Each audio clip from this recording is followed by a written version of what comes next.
Podium Audio presents Between Hello and Goodbye, Book 1 of Between Hello and Goodbye, written by Emma Scott, performed by Teddy Hamilton and Desiree Ketchum. Part 1. Goodbyes are only for those who love with their eyes, because for those who love with heart and soul, there is no such thing as separation. Rumi. Prologue. Asher, North Bend, Pennsylvania, 14 years ago. Asher? A little hand jostled my arm. Asher, wake up! I blinked my eyes open, and they immediately began to sting. Morgan? What is it? I woke up to pee and smelled it. My 11-year-old brother was a dim outline in the pre-dawn light. I rubbed my eyes. You smelled pee? Smoke! I shot to sitting, fully awake and adrenaline racing through my veins. Our bedroom in the double-wide trailer was hazy with smoke, and flames licked from under the door. Oh shit. Get your clothes, I barked, bolting out of bed. Your jacket and shoes. No, forget it, here. I shoved open the window and yanked Morgan toward it. Asher, go! He climbed out and jumped down to the scrubby grass that was going to go up like straw any second now. The hill, Morgan, I said, tossing his shoes out the window, followed by his jacket. Get up the hill. The hill was our name for an embankment of dirt and rocks piled high from where they were digging foundations for new houses in the development. After school, Morgan and I would climb the hill and look down on the construction zone that was going to kick the Pine Hills trailer park off the land and make us homeless. We're homeless now. What about Mama and Dean? Fuck them. Asher, go! My clothes and Morgan's were in a heap on the floor in our messy room. I shoved them all out the window. I slept in jeans and an undershirt, mostly because I was already on internal high alert since our mothers started using. I found my boots and tossed them out too. You aren't supposed to take anything when your house is on fire. Getting out is supposed to be your main priority. But now my little brother was my main priority. Not my mom and her latest loser boyfriend and their spoons and lighters and little baggies and the needles sticking out of their arms. No more, I muttered, grabbing my school backpack. I dumped the books out. A lunch-sized bag of Fritos fell out with my schoolwork, a math test with an A+ in red, and an essay I wrote on the French Revolution. A-, my future, and it was all going up in flames. I stowed the Fritos and a tin box of money I'd been saving from odd jobs into the backpack, about $400. I'd wrapped the box in a pair of boxers and hidden it in my underwear drawer so my mother or Dean wouldn't steal it and shoot it up their veins. Asher! Morgan was at the window, fear making his voice waver. He was still in his jammies, making him look younger than he was. I told you to get up the hill, I said, then coughed. Smoke was pouring in from around the door, and the ceiling was beginning to blacken. The air felt like the inside of an oven. Frantically, I tried to think what else we would need, but we didn't have much, and there was no time anyway. I chucked my bag out the window, then dropped down beside it. Morgan had put his shoes on, but refused to budge. I grabbed an armful of clothes, shouldered my pack, and took his little hand. We tore out of the Pine Hills trailer park, through the construction zone, and scrambled up the hill. Our feet slid and sank into the piles of shoal and dirt, nothing that would burn. At the top, I tossed my bag over, then helped Morgan up. We hunkered down on our stomachs on the other side as dawn broke over North Bend. What about Mama? I nearly snapped at him to shut up. She didn't care about us. Still, a wave of relief hit me to see her and Dean staggering out of the blazing inferno that was our trailer, clutching each other's arms, bent over, coughing. I pointed. There. Morgan's eyes filled with tears. Mama. She's gone, Mo, I said. My heart felt like it was filling with concrete. She's not. She's going to jail. Her and Dean both for a long time. And even if they don't, this is going to happen again, and maybe next time you don't wake up to pee first. You get me? I put my hand on his shoulder. We're all we have. Each other. We'd been that way for a long time, since Dad left 5 years ago. Mom hurt her back working 2 jobs to keep us afloat, and the doc gave her a pill, Oxy something, got her hooked so she wanted more, long after the prescription ran out. Turned out heroin wasn't too different from the medicine, and so we lost our mom, too. Sirens sounded in the distance, and the inhabitants of other trailers were shouting at our mother and Dean while dragging hoses and filling buckets to protect their homes. She's gone, I said, just like Dad. Dad left. Yeah, he left, but Mom did too. When she started up on the drugs, she's right there. I jerked my chin at our junky mother who'd fallen to the ground like a drunk person. She's right there, but she's really not. Morgan nodded and wiped his nose. He was a smart kid and sweeter than me. He didn't deserve this shit. He should have had a mom who packed him a lunch every day and a dad who watched his soccer games, not an older brother trying to make up for all of it. But life didn't give a crap what you deserved. Sink or swim, that was it. I wasn't big on signs or omens, but I could read the writing on the wall. The years since Dad left were a run-up to this morning. It was up to me to protect Morgan from whatever bad shit wanted to wreck him and turn my happy-go-lucky little brother into something else. I'll be something else. I'll take it all to keep him safe. I nudged his arm. Come on. What? Where? We gotta get out of here before the cops find us. They'll separate us and put us in homes. He looked at me with round, dark eyes like mine, dark hair like mine, but he was slighter and skinnier, whereas I was already bulking up from yard work, construction work, whatever odd job someone would give me. I was 16, 17 in June, but Alice at the grocery and Phil at the hardware store both told me I could pass for 20, maybe older. They're going to separate us? Morgan asked, the tears coming again. They can't. I'm not going to let that happen. They'll have to kill me first. Morgan turned back to the scene unfolding below. The firemen had arrived in a truck almost as big as our trailer. Their hoses blasted what was left of our home, while cops had Mom and Dean sitting on the curb. Neither looked panicked or even concerned that there might be 2 boys still inside the blackened, charred heap, too high to care or remember we existed. Let's go, I said. Morgan sniffled and wiped his nose. He gave the scene a final glance, then followed me as we half walked, half slid on our asses down the other side of the hill.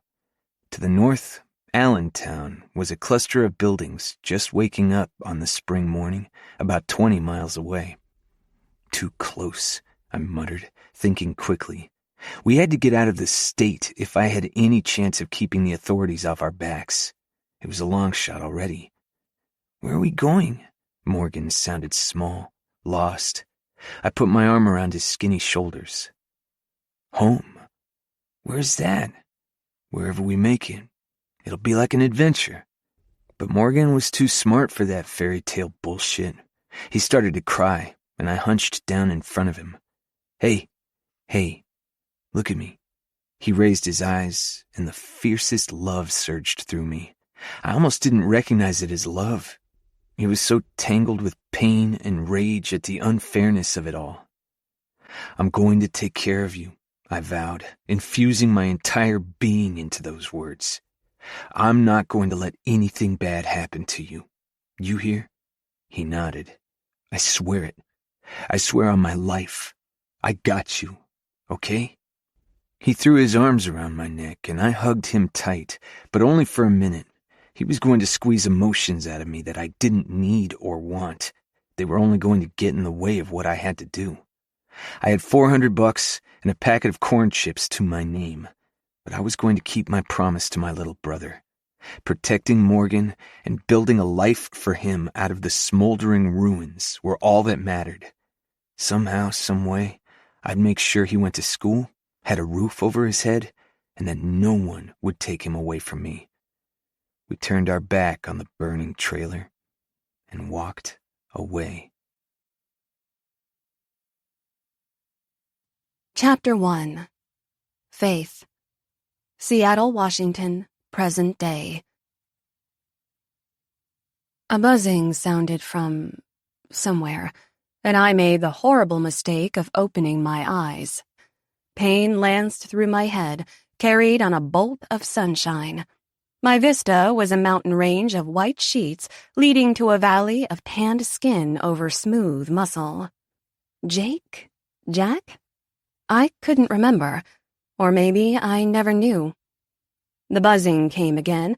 I shut my eyes and let the sound guide my hand. I found my phone under my pillow and peered at it with one eye. A text from Viv, decorated with eggplant and waterspout emojis. Well, how was he? My head thundered, and it felt like I hadn't drunk any water in approximately 8 years. But tequila? I'd had plenty of that. Just the thought made my stomach roil. The manly lump beside me stirred and resettled again, turning his face toward me. Chiseled chin, cheekbones for days. I peeked under the sheet. Impressively endowed. The guy checked all my boxes for a one-nighter. I couldn't remember much of the actual event, but Viv didn't need to know that. I typed back. Epic, of course. Came 4 times. You? The rolling dots of her reply appeared, but my heavy eyes happened on the time in the upper right corner of the phone. Panic ripped through me, making me gasp. Suddenly, last night came roaring back in all its drunken clarity. Vivian had talked me into a Thursday night happy hour at Gracia. I'd sworn up and down that I wouldn't party too hard. I had the Nestle people coming into the agency at 9 a.m., and if I landed this account, my promotion to partner would be all but assured. Instead, we met 2 Ken dolls in 3-piece suits, and the margaritas flowed like Niagara. I don't remember much after that. Shit. Another text from Viv came in, but I was too busy scrambling out of my bedmate's king-sized barge of Egyptian cotton and mahogany. I was tugging on my dress that was balled on the floor when Jack or Jake stirred and sat up. Dirty blonde hair fell over his brow, and an adorable mop that I vaguely remember tugging my fingers through last night. Where's the fire? He asked with an easy smile. Oh, hi? Jack. Phillips. Right, Jack. I'm Faith, I stammered, my face heating at the cringe of introducing myself to a guy I'd already slept with. I remember, Jack said, smiling. Would you like some breakfast, Faith? Nice smile, and a gentleman, too. If only he'd been a heavier sleeper, I could have made a clean escape. He started to turn back the covers. No, don't get up, I said, hopping on one foot to get my heels on. I'm late for a meeting, a big one. Coffee? I can't. So very late. I spun in a circle in search of my Marc Jacobs. Jack sat propped against his pillows, watching me, amused. The chair, he said. I grabbed my bag. Thanks. Well, it's been nice. Great, I think. It was pretty great, Jack said. Can I call you? Sure, I mumbled, tossing my phone into my bag and shouldering it. Looking forward to it. He chuckled. I'll need your number. Right. Talk to you soon. I hurried out of the bedroom. Gentleman Jack, whoever he was loaded. His condo was almost as nice as mine, with stunning views of a brilliant Seattle morning that stabbed me in the eyeballs. I found my jacket and made my way to the front door. A familiar song and dance. Jack's place could have been a set in a play, one I starred in every week. Just change out a few details, switch out a few props, but the rest was the same. The same hangover, the same rush to get to work, the same walk of shame that I'd never actually felt shame about. Except now. Regret was mixing uncomfortably in my upset stomach when I'd made a vow to myself to never regret a thing, to live life to the fullest and all that crap. But isn't living life when you can't even remember it? I called an Uber as the posh elevator took me down. Another text from Viv popped up. Where'd you go? I jabbed back. Nestle meeting. I'm late. Oh, shit. followed by laughing emojis. Hashtag, that's so Faith. Normally, I'd laugh along, and we'd trade last night's war stories. Maybe it was the headache making me grouchy, but I irritably jammed my phone in my bag as my Uber pulled to the curb. In the posh Queen Anne neighborhood, I took another elegant elevator up to my floor and hurried as fast as my hangover would allow. I stripped out of my coat and dumped it and my purse on the floor of my spacious condo. My condo was a loaded phrase. Technically, it was purchased for me 2 years ago by Silas Marsh, billionaire scion of the pharmaceutical giant Marsh Pharma, for services rendered. Me playing fiancé to appease his bigoted father. That plan had fallen apart when he met his now-husband, Max, but I still got this plush condo out of the deal, and, even better, Silas had become my best friend next to Viv. And because my BFF could buy a whole neighborhood of Queen Anne condos, I'd felt zero guilt for asking for this one. But lately, it had been feeling less like mine every day. "This is stupid," I said, my head aching. "It's been years. Why is this bothering me now?" My empty condo had no answer, but a little voice whispered that maybe it was because I could afford to buy my own place if I got serious about basically everything. That annoying little voice was getting louder and louder with each passing day. Waking up in yet another stranger's bed seemed to have given it even more volume than usual. By the time I pulled my blonde hair into an updo and dressed in my Burberry power suit in pale pink with white silk blouse, I was more than 20 minutes late. My headache didn't show any sign of relenting, so I threw on oversized Chanel sunglasses and called another Uber. The car let me out at the downtown high-rise, where Coleman and Cross had the entire 15th floor. The elevator spilled me out into the ad agency's reception. From behind a desk, Benny beamed his usual smile and made a show of checking his watch. "It's not even 10 a.m. What brings you in so early, Miss Benson?" "Ha, ha. Are they here?" "Conference room." "Shit. How long?" "About 15 minutes. Shit.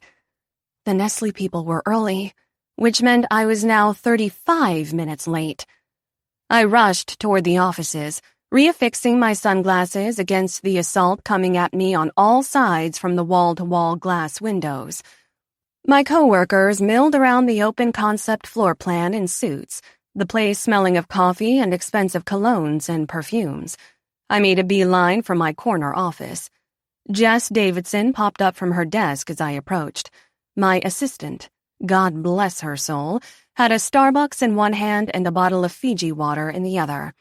The woman was like a circus performer, juggling my appointments, contorting herself around my shifting schedule, and swallowing the flames of my boss's ire when I failed to appear at the appointed times, which was frequently. "They're early," I said, storming into my office. Jess bit her lip. Well, okay, fine, I'm late. Again. "Carl is stalling them." "Carl?" I'll have to peel his lips from their asses. I dumped my purse and glasses on my desk, chugged some water, and chased it with coffee, then strode back out of my office. Jess scurried to keep up. I held out my hand. "Art." She handed me the leather-bound portfolio from the art department she'd had tucked under her arm. "Is it what I wanted?" I asked. "You haven't looked at it?" "Is it what I asked for?" "Well, yes. Great."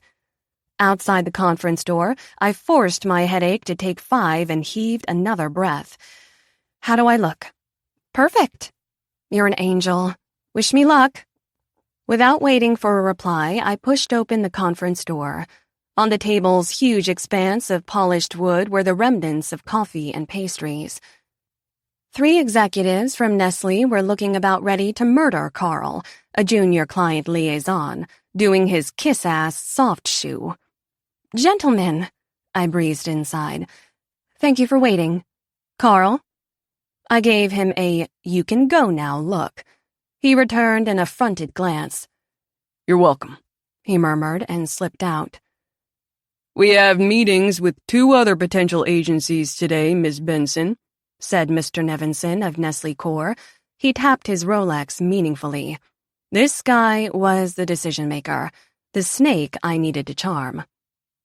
"Well, aren't you lucky you're seeing me first?" I flashed him a brilliant smile and opened the portfolio. "Gentlemen, I'm about to clear your schedule." "Ms. Benson? Faith?" A light touch on my arm roused me from a dream in which the hot stranger from last night was tapping my forehead with a ball-peen hammer. I jerked awake, disoriented. Jess set a glass of water and 2 Advil on my desk, where I'd been sleeping, my head pillowed on my arms. "Terrence wants to see you." "What for?" "He didn't say, but the Nestle people have signed." "Already?" I rubbed my aching temples. What am I saying? Of course they have. Naturally, I'd slayed the pitch. By the time I was through with them, dour Mr. Nevinson was laughing and inviting me to play tennis at the club. I downed the Advil and chased it with a swig of water. A hand mirror appeared in my line of vision along with a Kleenex. "Lipstick," Jess said. "You're a sainted woman." I wiped the smear of pale pink from my chin, smoothed my rumpled blouse, and put my suit jacket back on. "How do I look?" Jess beamed. "Coleman, Cross, and Benson has a nice ring to it." She was right. It would be something to see my name on the letterhead, and on the front of the building, and on basically everything our agency touched. My stomach rolled, and it wasn't the hangover. It was all so very permanent. The kind of move you can't take back. I heaved a breath and tugged my suit jacket down. "Okay, I'm going in." I strode across the offices and blushed to my newly touched-up roots as my coworkers rose to give me a standing ovation. The Nestle account meant millions, and they all knew it. I smiled modestly, concealing all evidence of the thundering headache pounding behind my eyes, and stood before my favorite boss's door. The other door read, Cynthia Cross, and was closed. The agency's second partner was in Manhattan, locking up the establishment of a second office. My recent victory was sure to seal the deal. I knocked on the door, then peeked in. "You decent?" "Come in, Faith." Terrence Coleman was pacing behind his desk, rubbing his chin in thought. He resembled Idris Elba, sharp and handsome as hell in his gray Brioni suit and maroon tie. But his expression reminded me of my vice principal at Roosevelt High, gravely serious and mildly disappointed to see me in front of him after whatever trouble I'd gotten myself into. Again. "Everything okay?" He gestured. "Sit. We need to talk." I sank into the plush seat across from the immense glass and chrome desk. "What's wrong, Terry? Why do you look like it's someone's funeral?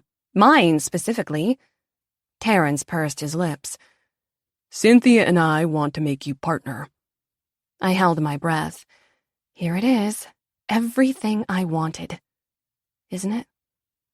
"But I might have to fire you instead."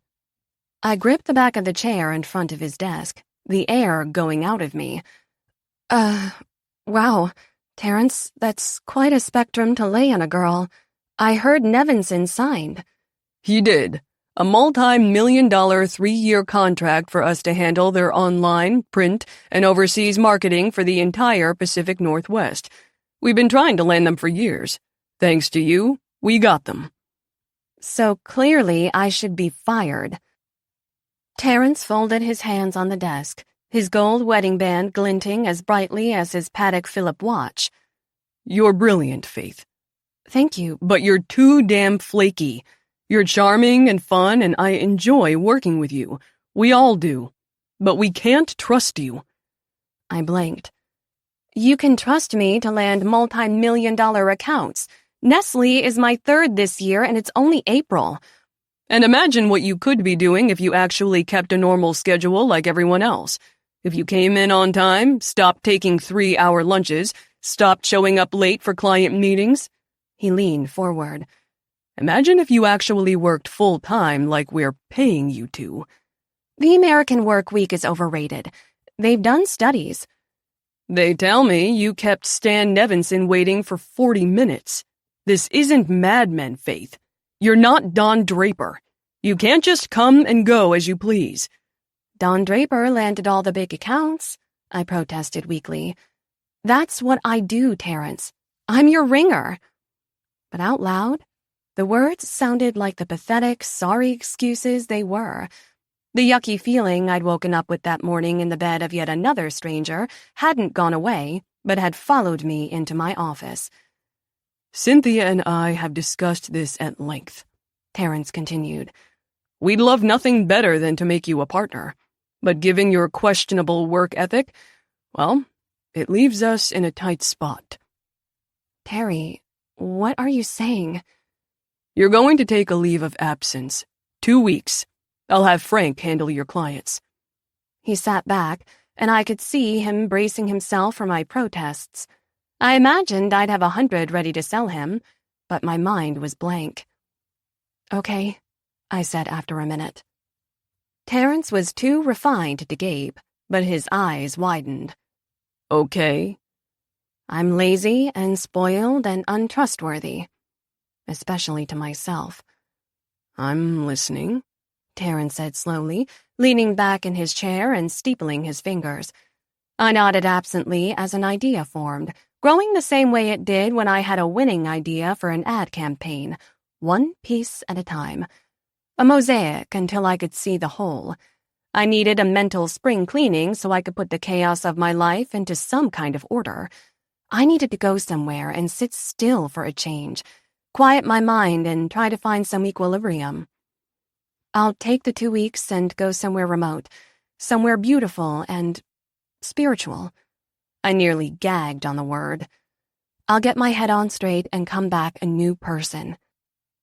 I like your enthusiasm, Faith, but problems don't just magically change with the geography. You take them with you. That's not entirely true. Addicts go to rehab. People take safaris or go to ashrams in India or wander around ancient ruins to try to find their purpose again. A mental reset. I know it sounds like my usual bullshit, but I woke up this morning and wished I wasn't. I glanced down at my hands. I can't keep going like this. I'm glad to hear it, Terrence said. Because neither can we.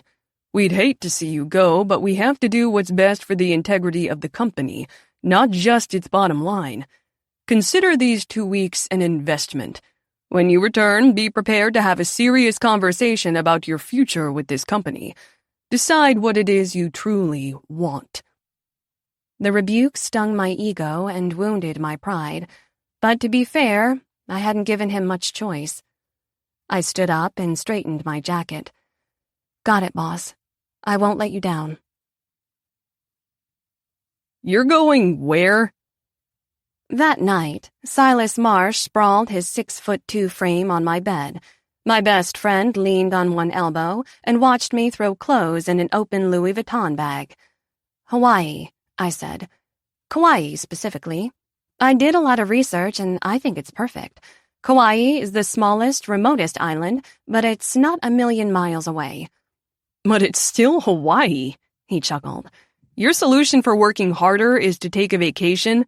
Sounds on par for you.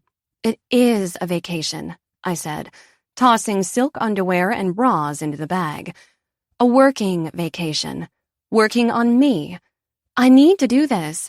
I need to get away from the booze and parties and be better. Can't you be better in Seattle? Not surrounded by all the same stuff that gets me in trouble. Not living here, in this condo that you bought for me. Silas arched a brow, playfully. This is new. You didn't seem all that bothered when you asked for it. Well, it bothers me now, I said, storming into the bathroom to pack toiletries. What brought all this on? Silas called.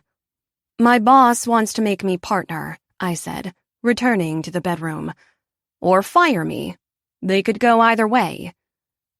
Silas's confused frown returned. Congratulations? I don't know if I want it. I thought I did, but now I'm not so sure. And he knows I don't know what I want, and so he's forced me to take a leave of absence to figure it out. I stopped my whirlwind packing and dropped my hands to the side. I don't know what I'm doing with my life, Sai. My friend's handsome face morphed into concern. Hey, come here. He held out his hand and I sat beside him on the bed. Tell me. I should want to be made partner, right? I'm good at my job. Great at it, actually. You are? But I can't tell if I like my job or if I just like the fact that I'm good at it. I peered up at him. I'm not like you. You're taking on the evils of the pharmaceutical world and trying to make it better. What do? I sell stuff. I'm really good at making people want things. There's nothing wrong with what you do, Faith, except how you feel about doing it.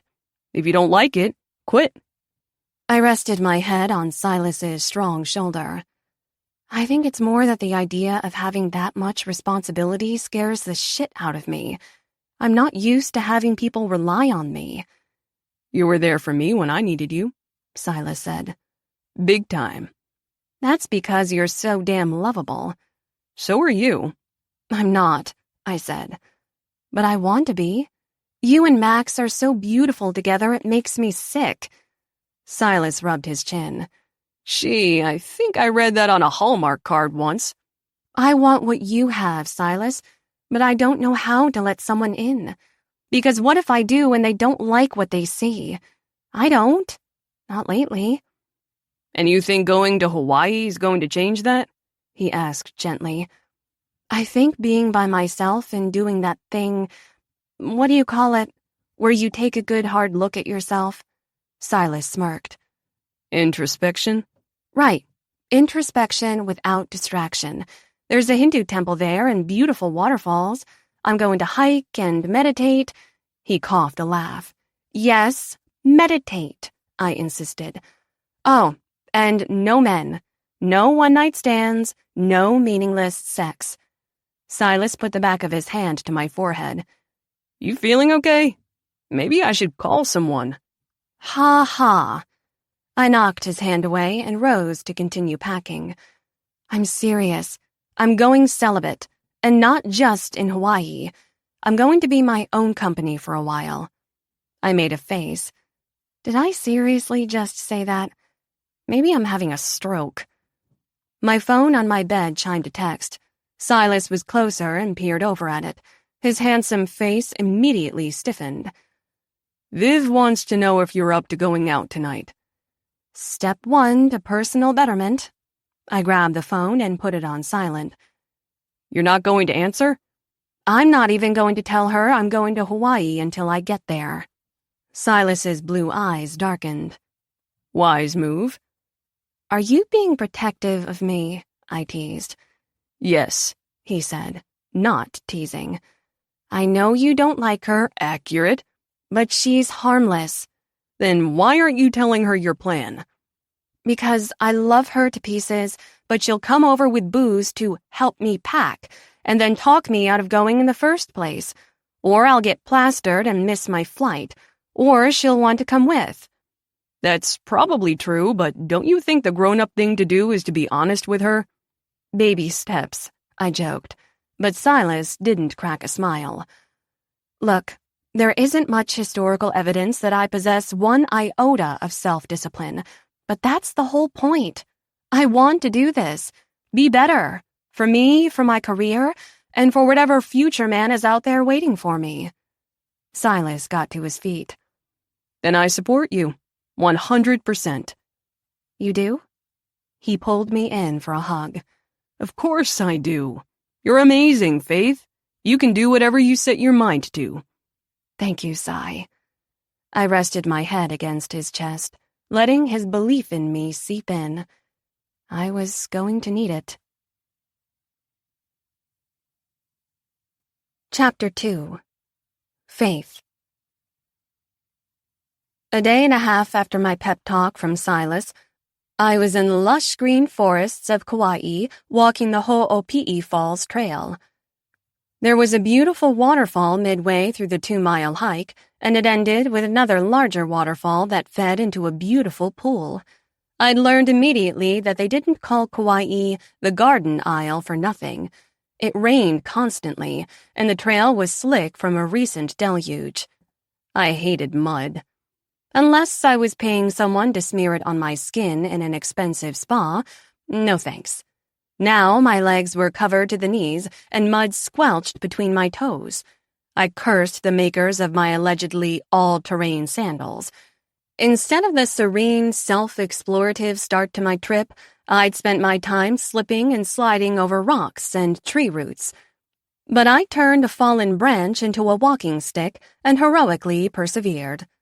Finally, the sound of rushing water from the second of the two waterfalls could be heard through the forest ahead. Just breathe.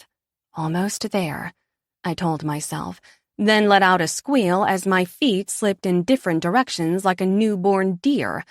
I landed with a hard thud on my ass, mud splattering all over my designer athletic pants. Damn it! I was about to call it quits, but from my lowered vantage, I could see the waterfall through a part in the trees. It poured into a large rock-strewn pool where other visitors were swimming or having picnics on the sun-drenched boulders. Quitting now would be silly. I'd still have the 2-mile return trip and no selfies to show for it. I hauled myself to my feet and picked my way carefully down the trail. I was nearly there. Only one more hurdle awaited. A short drop to the ground from a rocky outcropping, then the waterfall. I sat down on the ledge and scooted off. It was only a 3-foot drop, but the rocks were slick, and my hiking sandals were coated with mud. I hopped down and a yelp escaped me as my right foot slipped and then bent sideways in a manner that no human ankle was meant to bend. I hit the ground with pain flaring around my foot, then shooting up my leg. Mild shock constricted my lungs, and I sat for a few agonized moments in the throbbing ache and tried not to cry. Finally, I sucked in a deep breath and assessed the damage with trembling fingers. My ankle, naked but for the Velcro sandal straps, already looked as if it were pregnant with a golf ball, the skin stretched and shiny. Oh no. Oh no, no, no. Are you okay? A middle-aged dad who looked like Rob Reiner picked his way from the pool toward me. Behind him, 2 tween boys were splashing each other in front of the falls. I don't know, I said through trembling lips. It hurts. I'd say so. What can I do? Lying injured on the ground in the middle of a rainforest triggered a terrible sense of helplessness, inching toward panic. I have to get out of here. Help me up? You sure? Maybe you should rest. No, I have to get off the ground. The guy helped me stand, and I let out a cry as I nearly slipped again. Rob Reiner caught me, saving me from another tumble. I repaid him by covering his khaki shorts with mud. Whoa, hey, I got you. I pressed my lips together, willing the tears to back down. My ankle throbbed. I glanced up the way I had come and exhaled a shaky whisper. Impossible. I think you should sit down, the man said. Are you here with someone? Who can I call? No one. I'm here alone. God, this was so stupid. You're going to be okay. Rob Reiner 2.0 gently helped me to hop toward a chair-level rock, each movement creating a deeper throb in my ankle. I sank onto the stone and wished longingly for Silas. He'd jump in one of his private jets to rescue me. And be here in about 6 hours. With shaking hands, I pulled my phone out of my mud-splattered backpack. No reception. The guy rubbed his salt and pepper beard. You're not going to have bars down here. I'll climb up to a higher elevation and call emergency services. No, you don't have to do that. I jabbed at my phone. I'm sure it'll come in. Wouldn't count on it. He smiled kindly at me. Be right back. The guy wrangled his sons, and all 3 went climbing back up the trail and out of sight, leaving me to contemplate my life choices. I slumped forlornly on my rock chair. The panic was ebbing away, leaving me feeling tired and foolish. This was a mistake. I should have stayed in Seattle. I waited for who knew how long, a second heartbeat pounding in my ankle that now looked like it had swallowed a softball. Other hikers picked their way around me to and from the falls, some stopping to wince at my ankle on my behalf. "That doesn't look fun," said one helpful commenter. "Ouch," said another. I bit back a dozen smart-ass remarks and forced a weak smile, wondering how in the hell I was going to get off this trail. After a short eternity, Rob Reiner 2.0 returned. He introduced himself as Mike and told me the EMTs were on their way. "Thank you, Mike," I said, defeated. Not here a day, and I'd already needed a man's help. And he'd gone to find a bunch more men to rescue me from this ridiculous predicament. "No problem, sweetheart. Can I do anything else?" "Mix me a martini, dry, 2 olives." He chuckled, and he and his sons resumed playing in the water. I suspected they all had their fill of the falls, but were hanging around for my sake. Because I'm a train wreck, as usual. Half a century later, 5 men in dark blue uniforms with "fire" written in bright yellow across the back stomped toward me in their combat boots. The whirring of a helicopter sounded from above. "How we doing, miss?" asked a gruff, deep voice. "Never better." I brushed my hair off my face to glance up. My eyes widened, and for a few blissful moments, my ankle was forgotten. "You've got to be kidding me," I murmured. A beautiful beast of a man stood over me, 6 feet of muscle, reeking of cool competence and packaged in a uniform that announced "I save lives for a living." The firefighter was looking at me expectantly, impatiently, but I was too busy admiring the perfect geometry of his face, all chiseled planes and hard angles. Both hair and eyes were a rich, soft brown, but his gaze was stony and cool. His handsome features amounted to a brick wall, hard, strong, and not letting anything in. "Yes, hi. I'm your problem child today." "Name?" "Faith Benson." He squatted in front of my mud-splattered legs to examine my ankle. "Move your toes for me." I did as he said. Commanded, really. "Are you a doctor too?" "EMT." He laid 2 fingers on the top of my foot, feeling for a pulse. "These shoes aren't appropriate for this trail." "I'm painfully aware." He snorted. "If I had $1 for every tourist who traipses in here after a rain utterly unprepared." His disdain smacked me back to my reality, and the pain came rushing back with it. "You have a lovely bedside manner," I said. "And you don't look Hawaiian, by the way, so maybe cool it on the dumb tourist talk. This hurts like crazy." He grunted in response and turned to his fellow firefighters. They huddled for a moment about what to do with me, one speaking into a walkie-talkie affixed to his shoulder. The helicopter came into sight again, a red mosquito flitting across the blue sky. "Okay, time to get you out," my firefighter said. "How?" He pointed a finger upward. I shook my head. "Oh, no. That's not necessary." "We have to evacuate you from the area, ma'am." "I'm not a ma'am. And a helicopter? That's a tad dramatic, don't you think?" Just the sort of drama I was trying to erase from my life.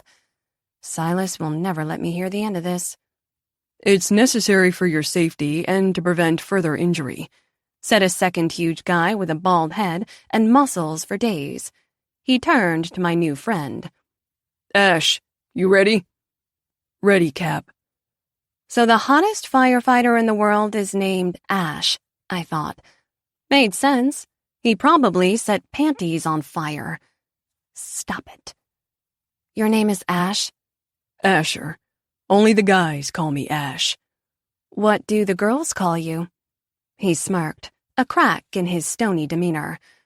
"Come on, let's get you out of here." Wait, I said, as Asher and the captain moved to either side of me to lift me up. Can't you just piggyback me out? Asher's brows furrowed. For 2 miles? On whose back? My gaze slid over his uniform shirt that clung to his chest and highlighted the muscles in his arms. You appear capable. He snorted, but his smirk deepened into a hint of a smile. As fun as that sounds, we're using the chopper. How are you going to land a helicopter on a waterfall? We're not. I didn't have time to ponder the meaning of his words, as Asher and his captain hooked my arms around their brawny shoulders and lifted me around the waist. I bit back a small whimper as they carefully sloshed their way into shallow water and found an outcropping to sit me on, in the exact center of the pool. Mortified, I waited while the EMTs talked into walkie-talkies. Hikers loitered nearby, taking photos of me and the casket-shaped metal basket that was slowly making its way down a cord from the chopper. A guy in an orange uniform and white helmet came down with it. You're going to put me in that? Don't worry, Asher said, crouching beside me again. Roy is the best in the business. My glance darted to the basket, the cables, and the dinky-looking helicopter hovering hundreds of yards in the air above us. I looked back to see Asher's granite expression had softened a little. Is there someone I can call? He asked. Question of the hour, I said, willing the tears back. No, there isn't. You're on the island alone? Yes, okay, I spat. I came here to work on myself. That's not exactly a team sport. If I'd brought a gaggle of girlfriends, we'd have spent all our time drinking and shopping, which is exactly what I do in Seattle. I needed a reset. I flapped my hand at my ankle. This was not on the itinerary, obviously. Asher wore a grudging look of mild surprise? Understanding? Doubtful. To him, I was just another dumb tourist, even dumber for coming here solo. Roy and his basket of doom were brought over in a tangle of straps and buckles. My pulse kicked up another notch. You want me to lie down in that? On purpose? It's safe, I swear, Asher said. I'll bet you say that to all the girls. The guys helped me into the basket. I lay down flat on my back, clutching my muddy backpack to my chest. Silent under his white helmet, Roy busily worked attaching various buckles and straps. Where are you taking me, Roy? They're going to land you on dry ground, Asher said, when Roy declined to comment. An ambulance is waiting to take you to Wilcox Hospital. Where are you staying on the island? Kapa'a. Then you're right there. A lot of good that would do me. I couldn't drive, couldn't walk. Outside of Silas, there was no one I wanted to call to help me get through this. I wasn't one for freaking out, but at that moment, it took all I had not to burst into tears. I was allergic to being emotional, but I felt so helpless when I'd come here expressly for the opposite reason. Asher read my expression and frowned, a furrow forming between his brows. You good? Just peachy, I managed. There was no way I was going to lose it in front of this guy. Does it change anything if I say I'm afraid of heights? You're going to be okay. I promise. Thanks. I looked up at the helicopter above. This is nuts. Do I have time for a photo? Seriously? When is this going to happen to me again? Next week? You're cute, but you still need to work on your bedside manner. I fished my phone out and took a shot of the helicopter above me, then whipped my phone to the right and grabbed a pic of Asher, to show the folks at home the hero who rescued the dumb tourist with the bad shoes. That's Roy, not me. And you're not dumb. Shit happens. Did I detect a twinge of remorse in his gruff, manly man voice? I had no time to contemplate. Takeoff was imminent, and I wasn't going to see Asher again. Take care, Faith, he said, as he and the rest of the guys backed away. And be more careful next time. Thanks, but there is no next time. This trip is over with a capital O. Over before it even began. Roy made a circular arm motion and the chopper rose higher, taking us off the ground. Through the basket's mesh bars, I caught sight of Mike with his sons amid a bunch of gawking tourists. He waved at me. I waved back. Only a slender cord curved by the breeze tethered Roy and me to the helicopter above us. Below, the earth, beautiful as it was, swept beneath us at a frightening distance. I looked to Roy, attached to the side of the basket by cords and buckles. "You do this often?" Either Roy was the silent type, or he couldn't hear me from inside his helmet, but he wasn't talking. I squeezed my eyes shut and waited for the ordeal to be over. 3 minutes later, it was. We landed the basket in the playground of an elementary school, mercifully empty on a Sunday. "So that happened?" I said to the sky. As promised, an ambulance was waiting. 2 more EMTs, neither of them Asher, I noticed, rushed out with a stretcher. "I'm fine, guys," I protested. "A hospital seems like overkill." Might be broken. Better to have an X-ray. I sighed. It wasn't like I had anywhere else to be. For 4 hours, I waited on a gurney in the ER of Wilcox Hospital, shivering with cold. The thin blanket they'd given me was purely decorative, and the ice pack on my ankle felt like it weighed 100 pounds. An X-ray determined nothing was broken. A young, dark-haired doctor named Dr. Akana gave me the news. X-ray shows no broken bones. Ultrasound shows no ligament tears, she said. Without an MRI, we can't be 100% certain, but in my experience, it looks like a bad sprain. You're lucky. Yep, lucky. That's me. I brushed a tangle of hair out of my eyes. What happens now? We'll give you a boot to stabilize your foot, a pair of crutches, more ice packs to take home. Is there someone we can call to come get you? If I had $1. I forced a fresh round of tears back down. No, I'm here by myself. Dr. Akana frowned and nodded toward my mud-splattered legs. I can have the nurses clean you up if you'd like. And wait another 4 hours in this Arctic enclosure? No thanks. Someone less lucky probably needs this bed anyway. I'll call an Uber. Suit yourself. She patted my arm gently. I'll have them bring your paperwork. The doc left, and a nurse appeared nearly 30 minutes later to wrap my ankle and put it in a black boot that came to mid-shin. I signed some papers, and they rolled me in a wheelchair to the front of the hospital. The orderly waited with me until the Uber arrived. A young guy jumped out of a small white Kia. Faith? That's me. I hauled myself out of the wheelchair, and the orderly handed me crutches. 12 of my nearly 30 years had been spent in high heels, and I'd never needed crutches. Letting go of the chair and taking my first wobbly steps made me feel like an astronaut being cast out of the space station. Don't be dramatic. Just get back to the condo. And then what? I had no clue how I'd be able to maneuver into a bath to clean myself up. I could change my flight and get the hell out of here, but I had 3 pieces of luggage to somehow get to the airport. Just the thought of packing made me tired. And my rental car? How would I return it? I couldn't drive. The condo, I thought again. Get to the condo and figure out the rest later. I slowly crutched 3 steps to the Kia. The Uber driver eyed my muddy clothes dubiously. Is there a towel we can put down? For my back seat? Seriously? My ankle throbbed and ached in the heavy boot.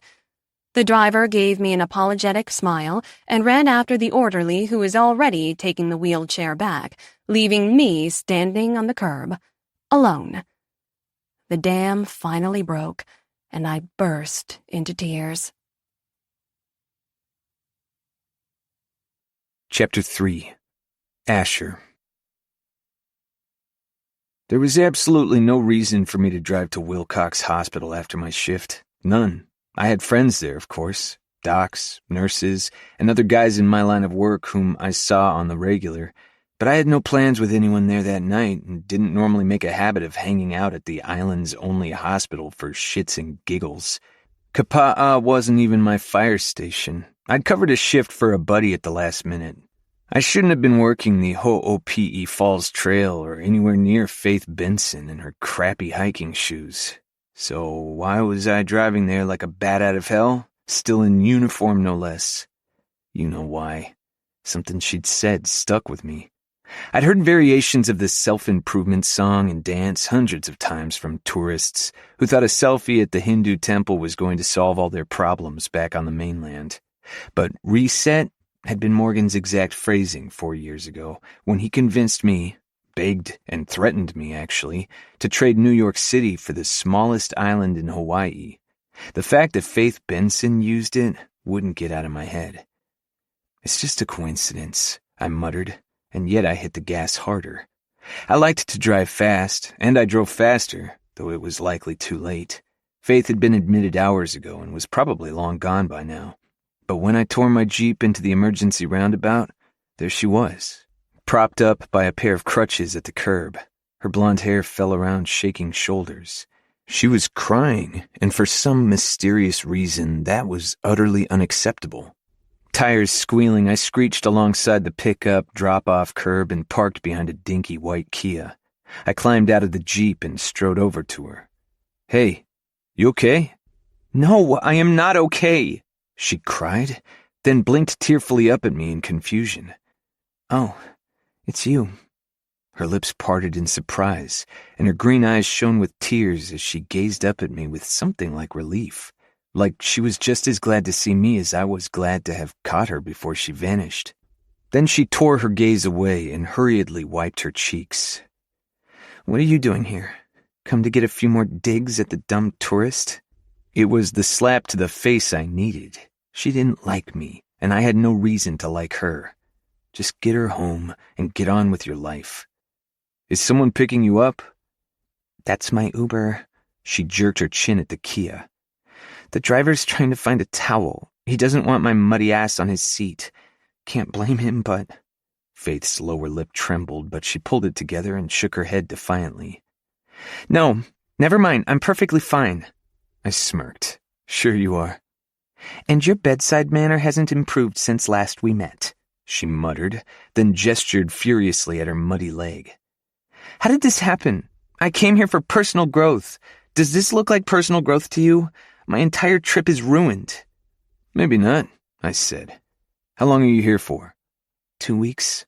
"That's not so bad." "I got here yesterday." "Oh." "What is so wrong with shopping sprees and long weekends?" she demanded of the parking lot.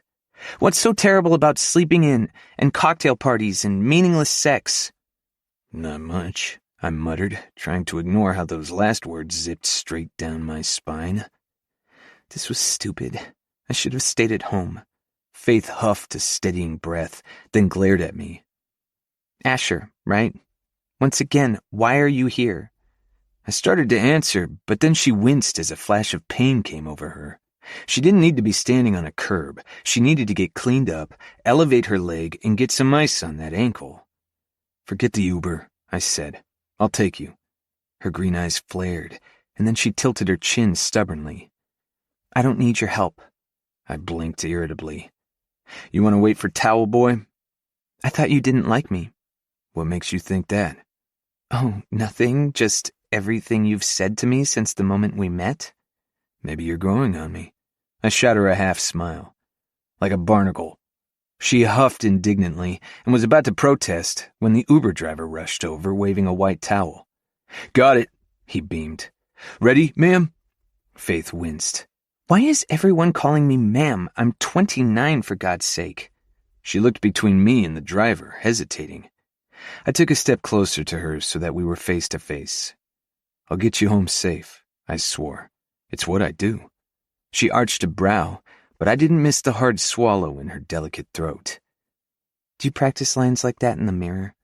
"I don't need the practice." Her eyes flared again, and her lips parted, but this time she had no snappy comeback. I took the crutches out of her hands and thrust them at the Uber driver. "Carry these." I barked, and then slipped my arm around Faith's slender waist. I lifted her easily, cradling her around her back and under her knees, and carried her to my Jeep. "My hero," Faith said. She was valiantly trying to maintain her sarcasm, but I felt her melt against me. Carefully, I maneuvered her into the front seat, stowed her crutches in the back, and sent the Uber driver on his way. "Where are you staying?" "Ponokai condos?" Faith watched me throw the car in drive and take off, wincing as I hit the gas.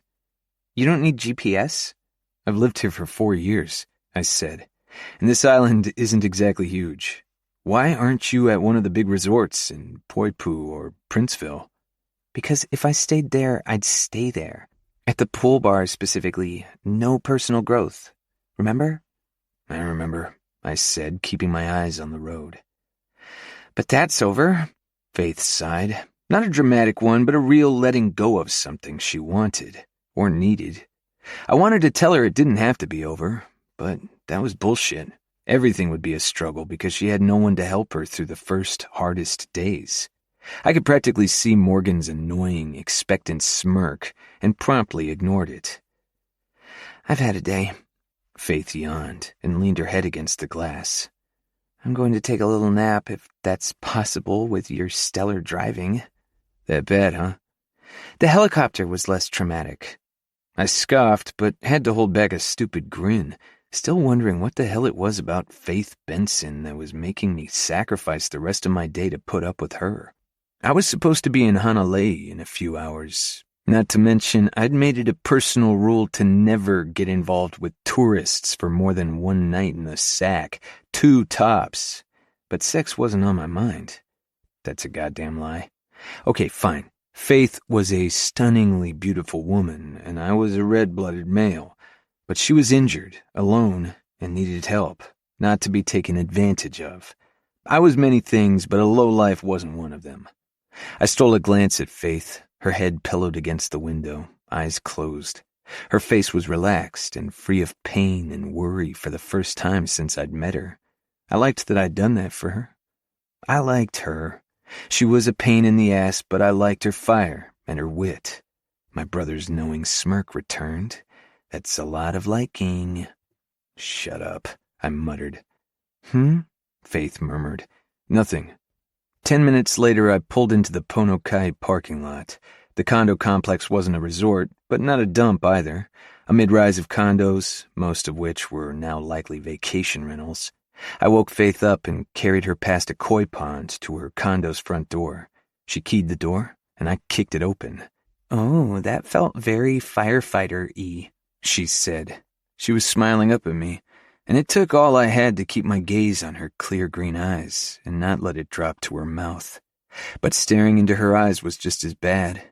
Rimmed with long, dark lashes, they glinted with humor, and more than a little heat, too. I tore my gaze away. "Where?" "Couch?" The condo wasn't huge, but modern, with all the usual Airbnb-approved ocean-themed crap on the walls. The setting sun's soft orange light streamed in from large windows, and the beach was a short walk from her lanai, for all the good it would do her now. I pulled the coffee table closer to the couch so she could rest her foot on it. "Thank you," she said. "You need ice." I went to the freezer in her chrome and marble kitchen. "They just wrapped up my foot. I can rewrap," I said, putting ice cubes in a Ziploc. "Besides, don't you want to get cleaned up?" Faith arched a perfect eyebrow. "Are you heroically offering to bathe me?" I brought the kitchen mallet hard on a bag of ice cubes and coughed. "I'm a professional. I cut clothes off people every day." "I'll bet you do," she purred. Christ. "I'll call a nurse friend." "That's very sweet of you, Asher McKee." I came around to sit on the coffee table. Carefully, I removed the boot and bandages from Faith's ankle, gripping the delicate muscle in her calf. I set a dish towel over her swollen foot and a bag of crushed ice over that. "Hurts," she whispered. "Already looks better than earlier." Her gaze darted to me hopefully. "You think so?" "Definitely. I bet you'll be walking by the end of the week." She shook her head. "I'm not staying a week. I'm done." "Giving up already? I thought you were here for a reset." "Did I say that?" I shrugged. Something like that. Well, whatever I came to do isn't happening. It's back to Seattle for me. She watched me gently settle the ice so that it stayed put. Where are you from? New York City. Were you a fireman there too? Nope. She raised her brow, waiting for me to elaborate, but my business was my own, and it was going to stay that way. You're quite the conversationalist, she mused. I could never leave my city for a tiny island in the middle of the Pacific. The upheaval. She shook her head as if she couldn't imagine it. Kauai is pretty, but so far away from literally everything. That's exactly why I like it. I didn't take you for a recluse. You gotta be a recluse to live in one of the most beautiful places on Earth? No, but to give up what you've given up? That doesn't happen overnight, does it? She was sharp, this one, and if I let her, she'd come close to touching something I didn't want anyone poking at. Sometimes it does. I got to my feet. Water, you need to stay hydrated. Aren't you sweet? Not especially, I said, filling a glass at the sink. If you weren't fighting fires, what did you do in New York? You ask a lot of questions. I returned with a glass of water. You're a mysterious person, Asher McKee. And you're making it difficult to dislike you, Faith Benson. What do you do for a living? I asked. Let me guess. Fashion blogger. No, you're an Instagram, what do you call it, influencer? It wasn't exactly a compliment, but Faith's hand flew to her heart. Oh my God, thank you. But no, I'm in advertising. She rolled her eyes at my grimace. So, I'm not saving lives. No, you're keeping the capitalist machine rolling, selling people crap they don't need, want, or can afford. Hey, Judgy McJudgerton, there's a tad more to it than that. Like what? I don't sell anything, she said. A salesperson is there for the sale. My job is to grab someone's attention first, to key into their desire, to make them want. Fucking hell, job well done. Faith sighed and turned her gaze to the ocean. It's ironic. I work for an ad agency, but mostly just on paper. I take a lot of time off because I can, because my salary is like a bonus, because I find guys who want to take care of me. They bankroll my life of leisure, and I take full advantage. Unapologetically. I hit the jackpot with one guy. That was a wild ride, but... Faith caught my dark look and tilted her chin defiantly. I know, I'm a shallow gold digger, right? But that's why I'm here. Silas, the jackpot, he and I are best friends now, and I'm done taking his or anyone else's money. Now I'm just trying to figure out who I am without all that. She flapped her hand in Seattle's general direction. But alas, my voyage of self-discovery is over. I said nothing aloud while thoughts warred in my mind. Don't let her go, fought the hardest. But nothing was going to come of this, not even sex, given Faith's injury, though I realized with some alarm that I'd be happy to just sit on the couch with her and talk. This is ridiculous. Get out of here before you lose your damn mind. I got to my feet and snatched my phone out of my uniform back pocket. You need to get cleaned up. I'll call Paula, my nurse friend. Thanks, Asher. I appreciate it. Yep. I stepped outside to call Paula Harold, who lived in Kapa'a. Fortunately, she was home and happy to help. What are you doing, Asher? Paula teased. Personalized tourist care packages? Ha ha, she laughed. Be there in 15. I hung up and re-entered the condo. Paula's on her way, I told Faith, and then made another ice pack to store in the freezer. Job done, I stood in her living room feeling awkward and stupid, two feelings I wasn't used to having. I'm going to take off. I have plans. I was having dinner with my brother and his wife, but it sounded like I had a date. Faith read it that way, too. If you must, Faith said with a flirty smile that didn't quite touch her eyes. You going to be good? Me? Never. I know what you meant. I'll be fine. I'm going to order some food, sleep early, and organize a flight home tomorrow. Disappointment nipped at me, but what else could she do? Without someone helping her... I cut that thought off at the root. I wasn't about to waste my 4 days off playing nurse to some tourist. Nothing could come of whatever I was feeling at that moment. Faith was going to leave eventually, whether I helped salvage her vacation or not. Shoo, she waved a hand. There are other damsels in distress waiting for you to save them. And I have your number if I need you again. I didn't give you my number. 911? She arched a brow at me. You walked right into that one, Asher McKee. Christ, she's turning my brains to mush. Paula poked her head in. Someone call for a mobile sponge bath? She asked, making Faith laugh and putting her at ease. While the women got acquainted, I made my escape. I'd intended to take off, but got as far as my Jeep and then leaned against the hood, scrolling through my phone. Paula emerged 45 minutes later. That Faith is a hoot. It's a shame about her foot. She had her whole trip ahead of her. Yeah, well, shit happens. Indeed. Paula was a mom of 4 teenage boys. Consequently, not much bullshit got past her. But her ankle's not all that bad. Grade 1, I'd say. Give her a week and she'll be hobbling around like a champ. She tapped a finger to her chin thoughtfully. If only someone were around to help her through the hard parts. I coughed, hearing my own thoughts read back to me. Paula laughed at my flummoxed expression and keyed the locks to her Camry. Do I have to spell it out for you, McKee? Goodbye, Paula, I said, and opened my Jeep's door. Her smile dropped. Wait, you're leaving? You got her situated? Yes, but then she doesn't need me anymore. I flashed her a tight smile and slid behind the wheel. The engine was loud as I tore away from Pono Kai, putting the condos in my rear view. What I needed, or wanted, could stay there too. Chapter 4.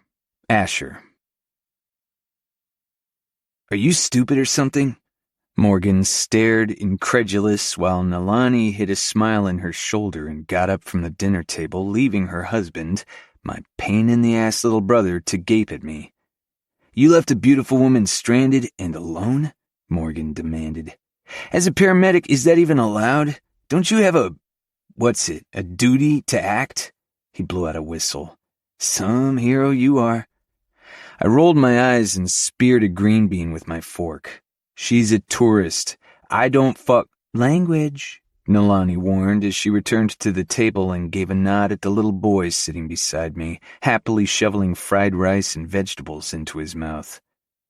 I don't mess around with tourists, I amended, and I'm no one's hero. That's not true. You're my hero, Uncle Ash, Kaleo said brightly, and my stupid heart damn near split in two. Not that anyone needed to know that. The 7-year-old had his mother's Polynesian features, with Morgan's curling black hair and skinny build. How that little bugger could contain the amount of love we had for him in that little body, I couldn't guess. He was the center of his parents' universe. Mine too, if I were being honest. Thanks, buddy, I said, ruffling his hair and giving him a smile. Then I turned my scowl back to my brother. Don't know why I bothered telling you about Faith in the first place. I have an idea, Nalani said. She tossed her long black braid over her shoulder and rested her chin in her hand, eyelashes fluttering. I was just making conversation. I picked up my dinner plate and went to the kitchen for a second helping of ribs. When I came back, my brother and sister-in-law were still wearing the same exact expressions. Christ. I worry about you, Ash, Nalani said. Chloe is right here. Miss Barnes, Cal piped up. She's my favorite teacher. And Asher is her favorite firefighter, Morgan said with a wink. But you're not interested in Chloe, Nalani continued. I've never seen you seriously interested in anyone. There's a reason for that. She pursed her lips. That was fine 4 years ago, but you're 30 now. Morgan grinned. 31. You're old, Uncle Ash, Kaleo said solemnly. He sure is, my brother agreed, and then laughed as I pretended to scratch my eye with my middle finger. Nalani leaned forward. We're not trying to interfere. Yes, we are, Morgan put in. But don't you want more?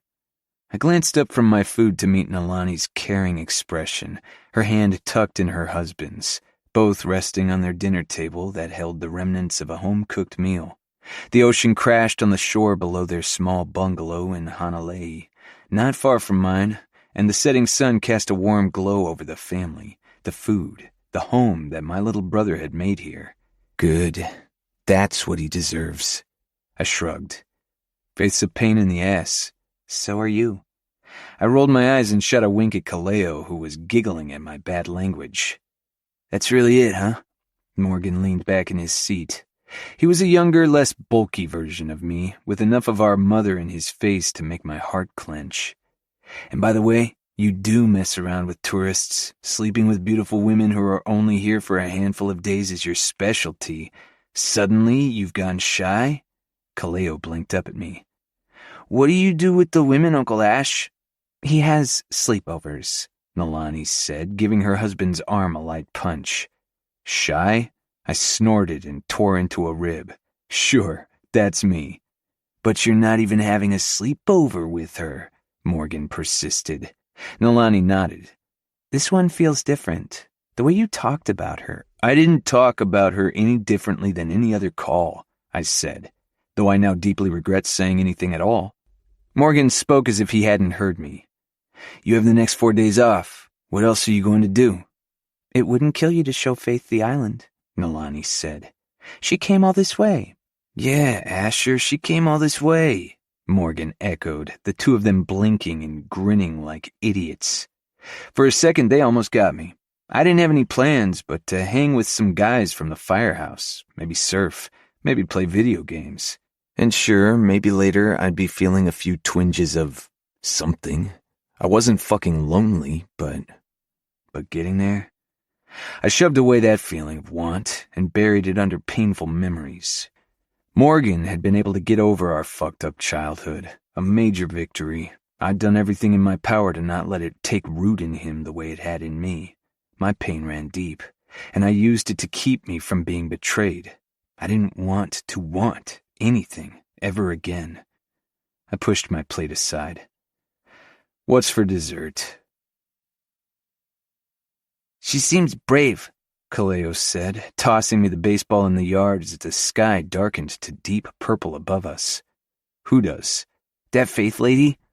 I frowned and tossed the ball back. You were listening to all that? I like to listen. Cal caught the ball in his mitt with a natural ease and chucked it back. That's the truth. How do you know she's brave?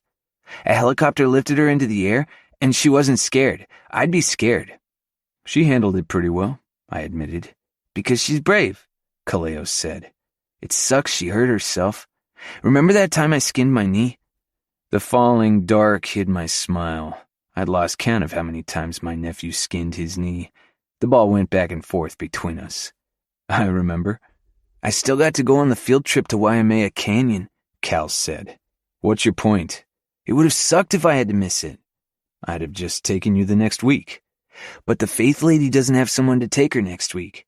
She's missing the canyon and everything else. Not for the first time, I noted my nephew was a lot smarter than any 7-year-old needed to be. What do you think I should do about it? Kaleo grinned, toothy white in the dimness of dusk. You should take her around in the fire truck. I laughed. Pretty sure that's what you want to do. Can I? Again? We went twice last month. He rolled his eyes. Like I'm ever gonna get tired of that, Uncle Ash. I caught his last toss, then dumped my mitt and the ball to the ground. Come on, it's getting too dark to see. He joined me, and I slung my arm around his little shoulders as we crossed the thick, overgrown grass of the yard. My brother's house was perched on a bluff, tucked into the green of Kauai.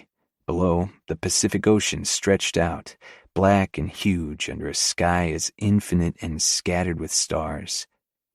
You should go back to Faith, Kaleo said. I stiffened. You too, huh? Why is everyone in my business about it? Don't you want to get married?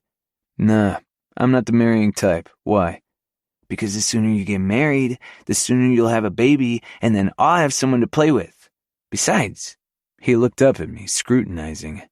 You're not getting any younger. I snorted a laugh. Ask your smart-ass parents to give you a sibling. Does sibling mean little brother? Or sister? Kaleo sighed gravely. I would, but babies are expensive. Where the hell did you hear that? Mama, when she was talking to Daddy about the business being in trouble. I jerked to a stop. The business is in trouble? His hand flew to his mouth. I wasn't supposed to say anything. Why not? He said you'd try to fix it with your New York money. I muttered a curse. My brother had been an avid photographer since forever. When he was 18, I gifted him a trip to Hawaii for his high school graduation.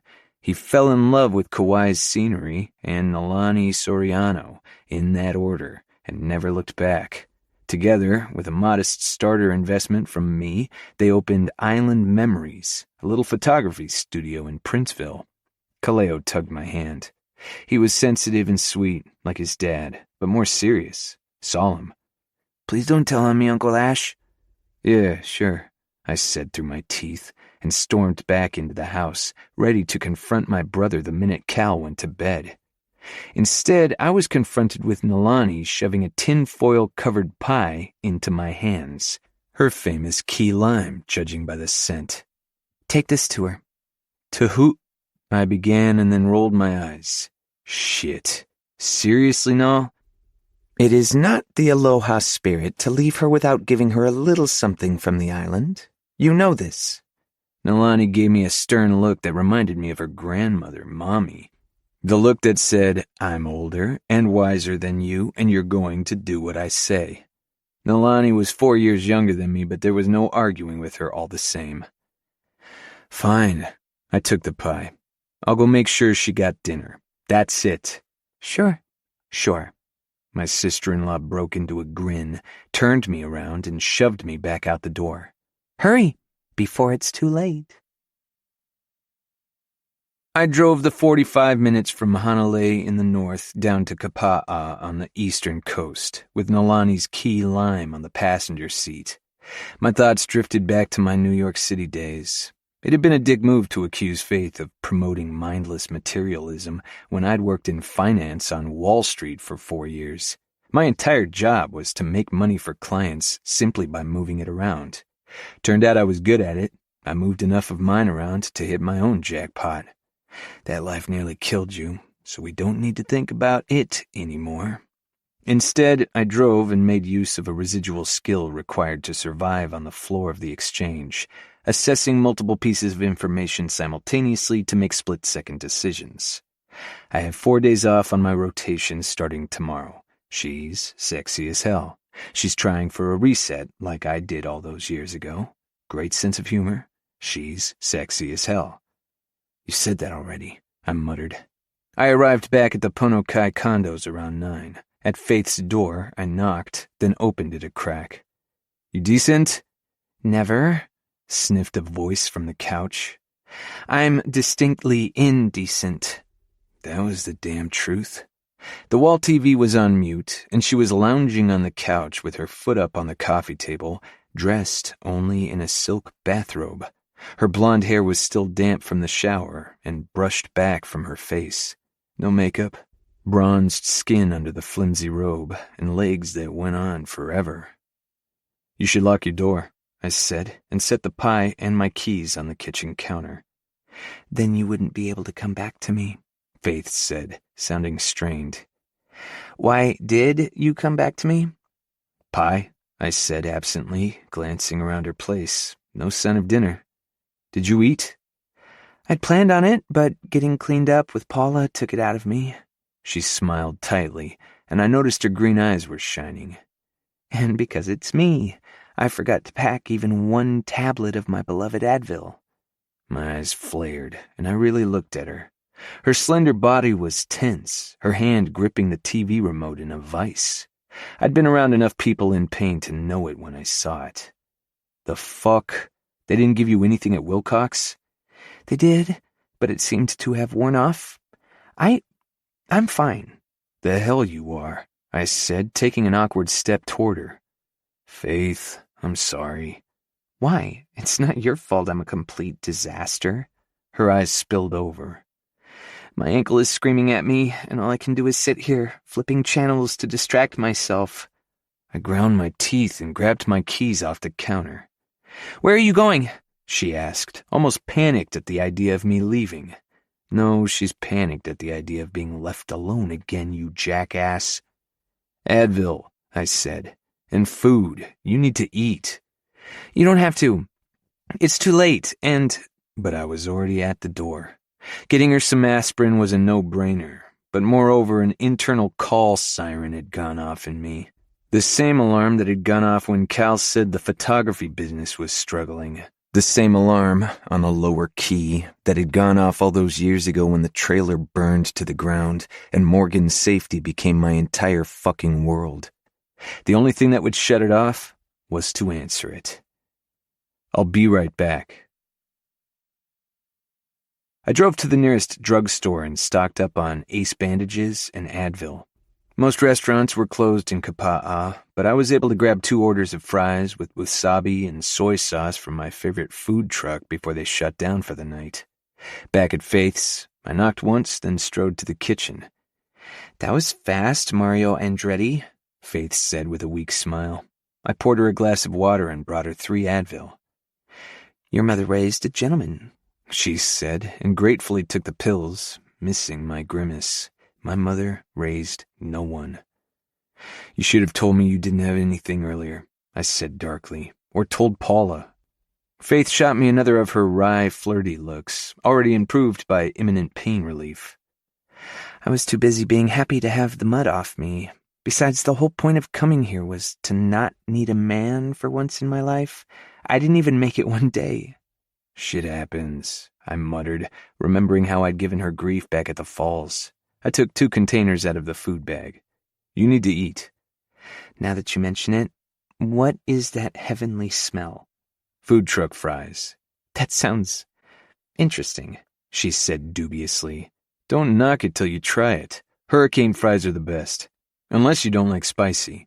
"Me? I love spicy." "Of course she does." I set up the food on her coffee table. Faith took a forkful of fries, dripping with soy sauce and drizzled with wasabi, and then moaned in a way that should be illegal. I coughed. "Good, right?" "That's amazing." She took another bite. "Island specialty? And to think I would have missed it." She didn't mean anything by it, but knowing Kauai like I did, everything else she was going to miss came at me in a neat, orderly list. I busied myself with my food, and when we were finished, I served up the pie. "That did not come from the food truck," Faith said. "My sister-in-law makes the best key lime," I said, cutting 2 slices. "This is from her, for you." "You told her about me?" "Shit. I have dinner with my brother's family a few nights a week. Sometimes I tell them about my calls." I shot Faith my own arch look. "It's not every day we chopper a tourist out of Ho'opi'i." She smirked. "I find that hard to believe." I returned to the couch with the pie, and Faith forked a mouthful. "This is homemade? Tell your sister-in-law I love her." "Her name is Nalani, and she had some thoughts about your vacation," I admitted. "So did Paula." "Oh?" "Your ankle sprain is a grade 1, I said slowly. "That means in a few days you're going to have more mobility, but right now you need to rest it, ice it, and try to stay off it, which isn't easy to do alone." "Tell me about it." I tossed down my napkin, like throwing in the towel, a flag of surrender. But who was I kidding? I'd known how my 4 days off were going to be spent the second I got back in my Jeep with Nalani's pie. "It's not in my personal protocol to involve myself with tourists, but I'd like to help keep you from losing your entire time on Kauai." She glanced up quickly in surprise. "You would?" "I have some time off. I'll pop in now and then, help you through these first hard days. After that I go back to work, but you should be able to get around on your own." "Why would you do that for me?" "Because," I stammered, thinking quickly. All the reasons I wanted to keep spending time with this woman flooded my brain, and I rejected all of them. She leaned forward, waiting for the rest.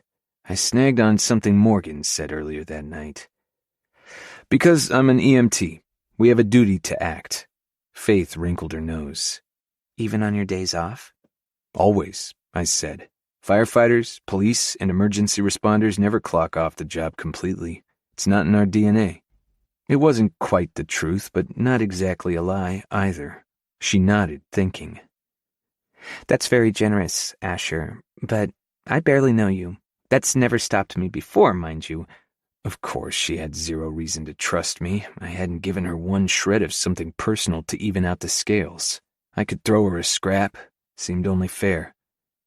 You asked me what I did in New York. I was a hedge fund manager on Wall Street. Faith's eyes widened in surprise, then narrowed thoughtfully. I can see that about you. Fireman calendar pinup looks and smarts. Why did you trade Wall Street for this little island? The abridged version, that lifestyle was chaos, lots of booze, drugs, sex. Where do I sign up? I couldn't hold in my laugh. Faith's brassy, nothing phases me demeanor was wearing me down, drawing me in. It was constant high pressure, I continued. Stress was our actual commodity. I never built anything, nothing tangible anyway, just moved money around to make more money. It wasn't enough. Faith settled back on the couch cushion. Not enough how? Mentally, I said. Spiritually, I guess.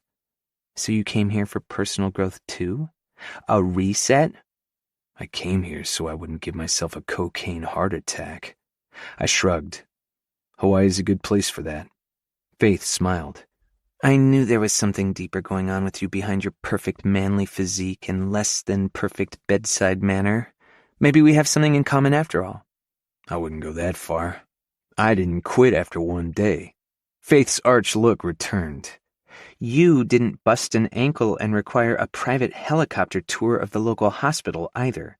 No, but calling it quits doesn't seem like you. And you know this because... I don't, I said. Something about you. I think you'd have crawled out of that trail if you had to. She seemed genuinely surprised. You do? Am I wrong? Faith glanced at her hands. I don't know. I'd like to think I would have. Prove it. Her eyebrows went up again. Thoughts flashed behind her green eyes. Fine. I'll stick around for a few days. But you have to do something for me. And here I thought using my 4 days off was something. It's a big deal, and I appreciate it, but it's not going to be super fun if you're scared the whole time. Scared? Of getting emotionally attached to me? I leaned back on the chair and crossed my arms. I think you're overestimating how much fun you are to be around. Impossible. I'm loads of fun, she said with a wink. But my job is to read people, remember? I see beyond their objections and boundaries and get to what they really want. And what do I really want? I asked, tensing all over. I hadn't asked myself that question in years, and now here was this woman breaking me down like a damn sledgehammer. You don't want any messy complications with a hapless yet irresistibly charming tourist, so you've put up this gruff firefighter who's seen it all act to keep your distance. She smiled victoriously when I shifted in my chair. I'm really good at my job. I can see that. But I'm also in the same boat. Except I hide my allergy to emotions with bad jokes and meaningless sex. I smirked. Where do I sign up? Faith's smile was blinding. Ah, I knew you had a sense of humor lurking in there.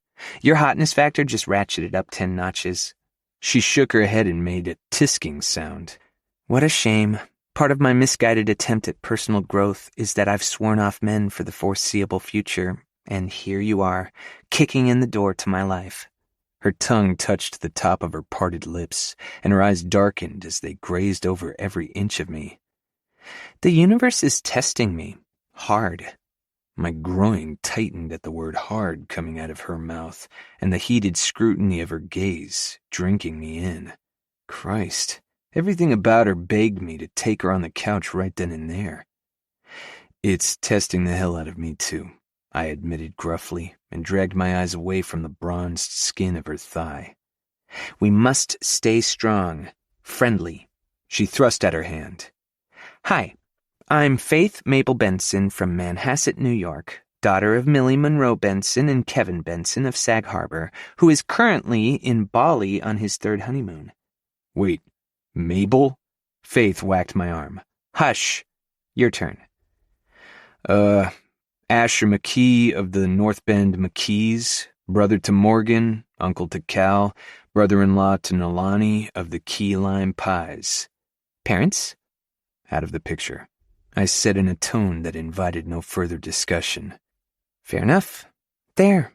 Now you don't have to try so hard to keep your distance. 4 days, and I'll be out of your life. That didn't sound as appealing as it should have. You've got that stiff look again. She cocked her head. Would it break the ice more to tell you my new stepmother is 5 years younger than me? Maybe it was the way Faith batted her eyelashes, her lips twisted wryly, or something about her that was sort of irresistible, but I burst out laughing. 4 days, she said, and then I'll reevaluate my prospects, and I'm not going to sleep with you, firefighter. I don't expect you to, I said, and couldn't help but grin. But let's leave that door open. Closed, she corrected with a sly smile. But I'll leave it unlocked. Chapter 5. Faith. The next morning, Monday, my phone chimed a text I barely heard for all the birds singing and the roosters crowing outside my window. No one had mentioned that Kauai is chock full of chickens. They meandered all over the grass and walkways outside my condo, and even perched in the trees. I reached for the phone on the bedside table, squinting through early morning sunlight at a text from Viv. Barney's today, Maggie's after. Meet at noon? I carefully pushed myself to sitting up against the pillows and stifled a yawn. Asher McKee hadn't left until nearly midnight. I'd never spent so much time in a man's presence just talking. I started to type a response to Viv about the novelty of conversing with a man and remembering it the next day, when I recalled that I'd neglected to tell my friend that we were no longer in the same time zone. I'd basically hightailed it out of Seattle without so much as an aloha to anyone but Silas. I bit my lip and typed in overcompensating all caps, "Hey, you! Can't today." Viv's response came punctuated with champagne glass emojis. "Out late last night? I thought you were quiet." I sighed. No point in dragging it out. "I'm in Hawaii." My phone rang instantly. I gingerly put it to my ear. "Hey, Viv." "You're where? Since when?" "I got in Saturday night," which felt like a lifetime ago, all things considered. "Why didn't you tell me?" "It was sort of last minute. My boss wasn't happy about my being late to the Nestle meeting. So he punished you by sending you to Hawaii? Where do I apply?" I eased a breath to hear Viv laughing. "It's a leave of absence, 2 weeks, and I just thought Hawaii might be a good place to... I don't know." I plucked at the bedsheet. "Get my head on straight." "That's cute, Faith. I'm serious. I closed the deal and they want to make me a partner, but I need to get my shit together before—" Right, Viv said teasingly. "Who is he?" "Who is who?" "Whichever guy swept you off to his villa on— Wait, which island are you on?" "There's no guy," I said, and immediately Asher's impressive manly bulk shouldered its way into my thoughts. "I mean, not really." I could hear her knowing smile. "Yeah, not really." I gritted my teeth. My ankle was starting to ache, and the bottle of Advil that a man had to go and fetch for me was out in the living room. "I gotta go, Viv." "You know what? I'm looking at my calendar, and if I shuffle a few things, I'm free for the next week." Of course she was. Vivian Simon was an heiress to the fortune of a French-Canadian oil magnate. Shuffling a few things for her meant postponing lunch dates and spa appointments. A week ago, she'd been my hero, and now I was hiding from her across the Pacific. How's that for personal growth? "Wouldn't it be perfect?" she was saying. "You and me in paradise? Looking hot AF on Waikiki Beach, shopping in Honolulu? You're on Oahu, right?" Outside my window, a rooster crowed. "Or a farm?" Now Viv's laugh was short and tight. "Seriously, where are you?" I nearly told her. She was my friend, after all, but if I gave away my secret location, she would storm over with a martini in her hand and a truckload of Louis Vuitton luggage, and we'd never get off the beach. Thanks to Asher getting me through the next few days, I had a chance to salvage this trip. While I hesitated, Viv huffed. Are you really not going to tell me where you are? Seriously? Well, it's just that, wow, Faith, just, wow. Viv, it's not like that. I need some time alone. And oh my God, I already have stories for days, I added brightly. Stories involving helicopters and, yeah, whatever, Faith. I have to go. I sagged. Don't be mad. It's not about you, I promise.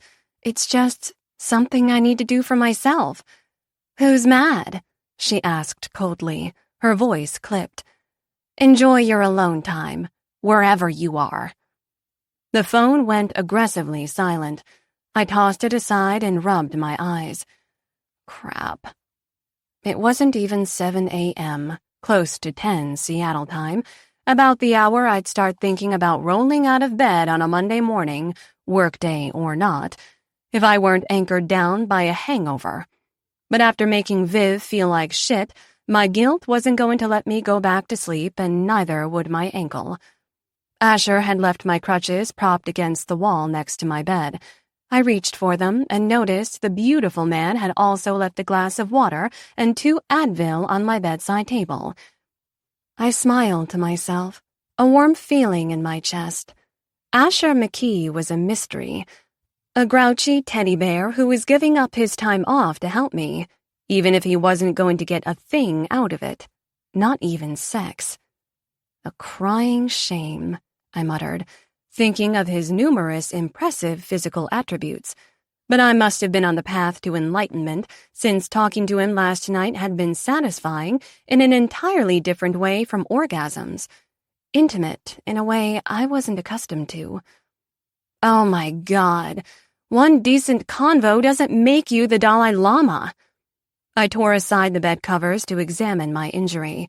My ankle was still puffy and decorated with bruises in various shades of purple, but not as swollen as it had been yesterday. Still, 4 days didn't seem like enough time to get back on my feet, so to speak, but 4 days was all I had. After, Asher would go back to work saving lives, and I'd be on my own. I puffed out a breath and gingerly swung my legs over the side. I made my way to the bathroom to pee, both crutches nearly clattering to the floor when I washed my hands. Then I trekked to my open luggage on the floor and put on white shirts and a yellow tank top. What should have taken me 5 minutes took 20.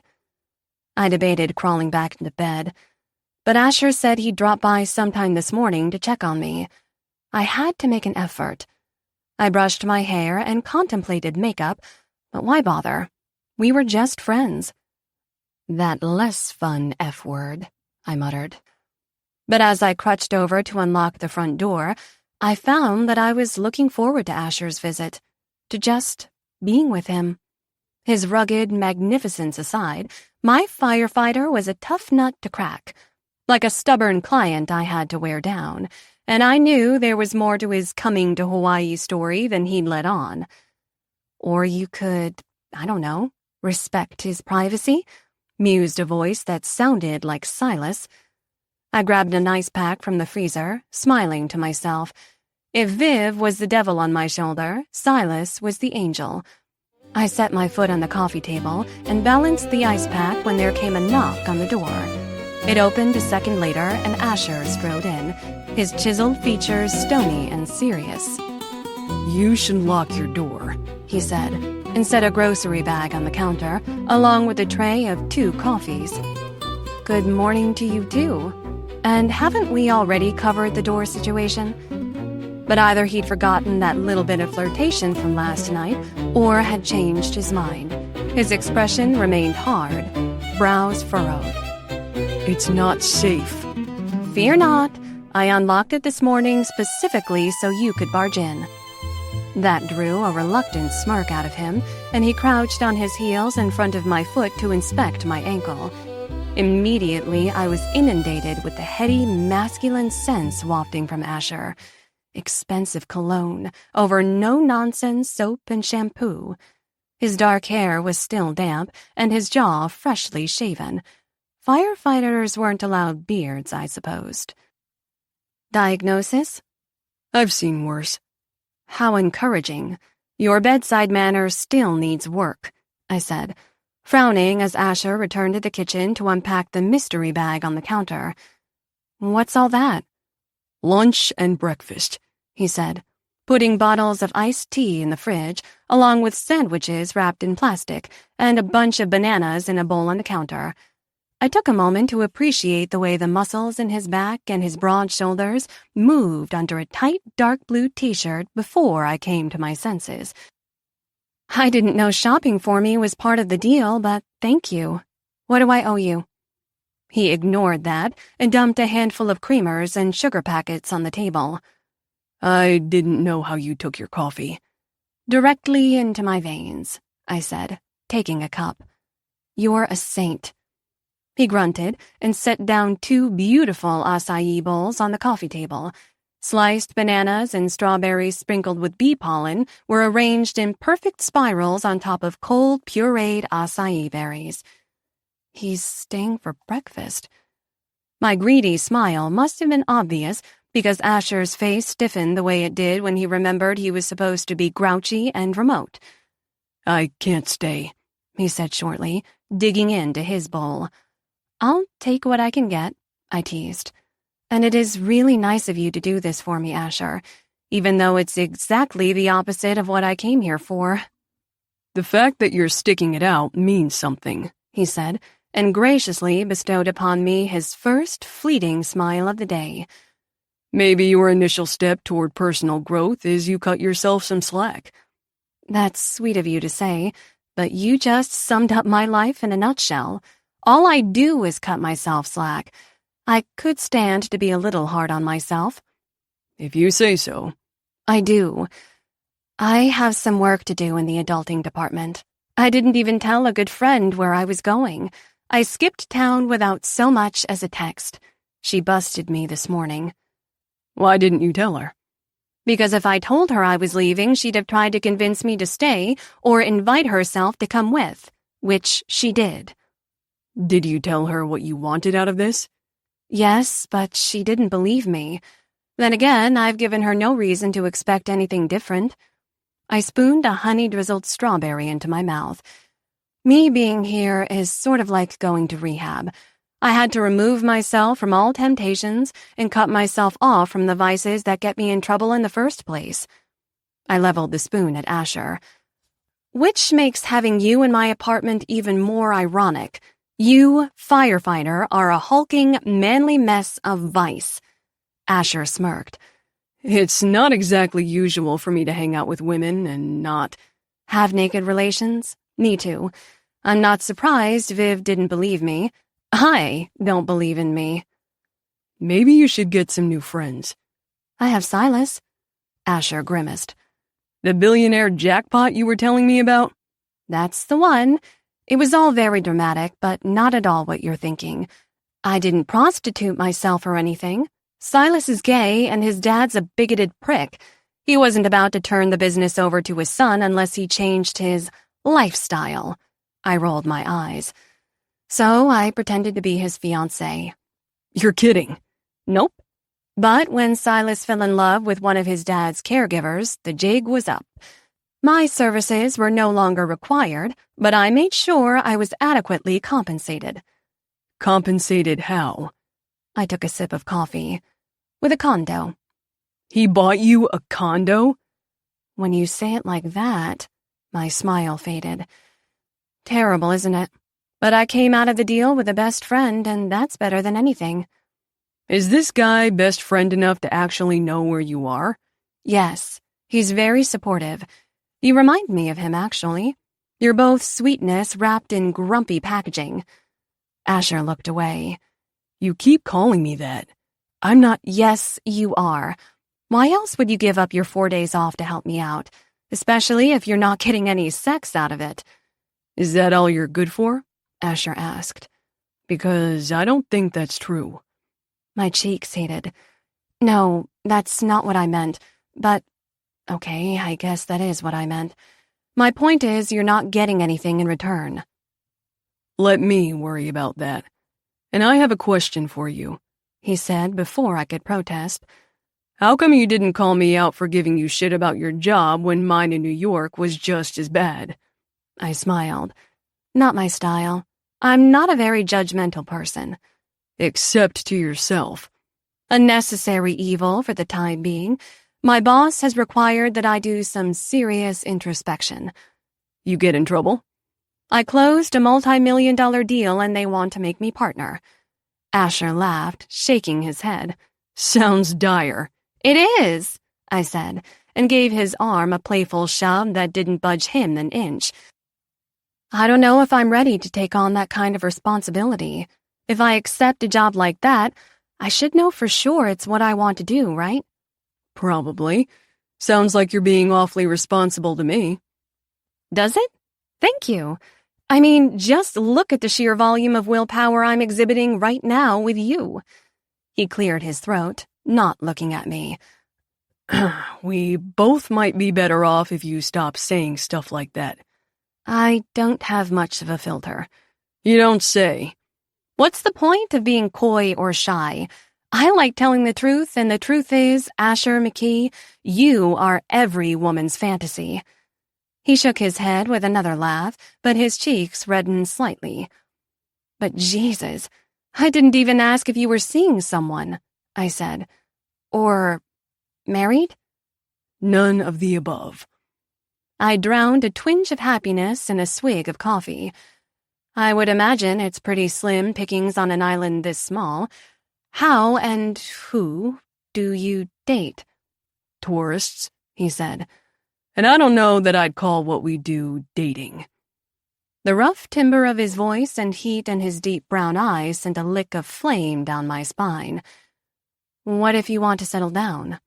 I don't. Not ever? Do you? He challenged. I shrugged.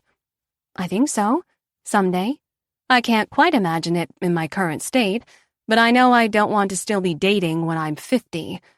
I took a bite of cold acai, watching him. Tell me for real, how do you live in such an isolated place? He shrugged one shoulder. Kauai is the opposite of a big city, and 4 years ago, that's what I needed. Still do. That's what vacations are for. But to stay forever? I shook my head. I'd get a terminal case of island fever. How do you know? You've only been here. Asher pretended to check his watch. 36 hours. And I'm already wondering where the Sephora is.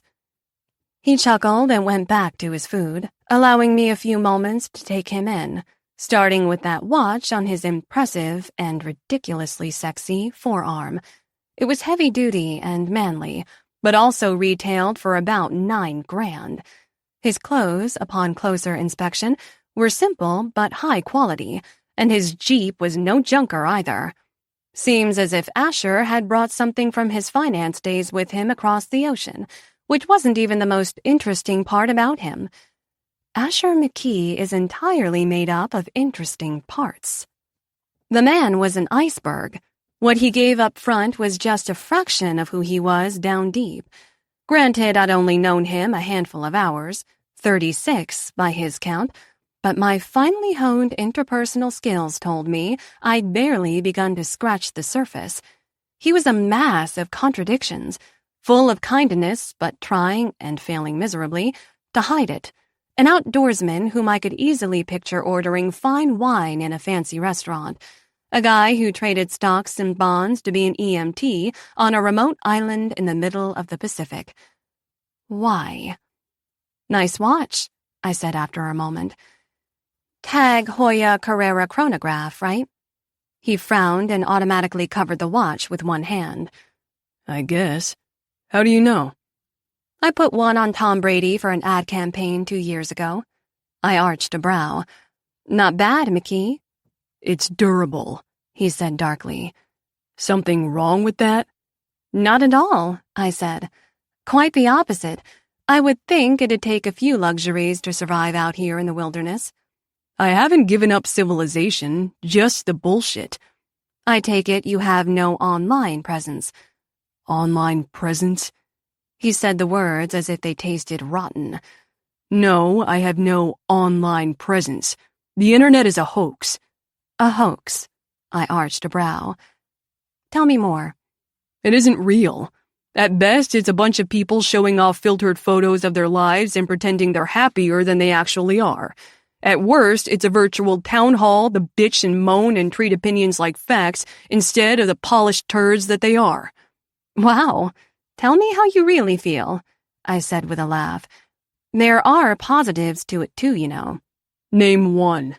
I could name 100. It's essential in my line of work, for one thing, but there are also some really damn funny and clever people out there too. I once saw this meme of a cat. He was already shaking his head. Look outside, he said, gesturing to the window. Real life is out there, not on a screen. I mean, have you ever been with the ocean? Been with the ocean? He shrugged self-consciously. I meant just sat and looked at it. Of course I have, I said. Lots of times. In Cancun, the Bahamas, Jamaica. I tapped my fingernail to my teeth. Although, now that you mention it, I believe I stuck closer to the pool in all scenarios. Less sand in the crevices. Asher balled up his napkin. Come on. Where are we going? To the beach. I thought you had to leave. Well, maybe I don't. That hot, sexy feeling he'd sent down my spine now reversed course and settled warmly in my chest. I hadn't realized how badly I didn't want him to go until he said he could stay. Do you think I'm beach ready? Yes. Within minutes, Asher had packed up a cooler with bottles of something called Shaka iced tea and the sandwiches he'd brought for lunch. He grabbed towels, sunscreen, and 2 beach chairs from the closet where the Airbnb owners had stashed a bunch of supplies. My firefighter carried all the stuff while I crutched slowly after him along the sidewalk that led from my condo to the beach. He went on ahead into the sand to set us up, then came back for me. Ready? For you to hold me again? Yes, please. I gripped my crutches in one hand while Asher lifted me carefully. My vow of celibacy was hanging on by a thread already, but to be in his arms, my body felt like it was molding itself to him, melting into his embrace where I felt perfectly safe and protected.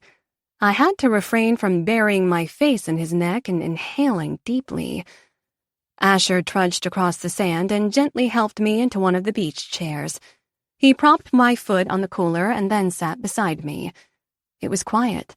There was no one around on the stretch of pristine sand for at least 50 yards in either direction. In front of us, the water was a beautiful deep blue, with gentle waves bearded in white, crashing on the shore. You want to know how come it's easy for me to give up New York? Asher said, his eyes on the endless vista. This is why. It's beautiful, I said. But I don't think. Just look and listen and breathe. I nearly rolled my eyes, ready to make some snarky joke. Instead, I shut up and did what he said. I sat back and just looked. The ocean stretched into forever, a deeper blue than the sky that touched it on the horizon, with only a few wispy clouds overhead.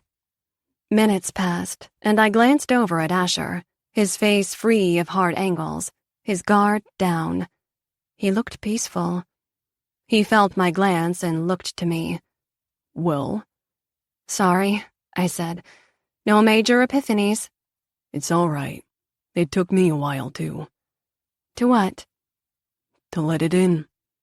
He looked out over the ocean, his gruff voice losing its sarcastic edge.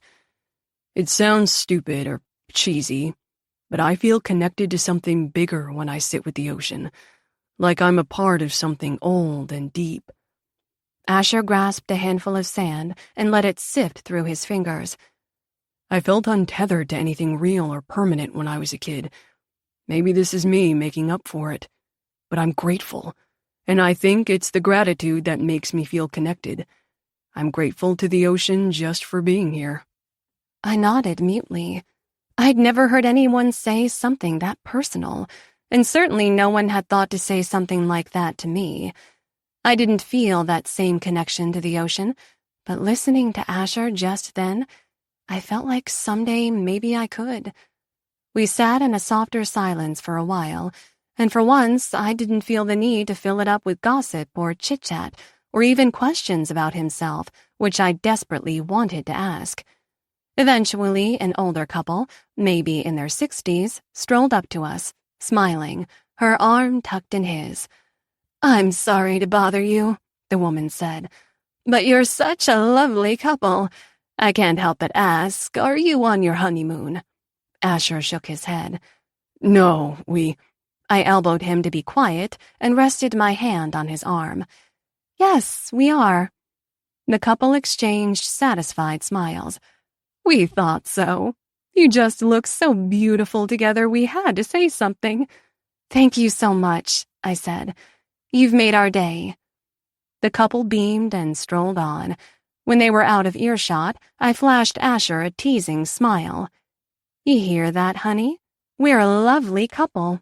Asher wasn't smiling. Why do you say that?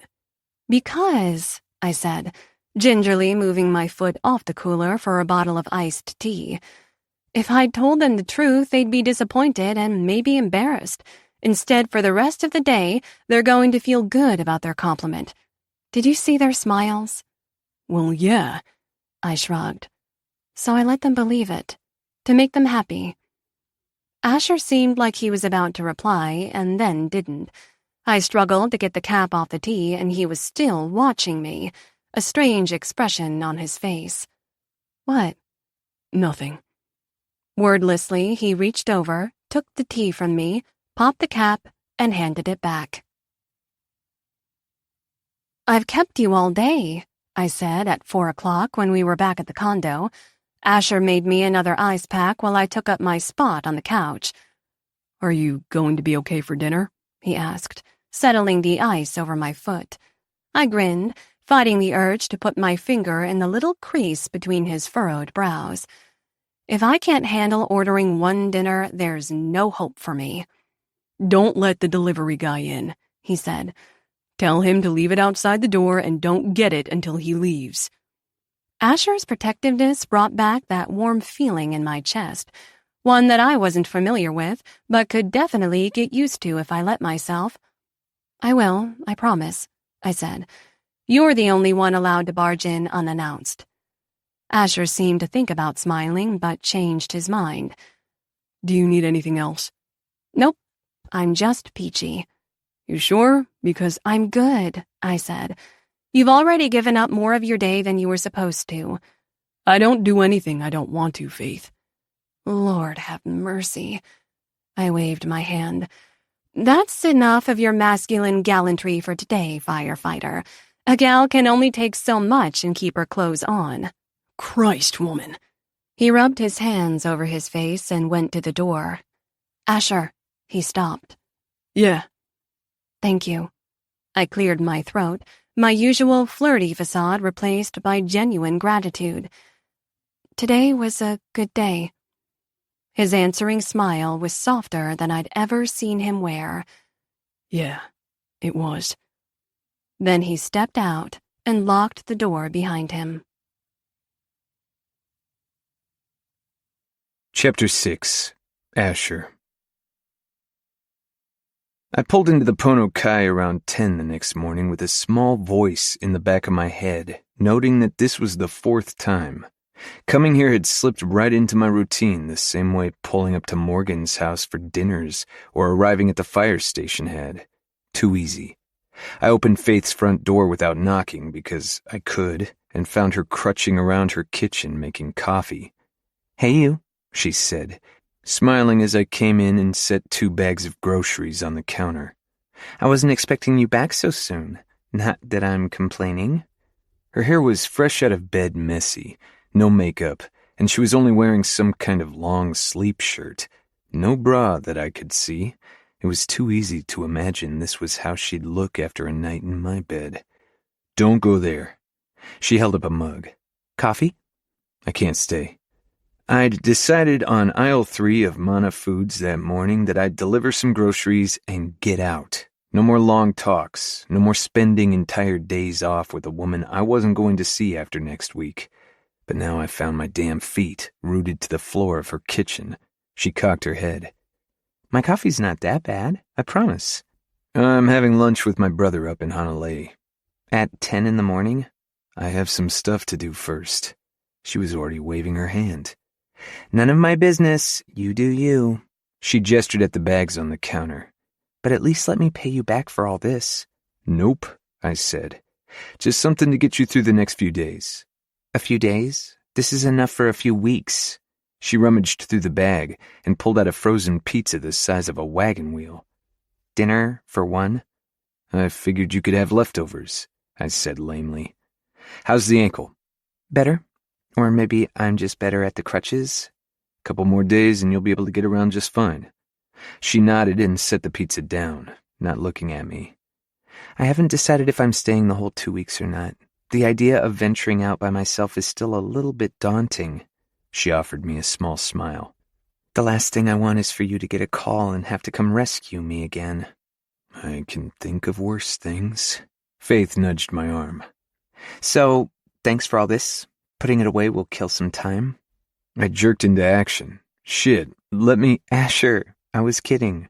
Go sit down and put your foot up, I said, unpacking the bags. I got this. Thank you, she said, and then froze, contemplating how to carry her coffee to the living area with crutches. God, I'm hopeless. You're not. You have your hands full, that's all. I grabbed her mug and set it on the coffee table, then went back to the freezer for an ice pack. She sat on the couch and I settled the bag on her foot, then returned to unpack the groceries, rationalizing like a bastard. It's shitty to leave her alone all day, doing nothing. Keeping her company doesn't have to mean anything except maybe you're not a complete asshole. Before I could talk myself out of it, I blurted, "You want to come with?" To meet your family? She smiled over her coffee mug. Do you think we're ready for such a big step? We're on our honeymoon, remember? I said with a smirk. You should see Honolulu before you go. That's my neck of the woods. Oh? I didn't know that. Come to think of it, I have no idea where you live. And I planned to keep it that way. That's the least I could do. Keep her out of my personal space before things got even more personal. But she'll bring her to meet Morgan? Cool story, bro. I coughed. So, do you want to go? Well, I did have plans to spend a riveting day watching other people walk to the beach. She grinned. I'd love to see Honolulu and meet your family, but I don't want to intrude. You were supposed to only check up on me, and I already monopolized all your time. I told you I don't do anything I don't want to do. Except that was turning into complete bullshit the more time I spent with this woman. What I wanted to do was whatever she needed me to do. I'll go on one condition. I smirked. You have conditions. Yes, we go for shave ice afterward. On me. I don't know, I said gravely. Hawaiian shave ice is pretty serious business. So I've heard. I want one before I leave. Deal. Her grin and the laughter in her eyes sent warmth radiating through my chest.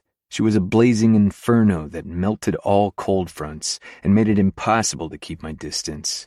While she crutched to her room to change, I sat in her living room and shot Morgan a text. I'm bringing her to lunch. The return text came in almost immediately. I expected no end of shit from my brother, and he didn't disappoint. Just her? Because we all know who's the special lady in your life. Smiley face. I rolled my eyes. Be there in an hour. The vibration of another text came in, but I ignored it. When it came to Morgan's smart-assery, it was best not to encourage him. Faith came out of the bedroom wearing a summer dress, white with blue flowers, and her hair in a ponytail. The straps of the dress hinted at the perfect shape of her small breasts and revealed her long neck that tapered to an elegant collarbone. I quickly averted my eyes, but it was too late. Thank you, Faith said. I didn't say anything. She smiled. You didn't have to. Faith had taken my stare as a compliment when it was actually a fierce urge to put my hands on her, to pull her to me and put my mouth to the delicate hollow of her throat, to taste her skin and feel the pulse of her heart under my lips. This is a bad idea. but I didn't say that either. The drive up to Hanalei from Kapa'a took about 40 minutes. We made it in 30. Do you always drive this fast, or are you just trying to impress me? Faith said as I careened my Jeep around a rental sedan on the northbound highway. Depends. Is it working? No, she said, then flashed me that flirty smile that made my blood heat. Okay, maybe a little. Most locals drive fast, I said, keeping my eyes on the road and not on the fact that her dress had ridden up, showing me more of her thigh than it should have. That's how you know they're local. It's the slow-ass tourists you gotta look out for. Not the cops? I know all the cops. A job perk, clearly. She gripped the handle above her window as I tore around a curve. But I should remind you there is no actual fire. I chuckled and slowed down. A little. The road took us along the northern curve of Kauai, past Princeville, to the small town of Hanalei. This place is so cute, Faith said, watching it go by in a blink outside her window. And there it goes. Each island has a Hanalei, I said. Old settlements that have been filled with boutiques to attract tourists. Oahu has North Shore. Maui has Paia. You've been all over Hawaii, then? Sure. The flight to Honolulu is only half an hour. I need a dose of action from time to time. There's hope for you yet, Faith said. But what about your brother? How'd you convince him to join you in your hermitage? Morgan came here first, actually, about 10 years ago. He was barely 18 and working on becoming a photographer. And he just decided to stay?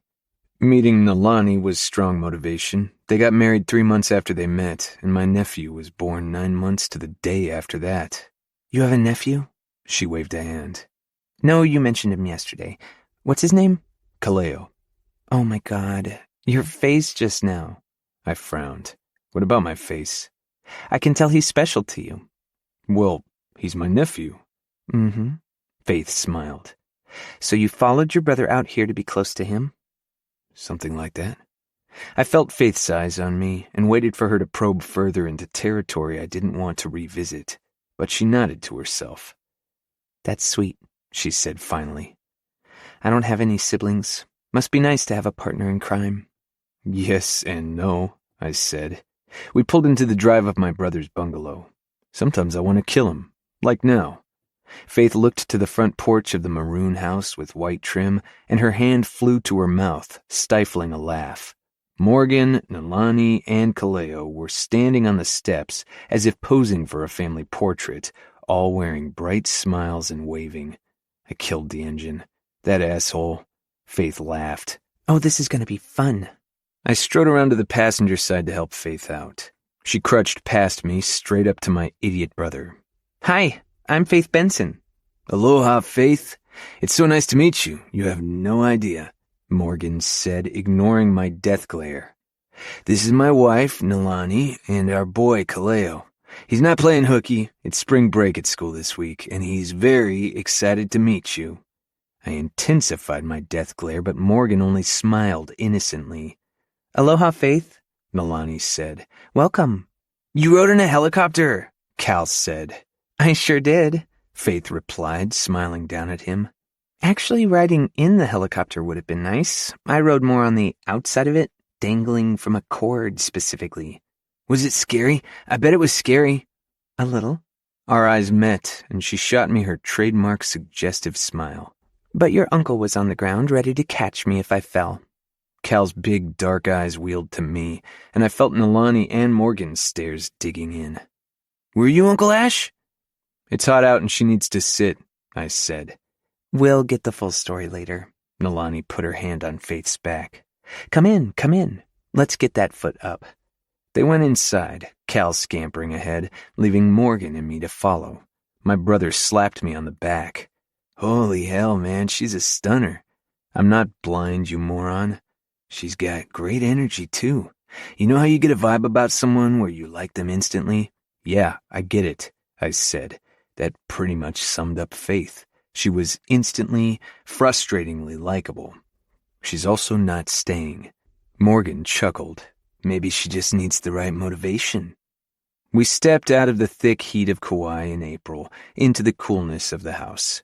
Ahead, Faith was making her way through the cozy living area, crutching over the hardwood floors and remarking to Nalani on the family portraits and various works of local artists that she and my brother had collected through the years. "You have a beautiful home," she said as they passed through the kitchen where scallops were sizzling in a pan out to the lanai. "And this view, are you kidding me?" Faith stared out over the yard and its overgrown grass to the tops of the lush forest, then out to the ocean far below. A rooster crowed from inside the branches of a lime tree. She turned to Kaleo, who had been stuck to her side since the moment she arrived. "Do you have a rooster in your tree?" He nodded eagerly. "We have 6, and a bunch of chickens." "What's with all the chickens anyway? That was definitely not in the brochure." "There are wild chickens all over Hawaii," Nalani said. "But they seem to like Kauai best." "They have good taste," Morgan put in. "Here, Faith, sit." They got her situated in one chair with her foot propped on another, and then Nalani went back into the kitchen while Morgan served up some lemonade. "Does it hurt?" Kaleo asked, inspecting Faith's ankle that was wrapped in an ace bandage. "It doesn't look so bad." "Your uncle has been taking excellent care of me." "Is that so?" Morgan grinned like a proud father. I shot him a look which he ignored. "Asher tells me you're in advertising." "Oh?" Faith smiled. "What else did he tell you?" "He said you were brave in the helicopter," Cal piped up. "Did he?" She looked to me, her eyes softening. I shifted in my seat. "I said you handled it well, which you did." "Thank you," she murmured and turned back to Morgan. "Yes, I'm in advertising, in Seattle." She and my brother instantly became wrapped in a conversation about her job and her life on the mainland, as if they had known each other forever. Nalani emerged with scallops and salad, and we all settled down around the table. Conversation flowed freely. Nalani and Morgan told Faith about their photography studio in Princeville, and Morgan did what he usually did, roamed the lanai, taking candids of us with his Nikon as we talked. The laughter was plentiful, and it was becoming hard to imagine that 2 days ago there was no Faith in my life. She's not in your life, I reminded myself. She's only passing through. Whatever the deal, it was beginning to get under my skin how much she was getting under my skin. A few days ago, my life might have been emptier, but at least it was solid, settled, uncomplicated, and yet I couldn't keep myself from inviting her into it. "Everything was wonderful," Faith said as the table was being cleared. "I'm sorry I can't help you clean up." "Nonsense," Nalani said. "You're our guest. Besides, I'm just carrying plates. Morgan has to wash." He smiled fondly at his wife. "That's the deal. I can't cook for shit, so I'm on dish duty. Asher has to help." I held up my hands. "Not me, I'm a guest." Morgan snorted. "My ass." He turned to Faith. "He's here 4 nights a week, despite having his own huge place right on the beach." "It's not huge, and most places on Kauai are right on the beach," I said with a pointed glare. That shut Morgan up, but I felt Faith's eyes on me. Her smile dimmed for the first time all day, and after a short silence, she got to her feet and reached for the crutches. "Where are you going?" I half rose out of my chair. "I'm running away. Don't try to stop me." She cocked a hip. "I'm going to use the restroom, if it's all right with you." I sat back down. "Oh, sure." "Just past the kitchen," Morgan told her. She made her way off the lanai, and I heard her stop to speak with Nalani. Kaleo had gone off to his favorite hideaway, under the front porch, leaving Morgan and me alone. "What was that all about?" he asked. "She doesn't know you're loaded?" "Loaded with my New York money?" Morgan frowned, confused for a second, then sagged in his chair with realization. "Damn it. Cal, don't blame him. You should have told me if the business was in trouble. Is it? And if it is, what are you going to do? Make me another loan? Fuck that, I'll just give you the money." "I don't want your money. The first time was an investment, a loan that I paid back, which I didn't ask you to pay back. But Ash, you have to stop." "Stop what? Worrying about you and—" "Yes! Stop worrying. Stop babying me. So the business hit a rough patch. I'll figure it out. I want to figure it out. I don't want to face every obstacle in life knowing I have a safety net."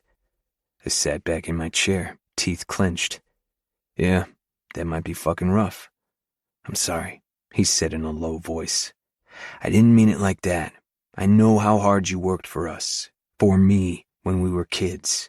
I will never be able to repay you for that, Ash. Never. I'd never ask you to. But we're not kids anymore.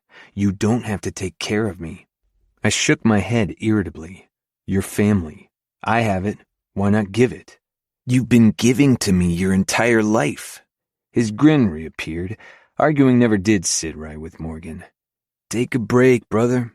I got this. Fine, I gritted out. But if you're really hurting, if it gets to the point where you're on the verge of going under, then I'll consider another loan. But until or unless that happens, he kicked back and laced his fingers behind his head. I mean, what if I'm just not very good at running a business? You going to keep pouring your money into a black hole? He tisked. I thought you were good with finances. How can you joke about this? Because I'm not going to rob myself of happiness right now by worrying about something that hasn't happened yet. He held up a hand when I started to protest. I'll figure it out. Figure what out? Faith asked, hobbling onto the lanai.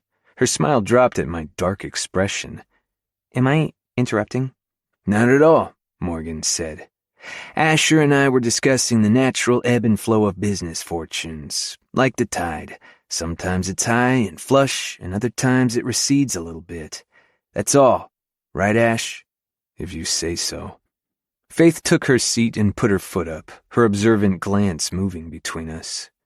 On an island this small, I'd imagine you're only going to get so many clients per year, she ventured. True, Morgan said, but we're about to head into the busy wedding season. Though we don't want to bank everything on one season, Nalani said, rejoining us. We're looking for ways to expand. Faith nodded. Do you have an online presence? I rubbed my face. You have to stop using that phrase. She stuck her tongue out at me and turned to Morgan. Do you have a website? We do. It's not great, Morgan bit his lip.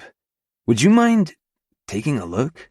It'd be nice to have a pro tell us all the stuff we're doing wrong. No, we can't ask, Nalani began hesitantly. I don't mind at all, Faith said. I can't promise anything, but I'm happy to look. Morgan and Nalani exchanged hopeful glances. You sure? It's what I do, Faith said with a shrug and a smile. Nalani went and retrieved a laptop. She and Morgan sat with clutched hands, as if they were in a doctor's office awaiting a diagnosis, while Faith studied their webpage. I slipped away into the kitchen with no small amount of relief and gratitude for Faith's help. If Morgan wouldn't take my money, maybe she could give them a boost. And if she can't, they're getting the money anyway. Morgan had his pride, but he didn't understand that the entire point of selling my soul on Wall Street had been to ensure he'd never have to want for anything. I didn't almost kill myself so that I could watch him suffer. From the moment I opened my eyes to a smoke-filled morning and his scared-to-death expression, he'd become my responsibility. It was ingrained in me, and nothing was going to change that. I loaded our lunch dishes into the washer while watching the scene on the lanai through the window. My brother and his wife talked and laughed with Faith, listening to her advice with smiles of hope and excitement blooming on their faces. My chest felt warm with pride, as if I could take credit for her, as if she were part of our little clan, as if she belonged here, as if she were mine. I shook my head to clear the bullshit out. She wasn't mine, and wasn't going to be. I didn't have relationships that lasted longer than a night or two, and even if I did, she lived thousands of miles away. She needed her big city, while I couldn't imagine stepping foot on the mainland ever again. I'd finally found a modicum of peace here. The islands helped temper the rage that constantly simmered in me that our parents had broken my and Morgan's childhood and left me to put the pieces back together. Faith was beautiful and fun, and her sly, flirty smiles gave me inappropriate thoughts. But it couldn't and shouldn't go any further. The fact I had to keep giving myself these mental cold showers was driving me fucking nuts. Enough already.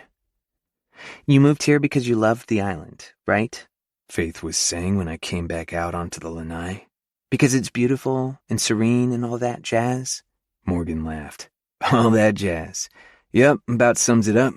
He turned his huge grin up to me. Faith has some fantastic ideas.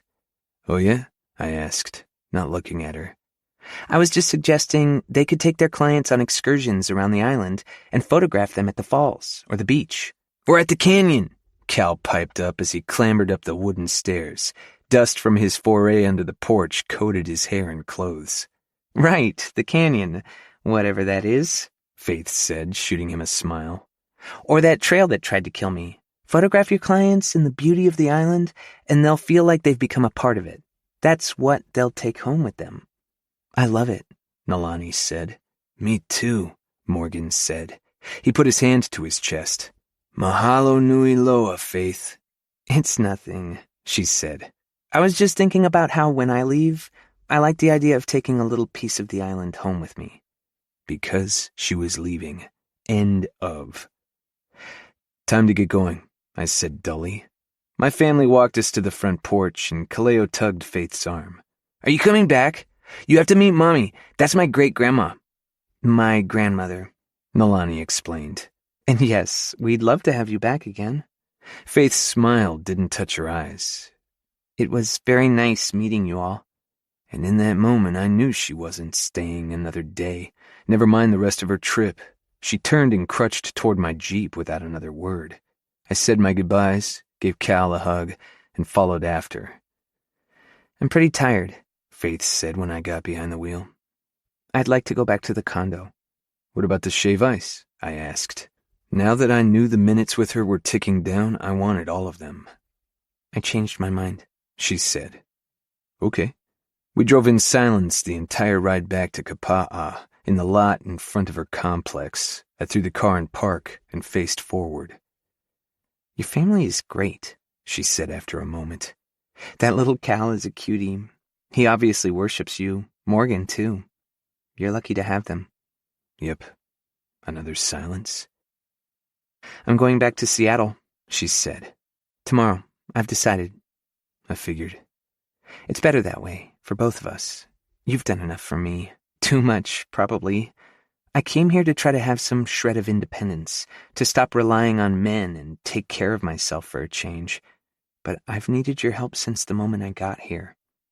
I wanted to tell her that needing help wasn't the same as mooching off someone, but she was right that this was better. Better for me to get back to normalcy, and better for her to get back to her life in Seattle and carve a path to self-improvement that didn't involve me drooling all over her 1 minute and pushing her away the next. I get it, I said, unsmiling. You have to do what you have to do. Such a manly response. Her teasing tone fell away. Thank you for everything, Asher. No problem. I still couldn't look at her, but heard her little sigh.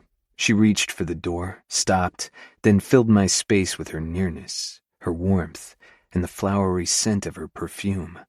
She planted a soft kiss on my cheek. Goodbye, firefighter. Too soon the kiss was over. Faith climbed out of the Jeep and retrieved her crutches from the back seat on her own, while I was immobile, sitting in the feeling of her lips on my skin. If I moved, I'd grab her, or tell her to stay. And then what?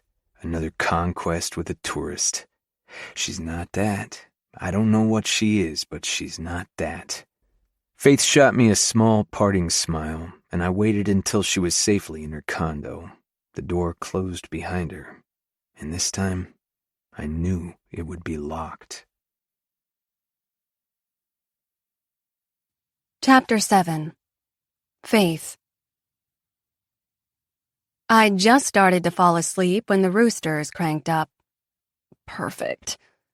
I'd hardly slept all night, tossing and turning as much as my ankle would allow, my brain tossing and turning too.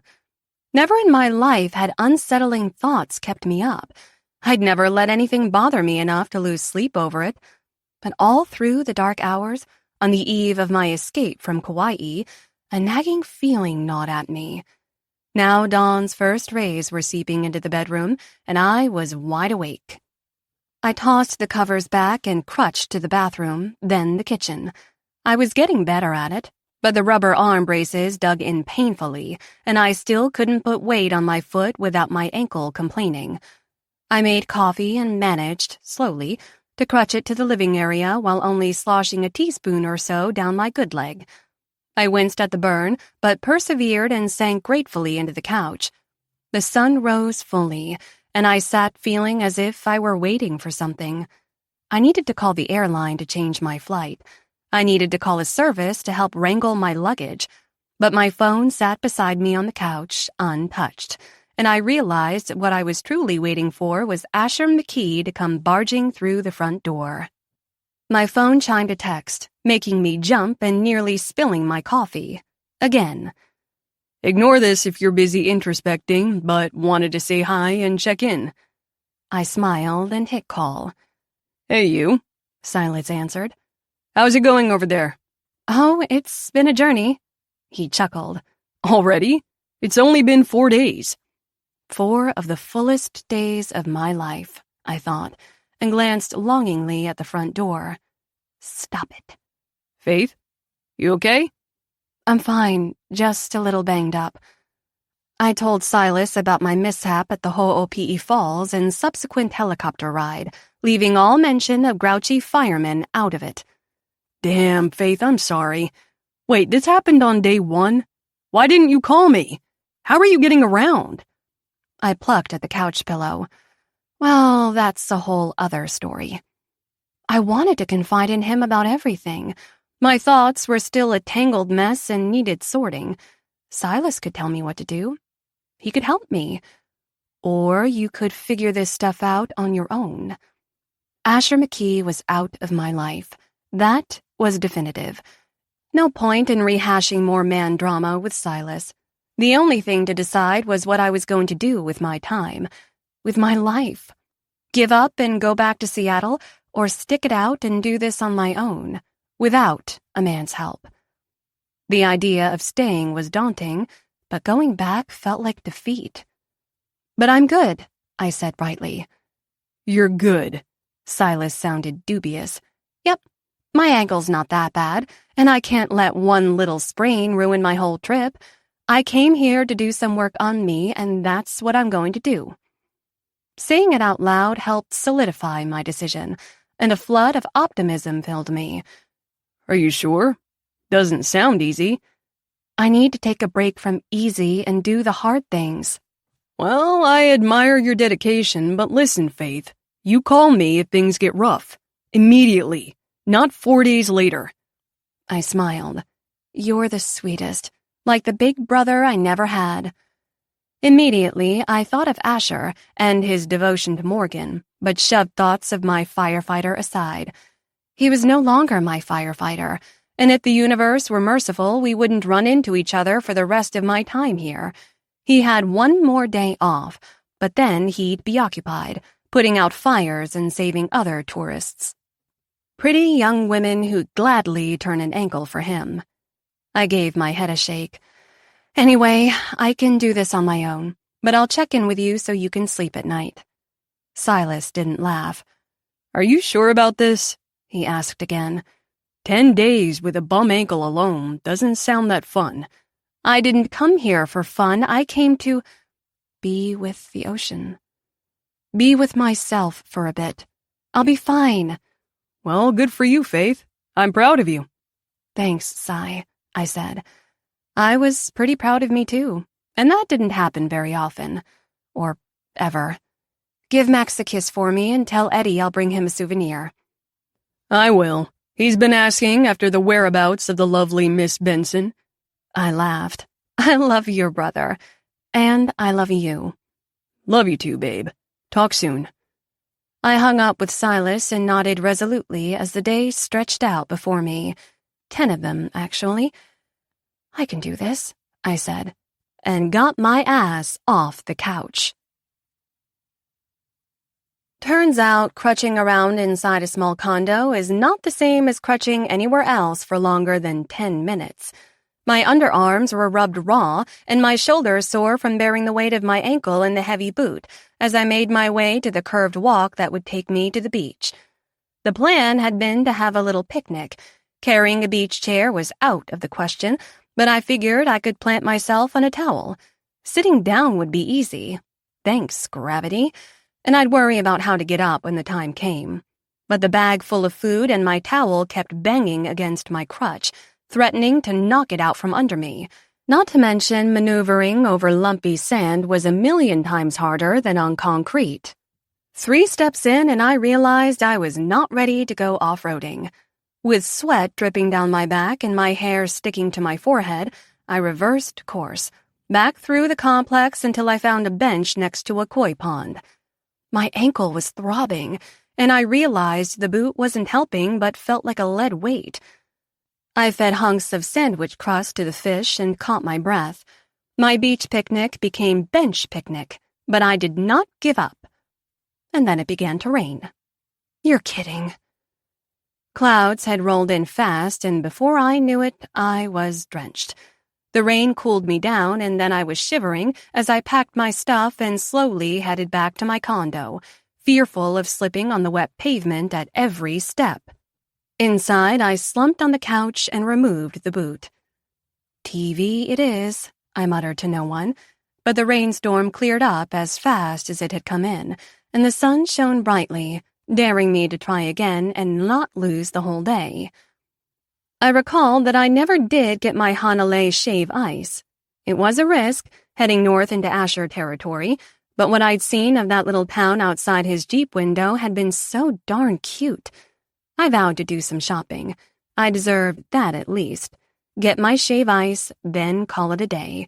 It wasn't exactly spiritual, but maybe crutching around by myself was the hardship the universe wanted of me. Thanks to my beloved Peloton back home, I was in good shape. I could do this. I dried off, changed, and rewrapped my foot in the ace bandage Asher had brought me. It felt 1,000,000 times better without the weight of the boot, and I steeled myself for another outing. It was nearly 4 in the afternoon by the time I was ready to call the Uber, half certain there was only one driver on this godforsaken little rock, and that the dude with the white Kia was going to pull up. But a gray Camry arrived fast, and the next thing I knew, I was in Hanalei. Boutiques and restaurants lined the main street on either side, and a little expanse of green grass with picnic tables made up the town center, such as it was. I quickly realized Hanalei was only small if you're driving or walking on 2 legs. On crutches, everything felt miles apart. Don't exaggerate and make it worse, I muttered to myself, and spied a little shop with silver jewelry glinting in the window. Like a magpie attracted to shiny things, I made my way there first. The blue sky was clumpy with gray clouds here and there, but it was mostly hot and sunny. I hobbled into the shop's cool confines and sighed with relief. "Aloha!" called the shopkeeper from behind a display. She was an older lady, covered in silver and gemstones. Hi, I said, still feeling too awkward to use aloha. I wondered if I was even allowed, considering I wasn't local. "Oh, dear. Would you like to sit for a minute?" "I'd love that, thank you." The shop was dim and full of glass displays of rings, bracelets, and loose gemstones. Necklaces hung from branch-like stands, some with intricate pendants of gems and pearls, others with huge raw stones. Smooth wood carvings lined the shelves on the wall, and soft New Agey music laced the air along with incense. "You have a beautiful shop," I said, and sank gratefully onto the little fold-out chair the woman brought me. "Are you looking for anything in particular?" "A new ankle?" I said with a tired smile. She nodded seriously and turned to a tall glass display near me with 4 shelves of crystals, some in raw clusters, some smoothed into rounded stones, some set into earrings and necklaces. "Amethyst is strong in healing energy," she said, touching a purple shard, then took up a smooth egg of green. "Bloodstone, too." I imagined bloodstone would be bloodier. "Green jasper with red inclusions of hematite," she explained, showing me the specks of red. "Good for the circulation, but I think you need something stronger." "Oh, I don't actually need—" "Here we are." She pulled a necklace off a display, letting the delicate silver chain fall over the back of her hand. The pendant was a 2-inch carved shard of clear crystal with a row of 7 colored gems set in silver along its front. Quartz is the most powerful healing stone of them all. It's beautiful, I said. What are the other stones? They represent the chakras, the energy centers within us. Are you familiar? No, and I'm not sure I believe in that stuff, I said apologetically, or that crystals hold healing powers in the first place. That's the beauty of the world's energies, the woman said. They work whether you believe in them or not. I laughed a little. Okay. She shot me an indulgent smile. Why do you think so many people come to the islands every year? I'm not speaking of the tourists of Waikiki, mind you, though I wouldn't write them off either. I mean those who come with pain in their hearts and minds and are seeking relief. They are drawn to Hawaii because Hawaii itself has healing properties. I get that, I said. That's actually why I came, even though I've been distracted. A strange little pang of pain flickered in my chest with thoughts of Asher, or more specifically, how I wasn't going to see him again. I had to put him away. Put him out of my mind, out of my thoughts, and out of other places. In the vicinity of my heart, he kept busting into. Do you have anything that'll stop me thinking about a certain sexy man with whom it would be a terrible idea to get involved? The woman smiled. Quartz is the master healer of all maladies, physical and spiritual. She took the necklace and moved behind me to fasten it. This crystal will keep your mind pure. Pure? Let's not go that far. She laughed.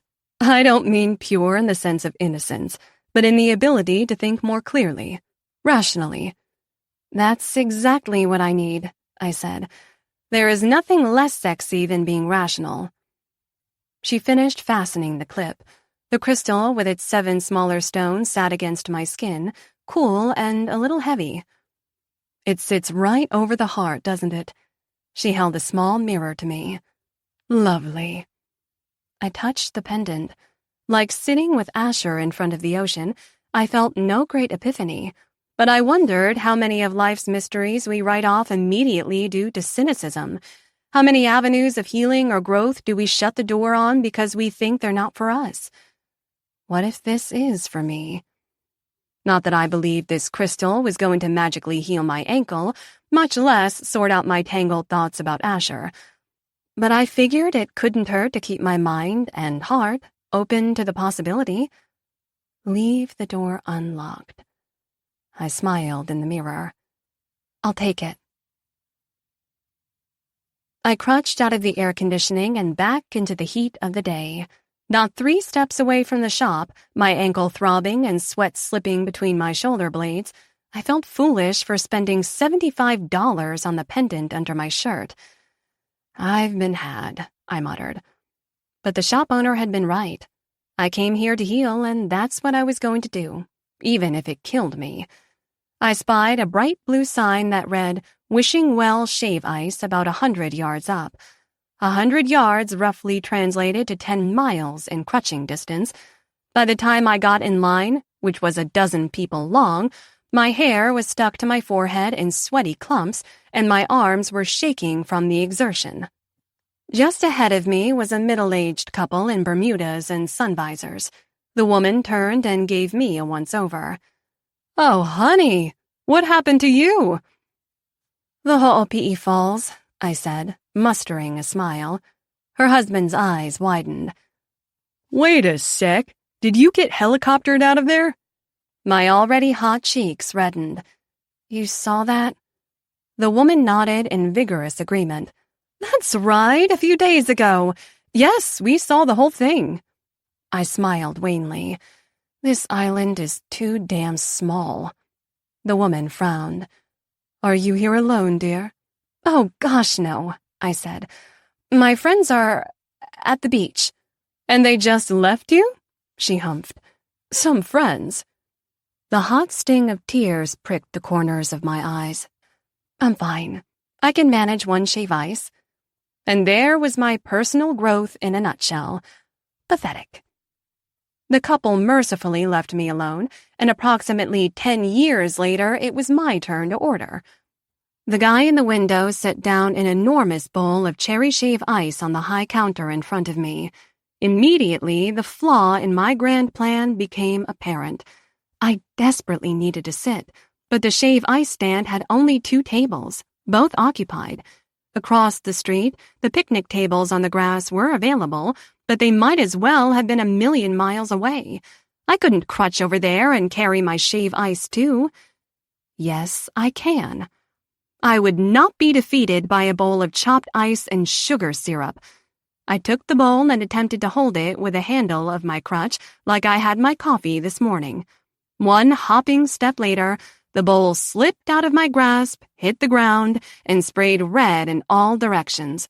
People in the blast radius gave little shouts of surprise as the shave ice splattered ankles and bags. "I'm sorry, I'm so sorry," I muttered over and over, ready for the ground to swallow me up. I fought back tears while asking the guy behind the counter for some napkins, but cleaning the mess was beyond me. If I didn't sit down soon, I was going to fall down. "This wasn't her fault," came a low, rough voice in anger. "One of you could have helped." And there was Asher McKee, hunkered down, picking up the bowl.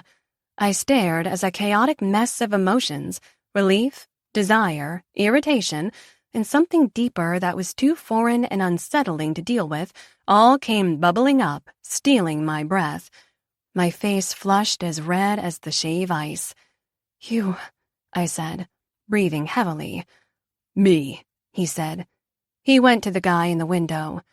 "Hey, Chad, can I get some napkins?" "Sure thing, Ash." Asher mopped up the mess, not looking at me as he worked. "I thought you were leaving." "I am," I said. "I'm done. I tried to stick it out on my own and failed, and now here you are again." I shook my head. No, you can't be here. I put you away." He scowled and tossed the wad of napkins in the trash. "What does that even mean? I live here." "One day," I said, conscious that people, some still grumbling about cherry splatter, were watching. I just wanted one day to try to do one thing on my own. One thing without you or anyone else swooping in to rescue me. "You think pushing yourself beyond your physical limits is self-improvement?" Tears threatened to spill over. "One stupid shave ice is not the measure of your competence, Faith," he said in a low voice. "Come on, you gotta put that foot up." He searched the immediate vicinity, glaring at our audience. His dark eyes found the picnic tables with their benches across the street. He nodded to himself, then wheeled on a young guy sitting at the nearest shave ice table with his girlfriend. Asher jabbed a finger. "You up." Mortification washed over me, and yet I couldn't help the little thrill that shot down my spine at how fast the guy and his girlfriend scampered out of their seats with muttered apologies. Asher guided me to sit, then took my crutches. I wiped my nose. I sort of need those. "Be right back." I watched him cross the street and claim a table with the crutches. Then he came back for me. He held out his hand. "Come on." My emotions had drained, leaving me exhausted. Or maybe it was the failed exertion of the day, but I still had a shred of pride left. "I'm not going to let you carry me across town in front of all these people," I whispered. "Wasn't planning on it." He pulled me to standing, then took both my hands in his, engulfing them in his large, strong grip. In one smooth motion, like some sort of dance move, he turned his back to me while lifting my arms up and then lacing them around his neck. He hunched down a little and hoisted me onto his broad back. My face was right over his shoulder, my cheek touching his. "Hold on." I did as he commanded, and he let go of my hands to hook his arms under my knees, then started across the street. I felt every move of his muscles, the power and heat in him. His cologne became my atmosphere, and I inhaled and let out a deep sigh. My body melted against his, and I could have taken a nap right there. I was right. About what? His deep voice was a rumble against my chest. You could have carried me out of the falls like this. He made a sound I couldn't identify, and then, too soon, the journey was over. Asher set me down on the bench where he'd left my crutches, and I put up my throbbing ankle. Cherry, right? He jogged back across the street without waiting for an answer, and despite the line, he returned quickly with 2 shave ices, 1 cherry, 1 coffee, because he knew everyone, because this was his town and it had been reckless to come up here. Reckless, or exactly what you hoped for? Asher set the red bowl down in front of me and dug into his without a word. I had a full-on Bridgerton Duke of Hastings moment, lust bawling in my stomach, as I watched him lick his spoon. Damn him. I grabbed my bowl and turned as far away from him as my outstretched leg would allow and dug into my shave ice. I ate too fast and, because that's how this day was going, promptly gave myself a brain freeze. I set down my bowl with a curse to find Asher watching me, eyebrows raised. Better? No. He snorted a laugh.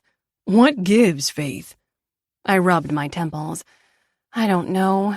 I don't know what I'm doing here. I thought leaving was giving up, but staying is stupid. Pushing yourself too hard is stupid. You could wind up hurting yourself worse.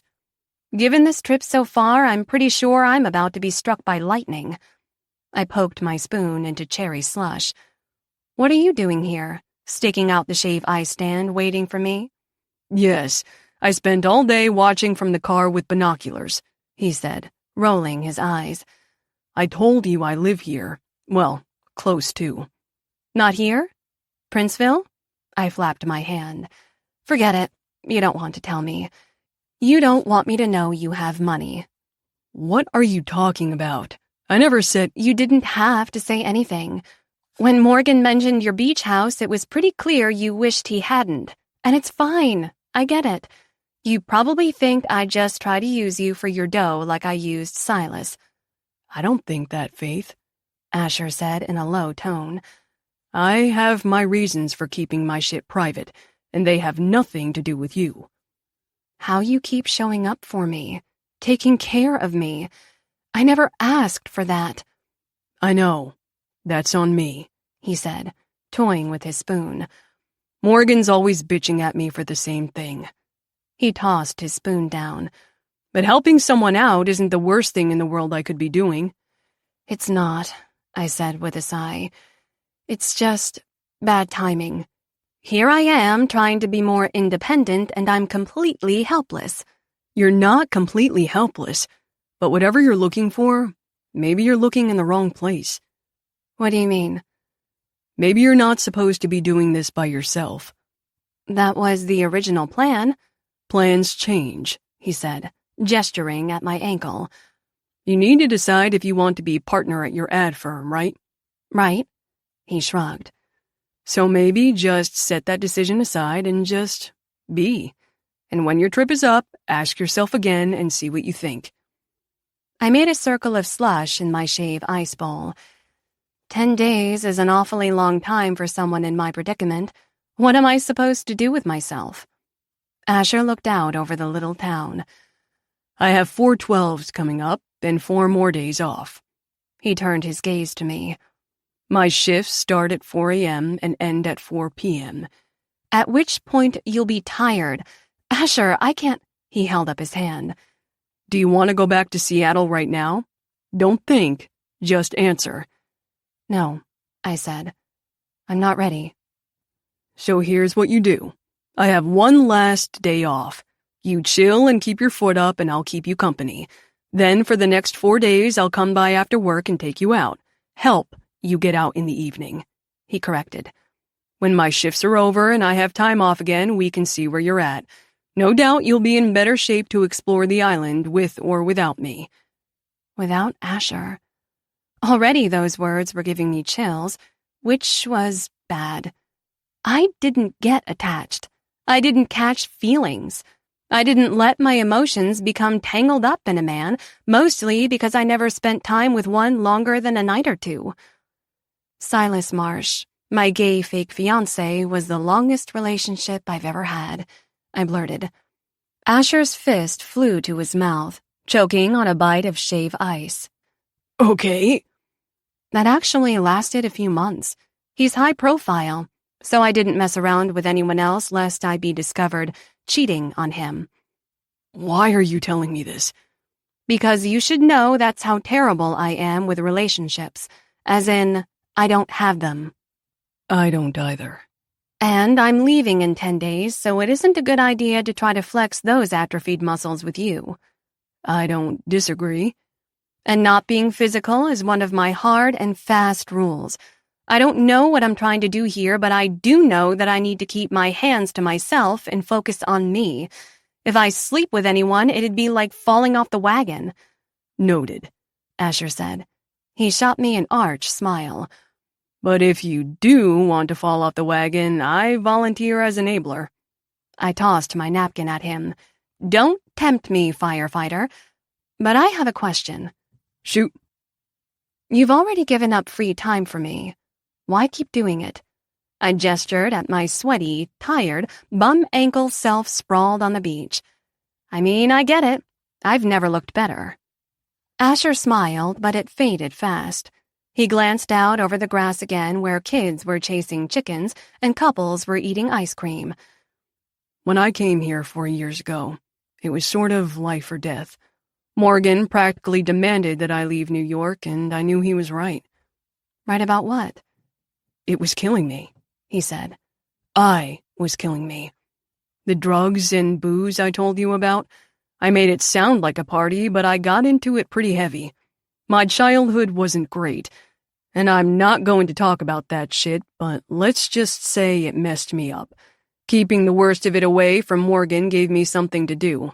I worked really damn hard to make sure it didn't touch him, but when he moved here and began his own life, I was lost. I sat, frozen as he spoke. For once, I didn't interrupt or make a stupid joke.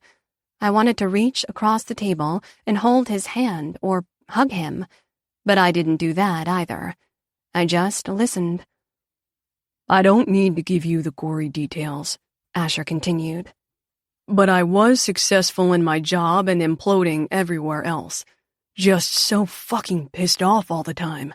No direction, no purpose. I came here to figure my shit out. He looked at me seriously. I know what that's like.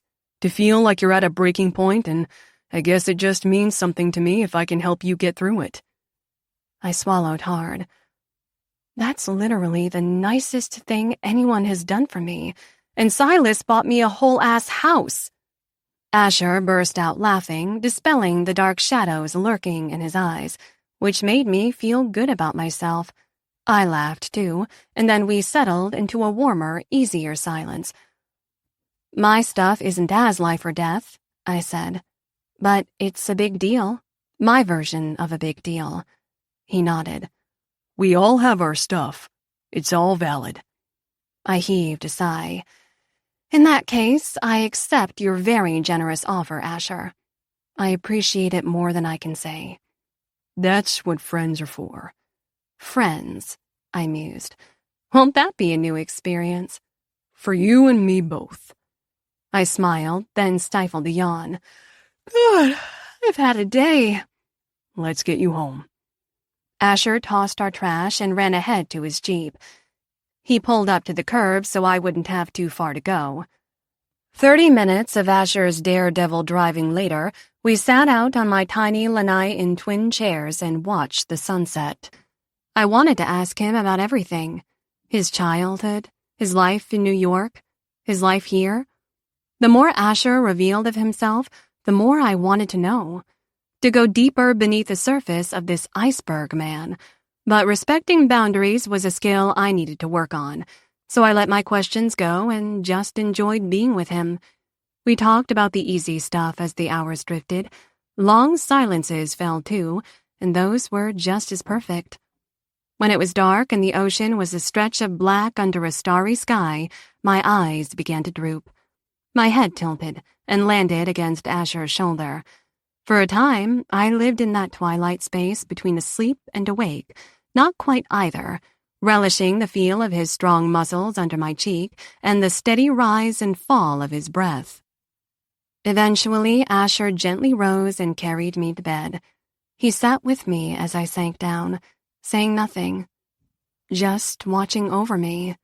Vaguely, as if in a dream, I felt him find the pendant around my neck. Its weight lifted off my skin as he examined it.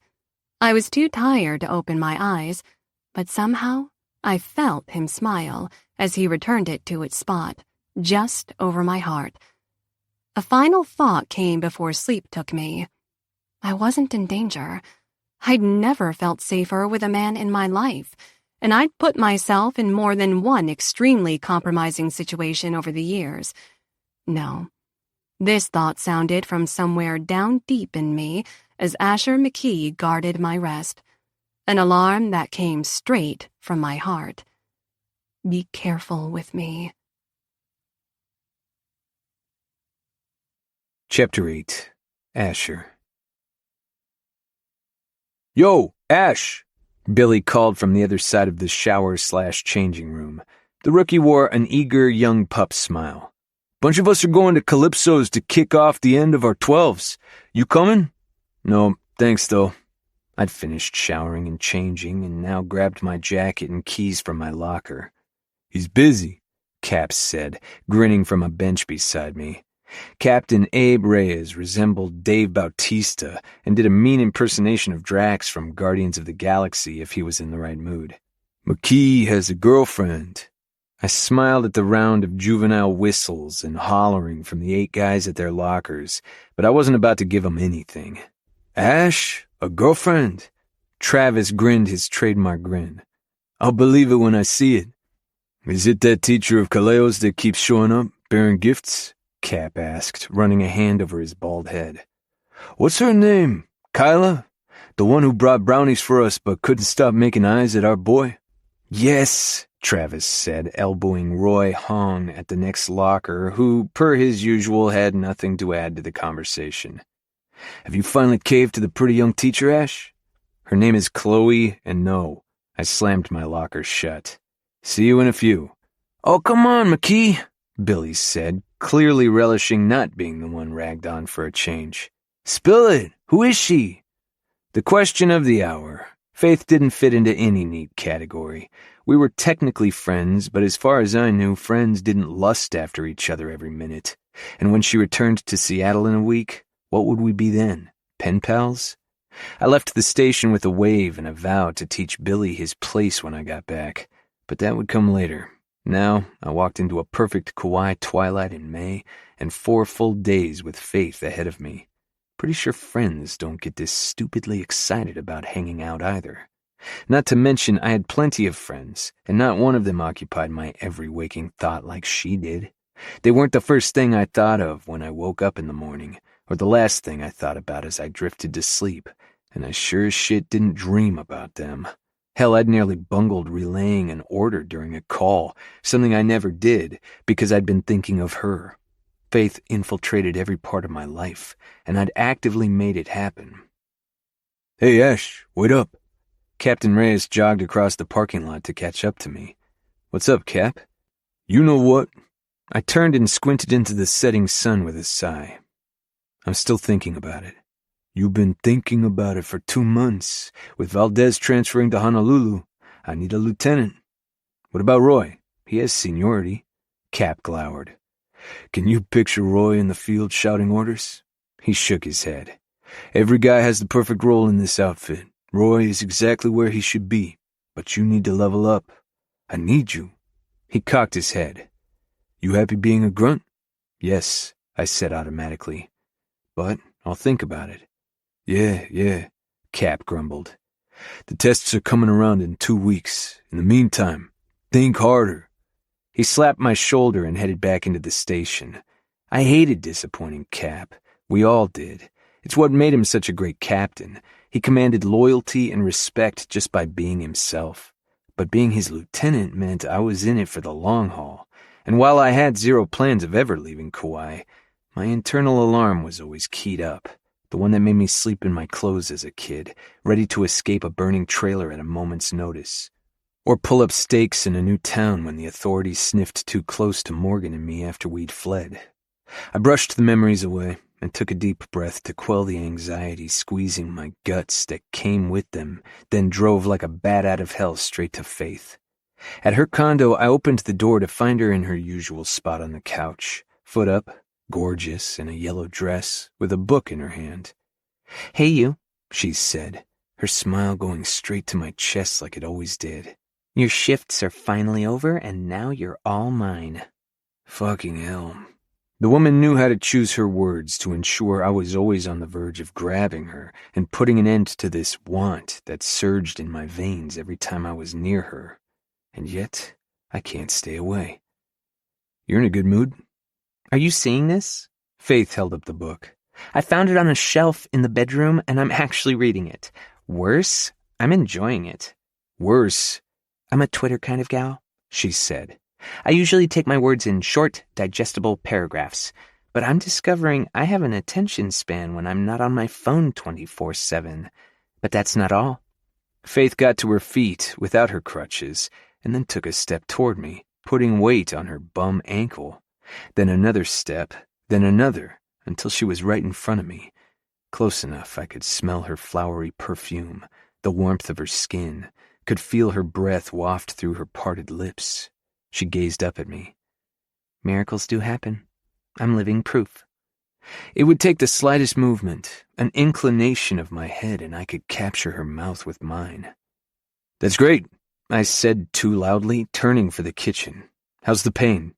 "Not bad. I'm not ready for heels, but it's a start. We should celebrate. I'm dying to get out of this condo." Over the last 4 days, we'd made small excursions in the evening after my shifts, but for the most part, she rested and gave her ankle a chance to heal. "Sure," I said. "Dinner? I know a place." "I would hope so," she laughed. "And yes, I'd love to." Great, I thought, with no small pang in my chest. It's a date. 10 minutes later, we pulled into the gravel driveway of Reggie's. The pink restaurant with blue trim sat tucked into the greenery off the main road. A huge wooden patio curved around from the side, where most of the dining took place. Faith crutched along with me up the front steps, gingerly putting weight on her foot, wincing now and then but never complaining. A rooster perched on a bench out front heralded our arrival. "This island and its chickens," she laughed. "No chickens served here," I said as we made our way inside. "This place is vegan." She looked dubious. "I'll try anything once." "Once?" I chuckled. "It's good, I promise." "Not grass burgers and kale?" "Grass burgers are my specialty," said a voice, and Kyoji Hayashi approached us with a grin. "Ash, good to see you, man." He extended a heavily tatted arm, and we shook hands. "Reggie, I presume?" Faith said with a warm smile. "Faith Benson." "Aloha, Faith. I'm Kyoji. Reggie was my dog. I named this place in honor of him." "That's sweet." "He was a good boy," he said, leading us through his restaurant to the back patio. "How have you been, McKee? Long time no see." "Been busy." Kyoji's eyes darted to Faith and back. "I guess so." He set us up with some menus, then left to get our drinks. "You really know the entire population, don't you?" Faith asked over her menu. "Seems like you'd have no privacy on this island. Everyone knows everyone else's business." I shrugged. "No different than a small town on the mainland." "Which is why I live in a huge city," she said, perusing the options. "I prefer my sins to go unnoticed." "Kyoji's like me," I said. "A transplant from New York." The proprietor returned with our drinks, Tahitian lemonade and mint iced tea, both in mason jars. "Hey, Kai, tell Faith what you did in NYC." "I was a fashion designer." Faith stared. "Get out." "True story. I had my own line and wasn't doing too bad, but I was working with a lot of leather and it started to take a toll on me." "So you gave up a life of high fashion in New York City to come here?" He grinned. "Never looked back. Right, Ash?" "Amen." Faith shook her head, looking as if Martians had landed on the table. "Wow, this place must have magical properties." At those words, her fingers went to the pendant hanging from her neck. I'd noticed it a few days ago and would have wagered $1,000,000 that she'd gotten it from Anna's shop in Honolulu, but I never asked Faith about it. Teasing her about it might make her self-conscious. I knew better than anyone that when you were trying to do better, anyone giving you shit, even well-meaning shit, felt shitty. Moreover, the necklace had taken on less spiritual connotations for me. I'd imagined Faith wearing it and nothing else numerous times over the course of my 4 work days. Kyoji took our dinner order and Faith set her elbows on the table, fingers laced. Tell me about your job, firefighter. You kept pretty quiet about it on your post-shift visits. Because there hasn't been much to tell, I said. A few heart attack calls, a couple of elderly falls. I shot her a look. A tourist or two trying to duck out of the 2-mile Ho'opi'i return trip by calling in a chopper. Very funny, she smirked. Not many actual fires, is what you're saying. Not lately. I knocked on the table. Mostly medical. We're all trained EMTs or paramedics. When an ambulance is called, we come to and usually arrive first. First responder, Faith said, her smile turning sly. I'm pretty sure that's one of the sexiest phrases in the English language. I took a long pull of my cold tea and her smile brightened. She was clearly enjoying my discomfort. What's the difference between an EMT and a paramedic anyway?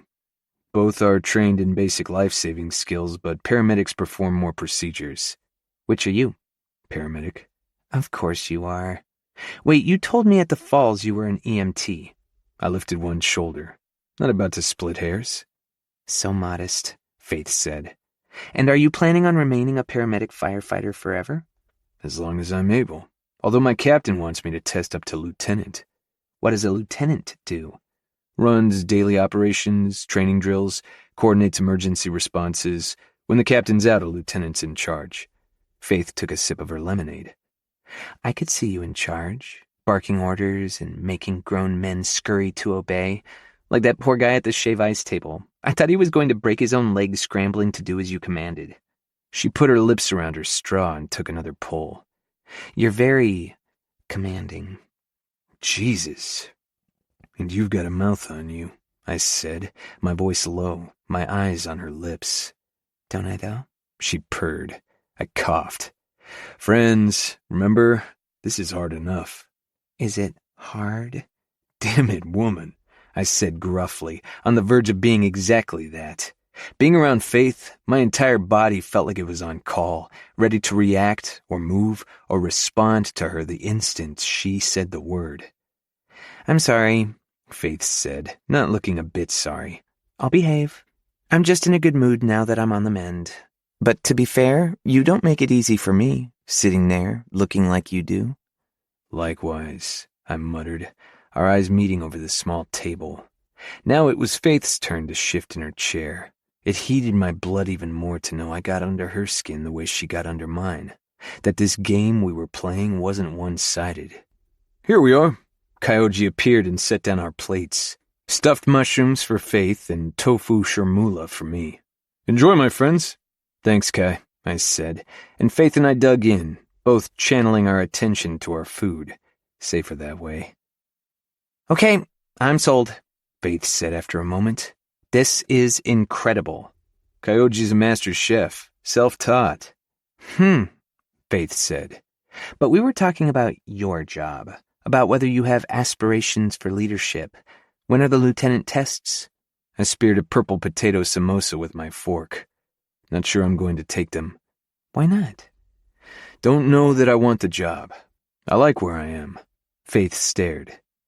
Hold on. Your boss wants to promote you, but you're not sure you're up for it.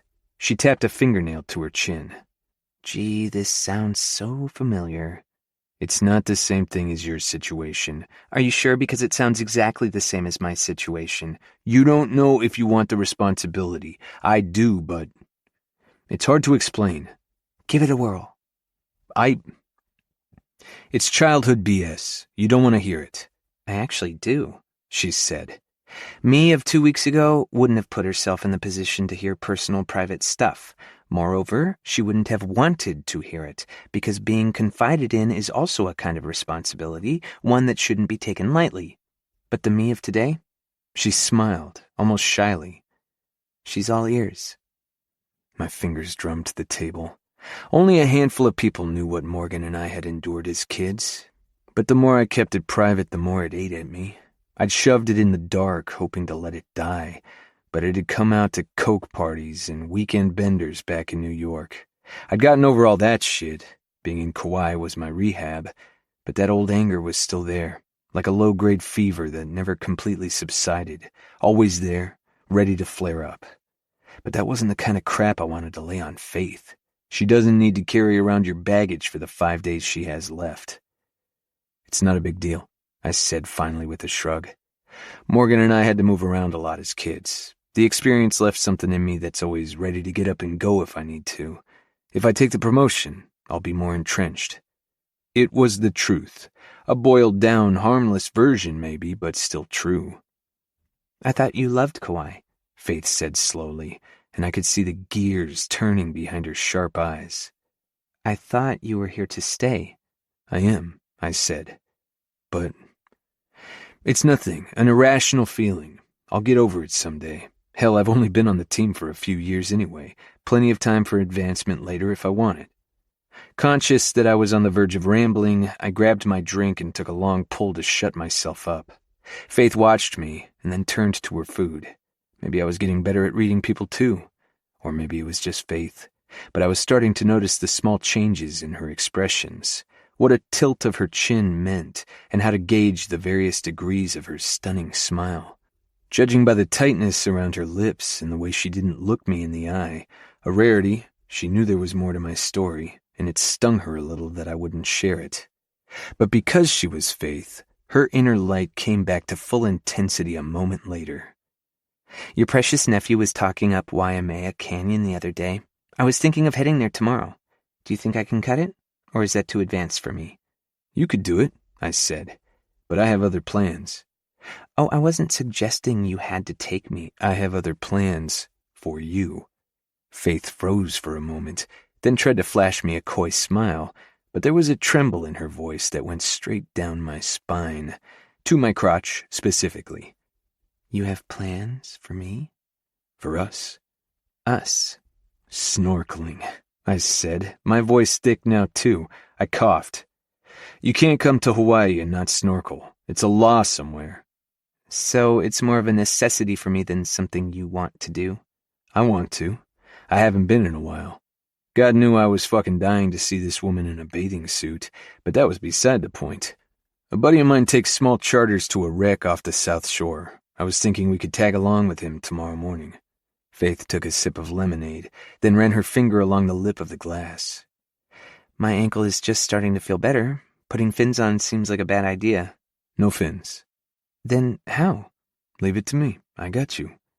If I could have snatched those words back, I would have. Too late. They hung between us, and I watched Faith take them in.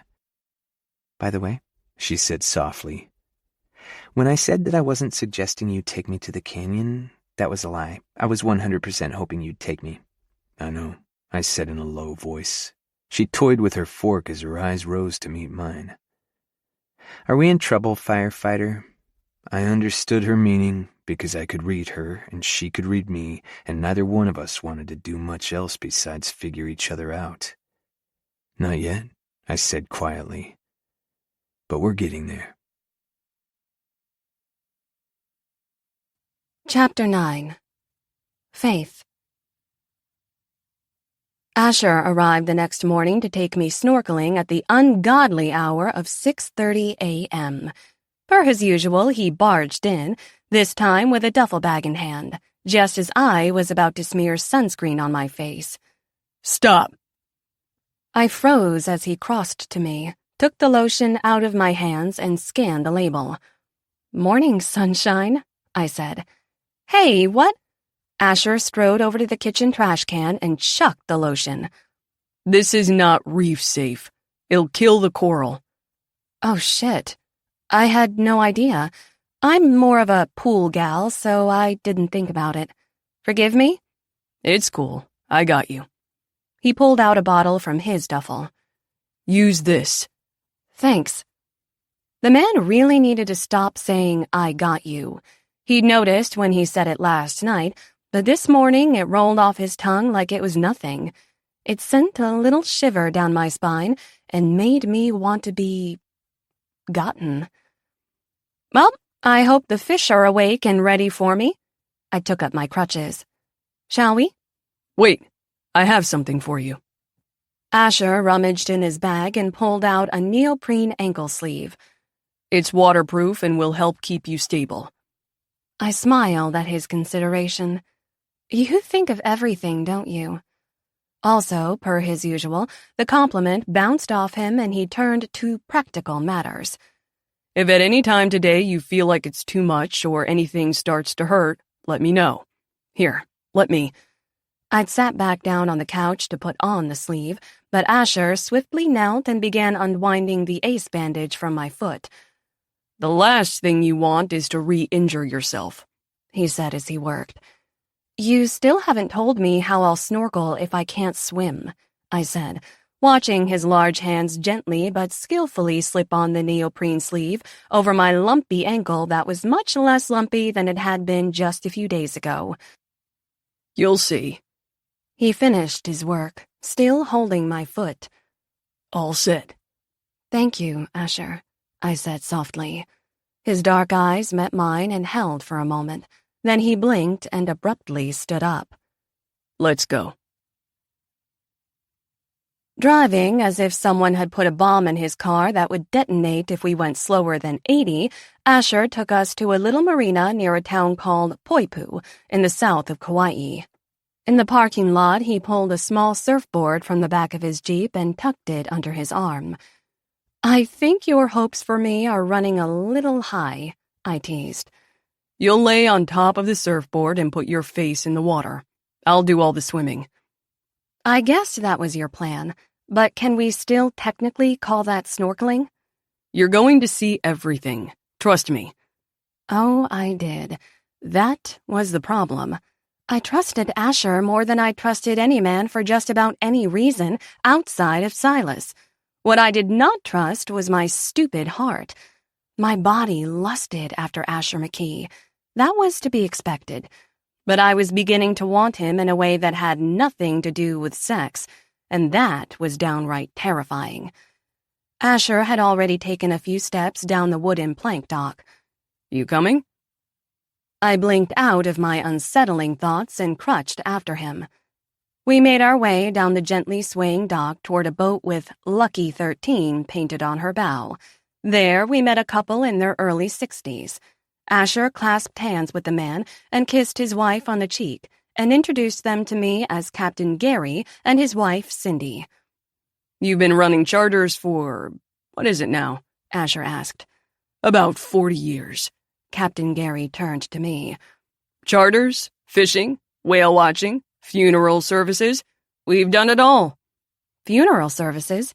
Yep, Cindy said, nodding with a gentle smile. We've laid a lot of ashes in these waters. Oh.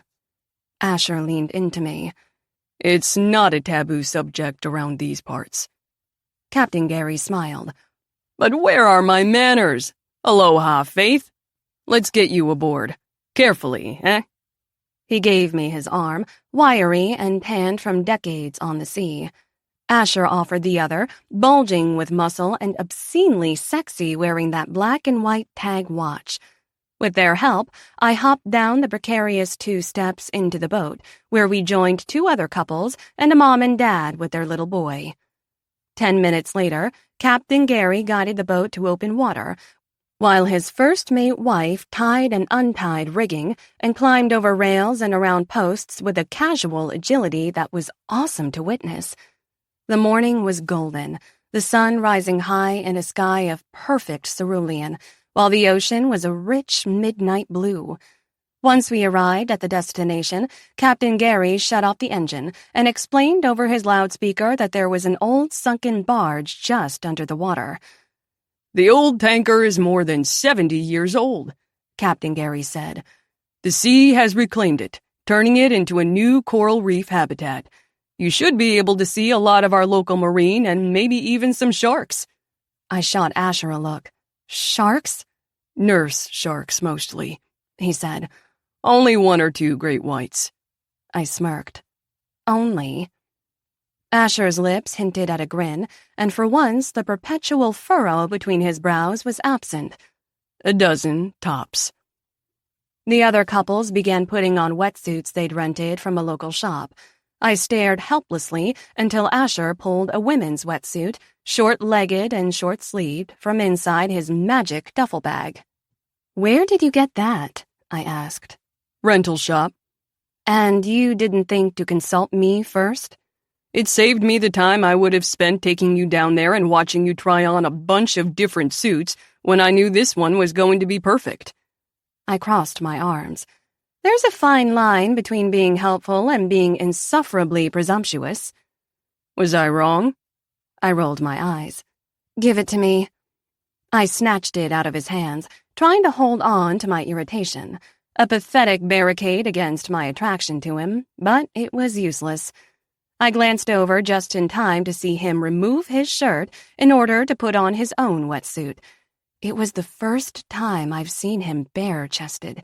His tight t-shirts had promised that every chiseled ounce of him would be spectacular, and they delivered. Pecs, abs, all highly defined and tanned to a beautiful bronze. A light smattering of hair along his chest, not too much, was the proverbial icing on the cake. I quickly averted my eyes, but the damage had been done. Damn him. Damn, damn, damn, damn. I yanked off my sundress. Underneath, I wore a yellow and white striped bikini. Now I felt Asher's eyes on me, igniting little fires along my skin everywhere they roamed. Instead of hurrying to cover up, I took my time with the wetsuit. I found myself wanting to be sexy for him, to be alone on the boat with him, to let him strip off my suit one piece at a time and put his hands on me wherever he wanted. Jesus, woman, snap out of it! I quickly finished sipping myself into the wetsuit that, damn that man again, fit me like a glove. I turned to Asher, and a smart-ass remark died on my lips to see him taking in my neoprene-clad figure with the same hooded gaze as when I was in the bikini. Our gazes clashed, and we quickly looked away like a pair of nervous teenagers. This outing is rapidly turning into a disaster of repressed lust. Throwing myself overboard and swimming back to shore felt like an easier option than spending one more second in this man's presence and not doing anything about it. The other snorkelers jumped in and spread out. Asher jumped in ahead of me with our snorkeling gear, from the Airbnb and my one contribution, thank you very much, and held the surfboard steady as I scooted on my stomach on top of it. I concentrated on not toppling over, and then nearly did anyway to see my firefighter soaking wet with rivulets running down his square jaw and hanging off his chin. Fortunately, it's difficult to look sexy while wearing a snorkeling mask. We put ours on, and he swam us to the wreckage, both of us with our faces in the water. For a while, I forgot about my sexual frustration and became immersed in the underwater world in front of me. The water wasn't deep, and the wreckage had been overtaken by forests of chunky coral and swaying plants. Small schools of bright yellow fish, streaked with blue and silver, darted among clusters of rainbow-colored coral. Eels slithered among rocky outcroppings, and seahorses flitted among delicate pink anemones.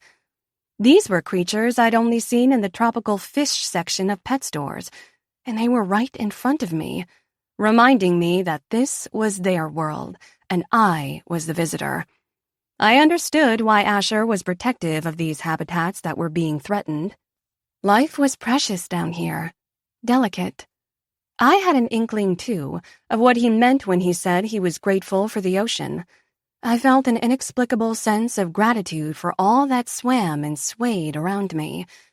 After a time, I took off the mask and sent Asher to swim freely with the others while I watched, lying with my head pillowed on folded arms and letting the current rock me. My firefighter would dive for long minutes, then surface, jetting water from his snorkel tube like a whale, always keeping tabs on me so I wouldn't drift too far away. I smiled, unable to remember when I'd felt this calm, utterly content. After a time, Asher returned to me and removed his mask. You good? He asked, holding on to the nose of the surfboard. Perfect. His face was inches from where I rested my chin on my folded hands. I allowed myself a few greedy moments to take him in, and then a thought made me laugh. Oh my God, do you see this? We're a reenactment of the scene at the end of Titanic. Except, unlike Rose, I'd gladly share my door with you and not let you freeze to death like poor Jack did. Asher rolled his eyes. Here we go again. Again? Have we previously discussed the Titanic door raft without my knowledge? Cal loves shipwrecks and it's Nalani's favorite movie. Consequently, I've seen the damn thing 100 times and get an earful from her every time about how Jack could have been saved. And you disagree? Yes. The door couldn't hold them both, and it doesn't matter anyway. That's not the point of the scene. I smiled at the seriousness of Asher's conviction. The adorable furrow between his brows returned with a vengeance. Clearly, you've given this a lot of thought. Against my will. Want to hear my preferred scenario? Rose could have laid on top of Jack, wrapped in his arms. Their shared body heat would have helped to keep them both alive. Or their combined weight would have pushed the door under the surface and she'd have woken up stuck to his dead corpse. A lovely visual. Okay, how about lying side by side? Major ballast issues. When I started to protest, Asher shook his head. Look, they could have made a bunch of attempts to both get on the door and would have spent a lot of time flailing around in the icy water. Jack knew that was too dangerous. Of all the options, he chose the one that was going to give Rose the best shot at surviving. You can see the exact moment he understands what has to happen and how he instantly makes peace with it. Well, when you put it that way, I managed, glad I was off my feet or my knees would have gone weak. You're a romantic. I'm practical. He did what he had to do to keep her alive. At the cost of his own life, he shrugged. If that's what it takes. A strange shiver went through me that was both thrilling and profound. It skimmed along my skin while sinking deep into my bones at the same time. Asher's face was still inches from mine, drops of ocean water on his full lips that dared me to lean down and taste their salty warmth. To kiss the mouth that said such courageous things so casually, as if giving his life for someone else was a foregone conclusion. But kissing Asher would be a very bad idea and break my #1 rule and a bunch of other capitalized adjectives that served to protect my heart from this man. But I could not be this close to him on such a glorious morning after hearing such a declaration and do nothing. Before I could talk myself out of it, I kissed the tip of my index finger and touched it to the furrow between his brows. It smoothed out instantly as Asher's expression relaxed into a kind of mild surprise, his eyes darkening and his breath catching. What was that? He asked gruffly.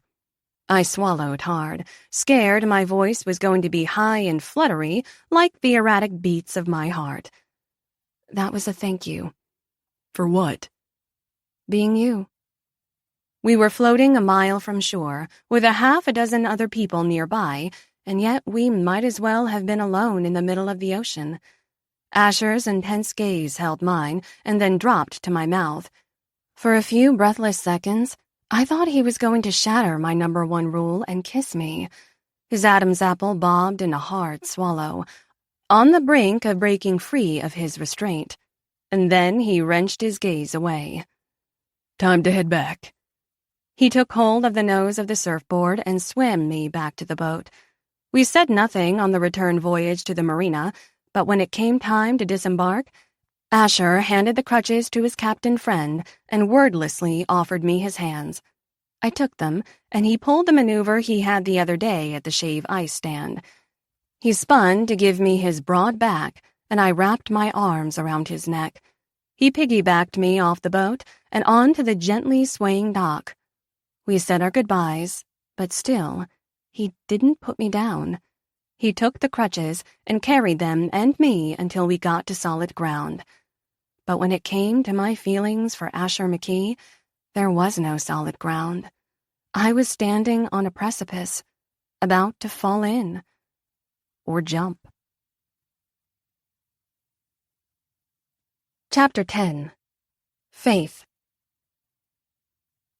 Though it was another very bad idea, I agreed to have dinner with Asher in Hanalei later that evening. He drove me back to my condo and walked me to the door, holding it open for me so I could hobble inside. There was a short moment as I crossed the threshold when I entered the protective circle of his body as he held the door. I felt the heat of him, smelled the ocean's salt on his skin, instantly intoxicated by his nearness, while visions of him shirtless danced in my head. I nearly turned into that circle, nearly let the crutches fall to press myself against the brick wall of his body, tilting my mouth up to let him have me and damn all my rules.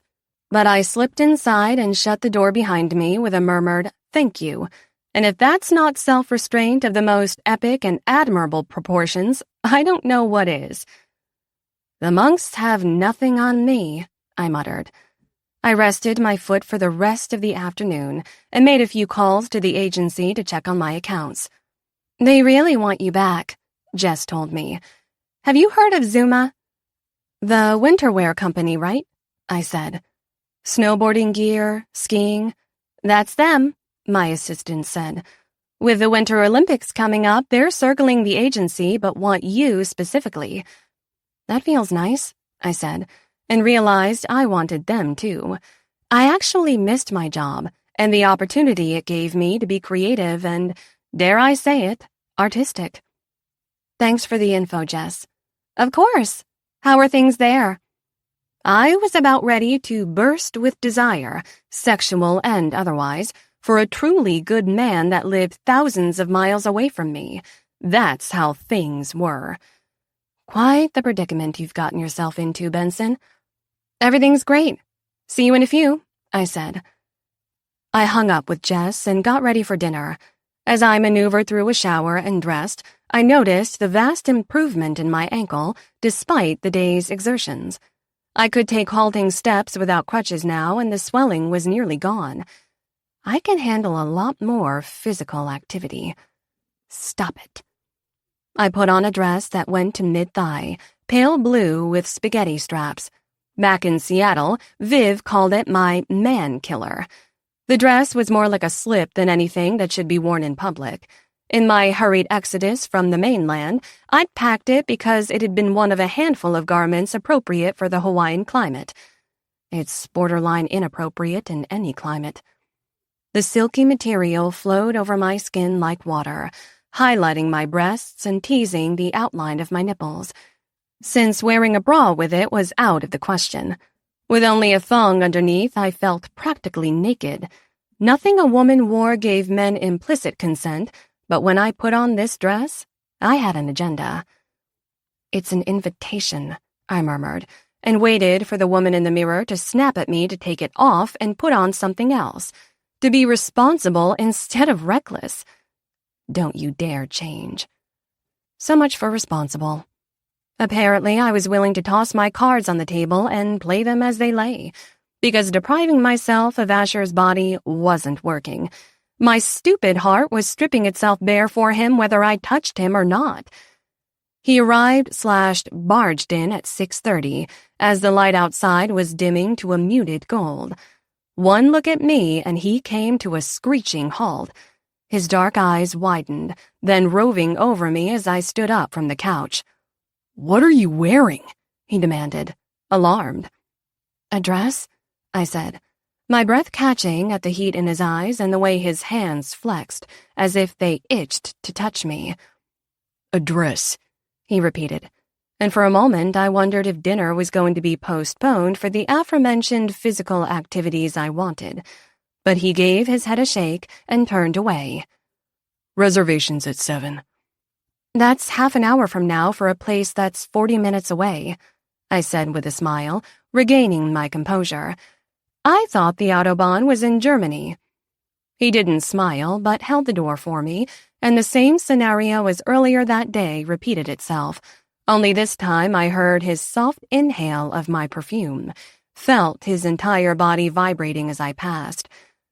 I waited for him to break free of his restraint and grab me, strip off this nothing dress and take me right on the floor, or against the wall, or on the counter. I wasn't picky. But either I was overestimating my sex appeal, or the man was a rock. I passed by untouched, and we got into his Jeep without saying a word. As we headed north, I let my gaze slide over Asher as he drove with controlled skill along the winding forest highway. He'd dressed up too. My firefighter looked devastating in a lightweight black jacket over a white t-shirt and dark pants. His wardrobe, I'd noticed, was casual, but not cheap. No jeans. Denim was too heavy for Hawaii, but all high-quality items likely made from sustainable material. But Asher's clothing was mostly notable for how much I wanted to tear it off of him. Jesus, he's a beautiful beast of a man. How have I not seen him naked? Because of my number one rule. Asher respected my flimsy boundaries that I was mentally tearing down every second I spent with him. The restaurant was Italian and elegantly dark and posh, a slice of city in the middle of the rainforest. No doubt he'd chosen it for me, but it just served to remind me that I had 4 days left, 3 of which he'd be working. You don't like it? He asked, studying my frown as we were seated at a romantic table for 2, near a window with views of the ocean under a sunset in hues of purple and tangerine. No, I love it. It's perfect. I refused to think about my departure, so I steered the conversation away as we perused the menu. So I was thinking of our Titanic discussion earlier. He rolled his eyes, with his adorably irritated expression I'd come to love. Too much. I love it too much. And? He prompted. I was just wondering how you came to work in a field that's all about saving lives, like the chicken or the egg. Did you always have this heroic streak, or did you acquire it with the job? He frowned. Heroic. Don't argue with me, firefighter. Heroism is in the actual job title. I propped my elbows on the table. So? Asher shrugged. I don't know. I had to take care of my brother a lot when we were young.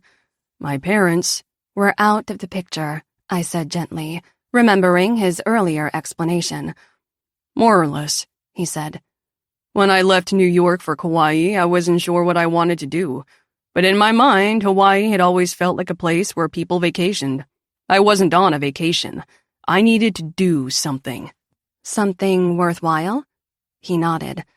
I'd always been pretty good at numbers. I leveraged that skill on Wall Street to make some cash and got the hell out. But I wasn't retired. It's not like I could afford to sit on my ass and play golf for the rest of my life, and even if I could, it wouldn't be enough. He shrugged again. The service just seemed to fit. Like a calling. I guess so. I was adept enough at reading people, and Asher specifically, to know that there was much more to his story, but he wasn't ready to spill, or he didn't want to spill it to me. What about you? He asked, after the waiter took our order. What drew you to advertising? What made me want to keep the capitalist machine rolling? I asked with a smile. His frown deepened. I shouldn't have said that. It's just that advertising feels like it belongs with everything I left behind and never want to return to. Big cities, consumerism, all that stuff. All that stuff that I love. We're very different in that way, I said, my smile tilting and a sinking feeling settling in my chest. I glanced up at him. Do you really never want to live somewhere more exciting? He shook his head slowly. I've done exciting. I don't think it's good for me. I nodded, the sinking feeling becoming a leaden ball. There you have it. He's here, I'm there, and that's the end of the story. But anyway, advertising, he said after a minute. How did you come to it? Well, my parents are richer than God, East Coast blue bloods on both sides, old money, yada yada. They sent me to all the right boarding schools that prepped me for an Ivy League university. Didn't matter which one, As far as my parents were concerned, I had no choice. Not that I'm complaining, I added hastily. Debt-free, world-class college is nothing to sneeze at, and I'm grateful for it. But it would have been nice if they'd been as concerned about who I was as much as they were about who they wanted me to be. Asher nodded. Yeah, I get that. Despite being on disciplinary probation for basically the entire length of my formative years, I kept my grades up and got into Brown. I shot him a look. My parents didn't buy my way in, is what I'm saying. That doesn't surprise me in the least. I smiled at that and sipped my wine. I graduated with a degree in quantitative economics. I laughed as he coughed over his drink. Now you're surprised? He wiped the spill of wine off his lower lip. No, I wouldn't have guessed. You thought it'd be fashion design or maybe marketing? Me too. But I was also pretty good at math, and I liked the puzzles of economics, figuring out what was going to happen next based on what's happened before, reading trends. But once I graduated, I had no idea what to do. I never stuck with anything for long, but bounced around, trying on careers like shoes. Most didn't fit until I found advertising. Each account is like a puzzle, too, figuring out what's going to be the key to making something pop. Turns out I have a knack, and it doesn't bore me to death. So, I shrugged. It stuck. How long have you been at your agency? Forever. Almost 3 years. Longest I've ever been anywhere. He choked out another laugh.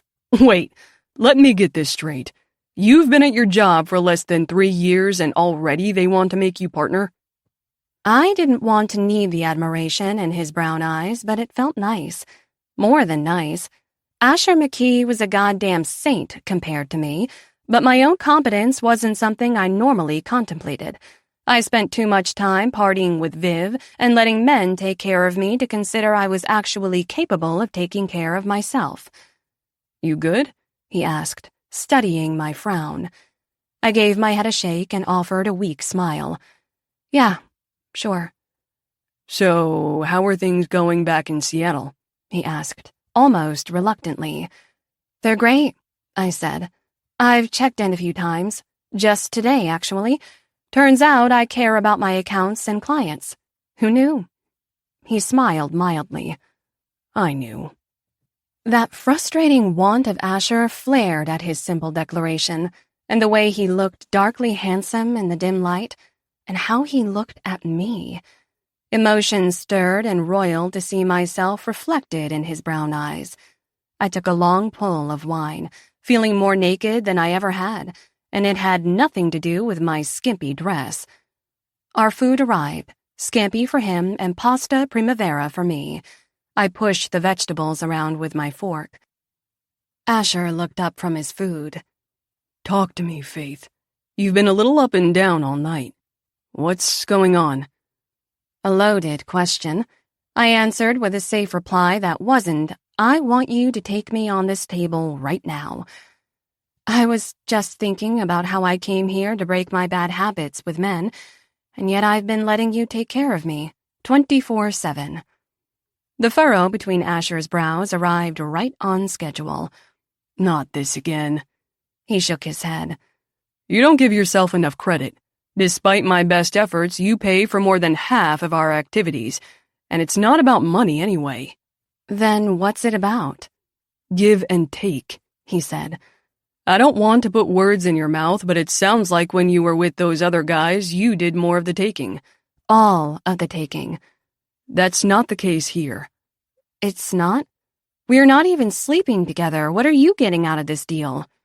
You. I sat back in my chair. Me. Yeah, Faith. His gaze grazed over me, then met my eyes with an intensity that was full of depth and heat. I get you. Damn him. Worse than the no sex, this was far from the first time he'd said something that made my heart feel strange. As if I'd been starving it for years, and now it was gorging on Asher McKee until it was warm and satisfied in a way it hadn't been before. This is bad. Real bad. My fork clattered to my plate. I can't take it anymore. Asher blinked. Sorry? What are we doing? This. You and me. What are we doing? Having dinner, he said, his voice low. Stop that, I said. Stop being so unflappable. You can't just say the incredible things you say to me and then eat your scampi as if we're discussing the weather. Faith, I'm supposed to be here fixing myself, remember? Not fall... I huffed a breath and took a sip of wine. Never mind. Forget it. I'm fine. Calmly, Asher sat back, turning his glass around by the stem. I've never spent this much time with a woman and not slept with her.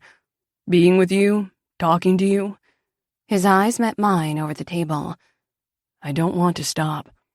I have 3 12-hour shifts and a 24 coming up, and I'm already thinking about how I can see you as much as possible in between. Before I leave, you mean? I shook my head. This, whatever we're doing, is nuts, isn't it? He nodded, his expression hard.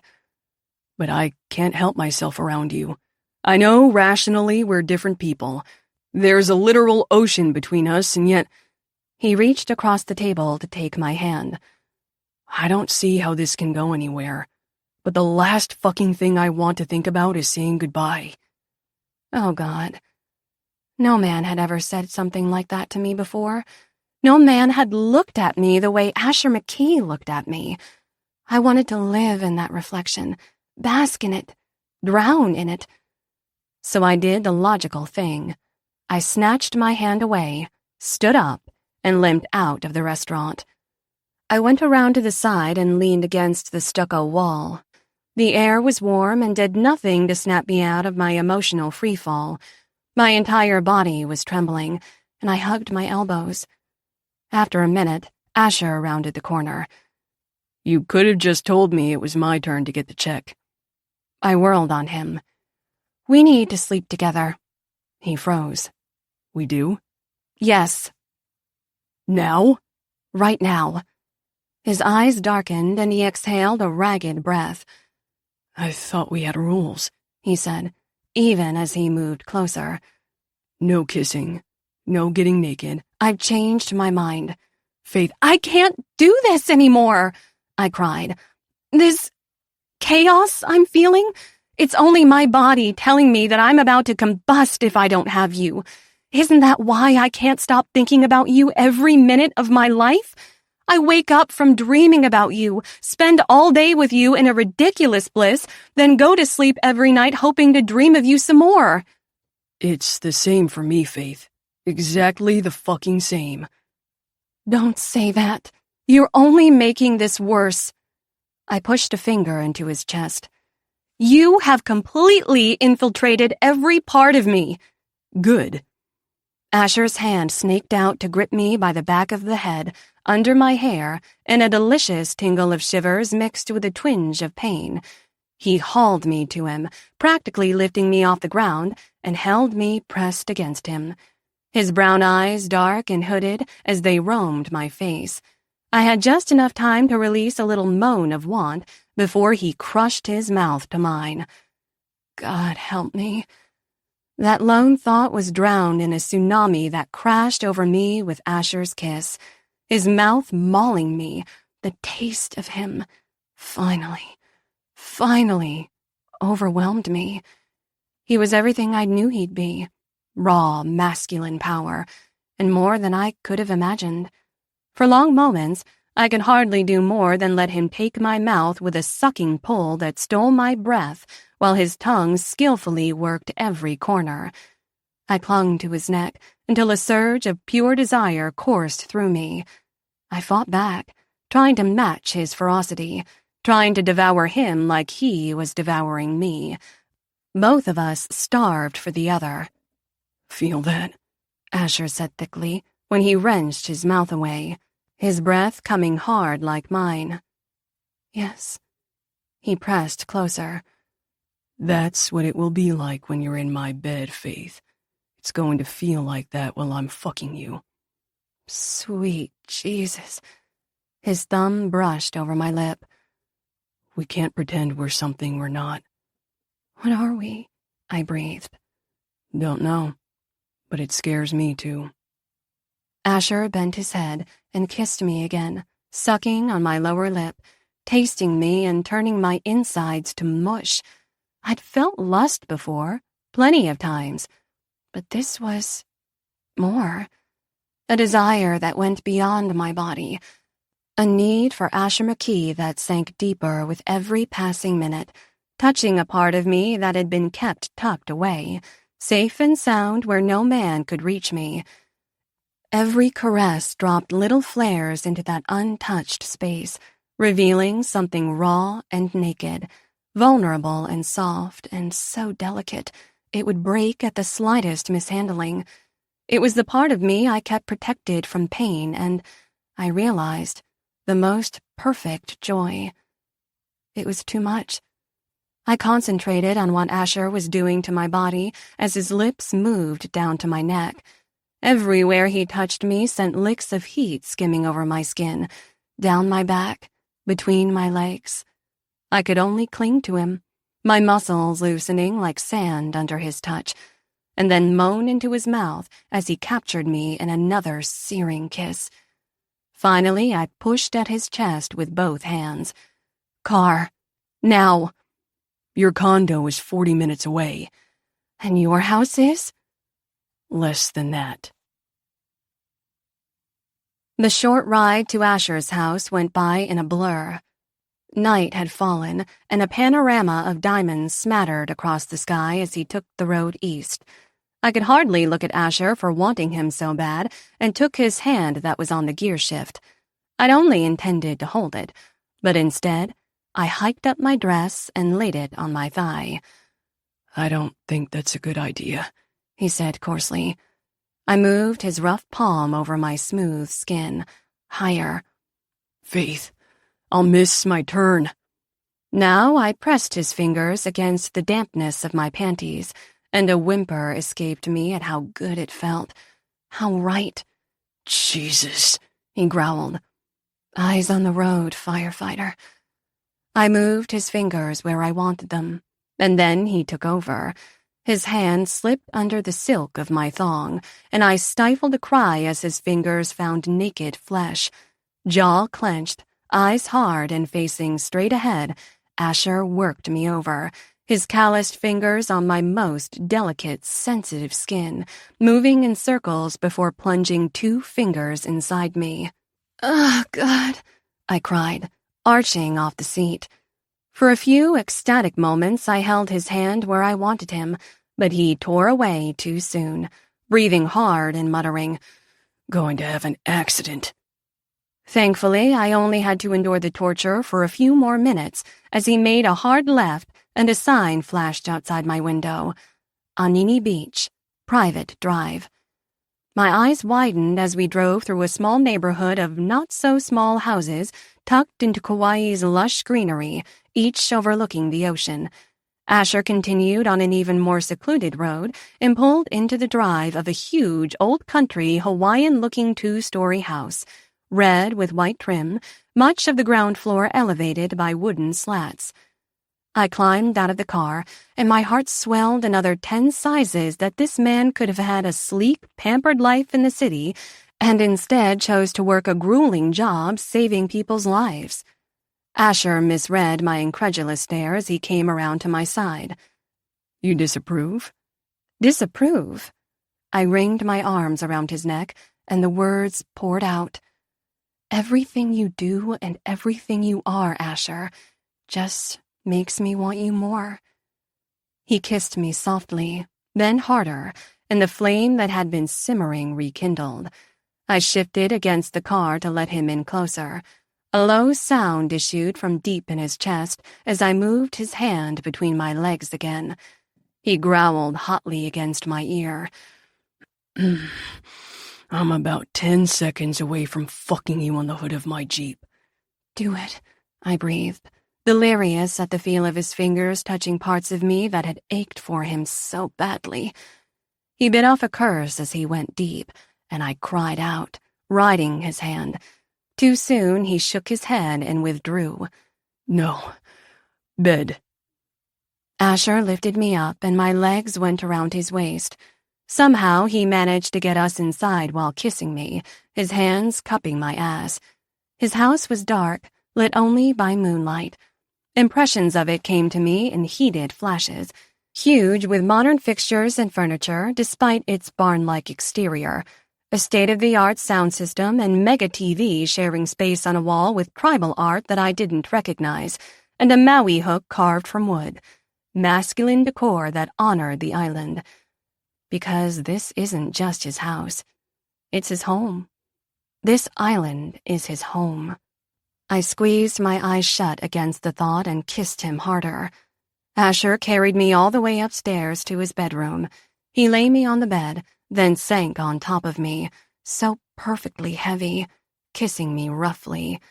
His hands were in my hair, and mine sank into his thick, silken locks at the back of his head while our hips rose and fell together, grinding and frustrated by clothes. "Please, Asher, hurry." "Your ankle," he said against my mouth. "I should be careful." I made a disbelieving sound. The time for being careful was over. We'd moved further from careful with every failure to stay away from each other. We were now in reckless territory, free-falling into the precipice together. Our kisses became frenzied then, releasing days' worth of tension and pent-up need. I pushed him back so that I could sit up and get my dress off. Asher took over, lifting it over my head, then tore off his own shirt and knelt in front of me. Before I could think or move, his mouth was on me, moving over the bare skin of my throat down to my clavicle. "Here," he growled, his breath hot and his tongue flickering. "This is what I've wanted. Right here. So fucking sexy." Of all the places, I felt dizzy at every sensation, inside and out, that this man was creating in me. His mouth moved over my heart, and his thick, soft hair brushed my chin. I raked my fingers through it as my eyes nearly rolled back to feel his hands on my breasts, hefting their weight in his palms. He ran a callous thumb over one nipple while his mouth found the other, biting and sucking. My hands grazed over his scalp and then down his back, pulling him to me. "We should have been doing this from day one," I whispered, and then cried out as Asher took one nipple between his teeth and sucked. "Then it wouldn't be this fucking perfect," he growled. He moved back up to my mouth and kissed me while pressing me down until I lay sprawled on my back. With another feral sound of want, he roughly dragged off my thong panties and stood staring down at me, naked and exposed and ready for him. "I've dreamed about tasting you," he said gruffly, his fingers trailing idly over my sex, fingertips teasing the wetness. "Since the day we met." "Asher, for God's sake." I flailed and then gripped the bedspread for dear life as Asher knelt and put his mouth on me, tongued me, nipped and sucked at me. I stared at the ceiling, incoherent sounds pouring out of me as he went at me, sending wave after wave of pure sensation coursing through me. Every cell in my body lit on fire, and I arched off the bed, into him, wanting all of it. Even the twinge of pain in my ankle added to the tsunami that took me higher and higher. Then Asher took my clit in his mouth the same way he had taken my nipple and sucked it between his teeth. The wave crashed. I clutched at the bed, as if it could keep me from floating away or disintegrating into a million pieces. I screamed his name. It came pouring out of me on a tide of pleasure and heat that I'd never felt before with any man. Because it wasn't just sex. It was sex with him. Asher stood and stared down at me, like a conqueror over his prize. "I'm not done with you." He went to the nightstand for a condom. I hauled myself to sitting, watching him move, big but graceful in the dark. I wasn't done with him either. I hadn't even started. "Come here," I said, when he had the condom in hand. I felt calmer now that the first need had been satiated, but only barely. I wanted him inside me and could hardly believe it was about to happen. Anticipation, nerves, want, as if I'd never done this before. I haven't. Not like this. Asher stood in front of me while I sat on the edge of the bed. I undid the button on his pants, then the zipper while kissing the warm skin of his stomach. I ran my tongue along the hard lines and ridges of his abdomen as I shoved his pants down. His erection strained against his boxer briefs, and the flame of want burned white-hot in the center of me at the sight of it. Slowly savoring the moment, I pushed his underwear off his hips, and the cut V of his abdomen led my gaze straight to his magnificent cock, huge and hard and perfect. I stroked him once, experimentally, to feel the velvet of his skin over the hard length of him. Faith, he said tightly. Just getting acquainted. I took the condom packet from Asher, but instead of opening it, I sheathed him with my mouth. Oh, fuck, he groaned, his hand landing heavily in my hair, gripping and sending delicious licks down my spine. Little sounds of want were issuing from my throat as I took him deep, then shallow, swirling my tongue and pumping him in my fist. Every sound he made, every muttered curse, every tightening of his hold on my hair spurred me on. He was holding himself back, trying not to fuck my mouth. I would have let him, except I couldn't wait anymore. "No," I said, breathless, releasing him and rolling the condom down. I scooted back on the bed and lay back, wanton and needy, my legs spread. "Right now, firefighter." He kicked aside his pants and underwear and moved swiftly over me, on top of me, the head of his cock brushing against my warm wetness. He hooked one of my legs over the crook of his elbow, spreading me wider, and buried himself inside me in one smooth, hard thrust. Time stood still, allowing my delirious mind and body to savor the feel of him, heavy, thick, and so deep in me. A warm, aching pleasure was stoked at that first thrust and grew heavier, stronger with the next hard slam of Asher's hips to mine. And the next, each one faster and more intense, each driving me higher and higher while pinned beneath the perfect heavy weight of him. I could not get enough of him, couldn't get him deep enough. I clawed his broad back, trying to keep him tight to me, to meld his body with mine. I lifted my hips and answered to his every move, and all the while he kissed me when our frantic bodies allowed it, a wet mashing of teeth and tongues. I'm close," I managed. Asher hooked my other leg on his elbow, bending me in half. He pressed himself up, palms flat on either side of me, driving into me with mindless need, with desire so raw and potent I could hardly believe it was all for me. One moment melted into the next, climbing toward euphoria. He sent me over the edge, and my orgasm erupted, wiping out all thought.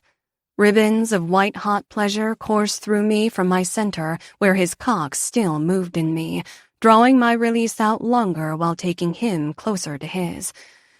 "Come," I breathed, my hands on his glorious forearms, nails digging in. "Come inside me, Asher." With a grunted cry and the last few earth-shattering thrusts, he came hard, abs tight, neck corded, his face a pained mask of ecstasy. He had on a condom, but I imagined him spilling his release deep inside me, filling me with him, marking me as his. A pang of unease lands through the hot gaze of my orgasm. I can't feel like this about him. I'm leaving. And then he was on top of me, skin to skin, warm and heavy, kissing me gently, thoroughly, reverently. So much so that tears sprang to my eyes, and that was definitely not allowed. I did not cry over men, ever. And yet, I kissed him back with just as much depth and care, not wanting to do anything else but hold him and kiss him and stay in this moment forever. Finally, he broke away and gently withdrew from me to lie on his side. How's your ankle? I have ankles? I managed weakly. My entire body is one pulsating orgasm. Good. Want some water? A nap? But just a short one. Because you're still not done with me? Not even close. God, his smile, a gentle thing on his hard granite features, made my pulse quicken even more than his words. The pang of unease turned to dire. Sleeping with Asher hadn't fixed anything. It had only made it worse. My body was satisfied, temporarily, but my heart was still clamoring for more. I reached for him again to drown the unwanted thoughts in the sensations of him. For hours. But when dawn's light crept in through the window and we lay tangled in each other, I stared at the ceiling in perfect conflict, contentment and belonging making my heart warm while one thought clamored through my mind. We've made a terrible mistake. Chapter 11. Asher. A slant of morning light fell over me, pulling me out of a heavy sleep. I peeked an eye open at the woman beside me, and a slow grin spread over my lips that had been everywhere on her last night. Finally sleeping with Faith, touching her, kissing her, being inside her, fucking bliss. And it fixed nothing. My grin faded as I swung my legs over the side of the bed and hung my head in my hands. Shit. Nothing felt satiated or settled by having Faith all night because it wasn't just her body I lusted after so desperately. The pure, mind-blowing want of her didn't begin and end with sex. I felt it in every corner of my heart. Neglected, broken corners I didn't let anyone touch, and few suspected even existed. My desire for her felt like a ravenous animal, starved from countless quiet nights and an empty house. An empty life. I'd had dozens of women in my bed, but she was the only one I wanted to stay there. Quietly, I padded in my underwear to the ensuite bathroom to brush my teeth and try to get a grip on myself. I had the day off, Friday, then 4 long shifts. Faith left on Sunday. What the fuck do we do with that? The bed sheets rustled, and I watched in the mirror as Faith limped to me, naked but for her barely there thong and her quartz pendant. My fantasy had come true. I'd had her all night with her wearing nothing but that necklace. It had dangled between us as she rode me. I snapped out of it as Faith's perfect tits pressed against my back when she wrapped her arms around me. She sighed and laid her cheek to my skin. So warm. I spat the toothpaste out, rinsed, and then turned around to hold her. I brushed a lock of blonde hair out of her eyes. Hi. Hi. She cocked her head, studying me. Something on your mind? Something's not on yours. Not a thing. She slapped my ass and then used the bathroom, leaving the door open. Don't look so scandalized, McKee. I sat on your face last night. You can handle some pee. I frowned, even as her words instantly conjured the image of her silky thighs on either side of me, my hands on her hips, my mouth latched between her legs, sucking her as if I were dying of thirst. I coughed. We need to talk. About what? You know what. She nudged me aside with her hip to wash her hands. About how I'm walking unaided? Pretty great, right? I knew that had happened from the beginning. I also knew getting involved with a woman who lived on the other side of the Pacific Ocean was a bad idea, yet here we are. Faith rolled her eyes and hopped up onto the sink. Yes, you're very smart. And handsome. Her fingers trailed over my chest. And sexy? She leaned in to kiss me, but I pulled away. Faith.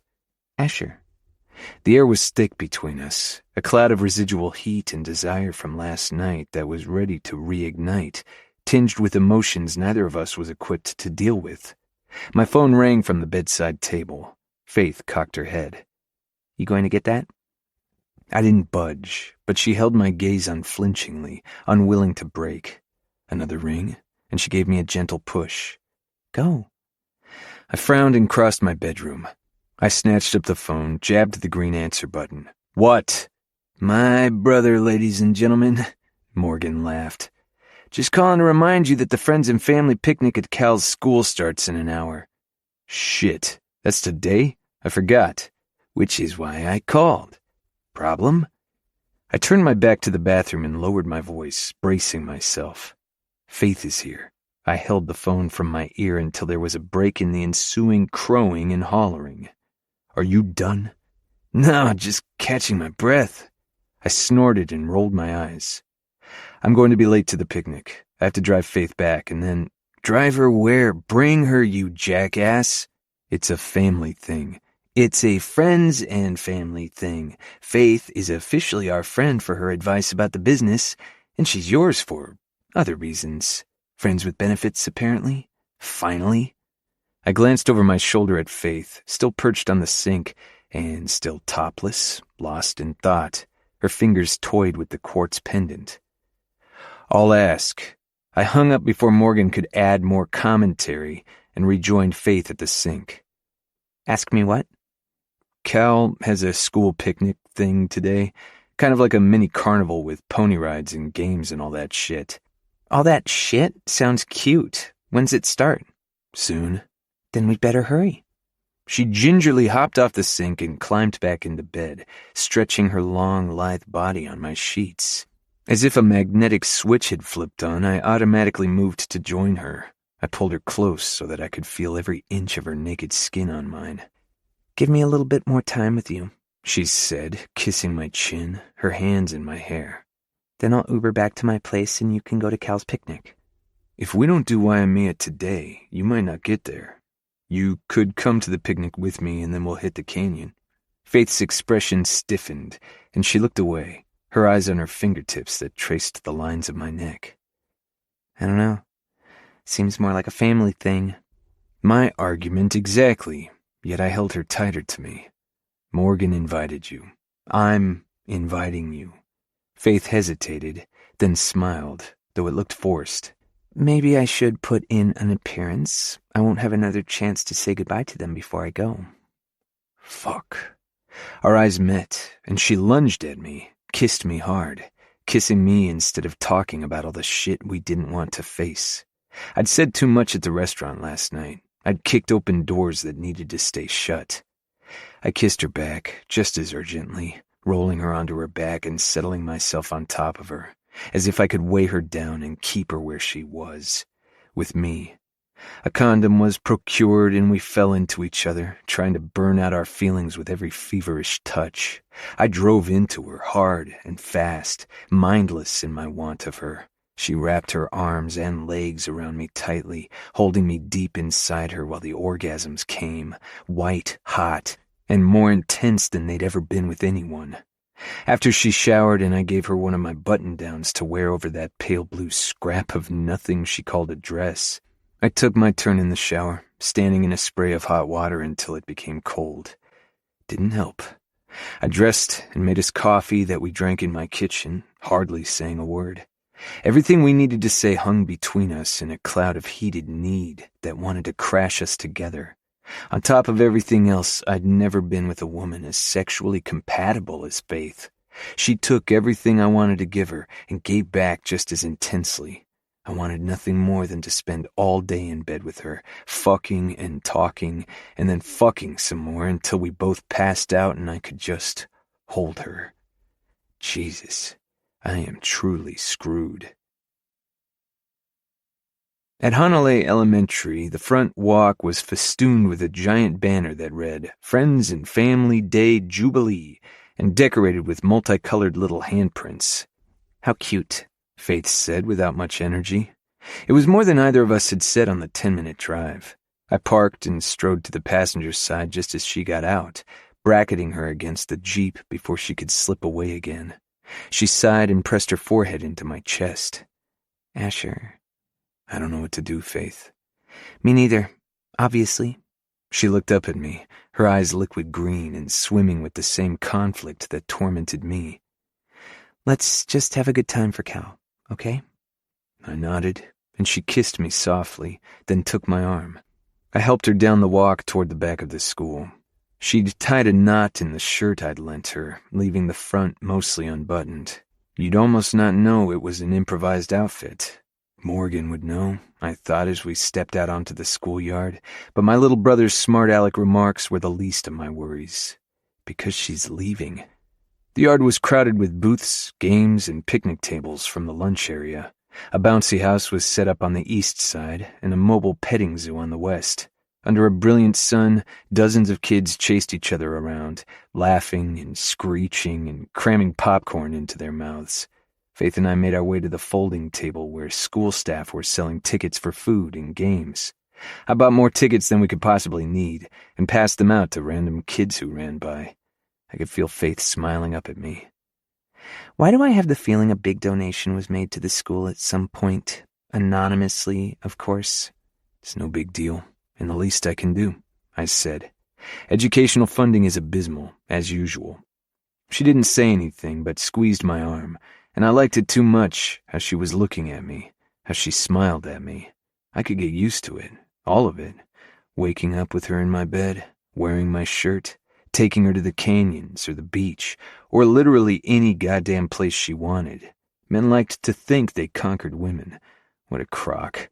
We were the weaker sex, helpless in the face of our lust, brought down by a look, a whiff of perfume, the hint of a collarbone on a graceful neck.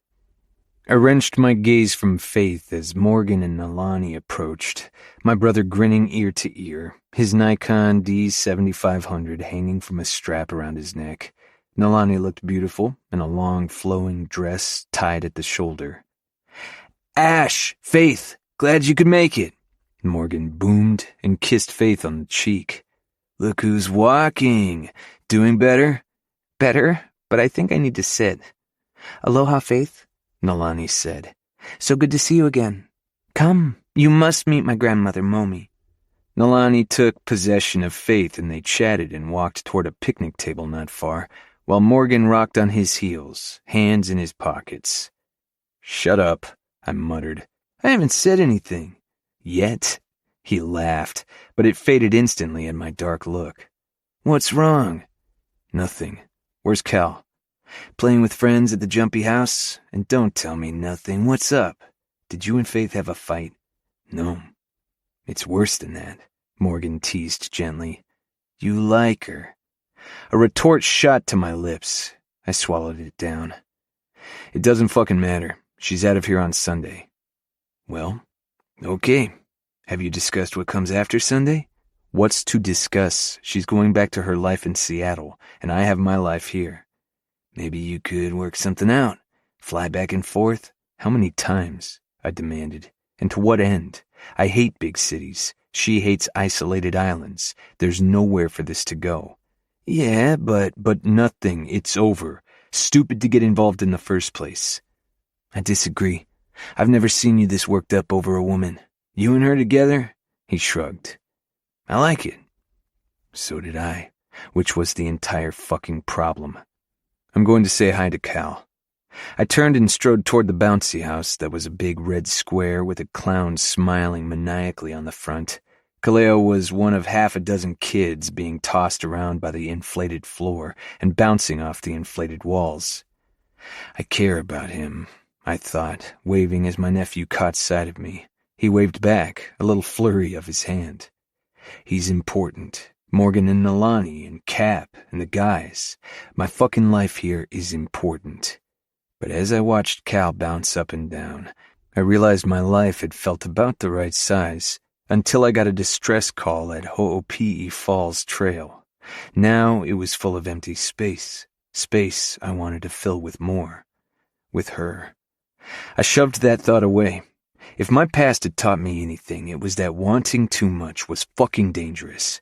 Being in control at all times was the only way to stay safe, and around Faith I had no control. My feelings ran rampant. I did things and said shit I wouldn't normally say. I knew better. I glanced over my shoulder. Distantly, I made out Faith sitting with Morgan and Nalani and her 82-year-old grandmother in her wheelchair, made frail by arthritis. You and her together. I like it. Fuck me, I muttered and scrubbed a hand over my face. It's only noon, and you're at a kid's carnival, said a soft voice. How bad can it be? I looked to see Chloe Barnes, Cal's teacher, standing in front of me. Her brown hair was up, and she wore a sundress and a bright smile.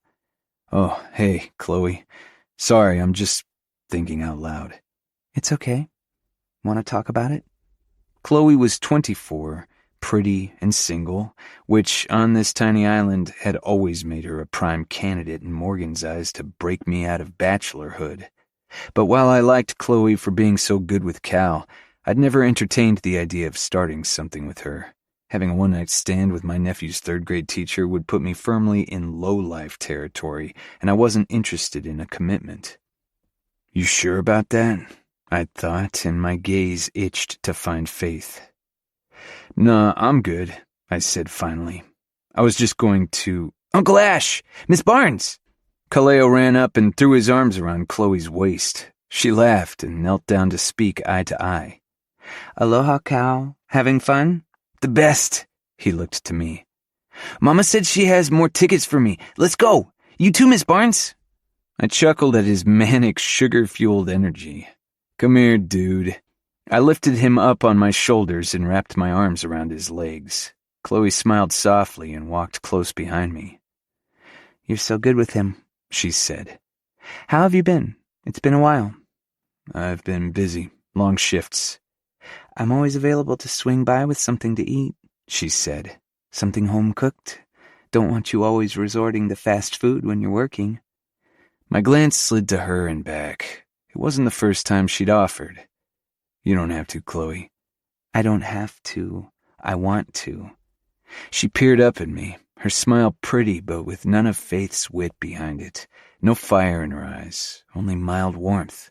She was a level 1 burn. Low intensity, light mop-up, little damage. But Faith's a level 6, 5-alarm, code-red inferno. Chloe's hand on my arm broke me out of my thoughts. What's that smile for? Her gaze was demure and flirty at the same time. Something I said? What? No, There they are! Cal announced from his high vantage. I looked to see Faith wearing my shirt and sitting among my family, and couldn't deny my goddamn heart felt like it was waking up from a long hibernation. Chloe touched my arm again. You seem a little out of it today. Are you sure you're okay? Sorry, just tired. Because I'd gotten little sleep last night, because I'd been tangled with Faith in a heated frenzy and never wanted it to end. But it was ending. And well past time I got the fucking message before whatever I was feeling ran uncontained and out of my control. Chapter 12. Faith. I left Asher with Morgan to walk with Nalani, my firefighter's face drawn tight. We needed to talk. I knew it, and he clearly knew it, but I guessed I wasn't sufficiently self-improved to trust myself with that conversation. There were a million feelings boiling in me, upsetting and thrilling and scary as hell, and all running into the same brick wall. I was leaving. What was the point of talking about anything? I'll just keep having sex with him until an hour before my flight. Except today was his last day off, and I'd be long gone by the time he was free again. God. Nalani turned to me. You okay? I forced a smile. Peachy. We'd arrived at the picnic table strewn with the remnants of lunch. An older woman sat at the end in a wheelchair, wearing a multicolored dress over a thin, frail frame. Her fingers were gnarled and crooked with arthritis, but her dark eyes were sharp and her smile warm as we approached. Mommy, this is Faith Benson. She's a friend of Asher's. Aloha, Faith. Hi. You can say aloha, my dear. Can I said, sitting beside her. Given my colonizer status, it feels a little bit like cultural appropriation, even if it's just hello or goodbye. Momi chuckled. It's an aspect of Hawaiian culture I wish was appropriated more. Hello, goodbye. She shook her head.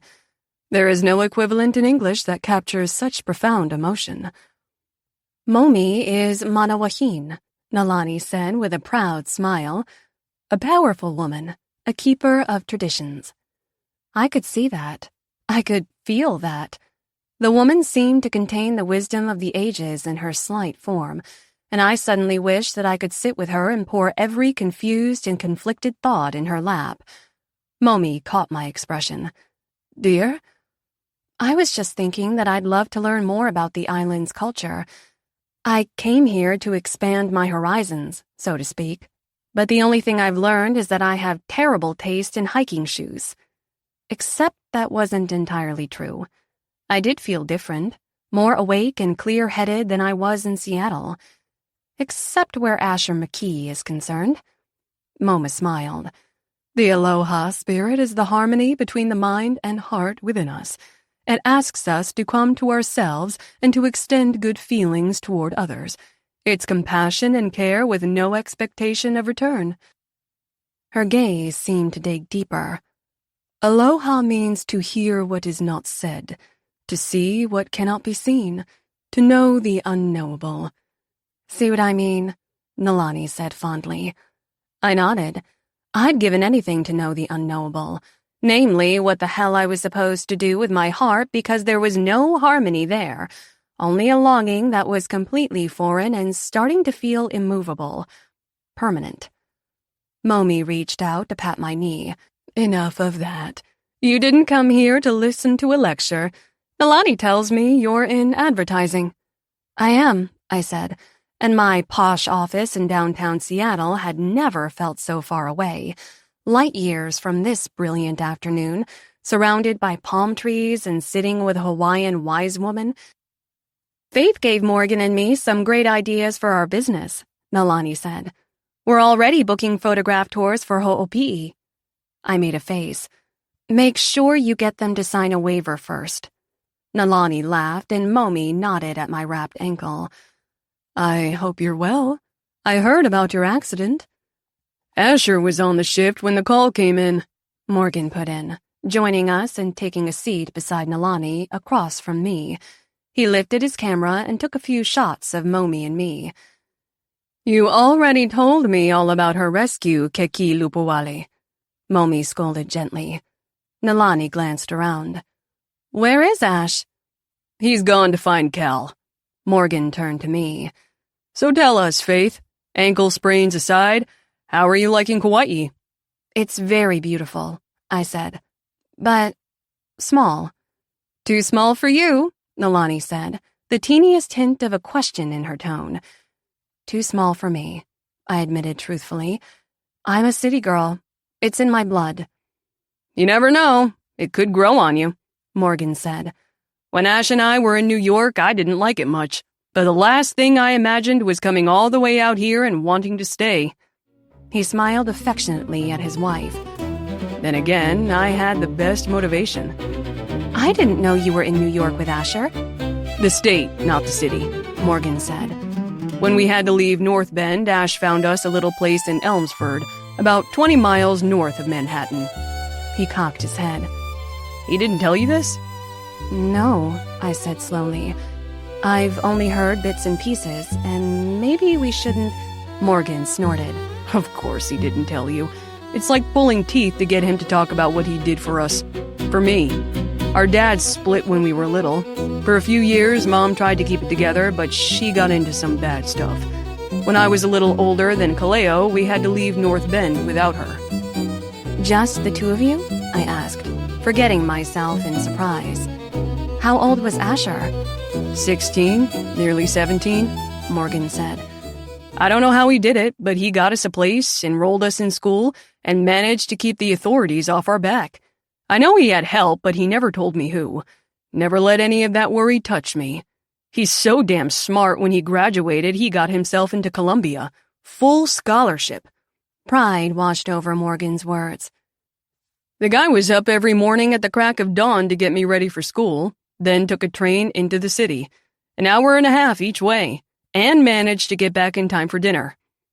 Morgan's eyes shone. Nalani slipped her hand into his and he smiled gratefully, then cleared the emotion out of his voice. Anyway, Ash graduated with honors and Wall Street snatched him up. I was only 15, so he worked in the city and commuted until I graduated high school. Morgan came here a few years later. Ash eventually followed, and here we are, Nalani said, prudently skipping over the parts about Asher's time on Wall Street that were not meant for a kid picnic. Right, Morgan said, catching her drift. It's his story to tell, but he always forgets to add the part where he worked his ass off to keep us together. People should know that. Should know what? Asher was suddenly there, Cal on his shoulders, dark eyes moving between Morgan and me, wary and scrutinizing. A pretty young woman stood close beside him, so close that the back of her hand brushed his arm when he moved. They look like a family. The thought felt like swallowing a boulder. It went down hard and sank into my gut. Hey, Chloe, Morgan said with a smile and turned to Asher. I was just telling Faith a little bit about our evacuation from North Bend, PA. You told her? Asher bit off his words, and a tense silence fell between the brothers. Cal squirmed to be let down. Mama, I found Miss Barnes, and I need more tickets, and I want some cotton candy. Can I? Whoa, slow down, Sugar Rush. Hi, Chloe, Nalani said warmly. You remember my grandmother Momi, and this is Faith, Asher's friend. Chloe smiled. Aloha, Momi. The woman nodded in answer, watching everything. Nice to meet you, Faith, Chloe said, her gaze zeroing in on the man's shirt I wore over my dress. Her bright smile tilted. How, do you two know each other? Every catty, bitchy, jealous instinct in me, and there were multitudes, flared up. I nearly replied sweetly that I knew Asher very well from all the sex we had last night, but I must have matured in the last 12 days. The fire flamed out, and the heavy ache in my stomach got heavier. I had a mishap at Ho'opi'i, I said. Asher came to my rescue.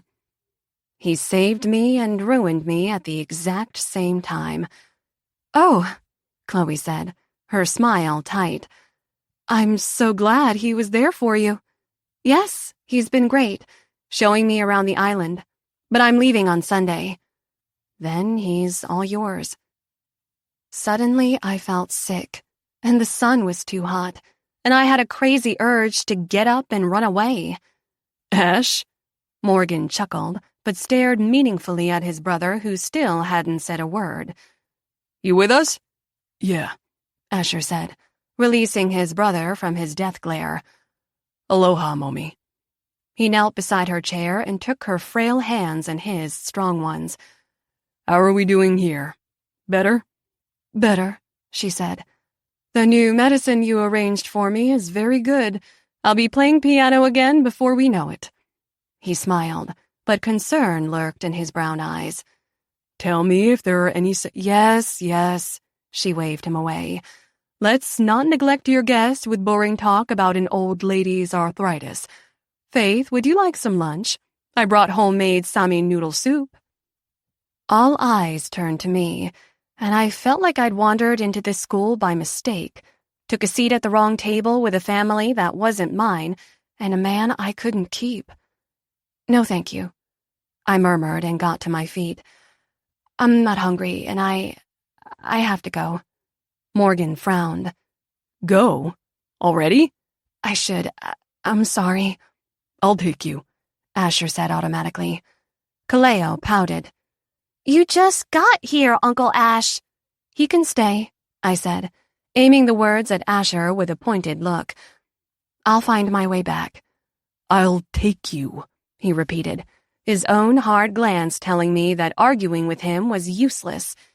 I turned away from the pained look in his eyes that mirrored mine and addressed the family. It was so great meeting you all. Thank you for your hospitality. Lovely to meet you, Faith, Nalani said, coming around to hug me. I hope you'll consider coming back and visiting us again very soon. You're welcome here any time, Morgan said. He kissed my cheek and gave me a hug. Any time. Faith, wait! Cal jumped up to stand in front of me. My birthday is next month. I'm going to be 8. Can you come to my party? My eyes stung with sudden tears as I ruffled his hair. I don't think so, but thank you for the invitation. I hope you have the best time at your party. I turned to Momi, and though I barely knew the woman, I bent down and kissed her cheek. Aloha, Momi. Aloha, Faith. She patted my hand with her gnarled one. Ahui ho'u kaka'u. Until we meet again. Lord have mercy. I turned quickly, flashed Chloe a smile, and limped away as fast as I was able. I heard Asher mutter his goodbyes. Then he caught up to me. Faith. I wasn't prying, I said, not looking at him as we made our way across the grass. The uneven terrain made my ankle ache, but I wasn't about to stop for anything. What are you talking about? I didn't ask about when you were kids. Morgan started talking. Asher's lips made a line. I know. That's what he does. But Jesus, Faith, can you slow down before you hurt yourself? Talk to me. We'd arrived at the front of the school, and I stopped and whirled on him. Why? What do you want me to say, Asher? You don't want me to know your whole story or see where you live, but we can fuck all night long and— No, that's not it, he shot back. I'm pissed at Morgan because it's easier than feeling whatever the hell I'm feeling now. That's all. And it's not like you've spilled your guts to me about your childhood or— Because there's nothing to tell. It sucked. My parents were awful, and I had no clue what having a real family felt like. But that didn't mean I needed to hijack Asher's. I shook my head.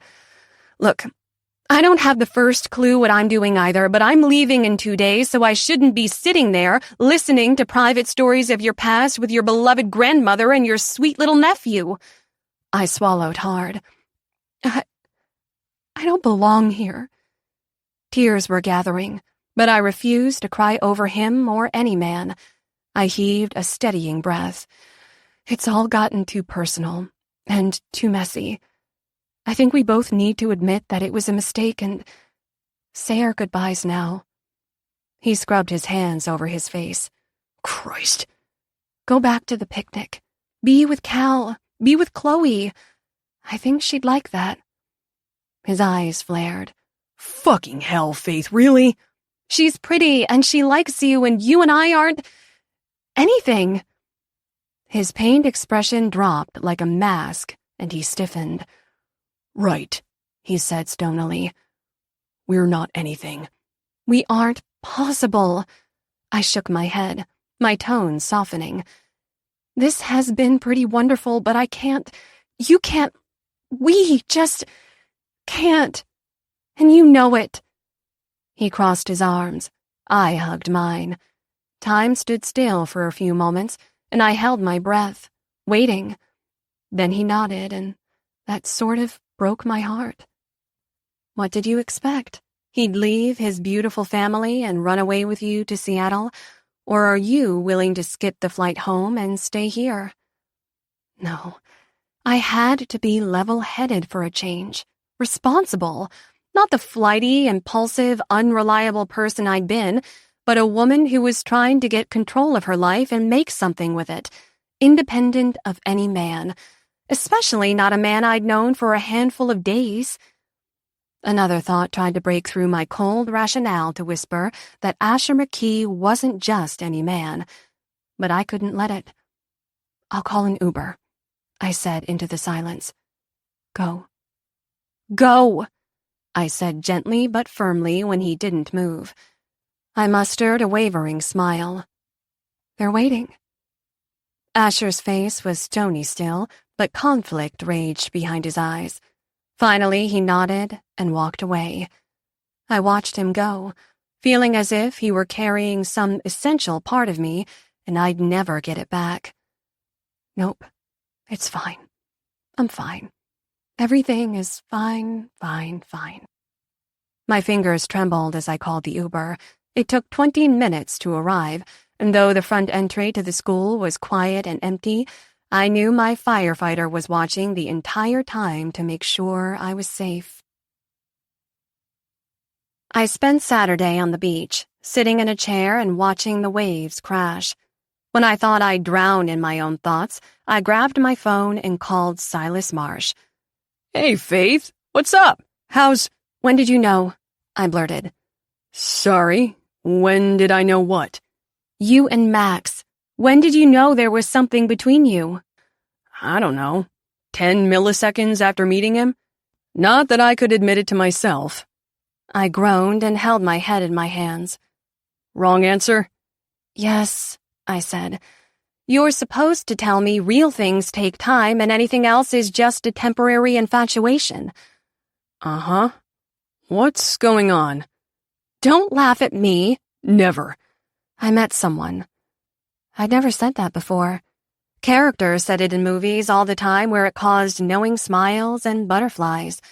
I'd always wondered what it would feel like if I ever had a reason to say it. The butterflies were there, but tears stung my eyes too. That's not how it's supposed to go.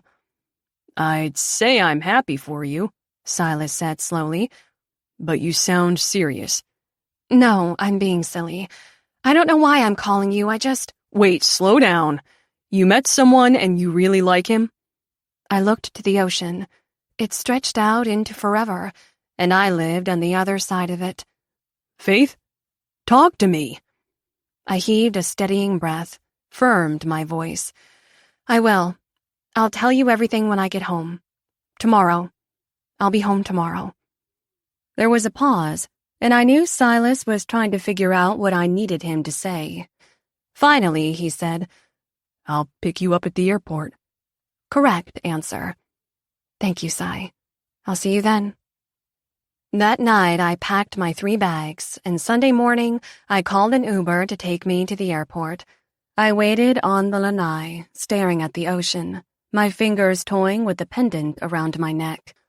When my app said the driver was a few minutes away, my front door opened, and Asher barged in. My heart pounded as he joined me on the lanai. He sat on the other chair, arms on his knees. Hey. So that's it? I asked, my voice trembling. He just walk in the door without knocking?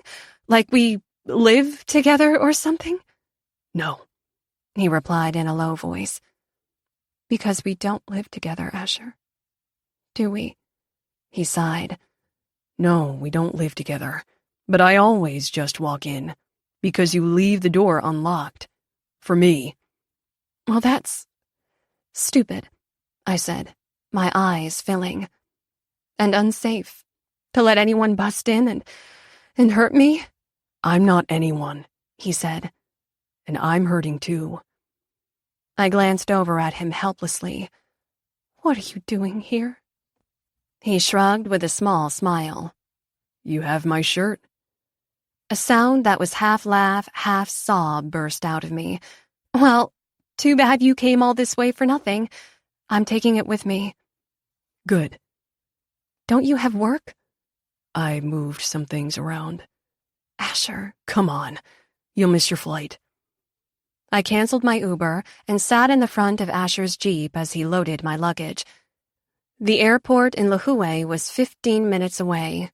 We made it in 20 because Asher wasn't driving at breakneck speed, but taking his time. At the tiny airport, he got my luggage checked for me and walked with me as far as security. Wordlessly, he took my face in both his hands and kissed me. A deep, soft, reverent kiss that shook me to my core. He shocked me again when he broke the kiss and wrapped his arms around me, holding me close. Outside of Silas, no man had ever hugged me. I buried my face in Asher's chest and clung to him. His voice rumbled in my ear. Call me when you land. I pulled away to gaze up at him. No one had ever said that to me either. I swallowed. You really want me to? The furrow between his brows appeared. Yeah, I really do. Okay. I kissed my finger and pressed it to that worry line. Aloha, Asher. Aloha, Faith, He said. till we meet again. Part 2. Each time you happen to me all over again. Edith Wharton, The Age of Innocence. Chapter 13. Asher. Lieutenant, I have the supply report you wanted. Billy was at the door of my new office. Hardly larger than a closet, but more than I needed. Since my promotion, the rookie'd been on his best behavior. He laid the folder on my desk with deference, and I was too exhausted to tell him to knock it off. Turns out, I missed the ribbing and giving each other shit that comes with being a grunt. Give it time, Captain Reyes had told me. You'll find the right balance between brotherhood and leadership. Even just newly promoted, I could feel his intentions. Cap was going to be chief when Hutchins retired in a few years and would need a replacement. One fucking thing at a time. Thanks, Billy, I said, and waited until he'd gone before stuffing the file in a drawer. The reports could wait. They'd all look like hieroglyphics to me anyway. I was so damn tired. I drew on my jacket, shoulders aching, and headed out. 4 days of grueling shifts had just ended when we'd gotten the call. Kilauea on the Big Island was showing fresh activity, smoking and oozing lava. The volcano had been erupting off and on for 10 years, but since the devastating eruption a few years back, one of my first calls, we didn't waste time waiting to see what she was going to do before we took action. I'd helped Cap coordinate a team to assist local crews in lava flow hazard zones 1 and 2, and we set off for another 4 days. Fortunately, Kilauea went back to sleep, which is all I wanted to do. We'd returned just this morning, and thanks to the OT I'd put in, I had 5 days off. I had big plans that involved a lot of napping, eating, and trying not to think about Faith Benson. But who was I fucking kidding? The only times I wasn't thinking about her was on the job, and my nights were less about sleeping and more about jerking off to memories of our lone night together. I stepped out into the heat of early June and started across the parking lot. "See you, Lieutenant," Travis called. I waved, the weird nostalgia returning. I cursed at the irony. I missed being just one of the guys, and I missed Faith. So naturally, you got your ass promoted. My phone rang, showing Morgan's name. "Hey, Mo," I answered as I climbed into the front seat of my Jeep. "Hey, man, how was the trip?" "Uneventful, thankfully." "Good to hear it. Listen, I know you just got back and you're probably tired as hell, but I'm in a jam." I rubbed my eyes. "No, I'm good. What's up?" "It's Kaleo. Nal and I are booked solid today with clients. Chloe was going to take him after school, but her principal called a last-minute faculty meeting at 3. I hate to cut into your first afternoon off, but can you take him?" "Of course," I said, clearing the exhaustion out of my voice. "Hey, that's great about being booked up." "Thanks to Faith." I heard the smile in Morgan's voice. "We implemented her ideas, and Nal had a few more of her own, and now we're flying." "That's great. Great for us. Not so great for you." "You know, I'm always happy to have Cal." "You sure? You sound terrible." My throat was a little scratchy, likely from the poor air quality around the volcano. I checked my watch. It was after 2 o'clock. "I'm fine, and school's out. I gotta get him. Chloe said she could bring him to your place before her meeting." I let out a slow sigh. "Great. Thanks. You're the best. I'll let her know." "Yep. Talk to you later." "Talk soon. Oh, and Ash," Morgan cleared his throat. "I'm glad you're back safe." My chest constricted. "Yeah, okay," I mumbled. "Whatever, shut up." Morgan chuckled. "I love you too, bro." I drove to my place, and Chloe was there, just climbing out of her silver Camry. Kaleo was already on the tire swing I'd put in the front yard. Cal had insisted on a few upgrades. I'd been watching the kid a lot lately, thanks to Morgan's business taking off, and now that the school year was ending, I figured I'd be having him even more. "Hi, Uncle Ash," he called, twisting the rope above him into a tight coil, then letting it go. The tires spun around and around. "You're going to make yourself puke," I called, then muttered, "Again?" "Hey, Asher," Chloe said. She wore a light blue dress and a sun hat to keep the blazing June sun off her face. I'm sorry for the change of plans. Not your fault. Thanks for bringing him. Of course. She reached into the back seat of her car and came up with a glass tray covered in foil. Poblano fried rice with shrimp and pineapple, she said, and put it in my hands. I made it this morning. I figured you'd be too tired to cook. Oh, you didn't have to do that. She smiled up at me. I know. But you never let me, so I just went ahead and took the initiative. Her gaze was soft but pointed, her meaning clear. When are you going to take the initiative with us? Well, thanks, I said. It smells great. You look dead on your feet and sound worse. Morgan tells me you put in some overtime on the Big Island. Yeah, but it turned out to be precautionary. I glanced over at Cal, who was clinging to the rope and hanging back until he was almost upside down. So thanks again, Chloe. She smiled, and before I knew what was happening, she pushed back the brim of her hat and shyly kissed me on the cheek. I'm glad you're back. Get some rest, and maybe tell me all about it sometime. Before I had time to answer, she turned and waved to Cal. Bye, Kaleo. See you Monday in class. Bye, Ms. Barnes, he called back, upside down. She gave me a small parting smile and drove out. Fucking hell, I muttered. The dish in my hands smelled amazing, and my stomach grumbled. Hey, buddy, you hungry? Yes! Kaleo climbed off the tire swing and walked with me to the back door of my house. Did Miss Barnes kiss you? You saw that, eh? He nodded thoughtfully. Does that mean you like her now instead of Faith? I winced. No, Miss Barnes just gave me a peck on the cheek. Doesn't mean anything. She likes you. How do you know that? He scoffed. I have eyes, Uncle Ash. I see your point. Plus, she asks about you sometimes. A lot of sometimes. Yeah, well, we don't need to talk about it anymore. We entered my kitchen and Cal brought 2 plates from a cupboard so I could nuke 2 scoops of the rice dish. When it was ready, I served Kaleo, who'd settled himself on a stool at the island. Standing across from him, I took 1 bite of mine and pushed the rest aside. Kaleo glanced at my full plate. No good? I think it's yummy. I'm just not hungry, I lied. My problem in a nutshell. I had someone right here I could possibly make something with if I gave her half a chance. But I'd rather starve if I couldn't have Faith. No one else was going to cut it. But she's there, and you're here. Same fucking roadblock every time. I shot Cal a forced smile.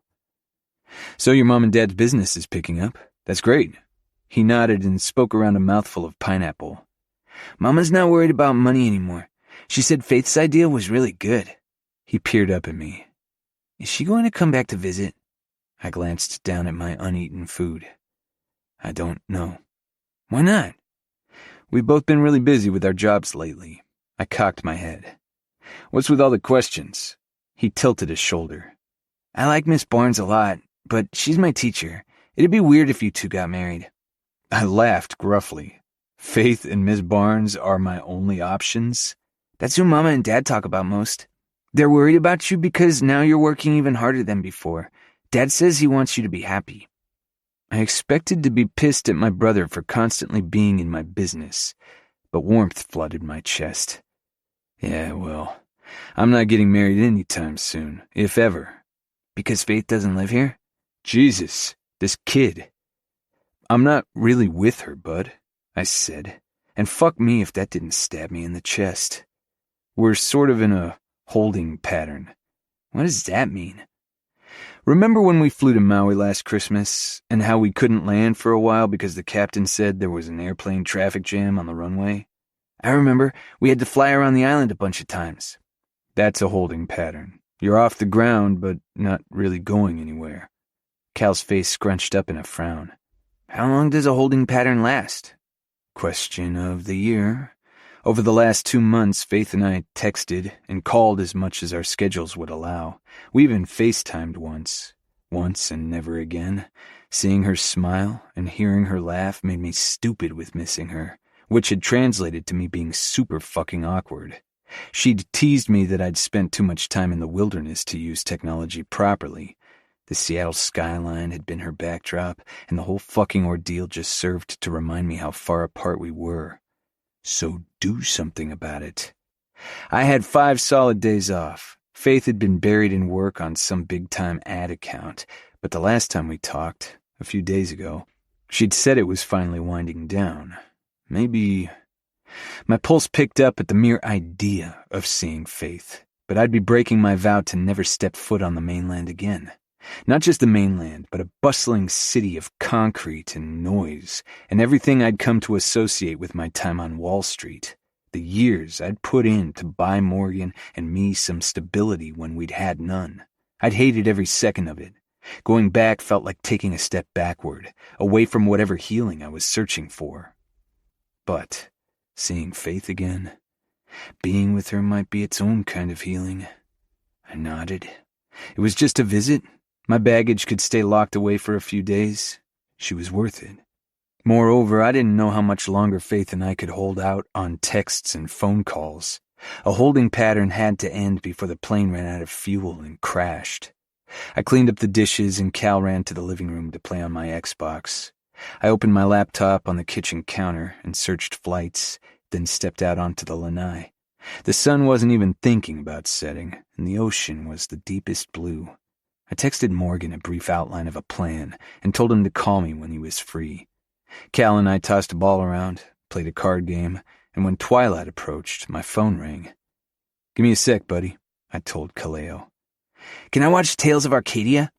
"I don't know what that is, but sure." I waved him toward the TV and answered the phone. "Hey, you're going to Seattle?" Morgan asked immediately. "Yeah. I wanted to make sure you'd be okay without me watching Cal for a few days." "We'll be fine. Go." I snorted a laugh. He sounded more eager than me. "Okay, I'm going to head out tomorrow night." "Tonight?" "What? There are flights tonight, right? Red Eyes?" "I suppose." I tucked the phone against my ear and went back to my laptop. "Yeah, one, at 11 tonight." "Grab it. If you're feeling up for it. You still sound like shit." "Are you sure?" "I'm fine. Stop asking." "Then go to Seattle. Tonight." Jesus, do I seem that fucking desperate to everyone? Between you and Cal, and you have 5 days off, Ash. Make the most of them. I started to protest, but no words came out. "Exactly," Morgan laughed. "I'm on my way to get the boy. Pack up, my brother. You're going to do something for yourself for a damn change if I have to drive you to the airport myself." He hung up, and I had to laugh for a moment, but it burned up fast at the thought of seeing Faith again. How I felt about her raged uncontained in my blood, in my thoughts, in my heart. It was probably fucking crazy to keep whatever we had alive. Neither of us were equipped to handle something real and would probably crash spectacularly. That might be worth it too. Chapter 14. Faith. "Ms. Benson?" I jerked out of a doze and lifted my head from my desk. What?" My assistant, Jess, was standing over me. "Terrence wants to see you." I blinked and sat up. For a second, dopey deja vu came over me, and I expected the pounding headache of a hangover to land on me. But it was plain old-fashioned exhaustion that had me taking a catnap on my desk at 4 in the afternoon. I'd pulled 3 all-nighters in a row to finish a national commercial for Zuma, an athletic clothing brand based in Seattle, and submitted the final rough cut of the ad to Terrence earlier today. I must have dozed off, waiting to hear the verdict. Am I in trouble? Judging by the fact he can't stop smiling, I'd say the opposite. I rose from my desk, smoothed my hair, and straightened my suit jacket, dark blue with white pinstripes. "Wish me luck." "Luck?" Jess smiled at me, disbelieving. "You've seen your ad, right? It's—" She shook her head. "Let me put it this way. I've never teared up watching a commercial about snowboarders before." "Thank you," I said, and eased a breath, then headed for Terrence's office. Truthfully, I was pretty proud of the work my team and I had put in, but I hadn't yet had the chance to fully grasp that it was finished. 4 weeks of long nights, location shoots in Vancouver and Denver, and meetings all up and down the West Coast left me burned out. So burned out that instead of wanting to celebrate with my usual brand of all-nighter, partying it up with Viv, I just wanted to go home, take a hot bath, and sleep. That's not exhaustion.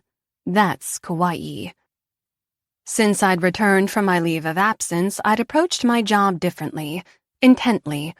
The Nestle account was locked in, but that was a huge, slow-moving barge of a campaign. Meanwhile, Terrence had made me creative director for the Zuma commercial, and I'd thrown myself at it, initiating an advertisement that focused on the personal stories of snowboarders, their triumphs and defeats, as they tried to make their Paralympic and Winter Olympic dreams come true. The focus had been family, the connections between the athletes and their teams, their coaches, their partners, and their parents who'd sacrificed so much to support their goals. All the things I lacked. Slow down, Freud. Let's not be dramatic. But 2 weeks in Kauai with my beautiful firefighter somehow scrambled my DNA. I hardly recognized myself and found I was examining my life as if it were the quartz prism around my neck, turning it over and over and seeing things differently, feeling them differently. Or maybe letting myself feel them for the first time. It's all Asher's fault, I muttered, and smiled sweetly at a passing colleague. We don't think about him at work, I reminded myself as I approached Terrence's office. That's likely why I was everyone's favorite employee of the month. Working my ass off until I passed out every night was the only way to keep from thinking about Asher McKee, or touching myself to the memories of his body moving over and inside mine, or crying over him. Nope, not going there. I knocked loudly on my boss's door, then peeked my head in. Judging by his beaming smile that looked like a permanent fixture, I guessed Jess was right. Faith! Terry shook his head, and I could hear the rough cut of my ad running on his desktop monitor. Come, sit. Turned out pretty good, right? Pretty good. My boss chuckled and shut off the ad. This has Clio awards written all over it. Josh Johnson, remember him? Zuma's tightwad exec VP. He wants to throw a party in your honor. Glad they like it. Terrence's smile slipped. You okay? Before I could answer, he waved a hand. You're exhausted, and I don't blame you. I know how hard you've been working on this, Faith, and I have to say, any and all hesitation about making you partner has evaporated. I don't know what happened to you in Tahiti? Hawaii, I said. Kauai, Hawaii. Right. Whatever happened there, I like it. Asher McKee happened. I nearly closed my eyes at the sudden pang in my heart for how much I missed my firefighter. Over the last 2 months, we tried to keep whatever we had alive with texts and phone calls, but it wasn't working. Not being with him, not touching and kissing him, not seeing that adorable furrow in his brow when he was grumpy. It had taken a toll. I didn't think it'd be this hard. Terrence sat back, laced his fingers over his Armani suit front. So what do you say, partner? It's just sitting here waiting for you. It's a generous offer, but I think you're primed, Faith, Terrence cut in. You don't have the burden of family obligations to weigh you down at this particular juncture in your career. I feel like I can give you every major account we have and you'll fly with it. Right, I said slowly, reading between the lines. Because I'm so unattached. I had nothing tying me to anything, but if I made partner, I'd be tied to the agency, to Seattle. That was another annoying aspect to come out of Kauai, seeing Asher's beautiful family, one he and his brother made from scratch, was like shining a light on my very own empty spaces. The relationship with my parents was non-existent. I had no one to come home to. Terrence frowned. Do you still need to think about it? What does Cynthia think? I blurted. The agency's other partner had been out of town again, this time in London, but suddenly I really wanted to hear a boss lady's perspective. Cynthia Cross had a husband and 3 kids. Sounded like she had plenty of family obligations and still managed to make it work. She's on board, of course. Terrence held up a hand. Go home, get some rest, come back on Monday, and we'll talk. I nodded and rose from the office. At the door, Terrence stopped me. An award winner, Faith. He pointed at his monitor. Mark my words. I smiled thinly and headed out. I sent Jess home and sat at my desk in my huge, empty office. Twilight was falling outside the massive windows, bathing Seattle in hues of orange and purple, spires and towers of concrete as far as the eye could see. The urge to call Asher and hear his voice was overpowering. But a few days ago, he'd been called to the Big Island to deal with an erupting volcano. I'd made an ad for snow pants. He wins. But Asher's imagined voice followed on the heels of the thought, scolding me gently for being too hard on myself, for not giving myself enough credit for what I'd created. My win at my job wasn't life or death, but it wasn't nothing. I wanted to celebrate, just a little. Silas was on the East Coast on business, but it was Friday night. Viv was, or had been, always down to hang out, even if things between us had been strained lately. I grabbed my phone and sent a text. Hey, Viv. I finished the ad. Could use some company. I sent and added a few celebratory emojis. I waited with my breath held. After returning to Seattle, we'd texted a few times, but they'd been tense and short. Viv still hadn't forgiven me for skipping town without telling her. My work didn't interest in her in the slightest either, so she was constantly pissy with me that I'd been too busy to resume our normal nocturnal activities. But I couldn't afford to lose work time to a hangover and wasn't about to hook up with any man not named Asher McKee. The reply came a few moments later. Finally! Altura tonight? She sent, followed by champagne glasses. I bit my lip. I'm dead tired. How about my place with a bottle of wine and a movie? A pause, and then, boring. Damn, girl. Talk to me when you're ready to have an actual good time. A petulant text followed the first. Like you used to before you went to Hawaii. I sighed and sat for long moments in the quiet. The entire agency was still, everyone having gone home for the day. The silence became unbearably loud. I picked up my phone again, and because I'd evidently lost my mind, I called my mother. It went to voicemail. Hey, Mom, I said haltingly. It's been a while, and I've got some good news at work and just wanted to share. Anyway, call me back when you have a sec. Love you. I hung up and touched my forehead to my desk. I hadn't spoken to my mother in a meaningful way in more than a year, and suddenly I was calling her for what? Validation? Approval? Just go home, I muttered. I grabbed my purse and was about to shove my phone in it when it lit up with Asher's name. I sat back down into my chair, my heart thudding loud and hard. Hey, you, I answered. How are you? I'm good, he said. And I miss you. I miss you too. Bam. I miss you. It was the first time either of us had said something like that on a call. Never mind right off the bat. We'd kept everything as light as possible, as if we were both afraid to say more than our geographical separation would allow. We hadn't even sexted, for crying out loud, and now my entire body and heart felt like they were reaching across the Pacific for him. You sound hoarse.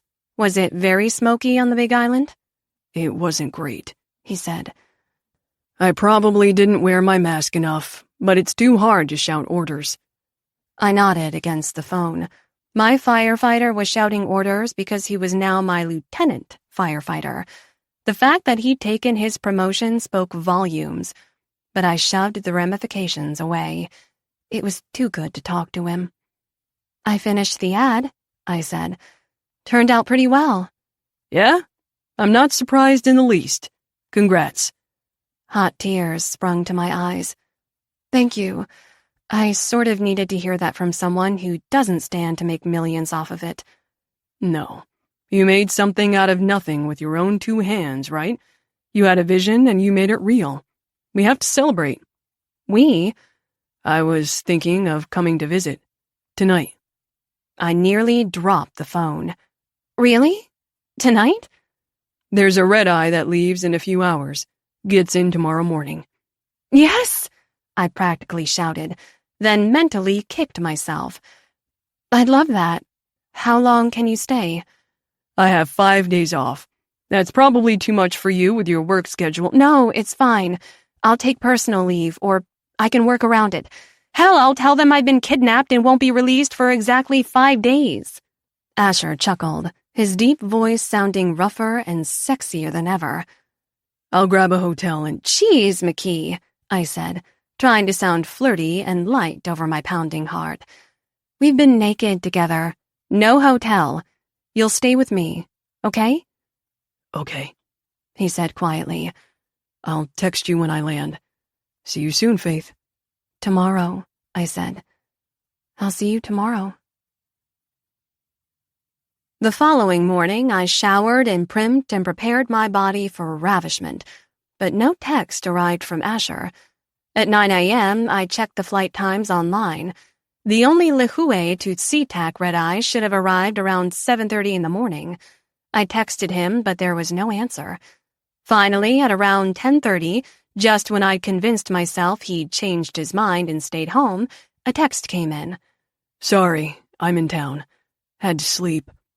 I frowned and texted back. Where are you? Hotel. Don't want to get you sick. I fumed. Hotel? We talked about this. What's wrong? Prob just laryngitis. It happens after a call sometimes. Be gone in 24. That wasn't going to cut it. I itched to call him, but if it hurt to talk, I didn't want to add to his pain. My fingers flew. Which hotel? I'll come over. If it's a bug, don't want to give it to you. You won't. I haven't had so much as a sniffle in years, which is pretty amazing considering the only vitamins I take are VODK and A. There was a pause in which I knew my firefighter was wrestling with the decision, putting me first when what he needed was someone to bring him soup or medicine. He needed to let someone take care of him for a change. I heaved a breath and sent another text. Being sick wouldn't feel as terrible as being in the same town and not seeing you. Another pause, and then, Centennial Hotel, room 333. My pulse ratcheted up again. Be there soon. Heart emoji. After a pit stop at a supermarket for lozenges, gourmet soup, bottled water, and flowers, I arrived at the Centennial. On the 3rd floor of the elegant hotel, I shuffled the bouquet under my arm and knocked on door 333. I huffed a breath, amazed at how crazy nervous I felt. Now that Asher was here, every minute of our 2-month separation smacked me in the face. I dressed in a pretty violet shift dress and brushed my hair out so that it fell in soft waves around my shoulders. I wanted to be beautiful for him. The door opened, and Asher's expression, tired but somehow more handsome than I remembered, completely came undone. His eyes widened, his jaw dropped, taking me in. Hi, I said. Hi, he mouthed, and motioned me in. He seemed unable to take his eyes off me, and I couldn't stop staring at my firefighter either. It was almost hard to believe he was here after living for so long in my fevered imagination. I stepped inside the room, a suite, with a couch in front of a TV and a small kitchenette. I set the items down on the counter. When my arms were free, I moved to him, pressed myself against him. Asher. He brushed the hair from my face, eyes roaming, his brow furrowed with an intense expression I'd never seen him wear, as if he were just as troubled by the pull between us, the heat and longing, the need. I moved to kiss him, but he turned his head. You don't want to get me sick, I said. I know, but I don't care. I care. He pulled me to him, and instead of kissing me, he held me close, one hand in my hair, the other wrapped around my waist. My eyes fell shut, and I melted against him, reveling in the feel of his strong body pressed to me and the scent of him. It was a little bit scary how good it felt to simply be held by him, with no expectation of something more. Because he missed me too.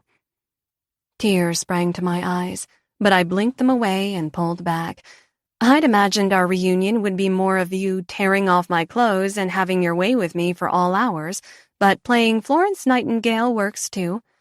I took his hand and led him back to the couch. Sorry, he said, sitting down heavily. His voice was scratchy and rough, and clearly it hurt to speak. Wanted to take you out. Do something special for you. Don't be sorry, I said, moving to the kitchenette and busying myself with the soup. And don't say things like that. You'll make a girl cry. I brought him the container of soup, chicken noodle, and a spoon and sat beside him. He took it gratefully, eyes still on me. Feeling was mutual. I couldn't pry my eyes from him if I tried. Somehow he made flannel pants and a V-neck undershirt look impossibly erotic. He looked tired. I smoothed the hair above his ear. Too much work. You do, he croaked. Probably, I said. My ad got made in record time because it was the antidote to thinking about you. He nodded, and the intensity in his brown eyes said more than he was able. He spooned a few bites of soup, then set it on the coffee table. You want something for the pain? He shook his head, and I could see he needed rest. I pulled him to me and put his head in my lap, grazing my fingers lightly through his hair. Feels good, he whispered, moments away from sleep. My fatigue from the last few weeks crashed over me. Before either of us could pass out, I gently pushed him against the couch lengthwise. He stretched out, and I stretched out along with him. This okay? I asked, my head pillowed on his chest. His arms around me tightened. Perfect. My heart ached, because being with him again was perfect and temporary. Asher, remember back at your friend's restaurant when I asked if we were in trouble? Yeah, he sighed, his chest rising and falling under me. I know. I woke sometime in the late afternoon to Asher rummaging in the kitchen for some water. He looked better already. That is to say, ungodly sexy. Hey, he said. Hi. I pushed myself to sitting. You sound better. Told you. 24 hours. I frowned. Does that happen often? You get laryngitis from what? Smoke inhalation? I wouldn't say often. My frown deepened. Once is too many. That can't be healthy. I'm fine, he said, coming to sit beside me. He slipped his hand to cut my jaw, his thumb brushing over my lower lip. And you're beautiful. Don't change the subject. I took one of his hands in mine, my heart overflowing and me not having the first clue what to do about it. How bad was it? Did the volcano erupt? Not this time. This time? You've been there before? The Kilauea volcano was one of my first calls when I joined the fire station, Asher said. About 4 years ago. 24 fissures opened and the summit collapsed. We were called in to assist the local crews when the lava flows wouldn't quit. It was a shit show. 700 houses lost. God, I can't imagine watching that happen right in front of you. It's terrible, but kind of majestic, too. Lava isn't like fire, he said. You can't aim a hose at it and put it out. It just keeps coming, rolling like a slow wave, feeding everything in its path. All you can do is surround and drown nearby structures and help people stay out of its way. Be a shoulder to lean on when you tell them they've lost everything. Asher's voice thickened, and he cleared it with a rough shrug. Anyway, that's what you sign up for. I had a million more questions, but I hadn't seen him in months and felt we were both resettling into each other. He didn't like me prying in his personal stuff anyway. I had no idea where this visit was going, but maybe that was for the best. Maybe we should attempt to maintain some distance. Yeah, good luck with that. How are Morgan and Nalani? I asked instead. And little Cal? They're great. Busy, thanks to you. Definitely not just me. They know what they're doing. They just needed a little fresh innovation. Maybe. Whatever it is, it's working. My solution was just to throw money at them until they figured out how to use it. Because you take care of them. I nudged his arm. It's pretty much your thing. I suppose. Asher looked at me. I'm sorry I got shitty with you about my childhood stuff. I get it. It's hard to imagine, but we haven't known each other all that long. You don't have to tell me anything you don't want to tell me, and I should never have made you feel weird about keeping your privacy.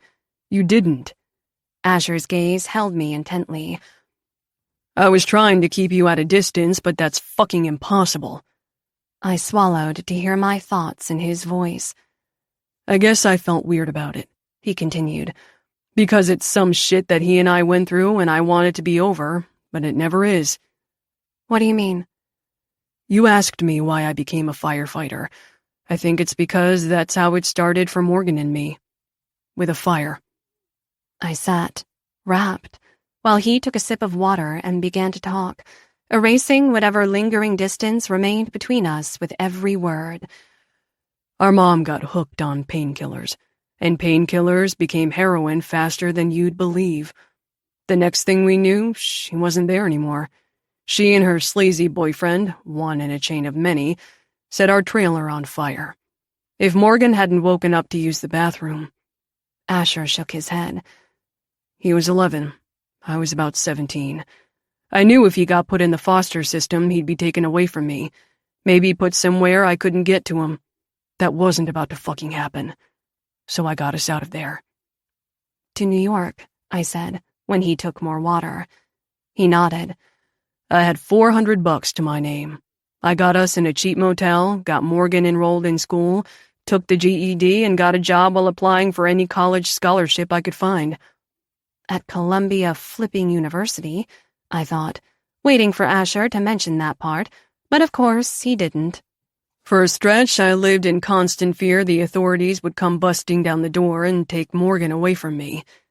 How did they not? I don't think they looked for us, he said, his expression dark. If they did, they didn't look very hard. Don't know what happened to my mom.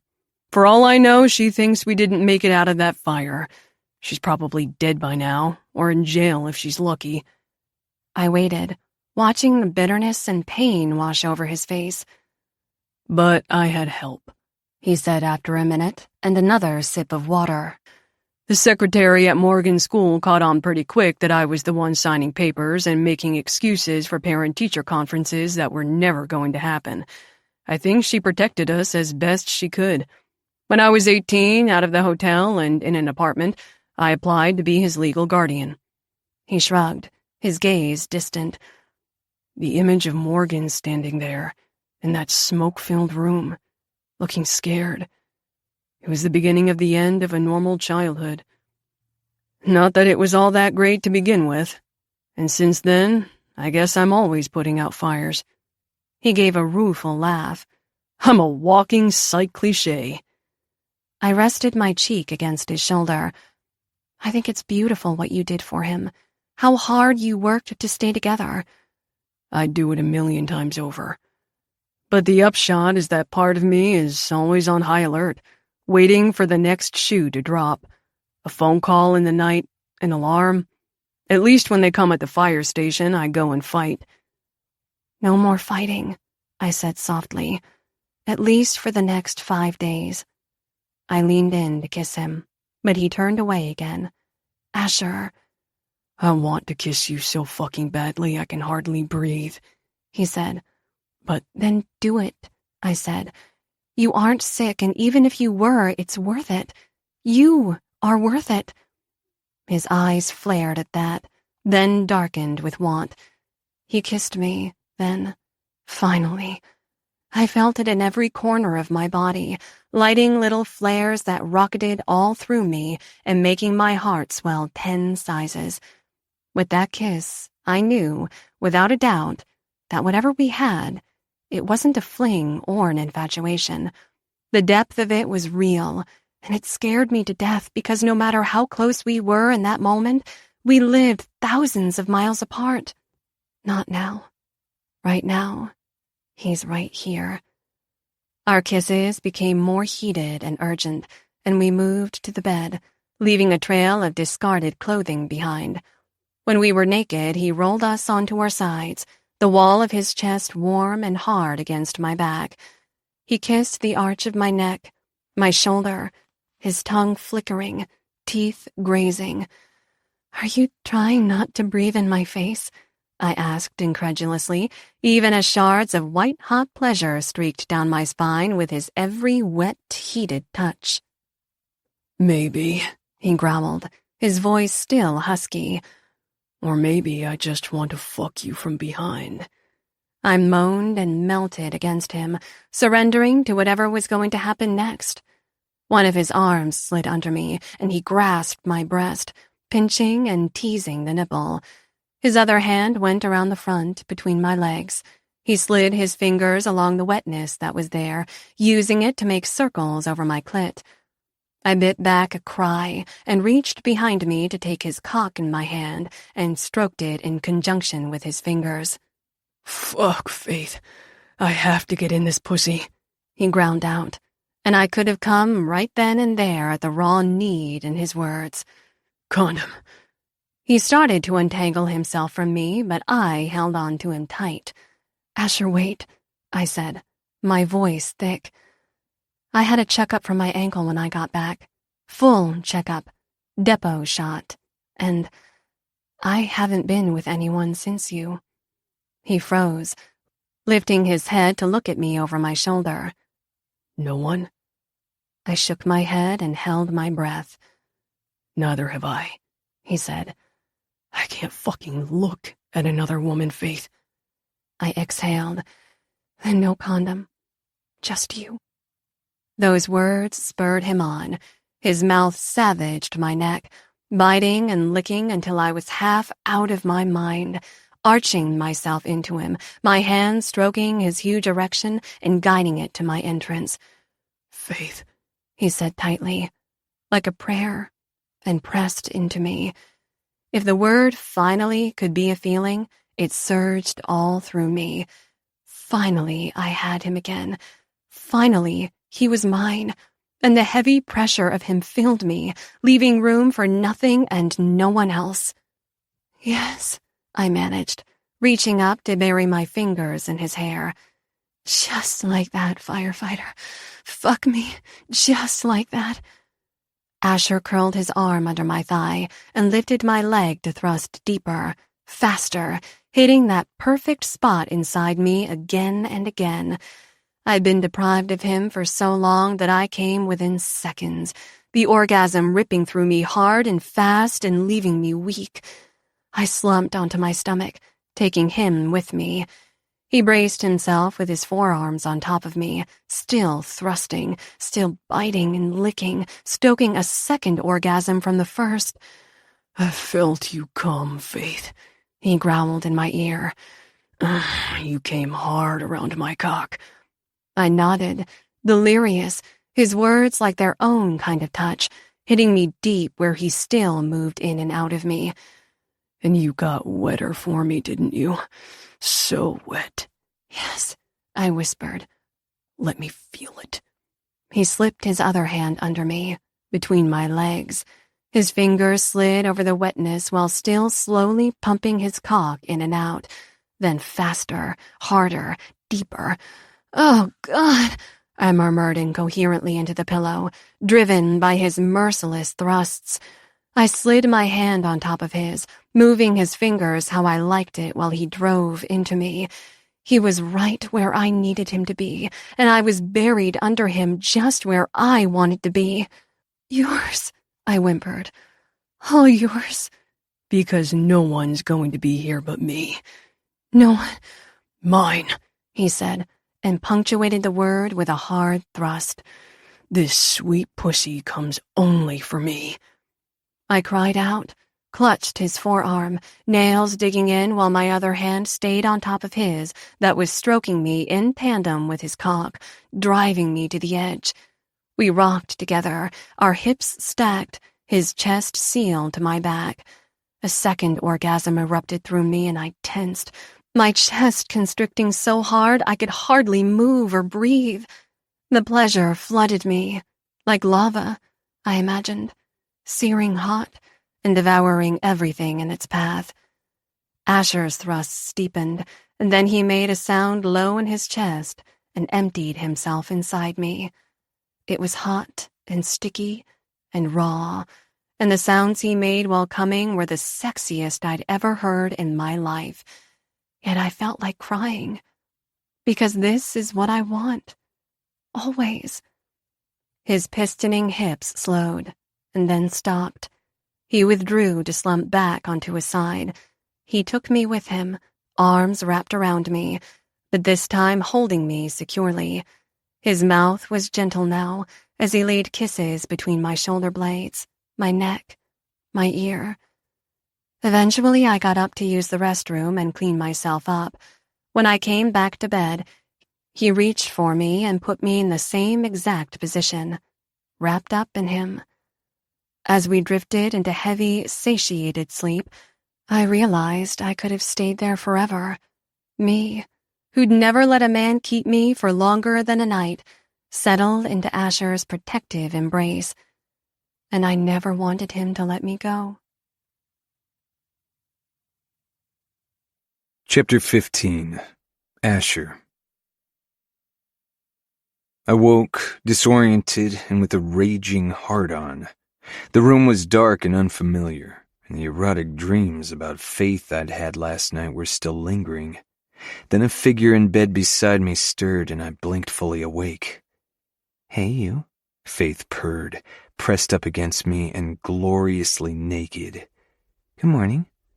It all rushed back in, and a profound relief flooded me that it wasn't a dream. I was here, with her. "Hey," I said, stroking her hair that was messy from having my hands in it all night. "You been up long?" "For as long as you have," she said, indicating my erection that tinted the sheet. "I've been waiting impatiently for you to wake up so I can have my way with you." I pushed myself up to sit against the hotel headboard. "You don't need to wait for me to wake up," I said, my voice rougher with need than anything else now. "Don't let me stop you."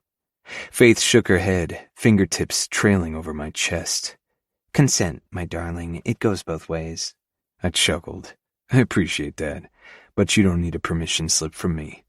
She smiled slyly and pulled back the sheet. "Let's just take it one salacious interlude at a time, shall we?" I laughed, and the laugh turned into a hiss as she wrapped her luscious mouth around my cock and began to suck. "Fuck," I gritted out. "Faith." I lay back against the pillows while she worked me over, her mouth warm and wet, her teeth grazing lightly until I was ready to combust. "I planned for just this," she said after a few moments, sitting up. "But I'm too selfish." She swung her legs, straddling me, hands on my shoulders, taking control. Her confidence and ease in her own body was so fucking hot, I could hardly restrain myself. She leaned in, her tongue flicking over my lips, and I craned to kiss her. She allowed me a taste while reaching between us and pressing my tip against her entrance, brushing my cock back and forth, teasing, torturing. "Faith," I warned. "Always so ready for you," she breathed, slicking the length of me with her arousal. "Always." My chest tightened and I gripped her hips. Jesus Christ. "If you want me, firefighter," she returned her hands to my shoulders, bracing herself. "then take me." With a muttered curse, I brought her down on me while driving up at the same time. She arched her back into that thrust, head thrown, and let out an X-rated moan. Watching her take me inside her nearly undid me, but I restrained myself from complete animal abandon. A few slow, deep thrusts, and then we fell into a rhythm. Faith rode me, forehead pressed to mine. My world eclipsed to a heated delirium that was just her, grabbing and grasping at her smooth, silky flesh, trying to cram 2 months of separation into the 4 days I had left here. And that's how we spent the rest of the morning. We ordered room service at 9, but couldn't keep our hands off each other long enough to eat it. I licked honey off her tits, then went down on her until her cries made the neighbor bang the wall. We took a shower, and I had her again as water streamed off her body in rivulets, hot and wet. At 11 a.m., checkout forced us to take a break. We dressed and went to her place, a sleek condo in a rich neighborhood. It all looked like city sameness to me. Cement, noise, too many people. Shall I give you the tour? Faith asked, inside her place that had views of the skyline, light streaming in from huge windows. Sure, I said, pulling her in close. Start with the bedroom. The rest of the day was a blur of heated hours in her bed, takeout food, and talking. I liked talking to Faith as much as I liked fucking her, if not more. She made me laugh harder than I could remember, and I didn't feel bottled up around her. I was myself, or closer to whatever myself was when I was with her, as if my own damn skin fit me better. Monday morning we put clothes on, flannel sleep pants for me, a flimsy silk slip for her, and managed to keep them on while we sipped coffee in her spacious kitchen that was all stainless steel and white marble. Faith called into her work to take a few personal days. That felt strange, she said, setting her phone back on the counter. I used to take personal days when a new club opened, or when Saks had a sale. Then don't take it, I said. I don't want to interfere. For the last 2 months, I worked late nights, weekends, 16-hour days, or longer. Stop the presses, ladies and gents, but I think I've actually earned a few days off. I smiled, a strange concoction of admiration and misery mixing in me. She was slaying at her job, because she obviously wanted to achieve something with it, build something. And you took a promotion, jackass. Suck on that one. Sounds like the commercial was important, I said. How'd it turn out? Faith's cheeks turned pink and she toyed with her coffee spoon. My boss likes it. He thinks it could win a Clio. That's like an Emmy, but for commercials. Kind of a big deal. Jesus, Faith. That's huge. I strode over to her, took her coffee mug out of her hand and wrapped my arms around her. Why did you wait so long to tell me? We've been busy. She wringed her arms around my neck and kissed me, hot and wet and full of intention. Don't change the subject, I teased, and pulled back before the clothes came off again. And we definitely need to celebrate. Outside. If you insist, she said, though I could see it made her happy, and that made me happy. What should we do? Do you want to see the sights? I had zero interest in exploring the city, but on the flight over, I'd vowed to make an effort for her sake. I'm open, I said. Whatever you want to do. Well, our physical exertions over the last 2 days have left me ravenous. Let's get lunch. And tonight, I want you to meet Silas. The good best friend, I said. She smiled. The best friend. Then her smile slipped as a sudden thought occurred to her. Oh, shit. What is it? She looked at me almost fearfully. You said your mother became addicted to painkillers. I nodded. Yeah, Oxy something. Oxypro, Faith murmured, looking dazed. God, I'm so stupid. What's wrong? She faced me directly. Silas Marsh is the CEO of Marsh Pharma, the maker of Oxypro. I stared, my brain trying to work out the ramifications, the bizarre coincidence as if Faith were playing a joke on me. I chuckled, disbelieving. What? No. But Faith's expression was uncharacteristically serious. Yes. Wait, you're telling me your best friend? She nodded. But he wasn't in charge then. His father and his cronies were the criminals, and Silas wrestled control from them. He's been trying to fix it every day since. She studied me, biting her lip. I'm sorry. I could have told you sooner, but it wasn't my story to tell. But now there's a connection. It's okay, I said. It is? I nodded slowly, surprised that it was the truth. I expected to be completely fucking enraged at Silas's family for tearing mine apart, but the anger that simmered in me wasn't running as hot as it used to. One look at Faith and I knew why. She was like a cool water over the burn, and when I was with her, the old pain seemed farther away, less powerful. She's making me a better man. It wasn't his fault, I said, answering her worried expression. Was it? Well, no. Faith gazed at me, her eyes full, then wrapped her arms around my neck. You're amazing, and you have every right to be hurt, but I promise you Silas is a good man, and so are you. Getting there, I said, then kissed her. You arrived a long time ago, she said, and smiled tremulously, her eyes shining. I'm a lucky gal. Then she turned away to conceal her emotions and made a joke, and I just smiled and watched her, thinking all the while about the crazy curveballs life threw at us, and that maybe the key to survival wasn't trying to avoid them, impossible, but how we reacted to them. I could have ruined Faith's night, ruined her anticipation of me meeting the guy who was so important to her. But what for? Wrecking Faith's happiness was pretty fucking low on my list of things I wanted to do, and instead of holding on to resentment or anger towards Silas, I did something that would make Mommy proud, and let it go. We showered, and I put on dark pants and a lightweight jacket over a white button-down. Faith changed into a white dress with large, colorful flowers all over it, belted at her slender waist. She'd put on makeup, perfume, a few pieces of jewelry, and high heels. My heart stuttered to see her, so beautiful and so comfortable. Cosmopolitan, I guessed was the word, because she looks like she stepped out of a magazine. You don't like? She asked, twirling her dress. I like a lot, I said. You're stunning. She kissed her fingers and put it between my brows. Let's go. We stepped out to the street, and instead of calling an Uber, Faith raised an elegant arm, and a cab stopped immediately. Another guy standing nearby, not seeing me, rushed to open the door for her. She smiled prettily at him and climbed in. I got it from here, I told the guy with a glare. He backed off with a muttered apology. This restaurant is one of my favorites, Faith said as the car took us into a section of the city that bustled with cafes, restaurants, and shops. Her hand gripped mine suddenly. Are you okay being here? I remember what you said about your time on Wall Street, and maybe... Shit, I'm sorry, I wasn't even thinking. It's fine, I said. It's not like I have PTSD from being in a city.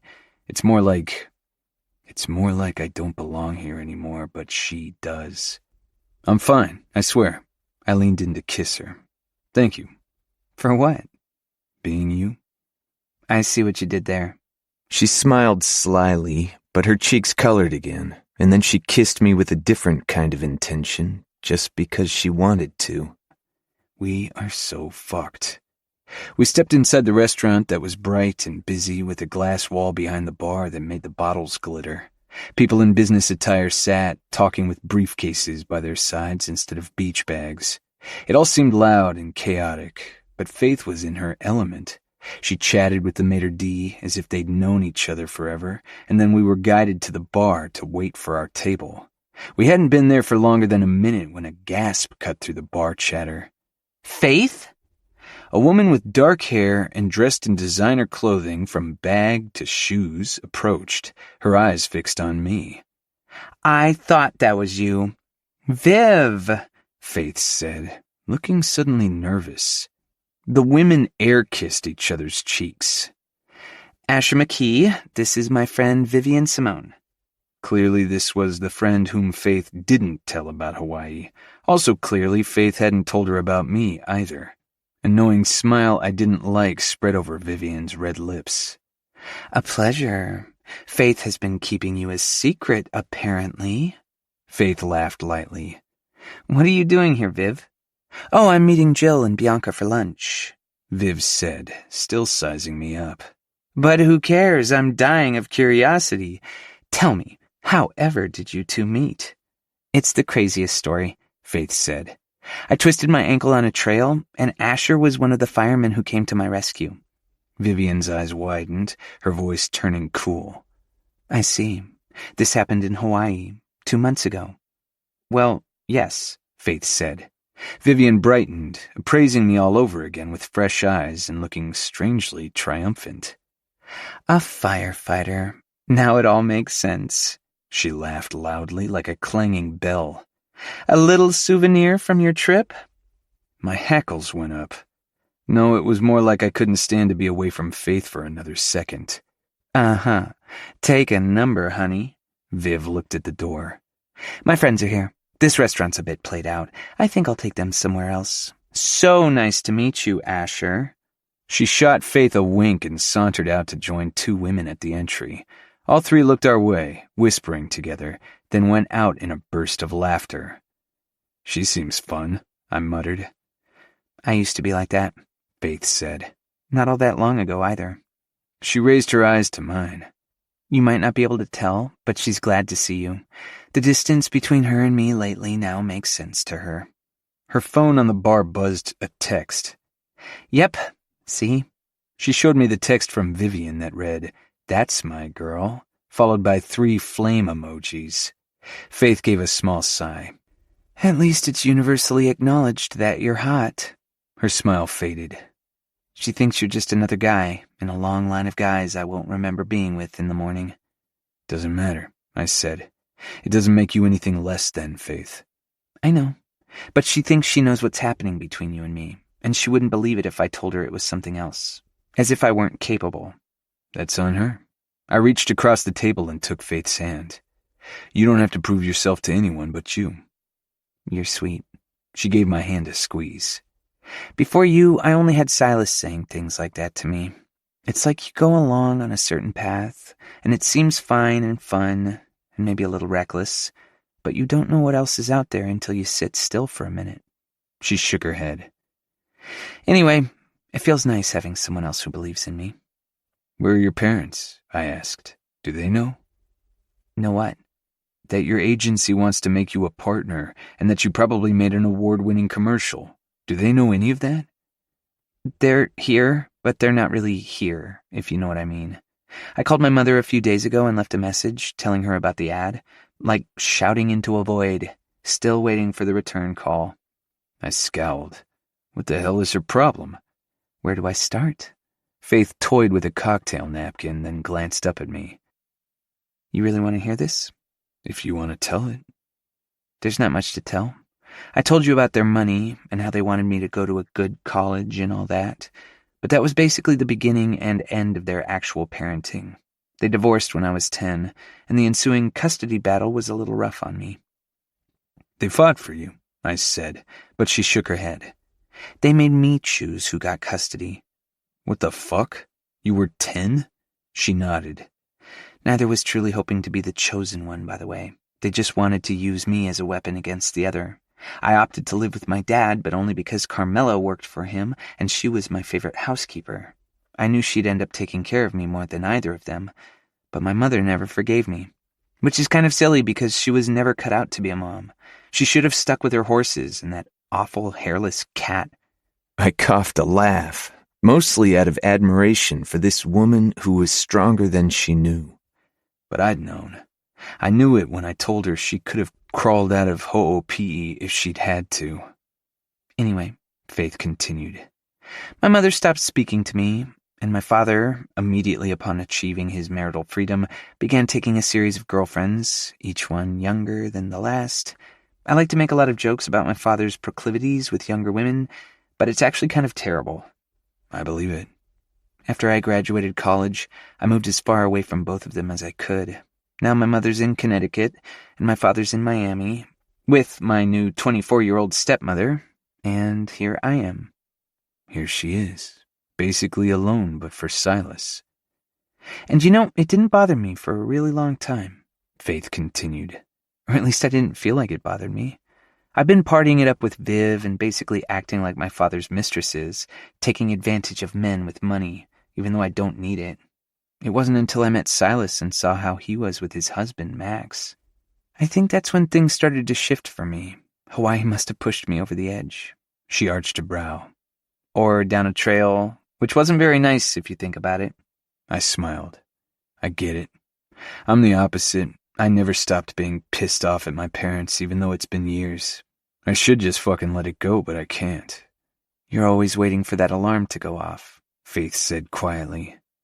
For me, it's more like a silence, a void. My parents never told me I was disobedient or dumb or made me feel bad about myself. They just didn't tell me anything. I grew up not knowing what to think, so I let other people decide for me because I was pretty or because I like to have fun. Or maybe I was just trying to avoid figuring it all out for myself. She pretended to shiver dramatically. Well, that was deep. I'm going to need a cocktail after that little psychological breakthrough. I laughed, and whatever was between us settled down deeper, brought us closer. We had lunch and went back to her place. I kissed her deeply, undressed her slowly, and moved inside her with a kind of reverence I'd never felt for anyone. Our eyes were locked, and neither of us could look away. And I wondered just how the fuck I was supposed to leave her. I'm so nervous, Faith said after another shower and another change of clothes. Now she wore black slacks and a white sleeveless blouse. Her hair was piled on her head, showing off the elegant length of her neck that made me lose my mind. Because she was completely allergic to cooking, she ordered food delivery from a gourmet restaurant. At 6 o'clock, a knock came at the door. She opened it to a tall blonde guy, imposing and reeking of power. I'd seen his kind on Wall Street plenty of times, but Silas Marsh was a cut above. His clothes and hair and the watch on his wrist all screamed real wealth. But it was the way he carried himself that said we were talking billions, not millions. Billions in drug money. But the thought couldn't sink any teeth in me, and I didn't let it anyway. Stepping in behind Silas was another guy. Not as tall or built, but athletically slim with brown hair and eyes and a wide, friendly smile. Where Silas's expression looked wary and hard, like mine probably, Max was immediately and instantaneously likable. Faith kissed them each on the cheek and then moved to lace her arm in mine. Asher McKee, this is Silas Marsh and his husband Max Kaufman Marsh. Good to meet you, Silas said, shaking my hand in a hard grip, his gaze even harder, sizing me up, to see if I'm worthy of her. His loyalty to Faith made him instantly likable too. Nice to meet you, Asher, Max said, nudging his husband aside and shaking my hand firmly, but with less of a death grip than Silas. I hear you were first on the scene when our gal ran into some trouble. Something like that. Asher put me in a helicopter basket and sent me on my way, Faith said, guiding them to the living area, where bottled sparkling water and canopies were arrayed on her coffee table. It was at the hospital later that he really rescued me. She smiled softly at me, gratefully, as if she weren't rescuing me right back. You've definitely got us beat, Max said, laughing. Silas and I met at an NA meeting, not the stuff of romance. My head jerked up, and Silas met my eye from across the coffee table. Oh, hush, Faith said. Your love story is epic. I've always envied it until... Her gaze darted to me, then she smiled brightly. Who's hungry? Silas was still watching me, and I got the message loud and clear. You and I should talk. I nodded in return. The NA comment had me curious as to what curveball was coming next. But he and Max were good people who obviously cared about Faith and were protective of her, all pluses in my book. Dinner flowed with easy conversation and laughs, but when Silas took some plates into the kitchen, I followed after him. Hey, I said, joining him at the sink with dirty dishes. Hey, how are you liking Seattle so far? Big change from Kauai, I'd imagine. You could say that, I said, but Seattle has its upsides, or one upside. Her. I nodded. So you and Max met in NA? We did. Silas leaned against the counter and faced me, arms crossed. You and I have something in common, besides her. His stance relaxed. Oh yeah? I used to live in New York, worked on Wall Street, had a little too much fun, if you know what I mean. And my mother... I cleared my throat. She had less fun, hurt her back, and was prescribed Oxypro. Silas stared a moment, then his head bowed. Shit. I'm sorry for that. That doesn't mean much after the fact. It's okay. From what Faith says, it happened before your watch. I didn't tell you to make you feel like shit. I told you because you're important to Faith. And maybe this is my way of saying I appreciate it, because she's important to me too. I'd rather there not be any bullshit between us. Silas nodded, arms crossed and leaning against the counter. You're awfully generous, man. For what it's worth, I sampled the company product myself. That's what the NA comment from Max was about. So I know what that addiction feels like. And sure, it might not have been on my watch, but I'm really fucking sorry about your mom all the same. I nodded. Thanks. Strange, though. I feel like this isn't the first time we've met. I know that's nuts, but no, I get it, Silas said with a wry smile. That's a strange side effect of addiction. Closes distances, like we're members of a secret club and we all know the password. Pretty much sums it up. A short silence fell in which any weirdness evaporated, and we relaxed into what I thought might be the start of a friendship. How long are you in town for? He asked. Couple more days. And then what happens? I thought my hackles would go up at his pointed question, but he was being upfront too. No bullshit. I don't know. I don't know what the fuck's supposed to happen next. I don't want to get all up in your business. Yes, you do, because Faith is your business, I said. I'd be a dumbass to get in the way of that, and wouldn't want to anyway. I just don't want her to get hurt. You're the first guy she's ever wanted me to meet. The first guy she's ever mentioned by name. She's the first woman I've stepped onto the mainland for in years, I said. The only one I'd do it for. Silas nodded. I know she really cares about you, probably more than she's willing to admit, but I hate to point out the obvious. You haven't been together all that long. He was right.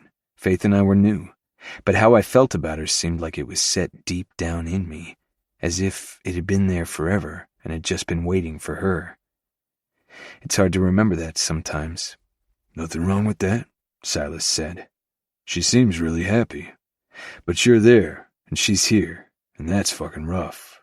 I get it, but maybe you don't need to figure it all out in these few days.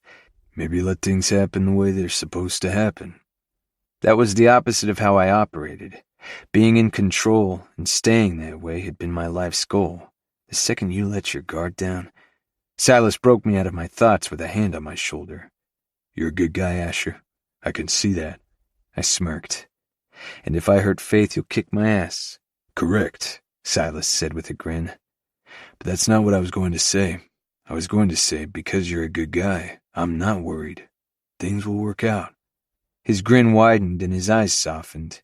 If you don't believe me, go talk to Max. He's positivity personified. We clasped hands, this time without the death grip of suspicion on his part, and rejoined the others. The conversation flowed even easier now, and Max and Silas didn't leave until close to midnight. When they'd gone, Faith and I cleaned up, then curled up in her bed.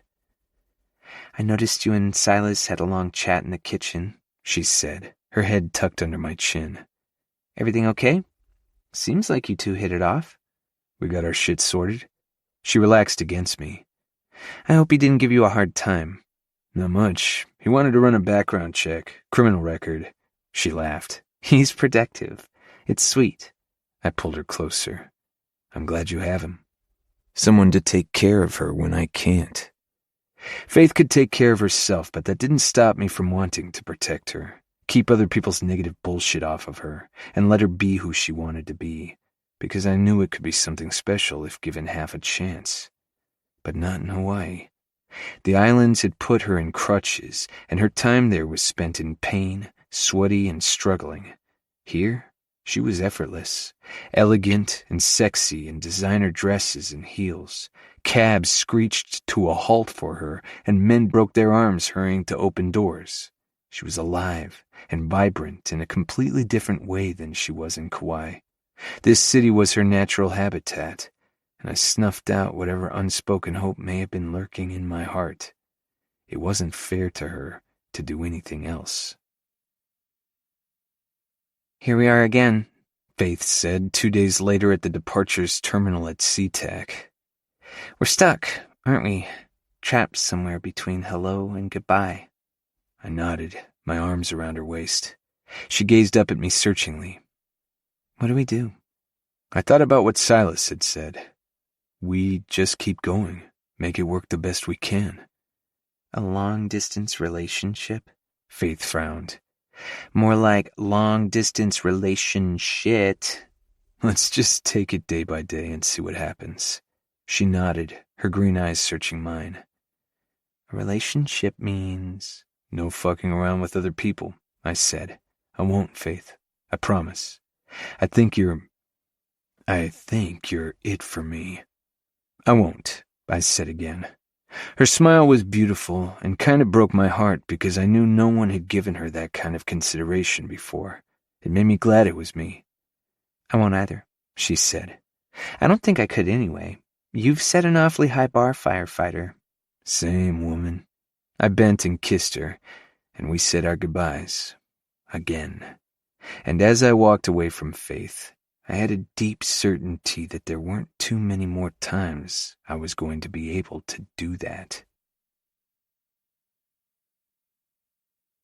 Chapter 16. Faith. 6 months later. Faith, can I see you a minute? I looked up to see Cynthia Cross standing in the doorway to my office. Not her assistant, not a buzz from her office to mine, but her actual presence. Instantly, I was back in high school after getting caught breaking the rules, which was frequently. Yes, of course. My office, please. My assistant, Jess, looked up from the papers she was shuffling on the couch across from my desk, and we exchanged glances. I stood and straightened my suit jacket. If I'm not back in 10 minutes... I can have your Fendi? The blue hobo with the silver buckle? Never. She chuckled. Good luck. Jess could buy her own Fendi bags. I'd given her as many raises as accounting would allow, and she was getting ready to take on the role of account manager. I was going to miss her, but then I'd be the one who recommended her for promotion. Because I just love doing hard things for the right reasons, apparently. Well, not every hard thing. Asher was still thousands of miles away, and neither of us seemed ready to change that, no matter how hard it was getting. Not hard. Torture. I composed myself in front of Cynthia's office, then peeked in. You wanted to see me? While Terrence's workspace was sleek and a little bit cold, Cynthia's was welcoming and warm. Which was ironic because of my two bosses, Cynthia intimidated the crap out of me. Her office resembled a study in an old manor home with photos of her family, loads of books, and plush furniture. Faith, she said from behind her mahogany desk. Have a seat. I sat in the overstuffed chair as she fixed me with an intimidating expression. She reminded me of the actress Cherry Jones, with straight graying hair that touched her shoulders and piercing blue eyes. I have some good news, she said tonelessly. The Clio nominations have been announced. Your Zuma commercial has been nominated. Holy crap, I breathed, pushed back in the chair by the news. Terry had been talking it up for months, but now that it had happened, it touched me more than I expected. Wow, that's great. I'm thrilled and honored. They are going to do simultaneous live award ceremonies in early February, each linked up via satellite, Cynthia said. One in London, one in New York, Chicago, Sydney, etc., and one here in Seattle. I don't think I had to tell you that your commercial is a shoo-in for the gold in its category, but will more likely take home a grand. I don't even know what to say. I'm aware. Her gaze sharpened. Which brings me to my next point, the issue of you being made partner. We are still waiting for an answer. I know, I said. I'm sorry. It's been 6 months, Faith. The only reason we haven't offered the position to someone else is because there isn't anyone else we want to give it to. But the time has come. Shit or get off the pot, as they say. If I don't take it, will you fire me? Does it have to come to that? Cynthia cocked her head. Is there a specific reason why you were hesitant to pull the trigger? You've been working steadily and impressively for nearly a year, a 180-degree turnaround from your comings and goings of earlier. It would appear that you're dedicated to this agency and to doing your best with every account we throw your way. I am. Well, God, what was I going to tell this super successful lady boss? That there was a man holding me back? That for the last few months I felt like I was standing in front of two different doors, one that had a life with Asher in it and one that did not, but that I was paralyzed and couldn't muster the courage to fully step through either one. I glanced at the photo on Cynthia's desk of her and her husband and their 3 teenage children, all dressed in snow gear, probably in Aspen or Switzerland. "Can I ask you a question?" She sat back. "Of course." "How did you make it all work?" Cynthia thought for a moment, then spoke deliberately. "It wasn't easy. Sacrifices had to be made, from both my husband and me. But the way through it is to choose your North Star, the one thing that means the most. For us, that was our children. Doing right by them was the most important thing, and any career opportunities or disappointments arranged themselves around what they needed. And if that meant I couldn't take a promotion when it was in front of me, then I didn't take it, or he didn't. But when the time was right, I made new opportunities for myself." She leaned forward. "But only when the time was right." I nodded, thinking, wasn't Asher my North Star? Or was it my career? Or was it my newfound confidence? I felt stronger, surer of myself than I'd ever been, artistically and creatively. Did I pack all that up and leave everything I've been building for that dinky little island? Or did I ask Asher to leave Morgan and Cal? I could never. I held my head in my hands. Ugh, being an adult isn't all it's cracked up to be. Cynthia's eyes narrowed. "I hear you travel to Hawaii frequently." "As often as I can. My boyfriend lives on Kauai." "Hawaii is very beautiful, Kauai especially, but very remote." "Tell me about it." "Christmas vacation begins in a couple of days. Are you planning another trip?" "Yes, but I won't leave until after the holiday." "I see." Asher, the boyfriend, invited me to spend Christmas with his family, but I couldn't do it. I felt like I'd be intruding or making a statement about your intentions. "Something like that," I admitted. "I find it's better sometimes to be decisive, no matter how difficult. Put your North Star in front of you and don't waver." Cynthia sat up straight in her chair. "On that note, I'll give you the holiday, Faith. But when you get back, I'll expect an answer about the partnership." "Oh, okay," I said, startled by her sudden harshness. "Have a lovely Christmas break." "You too." I rose and then stopped at the door. "The Clio Awards are going to be simulcast remotely with live ceremonies happening across the globe, right?" "That's correct." I bit my lip and decided to just throw it out there. I just think it's amazing what they can do with technology these days. So much can be accomplished, even by people thousands of miles apart, working remotely. Cynthia met my gaze pointedly. "It is, isn't it? But this agency prides itself on its personal touches. It's what sets us apart. Clients want to be face-to-face with the people who are running their business and know that their product is in good hands. The rest of the world might be moving toward remote work, but our industry, this agency, is not one of them."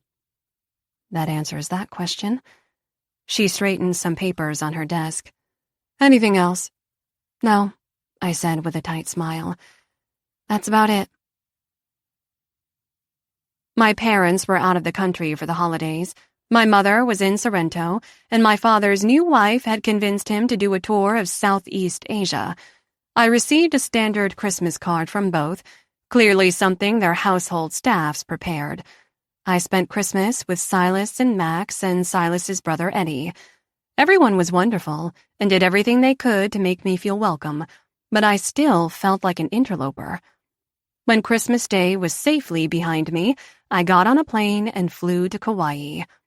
I tried to look at it in a new light, an audition of sorts, imagining myself there for something that wasn't a vacation. Cynthia's words echoed in my head, like a door slamming shut. The rest of the world might be moving toward remote work, But our industry, this agency, is not one of them. Remote being the operative word, I muttered, as the plane landed on the tiny island. Even if I managed to carve out some kind of career here, I'd still be in the middle of the ocean, hours from the rest of the country. What happened if I upheaved my life only to find out I couldn't handle the island fever?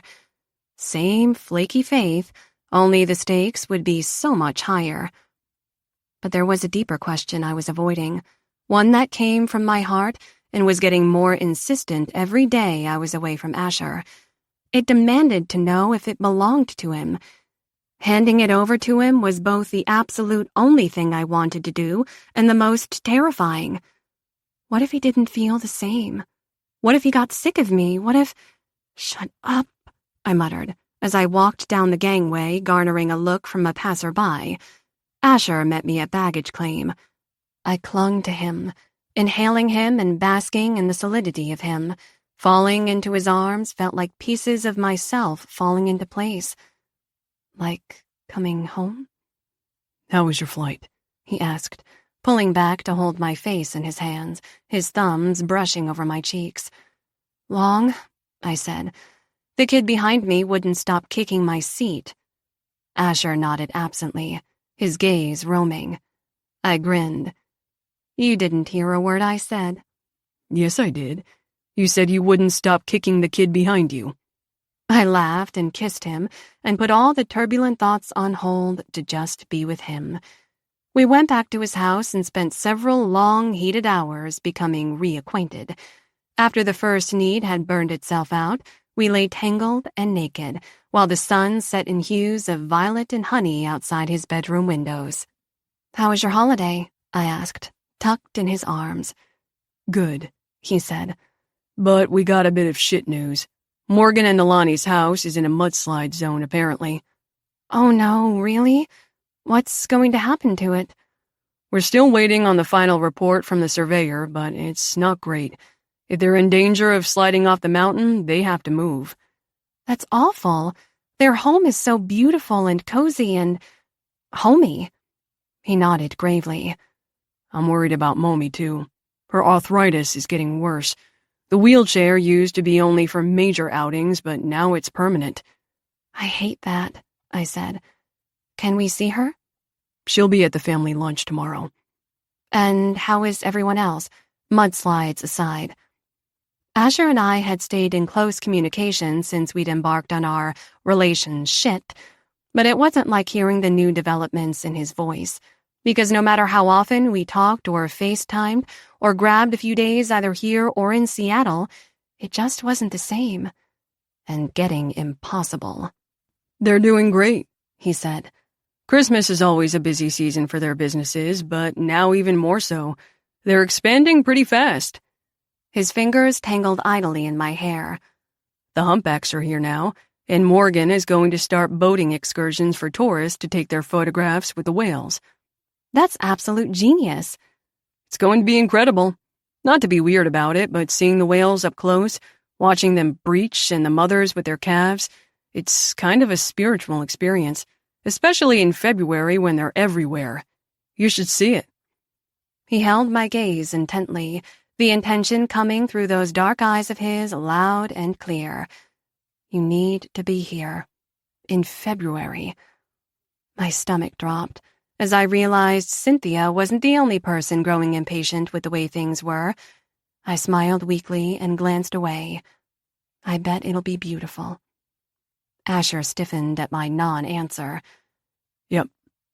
He withdrew from me to sit on the edge of the bed and drew on a pair of sleep pants. It will be. February's looking a little exciting for me, too, I said lightly. Apparently, I have an award show to attend. Asher glanced over his shoulder. Yeah? My snowboard ad was nominated for a Clio. The tension in his face evaporated. Are you serious? Faith, that's fucking great. I'm so happy for you. He climbed back into bed and kissed me. It's more exciting than I thought it would be. When Terry kept saying it was going to happen, I sort of didn't believe him. I had no doubt. Asher's smile tightened. We need to celebrate. You've never been to a luau in all your visits. Might be the perfect occasion. Sounds lovely, but I'm going to need some hot firefighter arm candy for that award ceremony. My smile wavered. I was hoping you'd be there with me. There. Now we've both put it out there. I supposed Asher's reluctance to upheave his life was just as potent as mine, because he stiffened up all over again. I'll see what my schedule looks like. I've got a lot of shit going on. Oh, I said, my stomach dropping. Sure, we can play it by ear. He got up from the bed. Going to take a shower. I flopped back on the pillows, my eyes stinging. I'll be right here. For the next few days, anyway. And then what? The following afternoon, we visited with Asher's family at their bungalow. Kaleo was already taller than I'd last seen him, while Momi looked more frail in her chair, older by years somehow instead of months. But they all seemed happy, laughing and talking and teasing one another, the family that I never had and that Asher had always wanted. He's not going to leave them, I thought with a sinking heart. Why would he? Everyone made a big fuss over my nomination.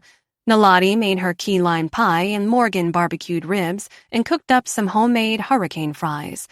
We sat out on the lanai, the ocean below and greenery all around. I felt Asher's eyes on me frequently, hard and tense. This wasn't new.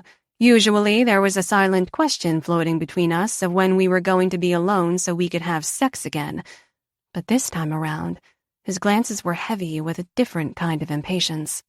God, being an irresponsible party girl was so much easier. After dinner, I sat with Momi on the lanai while Asher and Cal threw a football around and Morgan snapped photos. Nalani left to take some limes from her tree to a neighbor. I felt the older woman's eyes move between Asher and me. He's a good man, she said suddenly, but he worries me. Why? Is something wrong? No, dear. He's healthy in body, but in spirit, very troubled. Oh. How? Caught between what he thinks he must do, his duty, and the desires of his heart. I shifted in my chair, cleared my throat. And what would those be? I asked weakly.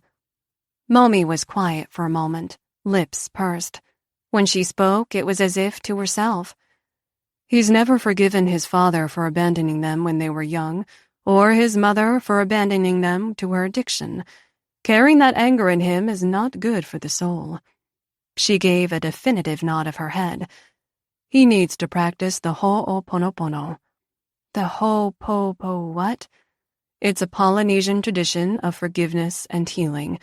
Very old, very profound, but very simple. One only need focus on the object of discord and say, I'm sorry. Please forgive me. Thank you. I love you. I frowned.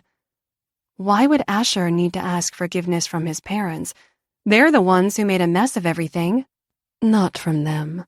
He must forgive himself. Her dark eyes turned to me. But also thank himself for his strength and goodness, and to love himself for who he is. Ho'oponopono is about healing, not atonement. Momi looked to my firefighter, who was swinging Cal in circles by his wrists, while the boys shrieked with laughter. Asher believes everything should stay still, in his control, because he thinks that's what keeps him safe. But life doesn't hold still. It's abundant with experiences, not all of them easy. Hardship opens doors in our hearts that would otherwise remain locked.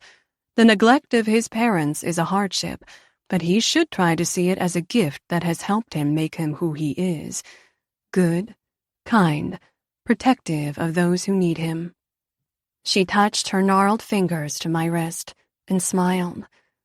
I suspect how he feels about you is one of those experiences that he cannot control, no matter how hard he tries. But it is opening doors in his heart. Mine too? I whispered. I feel like I'm just beginning to take control of my life and build something real in Seattle. But how I feel about him, it's so much. I don't know what I'm supposed to do next. About us. Momi patted my hand, then resettled hers in her lap. I can't tell you what to do. You totally can, I said. I'd prefer it if you did. She chuckled. Have patience with him and with yourself. If something is meant to be, it will come to be. That's nice. Is it an ancient Hawaiian saying? Momi tapped her chest. It's a saying from an ancient Hawaiian. I burst out laughing and hugged her gently. Everyone needs a Momi. I won't disagree. On my last night, Asher drove us to the luau, which was at a venue that had once been a sugarcane farm. People were filing into a huge pavilion to the sound of ukulele music and the scent of plumeria on the wind. Once we were signed in, we walked past woodcarvers, jewelry makers, and dancers attempting to teach hapless tourists how to do the hula. We joined a table with 3 other couples, under a roof that was laced with lights and lush greenery. The entire drive over, and the last few days in general, had been quieter than usual. More tense. The furrow between Asher's brows was a permanent fixture, and I couldn't even tease him about it. This has been a nice visit. Everyone seems to be doing great, I said when we'd been seated for 5 solid minutes in total silence. How is Kaleo liking the 4th grade? I never got a chance to ask him. He likes it fine, Asher said. He misses Chloe, but his new teacher's great, so... He shrugged, his eyes on his drink. I nodded, stiffening at the woman's name. She who is here. I took a long pull of my Mai Tai. The MC, a woman with dark hair that flowed down the back of her white dress, took the stage. Before dinner begins, we'd like to have the couples celebrating anniversaries and special occasions come up here for a dance, she beckoned. Come on, lovebirds. Don't be shy. Asher leaned in. Dance with me. I blinked and set down my glass. Really? I didn't think public gyrations was your thing. Tonight it is. He stood up and offered his hand. The others at our table smiled and shared knowing looks as I got to my feet. We headed to the dance floor where Asher pulled me close. I laid my cheek on his chest, my head tucked perfectly under his chin, and we swayed while the MC sang an old Hawaiian love song, The Sand and the Sea. Do you know what she's saying? I asked against his dress shirt. Yes, he said. She's saying, stay in my arms for a moment more. I squeezed my eyes shut against sudden tears. Really? Really. He tilted my chin to look at him, and a tear escaped to spill down my cheek. His brow furrowed. Pain and something deep and warm swam in his eyes. Now she's saying, a tear rushes down to the sand. She is not, I said, sniffing. Scout's honor. Now she's saying, the sea will bring her love to her. His voice thickened, and he shook his head. Christ, Faith, I'm really fucking trying, but... I know, I whispered. Me too. His expression softened, and he held my face in his hands. Maybe it doesn't have to be this hard. He swallowed and inhaled a ragged breath, then exhaled the word. Stay. My pulse pounded in time to his, and my throat went dry. Finally, it was out there, hanging between us. One of us had said it, and now there was no going back. Stay? Don't fly back tomorrow. He held me tighter.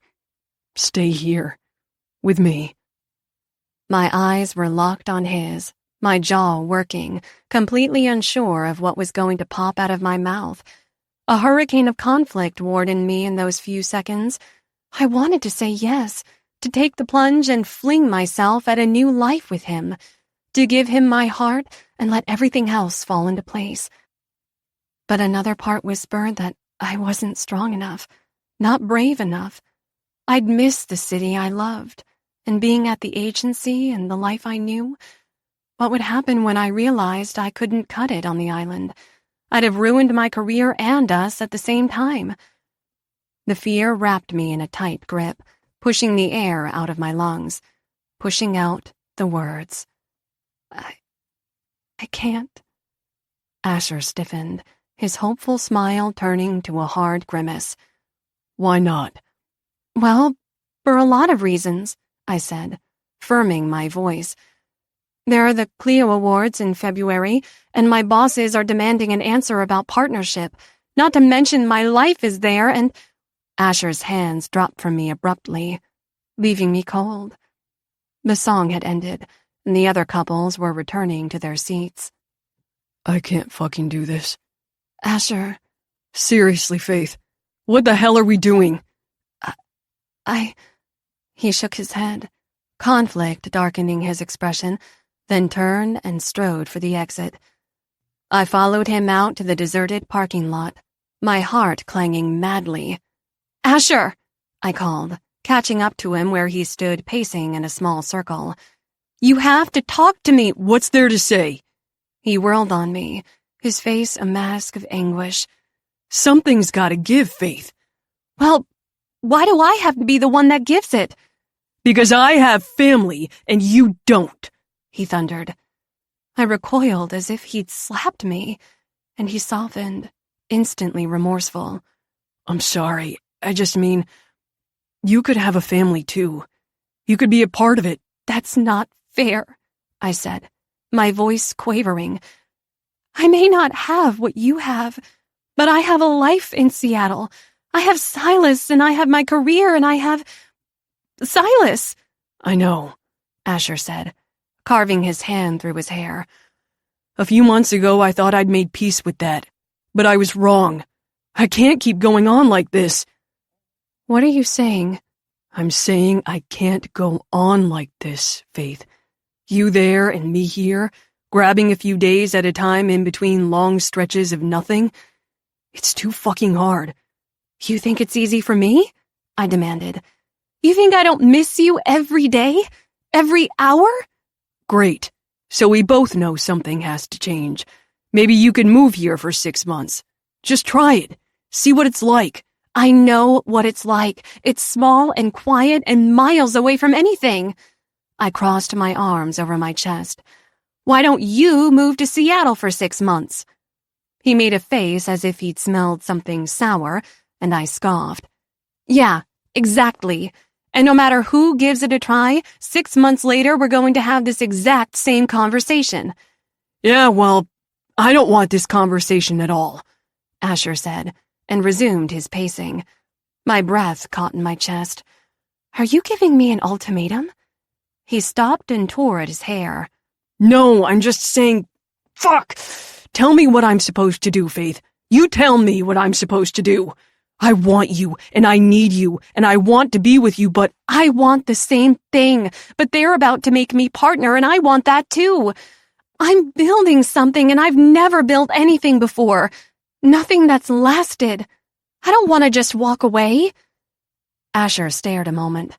My words sank in, and his face turned stony and impassive, like staring at a brick wall. Well, I guess that's it then. I shivered, though the night was warm.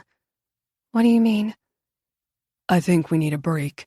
Figure shit out. A break, I stated, crossing my arms, hugging myself.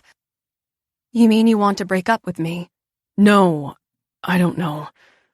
Maybe. I nodded, dazed, feeling as if someone had thrown a bucket of cold water at me. Sure. Fine. If that's what you want. Of course it's not what I fucking want. But... He shook his head helplessly. No. I think that's a good idea, I said, even though it was also the last thing I wanted. We should take a break and reevaluate, decide what we really want. I heaved a breath. I'll go. Faith. Asher's stony facade cracked, and a flash of pain escaped. Then the moment passed, and he bottled it back up, stayed in control. Okay, I echoed, and felt my heart split in two, right down the middle. Goodbye, Asher. I turned around, my back straight, chin high, while inside I was crumbling to pieces. I waited for him to call me back, but he never did. I supposed I'd been lying about not wanting to walk away after all, because I walked away from him. Chapter 17. Asher. 3 weeks later. Ladder Company Number 9 arrived at the Hanalei structure fire at precisely 3:03 p.m. I made a quick note in the log from the front passenger seat as Travis brought the truck to a halt in front of the burning house. We flew out, along with 6 other men, and I began directing the operation. My team sprang into action, 2 assessing the perimeter, 2 entering the building for occupants, 2 uncoiling the hose from the truck and affixing it to the street hydrant. "Charge the line," I ordered. "Yes, sir," Dickens said as the hose fattened with water. "It's live. Go!" The 2 men on the hose ran to the front door. The kitchen faced the street, and flames licked up the curtains while oily black smoke billowed out of the window. Grease fire, I noted, watching the men run headlong into danger, while I remained on the street. Captain Reyes was on another call, so I was in charge. I'd only go in if I had to. I hoped I had to. "Manning!" I barked at one of my men who'd come around from the back. "Status? Under control?" Under control wasn't the same as the fire being out, but unless there were surprises, experience told me this was a simple structure fire, and my team would have it extinguished in minutes. I was proven correct when Travis emerged from the house with a blackened pan in his glove. "Class B. Guy left a pan with oil in it and forgot about it. Curtains, cupboards went up. He's going to need a new stove, but the structure is intact." I nodded, watching my guys help an elderly man around from the backyard where he'd gone to escape the flames. His face was a grimace of dazed pain, bubbling burns climbing up his right arm. The paramedics who'd arrived after us took over for my guys and packaged the occupant into the ambulance for transport to Wilcox. "No one else?" "None. Except this little guy." Billy joined us, a fluffy Maine Coon cat in his soot-stained hands. "Get him secured," I told him, and turned back to Travis. "We good?" "Yep. Rest of the house is clean." I nodded, and we set about retracing and securing the hose, then called it a day. In my office, I wrote up the action report and waited for some kind of relief to find me. I built a weird psychology for myself, a therapy where each blaze I extinguished was supposed to prove I had my shit together, that the broken parts of me would find their way back to wholeness if I just kept at it. It wasn't working. I loved my job, but the conflict in my heart was no longer about control. I had none, because I'm in love with Faith Benson. I rested my elbows on my desk and held my head in my hands as I let myself have the thought for the first time. No use denying it or pretending it was something else.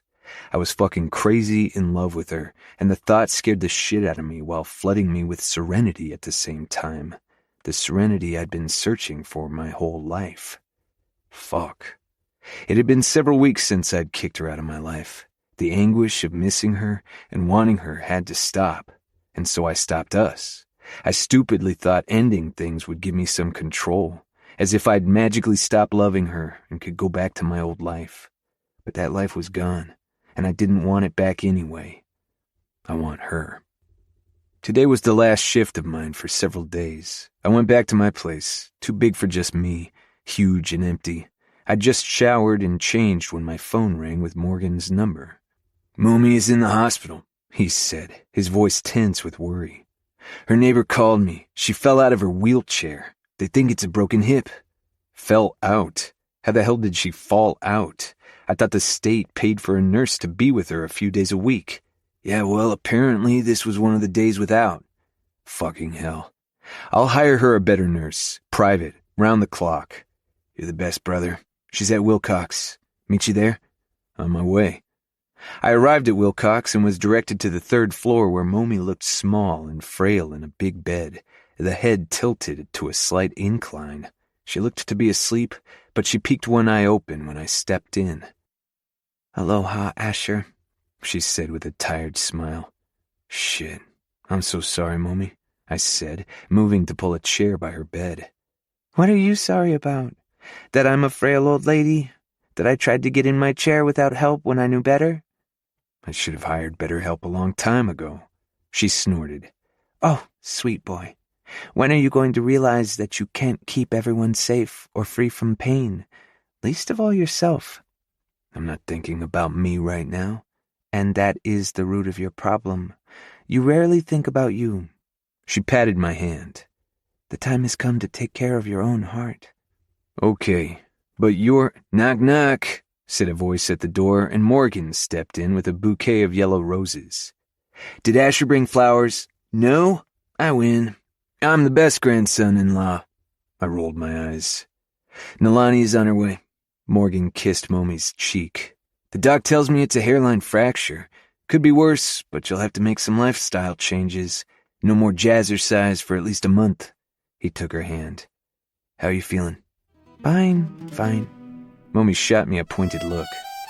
I'm not the one who needs fussing over. Morgan's gaze went between us. What are we talking about?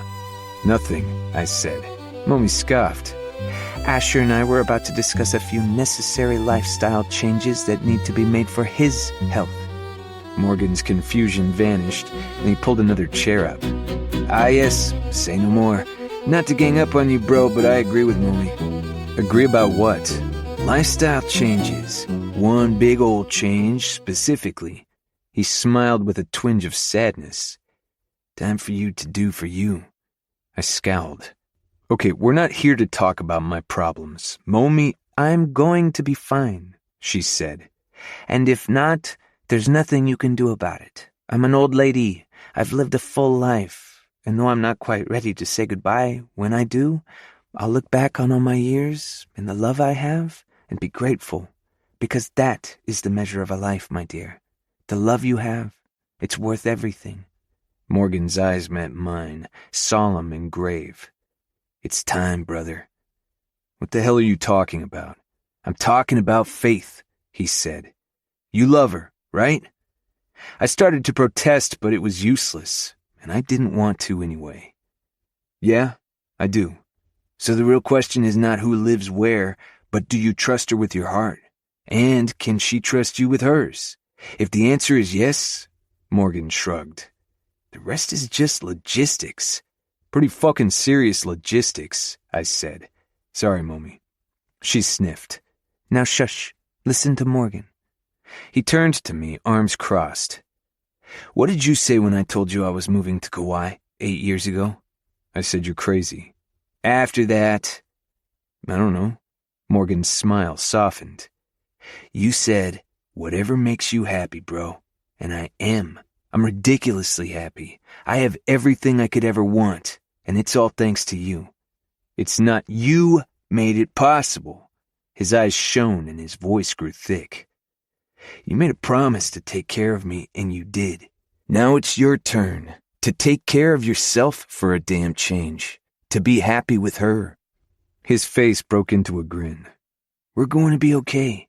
We'll miss you like hell, but we'll be okay. Sudden tears flooded my eyes. The fuck? Are you kicking me out? Yes, Momi and Morgan said together. My brother chuckled. We are voting you off the island. I laughed and wiped my eyes. Asshole. I fought for another argument, but I had none.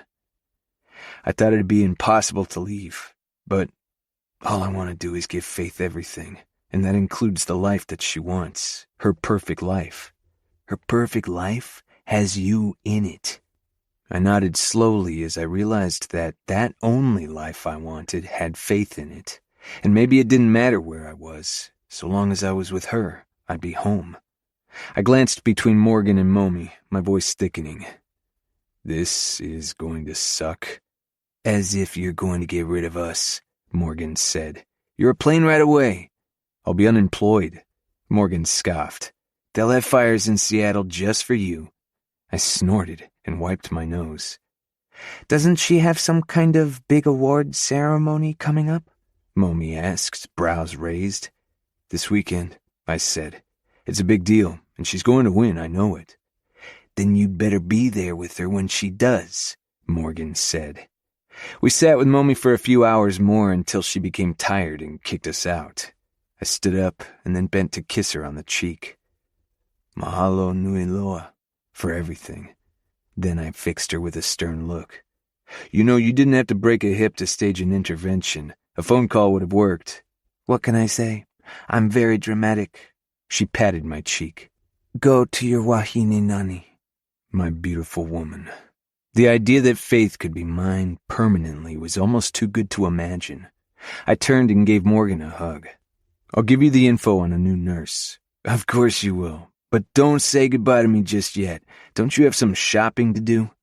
I heaved a breath, my heart feeling lighter than it had in ages. The chaos and conflict settling with that decision that wasn't as difficult as I thought it'd be now that I'd actually made it.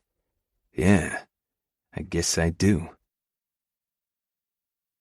3 days later, I checked into the Centennial Hotel in Seattle, Washington.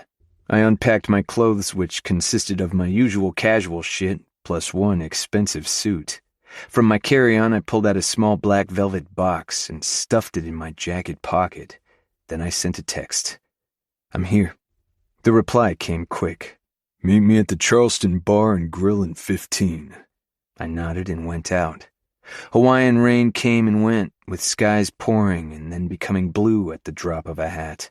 Seattle, in February, was gray and drab, and the clouds looked as if they'd never leave. Get used to it, pal. Silas Marsh was waiting for me at a table tucked in the back of the restaurant, away from the windows. He looked elegant in slacks, a black turtleneck, and coat. Hey, I said, shaking his hand. Thanks for meeting me. Of course. So? A grin spread over his features.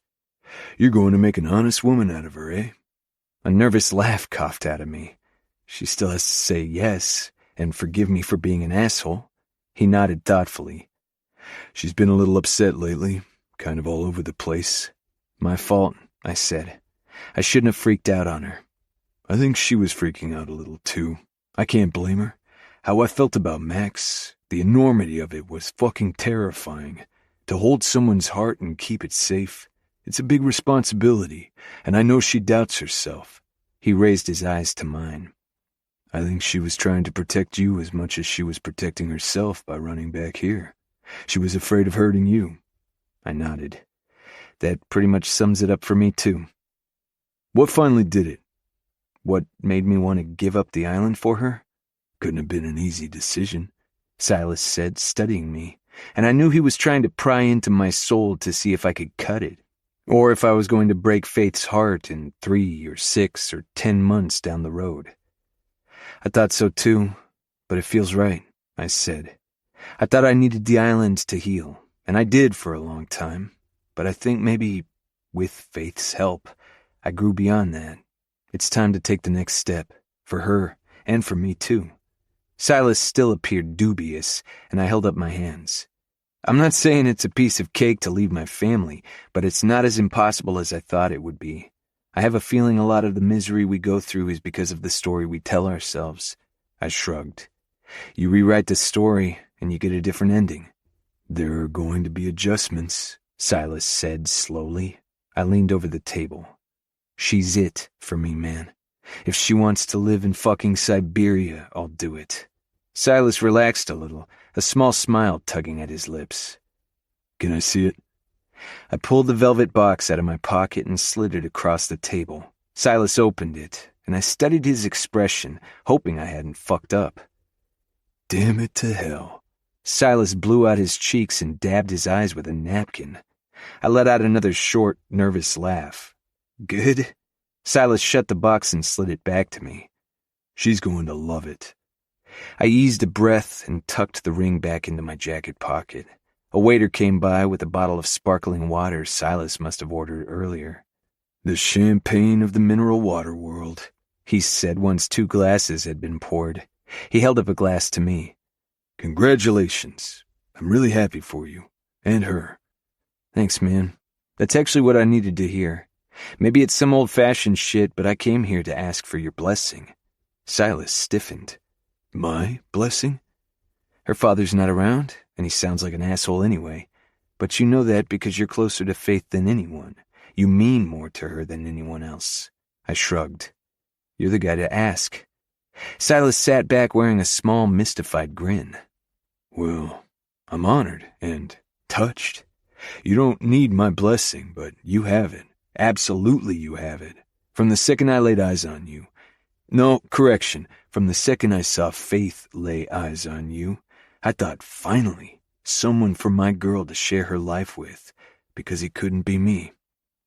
When you put it that way, I said, my throat thick. She deserves to be happy, and so do you, Silas said, blinking hard. And now we need to talk about something else. Amen, I said, and we both laughed, glad the emotional shit was out of the way. What did I do now? I'm supposed to attend that awards show with her on Sunday night, Silas said. I was going to pick her up at 6, take her to dinner, then to the ceremony at Bell Harbor. He shrugged with a smile. You show up instead. Just surprise her like that? I frowned. You don't think she'll give me a kick in the balls?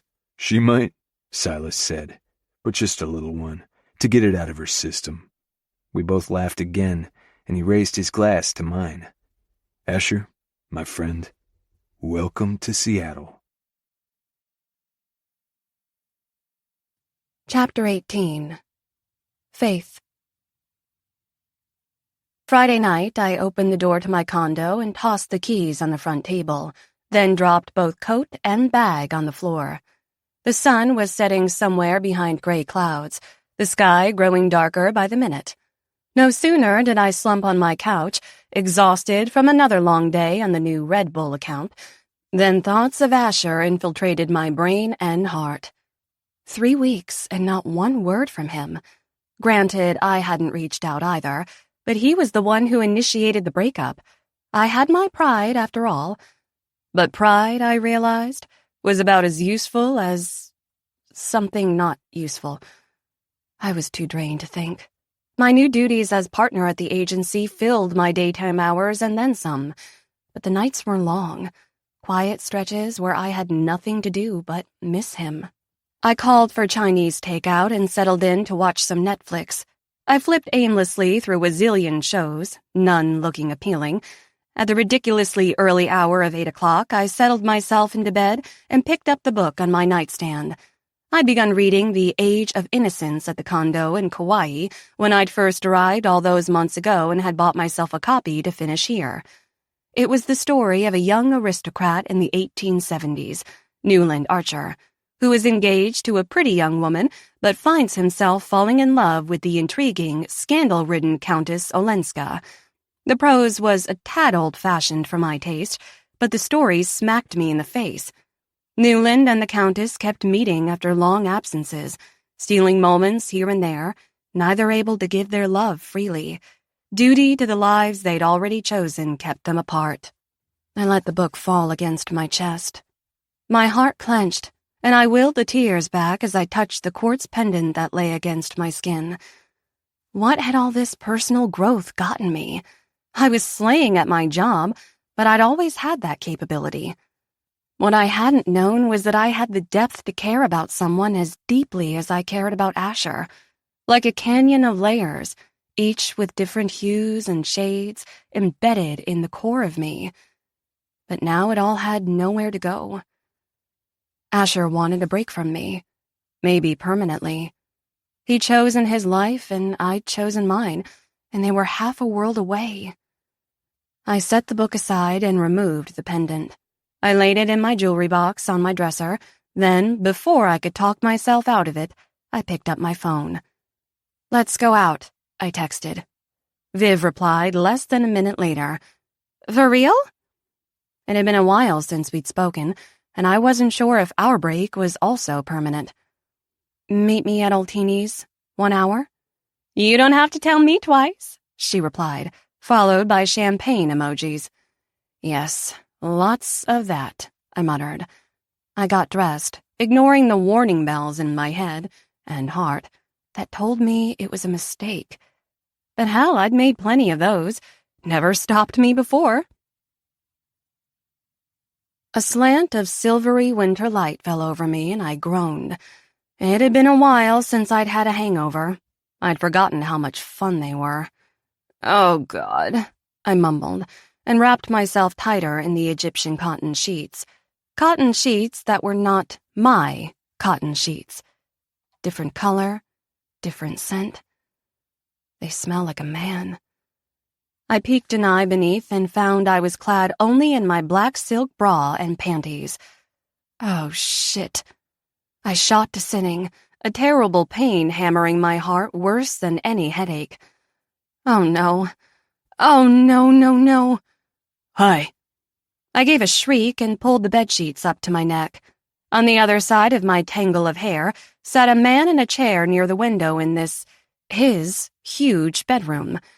Blonde, big, sexy in sleep pants and an undershirt. He cocked an amused smile. You don't remember me, do you? Last night had been a blur.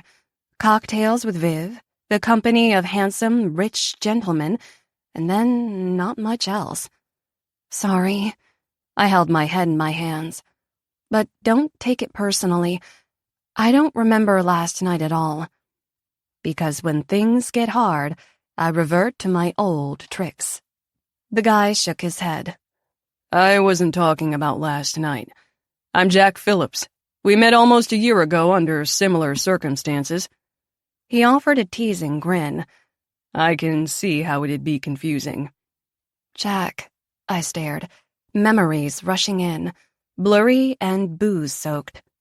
Oh my God, yes, you and I slept together, he said. I wanted to call you again after, but you sort of vanished. We slept together, I murmured, my eyes falling shut. Asher. A year ago, Jack clarified. Last night, not so much. My head shot up. We didn't? Nope. You cried on my shoulder for half the night, telling me over and over how you're in love with some firefighter, and then you passed out. He smiled dryly. It was a super fun time for me. I pushed myself to sitting, keeping the sheets tight around me. Wait, hold on. I said I loved him. Yes, in love with him. You were quite emphatic on that point. And you and I did not sleep together. We did not. Then why am I in my underwear? I took off your dress to make you more comfortable, Jack said. That's all, I promise. I narrowed my eyes. Where did you sleep? Couched it. Did we do other things? He grinned, clearly enjoying himself. Like what? Did we kiss? Please say no. He shook his head. No kissing. Not for lack of trying. I leaned over to kiss you in the car, and that's when you burst into tears. And that's when I said what I said. Jack nodded. You were a bit of a mess. I didn't know what else to do, so I told my driver to bring us here. I made you tea. You made me tea? He smiled. Seemed like the thing to do, but you mostly just wanted to talk about him. And you and I didn't do anything at all. Not so much as a suggestive handshake. I relaxed and eased a shaky sigh. You're a true gentleman, Jack. I'm so sorry I put you in that position. It's all right. He cocked his head. Who's the firefighter? Boyfriend? I nodded. But we're on a break. A Ross and Rachel kind of break? I laughed. You make tea for house guests and reference friends. Some girl is going to be really lucky to have you, Jack. But it won't be you. He smiled ruefully. Just my luck. It sucked a little that you didn't remember me when we met again last night, but I figured it was a second chance to make a first impression. Guess not. I'm sorry, but thank you for being so great. Twice. I have to admit the first time was a lot more exciting, he said with a grin and got to his feet. He nodded at the plush bench in front of the bed. Your dress is there. Would you like some water or coffee? He smirked. Tea? No, thanks. I'd better get out of here before I make a bigger fool of myself. You weren't all that big of a fool, he said at the bedroom door. You obviously love the guy. I hope it works out for you. He went out, closing the door behind him to give me privacy. I sat, and basked in the relief that I wasn't completely hopeless, but the ache still gripped my heart. My drunken self knew what I wanted better than I did. I was in love with Asher. Even at my most reckless, I couldn't give myself to anyone else. And now that the feelings I'd been trying to deny were running free, out in the light of day, the canyon depth of them stole my breath. "Oh, Asher," I whispered, my eyes filling with tears. "Is it too late?" I dressed and found Jack in the kitchen making coffee. He held up a mug to me. "You sure you don't want?" "I'm good. I should go." I headed for the door, then stopped and redirected my steps to join him. I pecked him on the cheek. "Thank you, Jack." "Hey, if things don't work out with the firefighter, you know where to find me, since you're a frequent house guest and all." I slugged his arm, forcing a small laugh. If things didn't work out with my firefighter, I was going to be an even bigger mess than I was last night. I went back to my place, showered, and, still wrapped in a towel, called Silas. "I'm in trouble," I said when he answered. "Which jail is it this time? I'll arrange bail." "Ha, ha. I'm serious. I miss Asher. A lot, to say the least." "Oh, Jesus, is that all? You scared me." Silas's laughter died. "Wait, how does that put you in trouble? Faith, what did you do?" "Nothing, thank God. It's what I almost did. Asher won't talk to me and I didn't know what to do with myself, so I kind of went out and nearly made the worst mistake of my life." "Nearly isn't the same as actually." "Yes, but Look, you have a very important award ceremony coming up. Let's just get through that and then go from there." I frowned. "Why do you sound so chipper? I'm having a crisis." He laughed, then coughed it down. "Nothing. Sorry. Something Max said. What time did I say I'd pick you up on Sunday? 6? You know it's 6. You're being weird." "I have to go. Something's come up. Just go take a bath or something and remain calm. Don't do anything rash. Maybe don't leave your house. Once the awards excitement is out of the way, you'll have a much better handle on things." "I guess," I muttered. "But you're right. I'll get through this weekend and then I'll rip my heart out of my chest and airmail it straight to Kauai." "Of course I'm right. When have I ever steered you wrong?" Silas was saying. "Gotta run. See you soon." And then he hung up on me. Sunday, I prepped and prepared for the Cleos. The official invitation and notice of my nomination were right there on my bathroom vanity on hard paper stock printed in gold leaf. Entrant company, Zuma. Medium, fashion and beauty. Entry type, fashion and beauty marketing. Creative director, Faith Benson. I ran my fingers over my name. I thought I'd be nervous or even anxious about possibly winning one of these suckers, but all I wanted to do was get through the night and talk to Asher. Tell him that I loved him. Just throw it out there, and even if he was still upset with me, at least he would know. Around 5, I dressed in a body-hugging black sequined halter dress with an oval cutout at the bust and a black ruffle of tulle at the calf. I pulled my hair into an updo, and because this probably wasn't going to happen again, I went extra glam with a dramatic smoky eye and red lip. Fire engine red. The door buzzed at 6 o'clock on the dot. I hit the intercom. "Come on up." I unlocked the door and left it open a crack while I checked myself in the living room mirror to make sure I didn't have lipstick on my teeth. Footsteps sounded at the entry. "Hey, Cy," I called. "I'm not nervous, but I'm getting there." My words died to see my firefighter barge through the front door, devastating in a dark gray suit and crimson tie over a white button-down. "You're not Silas," I murmured. "Your date canceled. I'm filling in." Asher's gaze swept over me. "Jesus, Faith." He swallowed hard. "You look so beautiful. So fucking beautiful." "So do you," I murmured, in a daze and wondering if this were a mirage or if this was real. Asher took a hesitant step forward. "I'm so sorry, Faith. I shouldn't have let you go. I shouldn't have driven you away. I was a mess and didn't know what I was doing. Me neither, I whispered. I'm sorry I walked away. Ran away, honestly. My smile wavered. I'm shocked I didn't twist another ankle. I didn't give you much choice. I think we were both afraid of saying what we really felt because it's a lot, Asher. How I feel about you. My own throat had gone dry. It's so much that it scares me, and I didn't know what to do with it all. When it sounded like you wanted to end things, I jumped at the chance to go back to my old life. But I can't. That door is closed and locked forever. Mine too. His smile was pained. Can I kiss you now? We have more to talk about, I know, but Christ, Faith. He took another step toward me, but I took a step back. Wait, I have to tell you something. Okay. I did a bad thing. His expression froze. Okay. 2 nights ago, I went out and partied with Viv, and I don't remember much, but I woke up in another man's bed. Asher stared at me. Nothing happened, I said quickly. I know that sounds ludicrous, but I swear to God nothing happened.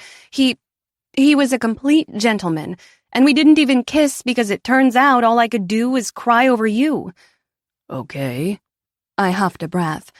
Asher, you have to say something else besides okay. Well, he blinked and shook his head. I mean, I don't love that, but technically we were broken up. True, but even so, I hate it. It was stupid. Just me trying again to turn around and go back to the life I had.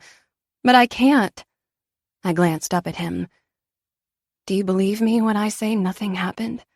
Well, yeah, of course. You do? I mean, it's the truth. I don't want to be with anyone else, and my drunken self knew to say it out loud when my sober self couldn't. Knew to say what out loud? He asked. His eyes were so beautifully dark and rich that oh God. Okay. Here goes, I swallowed. That I love you. I'm crazy in love with you, and I don't want to ever take a break or be apart or spend one more night without you beside me because I love you. Which I said already, but I'm going to say it again because I've never said it before. Tears filled my eyes. I love you, Asher. Asher stiffened and then relaxed, as if my words struck him, and then took a moment to sink in. And then my firefighter's face transformed with an expression I'd never seen before.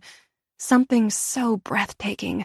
I could hardly believe that the emotion that radiated from behind his dark eyes and hard angles was all from me. I love you too, Faith, he said, finally, simply. I'm in love with you and think I have been for a really long time. Me too, I whispered. A really long time. He took another step closer, slipping his hands around my waist and pulling me close.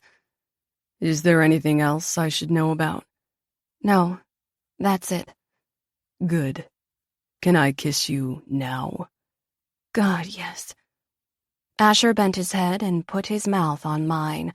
His kiss was soft and deep, and with an energy I hadn't felt before, as if something that had been restless in him had settled into place. Like serenity. I felt the same, as if all my crazy chaos and self-doubt and uncertainty were laid to rest with Asher. He trusted and believed in me, and I believed in me, that I could love him the way he deserved to be loved. We should go, he said after a moment. I want to take you to dinner and we can talk more about things. I smiled and grabbed a tissue from the box on the table to wipe my red lipstick off his mouth. Sounds good. I love talking about things. But hold on. Where's Silas? You two are clearly in cahoots. Nope, Asher said as we moved toward the door. I clubbed him on the way over here, stole his town car, and stashed him in the trunk. I rolled my eyes with a laugh. That butthead. I could tell something was off when I talked to him the other day. He was giddy, and Silas Marsh doesn't get giddy. Asher's eyes flared. You talked to him? Just to confess my almost sins. Oh, okay. There's that okay again. Are you okay? You suddenly seem more nervous than I am. This ceremony's a big deal. He tugged at his shirt collar. You're going to win, Faith. I can feel it. Maybe, I said as we stepped into the elevator. Maybe not. I'm just so happy you're with me, but Asher, we still have the same problems we had the last time I was in Kauai. Worse, I accepted the promotion. They've made me partner. He seemed unperturbed. Of course they did, because you're brilliant. I started to speak again, but he kissed me silent, and my knees literally went weak at the intensity in it. The gentle, sucking pull of his mouth and the thoroughness of a kiss that felt like it was leaving a permanent mark on my heart. Well, I said when he broke away. What was I saying? The elevator doors opened, and Asher put his arms in front of them, motioning for me to go first. We'll talk at dinner.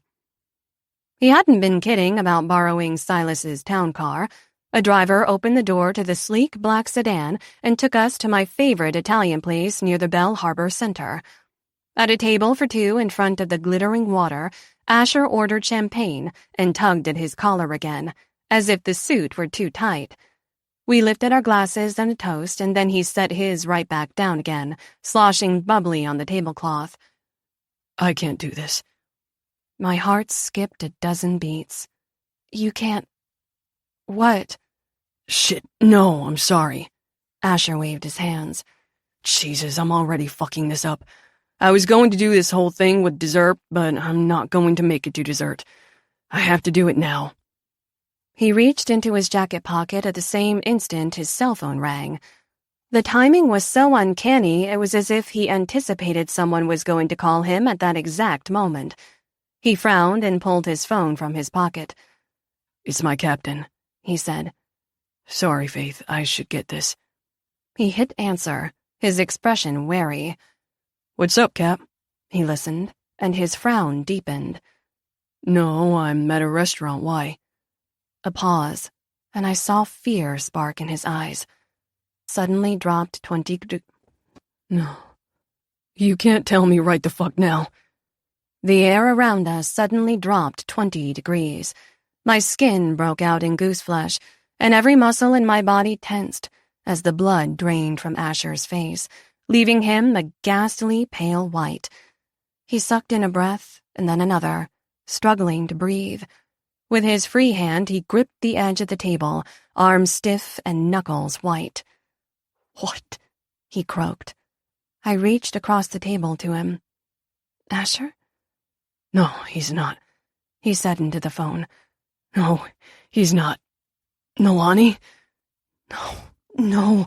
Stop fucking with me, Cap, he said, his voice rising, hard with anger but fraying at the end with outright terror. People at other tables were starting to turn. My heart was thundering. Asher, what is it? What's happening? Asher's eyes met mine, and I nearly let out a cry at the horrified shock painted over his features.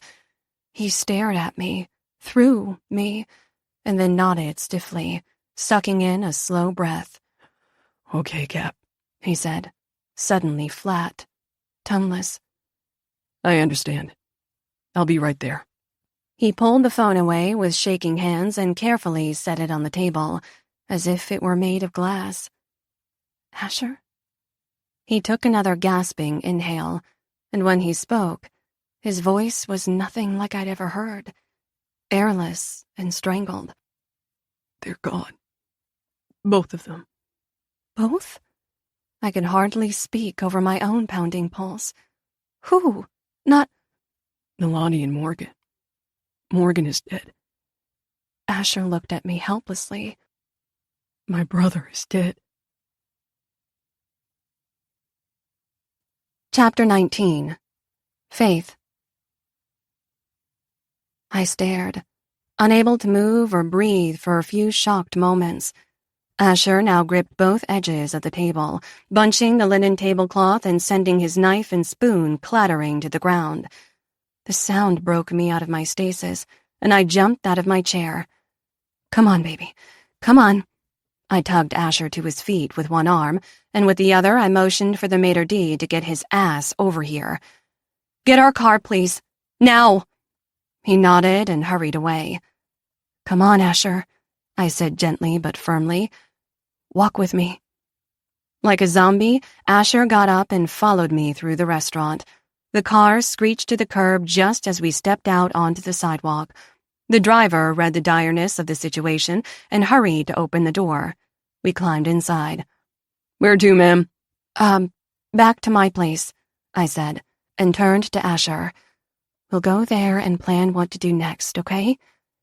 He didn't move or respond, but stared out the window, his breaths coming in short, shallow gasps.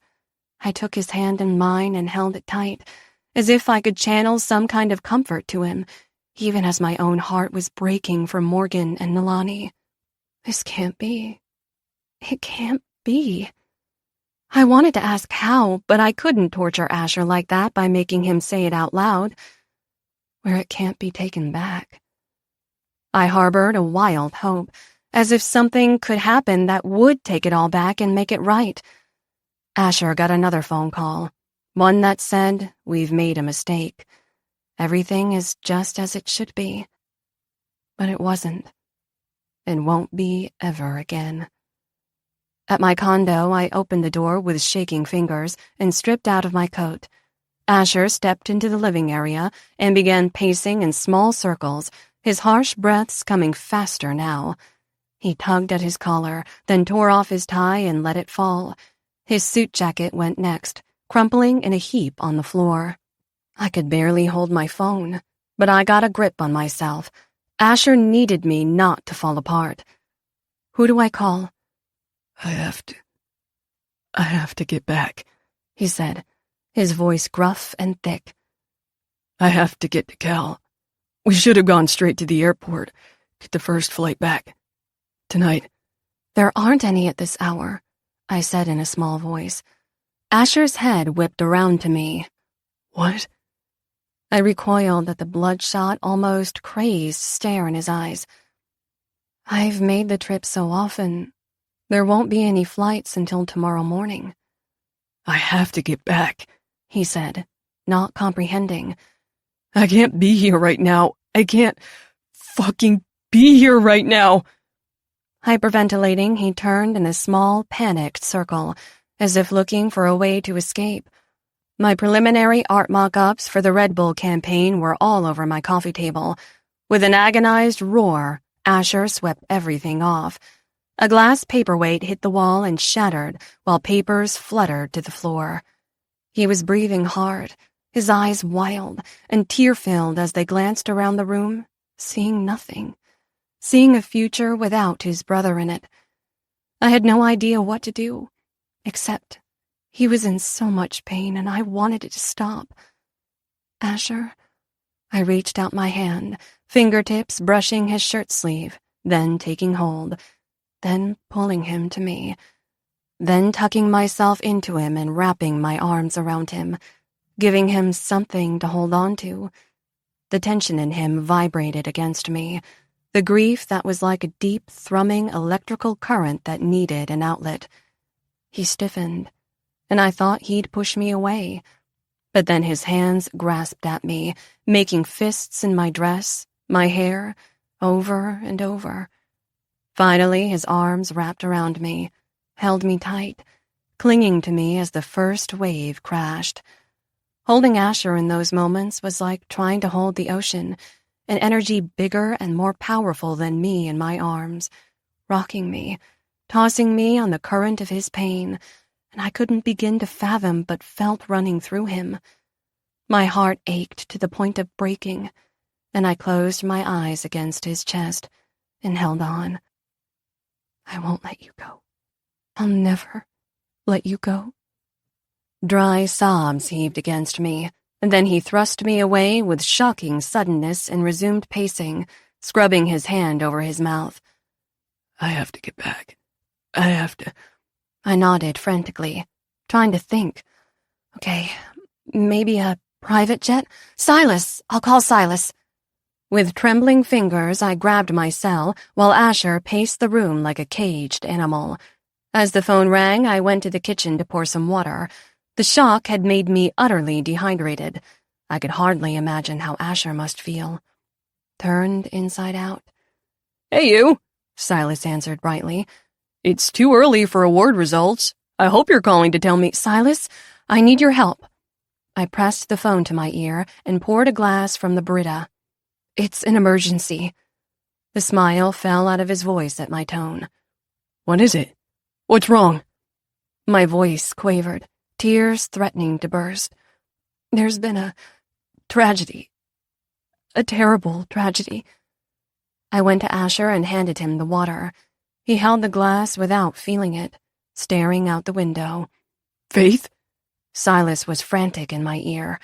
I took a few steps away and whispered, It's Asher's brother and his wife. They're gone, Silas. Gone. Oh, fuck.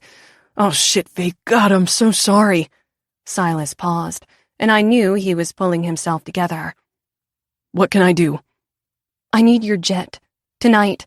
We have to get back to Kauai. I stared at Asher, his back to me at the window. To his nephew who lost his parents. Oh my fucking God. Of course, Faith. Listen to me. Are you listening to me? Yes, I'm here. Breathe, honey. Get a pen and paper. I'm going to give you the airfield details. You're going to want to talk to Kevin Barker, okay? He'll take care of everything. They'll have to get fueled up and talk to air traffic control. A few hours, tops. I nodded and frantically wrote the details on the fridge whiteboard where I kept a grocery list of takeout numbers. Thank you, Silas. Thank you so much. Anything. Should I come over? Do you need my help? Yes. Make this all go away. Take it all back for him. No, we're leaving now. Okay. You call me if you need anything. I'll keep my phone ready. And tell Asher... Silas's voice broke. I'm here, okay? Okay. Thank you. Bye. I hung up and took a steadying breath. It's done, I told Asher, hurrying back to the entry to grab my coat. Let's go. He nodded, then stopped, shell-shocked and dazed, like a man stumbling out of the rubble of an exploded building. He glanced at the mess of papers on the floor. I did that. And your award. The ceremony, my nomination, even the perfect moment of telling Asher I loved him, that all seemed to belong to another lifetime.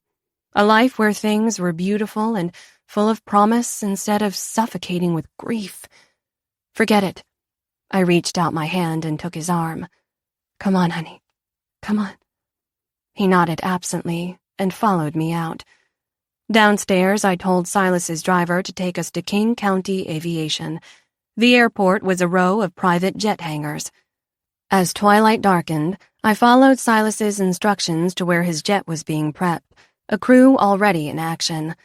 A steward led me in my evening gown and Asher in his suit, minus the tie and coat, inside the jet. Asher hadn't said a word on the drive over and remained silent as we prepared for takeoff. He stared out the window, seeing nothing, but his hands were clenched in fists. The steward came by offering water and food in a low voice. No doubt Silas had told them this wasn't a pleasure flight. Water, please, I said. Asher, you need water. I pressed the glass into his hand, but he didn't drink, just held it, eyes on the runway beneath us. And they stayed there until the runway became an ocean, until night fell and there was nothing to see but black. Part 3. I'm trying to picture me without you, but I can't. Fallout Boy. Chapter 20. Asher. The early hours came and went like snapshots. When Faith and I arrived at dawn, we went straight to the house. Momi was there with her nurse, tears streaming down her cheeks. Chloe Barnes was there too. She'd just gotten Kaleo to bed, but I had to see him. He was awake and crying. He was asking me about his mom and dad. He was clinging to me like I'd go away too, and then he mercifully fell back to sleep. Over the next few days, Nalani and my brother's house was always full of people, friends, clients from their business, guys from my fire station, police buddies, hospital friends, Paula, Chloe, and Momi, some faces I didn't know. Arrangements needed to be made. Island memories needed to be handled. And Kaleo. My heart was being held together by fraying threads, and he was the only thing keeping them from snapping altogether. In his face, I saw 11-year-old Morgan standing in a burning trailer. No fucking way. I buried it all, which was easier thanks to the numb shock that made everything seem dreamlike and unreal. This is an emergency, I told myself. Deal with it. I went into action, directing the arrangements and handling shit like I was on call. But I hadn't been. Not when it counted. It had been raining steadily that day, the rainiest season on an island where it rained every day. It wasn't even dark that afternoon, but the clouds were thick, they said. The roads were slick, they said. Right about the time I was telling Faith I loved her, Morgan was overcorrecting to avoid hitting something in the road, or maybe taking a turn too fast, or maybe he was driving carefully as usual, because I was the one who drove like a maniac and he never did. Yet it happened to him anyway. They slid, skidded, and then rolled down a muddy embankment. Given the damage to the car, it must have rolled 3 or 4 times, if not more. The car landed upside down. They were both killed instantly, they said. It must have been painless. That's what they told me. Other people had to tell me what happened because I wasn't there. I wasn't there. I wasn't there. I wasn't there. At some point, I don't remember when or where, strong hands gripped my shoulders. Captain Reyes. Hey, talk to me, Ash. Don't take this all on yourself. Don't do it. I stared at him, perplexed that he didn't understand the simple truth. Cap, I said. I have to keep moving or I'm going to die. He got out of my way then. Faith was there, helping, managing, organizing, crying. She was in that sequined evening dress for almost 24 hours before Paula, my nurse friend, brought her shorts and a t-shirt. One of Faith's bosses, Terrence, had texted her. She'd won the Clio. Instead of celebrating her win with a glitzy party, Faith was in borrowed clothes, making phone calls to tell people my brother and his beautiful wife were dead when I didn't have it in me to say it one more time. When she wasn't working, she was sitting with Momi. I don't think she left her side for longer than a few minutes at a time. Whenever our eyes met, she shot me furtive, agonized glances. I always looked away. I couldn't look at her because when I looked at her, I saw a future that no longer existed. Married to Faith, living in Seattle, visiting Morgan and Nalani at summer and Christmas time, having Cal come for a visit in the city to play with his cousins. That was over.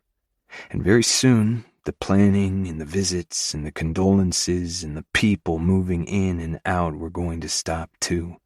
Life was going to get really quiet, and it was just going to be me and Cal.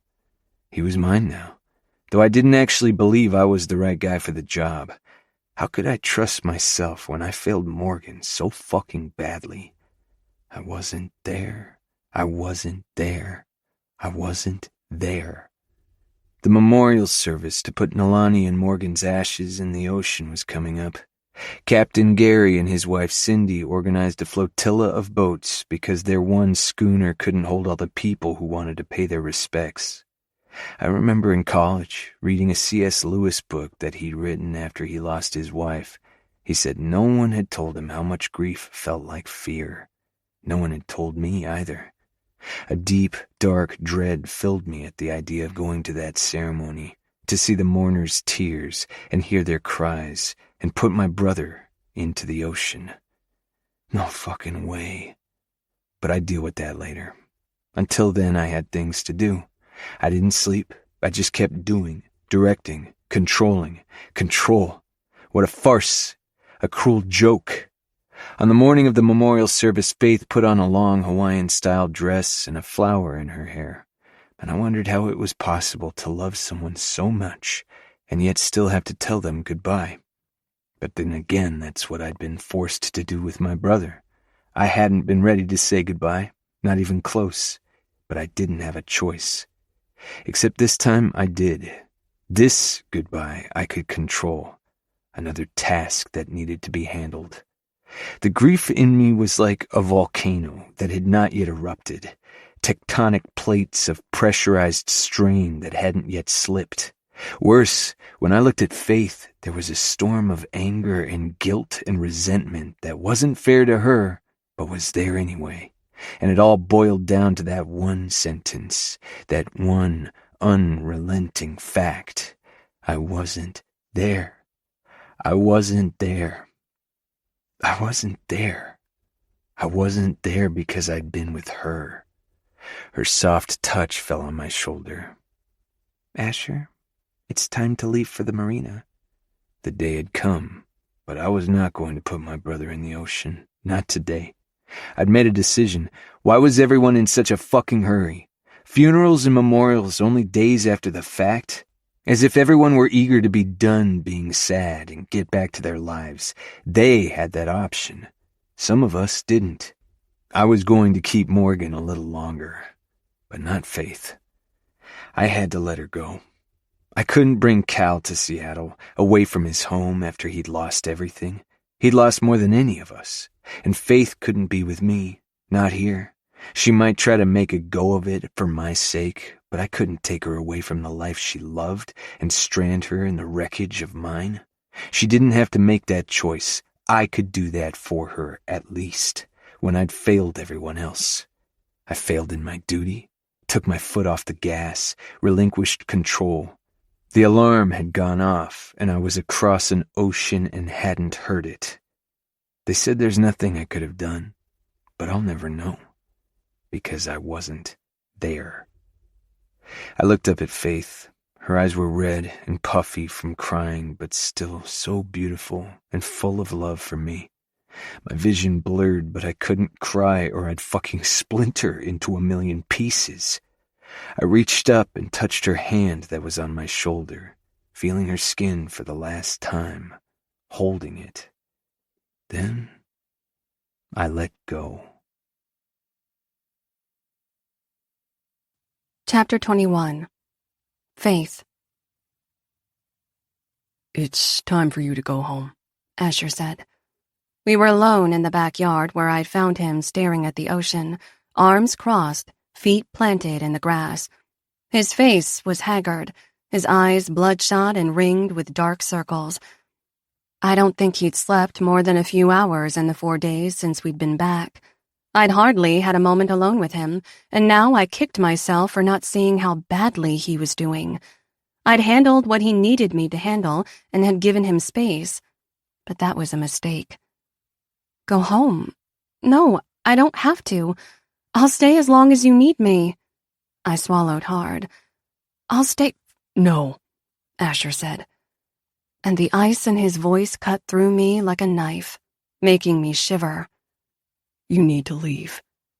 Asher, I don't understand. Did I do something wrong?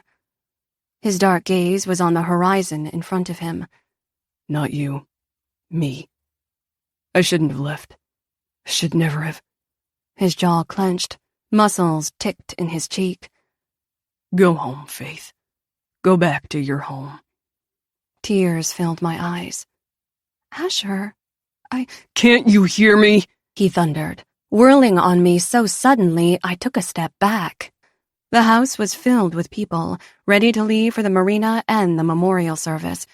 My cheeks burned hot, and my heart felt like it was ripping in half when it was already cracked for Morgan and Nalani. Go back to Seattle, Faith, Asher said. You need your shopping and your fancy lunches and your pampered lifestyle, and this little island isn't it. You can't cut it and you know it. That's not fair, I breathed. He barreled on as if he hadn't heard me. You don't belong here, and I don't belong there. I should have been here, With him. I promised to always protect him. I promised.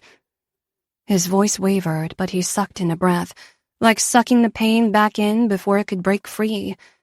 He blamed himself, because of course he did. He was a protector who thought he failed. Asher, don't do that, I said, my voice trembling. It's not your fault.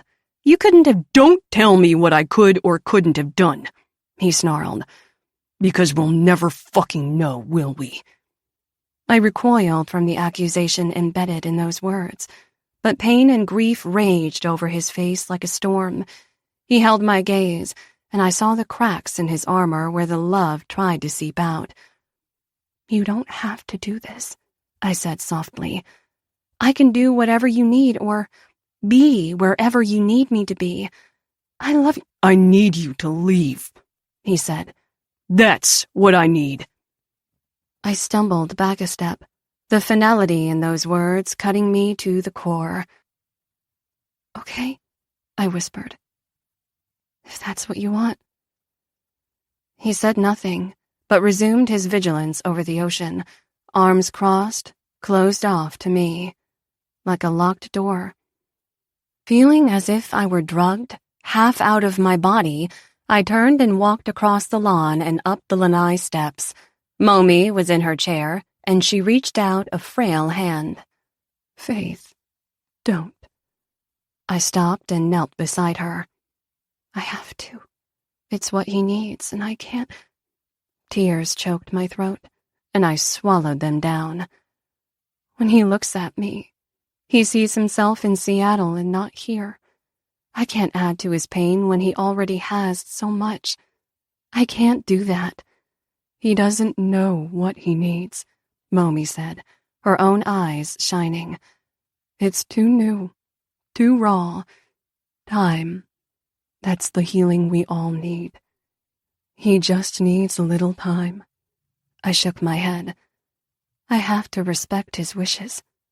She nodded, eyes on the figure in the yard, staring down at the ocean. I understand.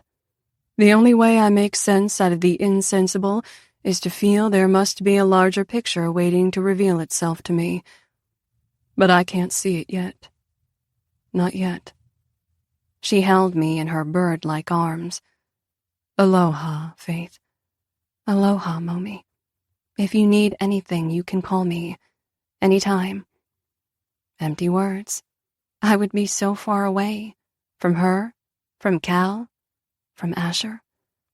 I kissed her cheek and then hurried into the house, past Chloe Barnes and Captain Reyes, and firefighters and friends and Paula, everyone waiting for the departure to the marina. I slipped by before anyone could stop me, grabbing my purse on the way out. I had nothing with me when I arrived, and now I was leaving with nothing. Less than nothing. Because now I didn't have Asher.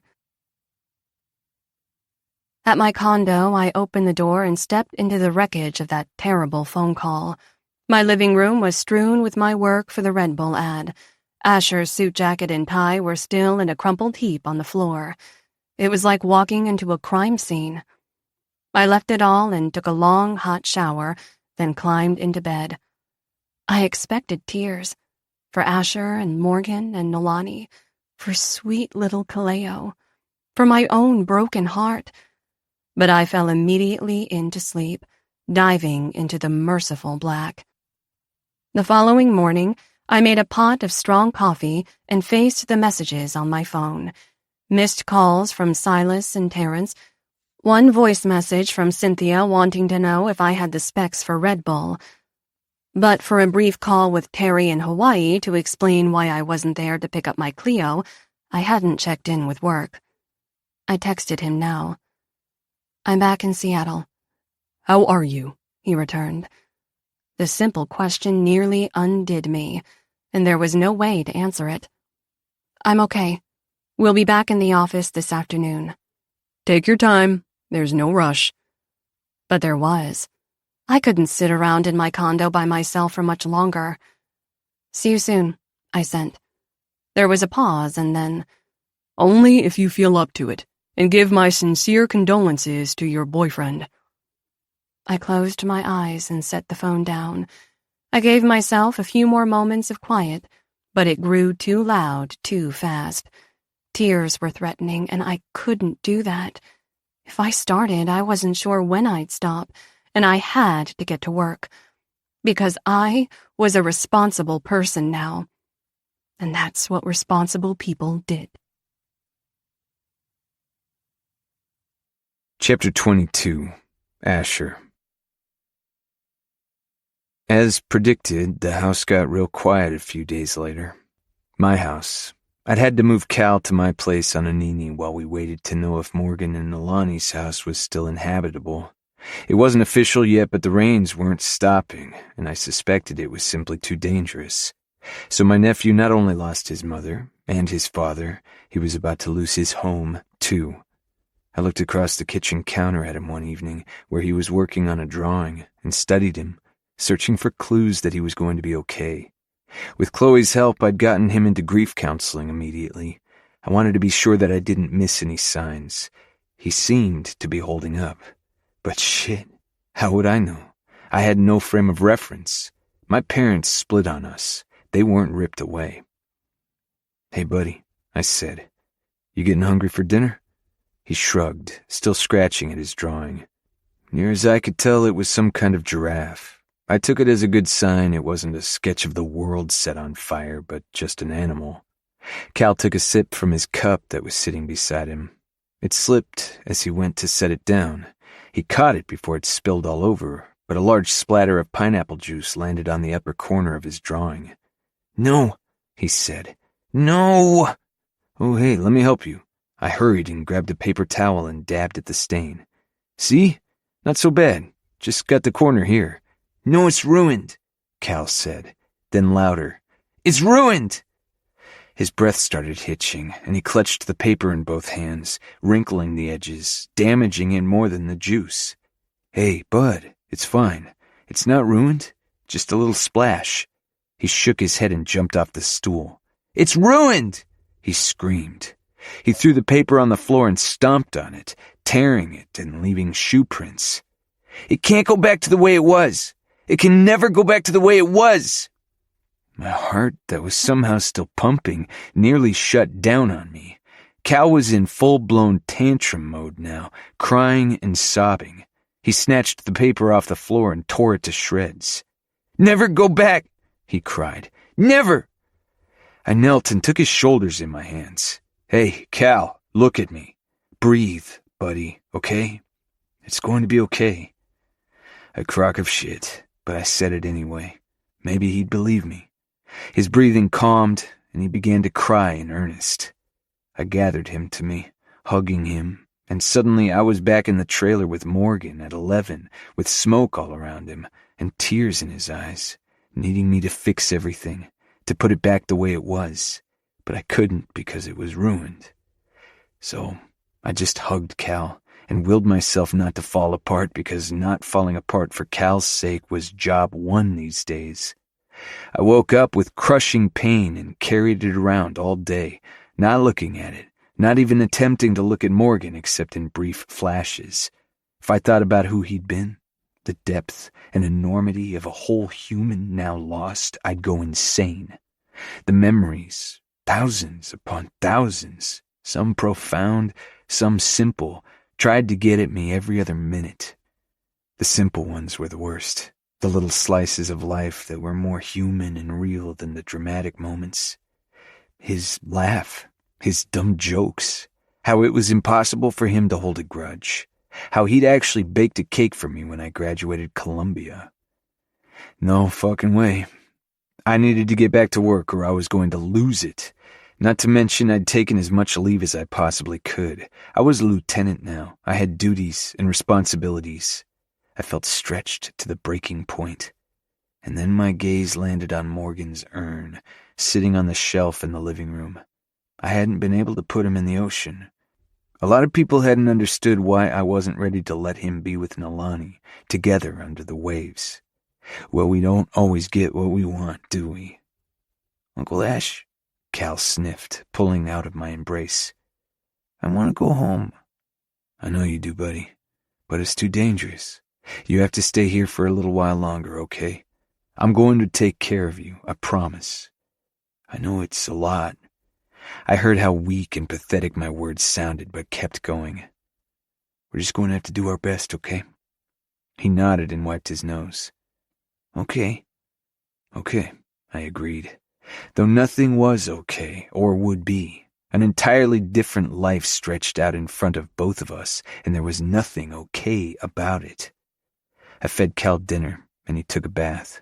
Then I sat with him until he fell asleep in one of the spare bedrooms that was now his bedroom, wondering just how on earth either one of us was going to get out of this alive. 2 days later, I started my first of 4 12s, 4 a.m. to 4 p.m. Chloe picked up Kaleo from school and hung out with him at my place until I showed up. Weeks of not sleeping told me this was going to be a rough next few days, but I welcomed it. If I didn't keep my brain occupied, I was going to have a mental breakdown. I wouldn't be any good to Cal, and he was the only thing that mattered now. I entered the house to find him playing video games, and Chloe sitting at the kitchen table. She smiled warmly. I made you guys some more poblano fried rice. It's in the fridge. Just pop it in the oven at 350 for 20 minutes to heat it back up. Thanks, I said. I appreciate it, and I appreciate you taking care of Cal for the next 4 days. You need to let me pay you. Absolutely not, she said. I'm happy to do it. I smiled thinly. It was all I had in me to give. She studied me. You look so tired. Have you been sleeping at all? Not really. But that was okay because lying down to try to fall asleep was when the thoughts came. I had to stay up as late as humanly possible and then pass out, only to have my alarm go off what felt like minutes later. Sometimes it was. I'm fine, I added when Chloe frowned, concerned. I just don't want you to hesitate to call me if you need anything, she said, and then her eyes filled. Nalani and Morgan were special. Not just the parents of my favorite student, but good friends, too. I nodded mutely. The grief in me was like a giant black hole, sucking in everything it touched. It was hard for me to imagine that other people were hurting too because there was nothing I could do for them. I had nothing in the tank, and what little there was belonged to Cal. You'll eventually have to go back to working 24-hour shifts, won't you? Eventually.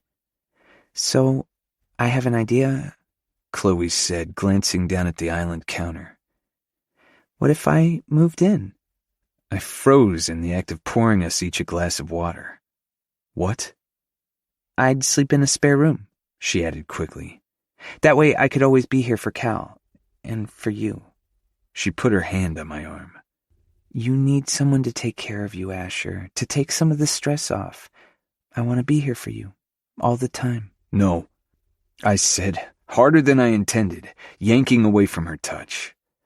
No, thanks, Chloe. Picking Cal up from school and hanging out with him all the time is plenty. I can't ask you to do more. You don't have to ask. Her smile was a peculiar mix of shyness and boldness.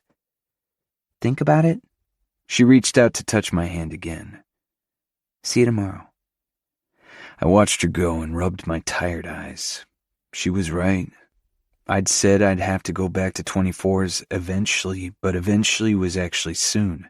Captain Reyes was giving me as much leeway as he could, but we were short-handed, having lost 2 more guys who could hack living on Kauai.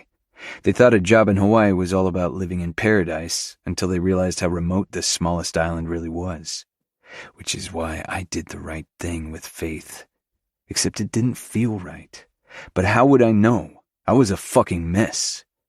My exhaustion unhelpfully conjured a woman living in my house, being there when Cal came home from school. Someone watching over him while I worked my 24s. Someone to come home to. Someone in my bed. I snapped out of it. Faith wasn't cut out for island life and didn't deserve to play housemaid to a broken wreck of a man and his lost nephew. I picked up my phone and shot a text to Silas Marsh. Did you tell her about the ring? The reply came fast. I haven't said anything. Been away on business. Wondered where things stood. My thumbs flew. Don't tell her. Don't shut her out, he countered. I figure right now you're doing what you have to do to survive, but don't shut her out. Please.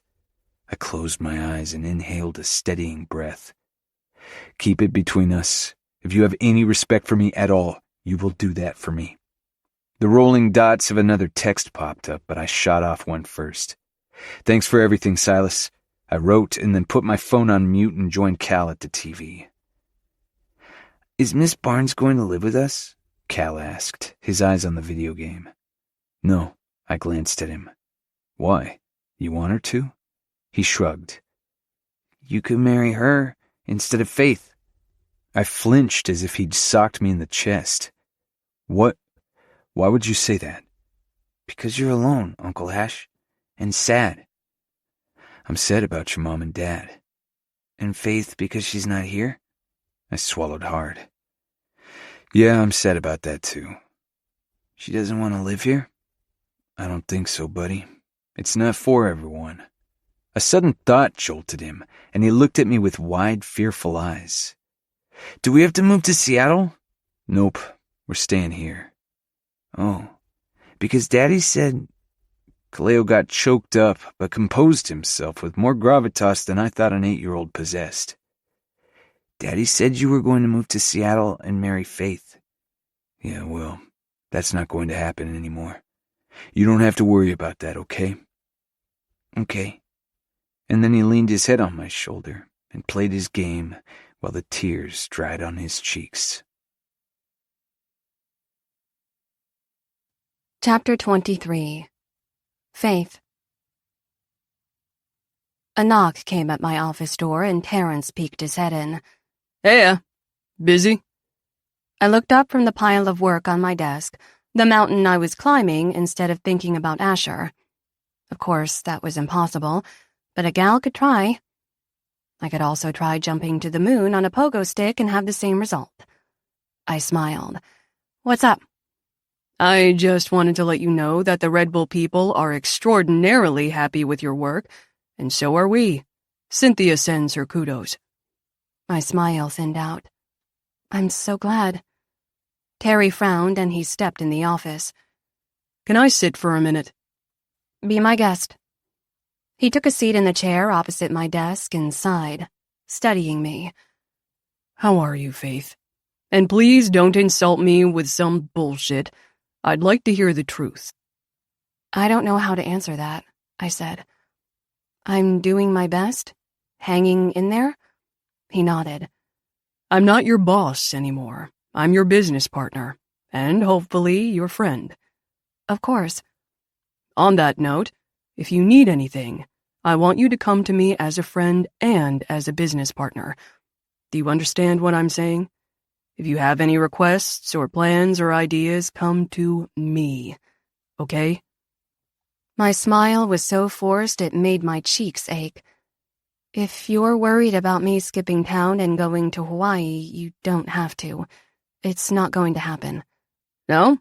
You've been back and forth so often, I wondered if... No, it's over, I said, the words stabbing me in the chest. He has a lot to deal with there, and I have work here, and it's what he wants. And what do you want? I blinked. I didn't dare let myself ask that question because I was both terrified and exhilarated by the answer, and then overwhelmed with hopelessness. Because no matter what I was willing to do, wanted to do, Asher didn't want me in his life. When I didn't answer, Terrence started to speak, but his phone buzzed a text. Shit. I have to handle this. He smiled and stood up.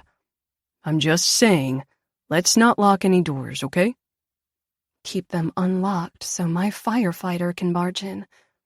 Terrence stepped out, and I brushed away the tears that burned my eyes. They tried to flood out of me 10 times an hour, but I couldn't let them. It was too scary to dive into that pit of pain and let it have me. No, I had to keep moving, because life went on, whether you were ready or not. At lunchtime, I met Viv at our favorite Italian restaurant, Altura. She came breezing in 10 minutes late in a cloud of Chanel No. 5 and a bundle of shopping bags on her shoulder. "Oh my God, the traffic on Belmont was ridiculous." Viv slumped gracefully in the booth and ordered a martini from the waiter who appeared a moment later. "Just water for now," I told him. The waiter left, and Viv narrowed her eyes at me. "Are you on some sort of cleanse you haven't told me about?" "I have a pile of work waiting for me when I get back. Need to keep a clear head." She pursed her lips. "I never stopped you before. You look tired, babe. And sad. You're not still crying over that fireman, are you? Girl, he dumped you. Twice." Instantly, I regretted telling Viv the whole sordid story a few weeks ago, but the loneliness was crushing me, and Silas had been out of town on business for what felt like years. "It's more complicated than that," I said. "Probably for the best anyway. Can you really see yourself on that tiny little island, with a kid who's not even yours? I'm sorry to sound like a bitch, but I know you don't want any part of that."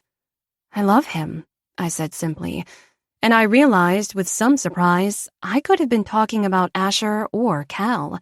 The sweet little boy had snuck into my heart through the same door Asher had busted open. Viv perused the menu. "I love my Louboutins, but I'm not going to give up my entire lifestyle for them when there's a galaxy of other shoes to choose from, and from what you've told me, he sounds like a major asshole." "He's not. He's in pain. God, so much pain. And he's dealing with it alone." Viv snorted. "So he takes it out on you?"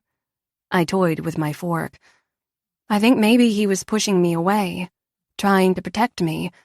That's what he does." Then I remembered the anger in Asher's eyes and his cutting tone when he told me I didn't belong in Hawaii. Or maybe he meant it. He was upset that he was here with me and not there with his brother. She scoffed. "Like that's your fault." "It's not my fault, but it's what happened." Viv let the menu fall flat. "You'd move to Hawaii for him out of guilt?" "Not guilt. Love. Love would take me to him." "It doesn't matter," I said, the ache in my heart like a permanent fixture. "He's not speaking to me, and I have to let him go." "Give it time. You'll get back into the swing of things." Viv's eyes widened. "Hey, what about that Jack guy we keep running into? He's hot, mega rich, and he seemed really into you. Doesn't get better than that." Viv went back to her menu while I contemplated that future. In flashes, I saw myself going out, meeting up with Jack Phillips, possibly having a relationship with him that lasted more than one night, working at my job, lunch dates with Viv, shopping, dinners out. None of it was terrible, and it was all completely wrong. The dam I'd built in me to hold back the pain of missing Asher began to waver. Cracks were forming. The place in my heart where he lived was a throbbing ache, and tears rushed up in a torrent. I stood up on shaking legs. "I have to go." Viv frowned. "We just got here. What about lunch?" "Sorry." My voice was a croak. "I can't." "Girl, you are so weird lately. I don't even know what to do with you. It's like you're not the same person anymore." "I suppose that's true," I said, and shouldered my purse. Viv's martini arrived, which seemed to mollify her. She heaved a sigh. "Drinks this Friday, at least?" The automatic, "Sure, I'll call you," rose to my lips, but I smiled through the impending deluge of sobs instead.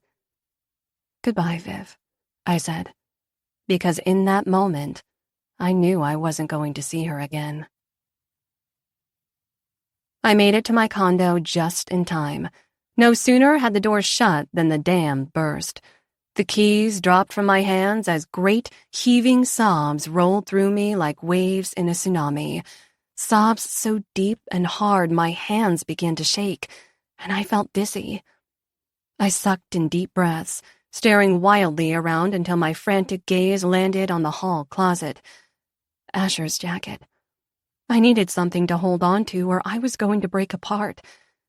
I opened the closet and wrapped my arms around the jacket, sobbing into the lapel, inhaling the remnants of his cologne that was fading away. I clenched and unclenched the fabric, sagging on it, straining the hanger. And then my grasping fingers felt a hard lump in one of the pockets.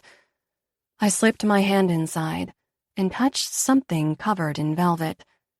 Slowly, I withdrew a box. It was black and small, and most definitely the kind that might hold a ring. Then, like a dream from another lifetime, I remembered that dinner. Asher saying he couldn't wait any longer. He'd reached into his pocket, and instead of drawing out this box, he pulled out his phone that carried nothing but tragedy. The jacket slipped off the hanger, and I sat on the floor with it in my lap, the box in my hands. Oh, Asher.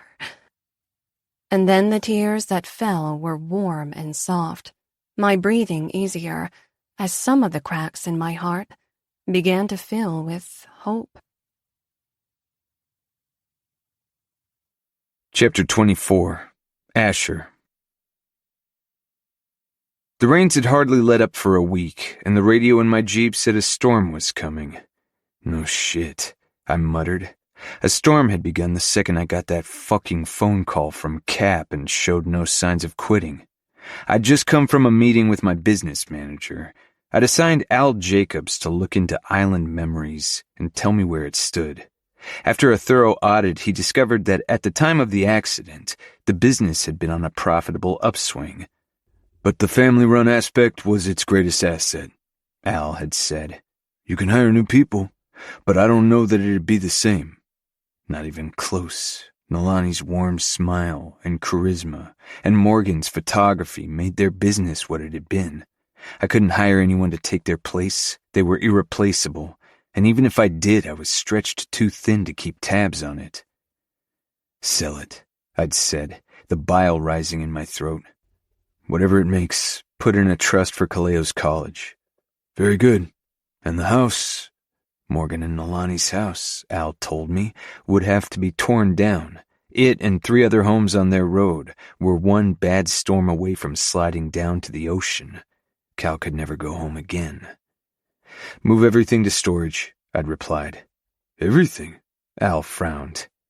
Maybe you could hold a sale to get rid of... I'm not getting rid of one goddamn thing that belonged to my brother, I'd thundered. I eased a shaking breath. Storage. All of it. Al had nodded, but he didn't get it. Like the people who wanted Morgan's urn in the water. You give away all this stuff, and you sell the business, and you put the ashes in the ocean, and then what do you have left? Nothing. There's nothing left. I pulled into the drive of my house just as the sun was setting. Chloe's car was there, of course. She picked Cal up after school every day and stayed with him until I came home from work. Captain Reyes had told me that starting next week I'd have to take a few 24s. The fire station was operating on a skeleton crew, and I had to step up. Exhaustion seeped so deep in me it was in my soul, stretched to the breaking point. If something didn't change, it was all going to fall apart. I needed help, glue to hold it all together. Inside, I could hear Chloe bustling around in the kitchen, likely making dinner, though I never asked her to. Cal was doing homework at the living room coffee table. I ruffled his hair. How was your day? Good. He'd always been a quieter kid, but I wished he'd tell me more. I wished I knew what to ask. For a kid who'd lost both his parents several weeks ago, he seemed inhumanly good. His grief counselor told me kids were resilient, but now I had to deliver more bad news, another loss. I knelt beside him. So, I need to tell you something, buddy. He looked at me. We can go home now? Christ. He'd been asking me that nearly every day, and I ducked and weaved, but there was no more evading it now. That's just it. I got final word from the surveyors, and they said it's too dangerous because of the threat of mudslides. A few houses on the street can't be lived in anymore, including yours. He frowned. We can't go back? He kept saying, we, because he correctly assumed I would come live with him in his old house. I'd have moved to a colony on Mars if that's what he wanted, but I couldn't give him the simplest of his wants, the only home he'd ever known. No, buddy, I'm sorry. What's going to happen to it? Well, they'll probably tear it down. Kaleo sat still for a moment, then faced his papers. I want to go home. My eyes fell shut at the pain that squeezed my chest. I know you do, and I wish we could. I'd give anything for that, but... He looked at me with his big brown eyes, wide with fear, because no one had told him that's what grief could be either.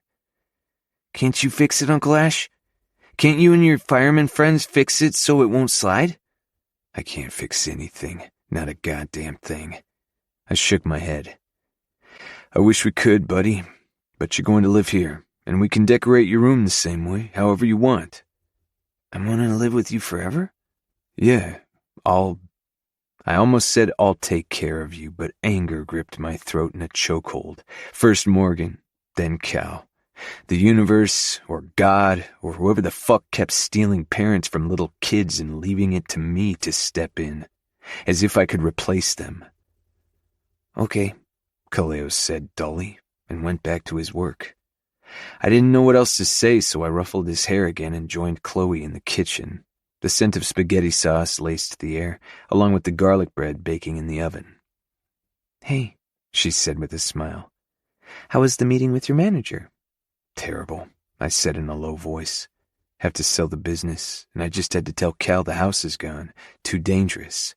Oh no. Chloe took oven mitts from a drawer.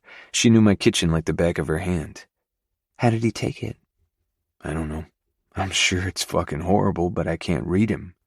I rubbed my eyes for the millionth time and glanced around. Chloe had cooked dinner, and the table was set.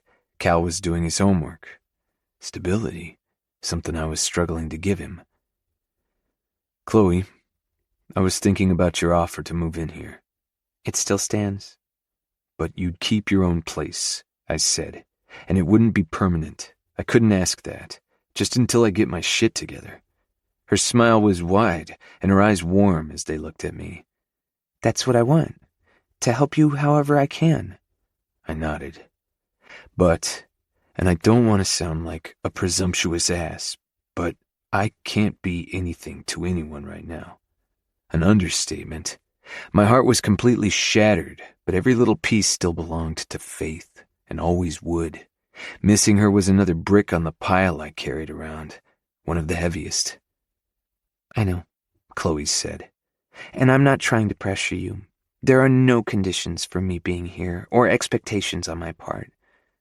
But maybe, her cheeks turned pink. Maybe just keep an open mind? She looked up at me through lowered lids with a glance that was entirely full of expectation. And an open heart? Mental alarms went off, but they were lost in the cacophony that was already there. And because I had no fucking idea what I was doing anymore, I nodded absently. Sure. Chloe smiled, satisfied, and pulled the bread out of the oven. Dinner's ready.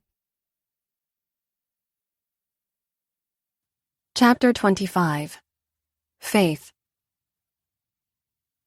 I barged into the penthouse condo Silas shared with Max without knocking. His concierge had told him I was coming, but I couldn't wait for more niceties. Silas had been out of town for weeks, testifying before Congress on the severity of the opioid epidemic, and his luggage was still by the door. Max must have been at work because Silas was alone. I found him sitting at his baby grand piano, playing some insanely complicated piece of classical music.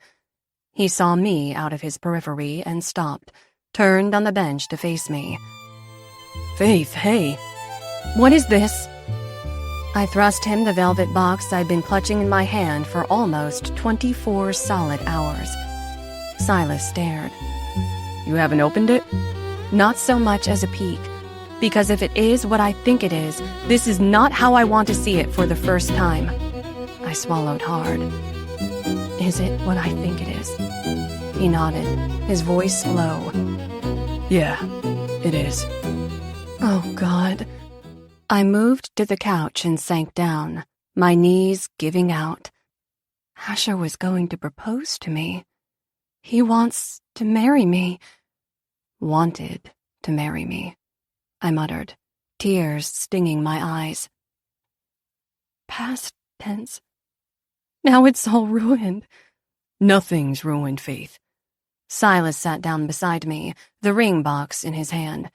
Hey, did you hear me? Nothing's ruined. It's just terrible timing. The worst ever. He doesn't want to see me, Si, I cried. He doesn't want anything to do with me. I beg to differ. Silas held up the box. Exhibit A. That was before. Now it's too late. Silas pulled me to him and wrapped his arm around my shaking shoulders. It's not. How can you keep saying that? You don't know? I lifted my head and studied his face through my tears. Wait, you didn't seem all that surprised to see that box. How do you know what's in it? Because I've seen it before. I jerked away. You what? Silas blew out a sigh, cheeks puffing, and ran a hand through his golden hair. Asher came to me a few days before your awards ceremony. When you two arranged to swap places, he nodded. He was going to ask you to marry him, and he wanted my blessing. Your blessing? Why? I don't know. Since your dad is MIA, I guess Asher figured I was the next best thing. Silas's expression turned grave. He was going to move to Seattle. For you. I stared, the implications sinking deeper, rooting me to the couch. He was? I hate telling you like this. It was all going to be so fucking perfect until he got that call. Why didn't you tell me? He asked me not to. He was grieving and I felt I should honor his wishes and not interfere. And then I got a call to D.C. and was wrapped up in the congressional hearings. A likely story, I sniffed. Silas smiled, but it faded fast. But I didn't like keeping it from you. I just didn't know what my place was in all this. But in D.C., my silence kept eating at me. My place is being your friend. I guess a part of me thought once the worst pain let go of him, he'd come around. I didn't want to spoil that. But he hasn't, yet, and I'm sorry for keeping it from you. It's okay. It's all such a mess. I can't blame you. I glanced at him tearfully. Was he really going to give up his life? For me? Silas turned the ring box over and over in his hand. I think it's more that you are his life, Faith. He's only going to be truly happy wherever you are. But his nephew needs him now, and he can't make the same kind of move. That little boy's life has been upheaved in the worst way, and his well-being needs to come first. It does, I said, fresh tears for what Kaleo had lost rushing to my eyes. Asher will protect him, because that's what he does. He protects people. It's in his DNA. Including you. Silas touched my hand. Look, I was an expert at pushing people away for a lot of years, thinking it was better for them. I recognize the move when I see it. Asher drove you away because he thinks that's best for you, trying to protect you from having to give up your life for him. That's it. No other reason. He told me. Tears choked my throat. He told me I don't belong in Hawaii, that I'm too spoiled and materialistic and... Ah, yes. The old break their hearts so they hate you and move on faster maneuver. Oldest trick in the book. I don't know, Si. It felt pretty real. I can imagine. But you didn't see the man come to me with this box in his hand. Nervous as hell. More than nervous. I've never seen him so... vulnerable? He made a face. Ugh, I hate that word. Don't tell Max I used it or I'll never hear the end of it. A laugh tried to burst through my tears. I'm trying to picture my big, strong firefighter being nervous about anything. He was a mess, Silas said. But I don't blame him. There was a lot on the line. You, babe. You're pretty damn important. I sat back, absorbing everything. What do I do now? Silas shot me a look. Do you really have to ask? I stared another moment, feeling everything inside me alter and shift around, making space, making adjustments, falling into perfect place. My chest felt warm and full, fuller than it ever had, and twanged with electric nerves. With excitement, fear of the unknown, and more than anything else, my own vulnerability, naked and raw. I've never felt this way before. Not for any man. I huffed a breath. I don't like it. Silas laughed. Yes, you do. You love it. You love him. No, I don't, I said, and continued before Silas's shocked reaction could take hold. I'm completely, madly, hopelessly in love with him, and even saying that doesn't feel like enough. The word aloha flitted across my thoughts. Hello, goodbye. Momi shook her head. There is no equivalent in English that captures such profound emotion. Yes, that, I murmured, and wiped my tears. I looked over to see Silas watching me with heavy eyes. I'm going to miss you, he said. Holy shit. This is happening, isn't it? Apparently so. I threw my arms around his neck and held him tight. I clung to him and waited for the wild moment to pass, for the love to let go and release me back to my normal life. It didn't. I knew it never would. And worse, I didn't want it to. Silas held me tight, and I sniffled into his chest. You're wrong, by the way, I said. Me? Never. What about? You said that you're the next best thing. You are the best thing, Silas. I love you so much. Love you too. He pulled back to meet my eyes. And for what it's worth, when Asher asked for my blessing, I gave it, which is not something I'd give to any schmuck who comes around and tries to take my best girl. He's a good guy, Faith. One of the best. He smiled fondly and turned his wedding band around on his finger. I would know. I have one too. The idea that I could have something as beautiful and real as what Silas had with Max stole my breath. You think I still have him? I asked, my voice cracking. Truly? Silas pressed the ring box into my hand. Go and prove me right. Again. I don't know. He's in so much pain, Si. Silas's expression sobered. I know he is, but once he sees you, he can stop being the hero. Stop pretending he doesn't need anyone. He smiled gently. That's when the healing will start. The following day at the offices of Coleman, Cross, and Benson, I knocked on Cynthia Cross's door and then opened it without waiting for a reply. Terry was there, standing behind her chair, both of them bent over the art for the Banana Republic account. They both looked up when I came to stand in front of Cynthia's desk. I'm going to Kauai, I declared, the firmness in my voice shocking me. Cynthia frowned. For how long? The Red Bull account is ready for production, and I don't know how long I'll be gone. I may be there for a few days, or maybe forever. Until I know if Asher still loves me. Until I know it's not too late for us. Terrence was smiling while Cynthia's frown deepened. You're going to move to that tiny island for that man? I'm going to move there for the love of that man. I've never felt anything like this in my life, and I'm not going to give it up. I can't.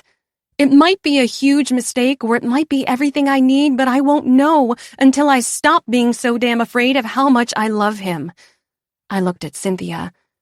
You had a North Star, right? My children. She crossed her arms. He's yours? No, I said. I'm following my love for him and the faith in myself that I'm doing the right thing, that I'm strong enough. That's my North Star. I tilted my chin. And if you want to fire me, I'm going to fight. I don't want to stop working for this agency. I love my job, and when you love something, you figure out how to make it work.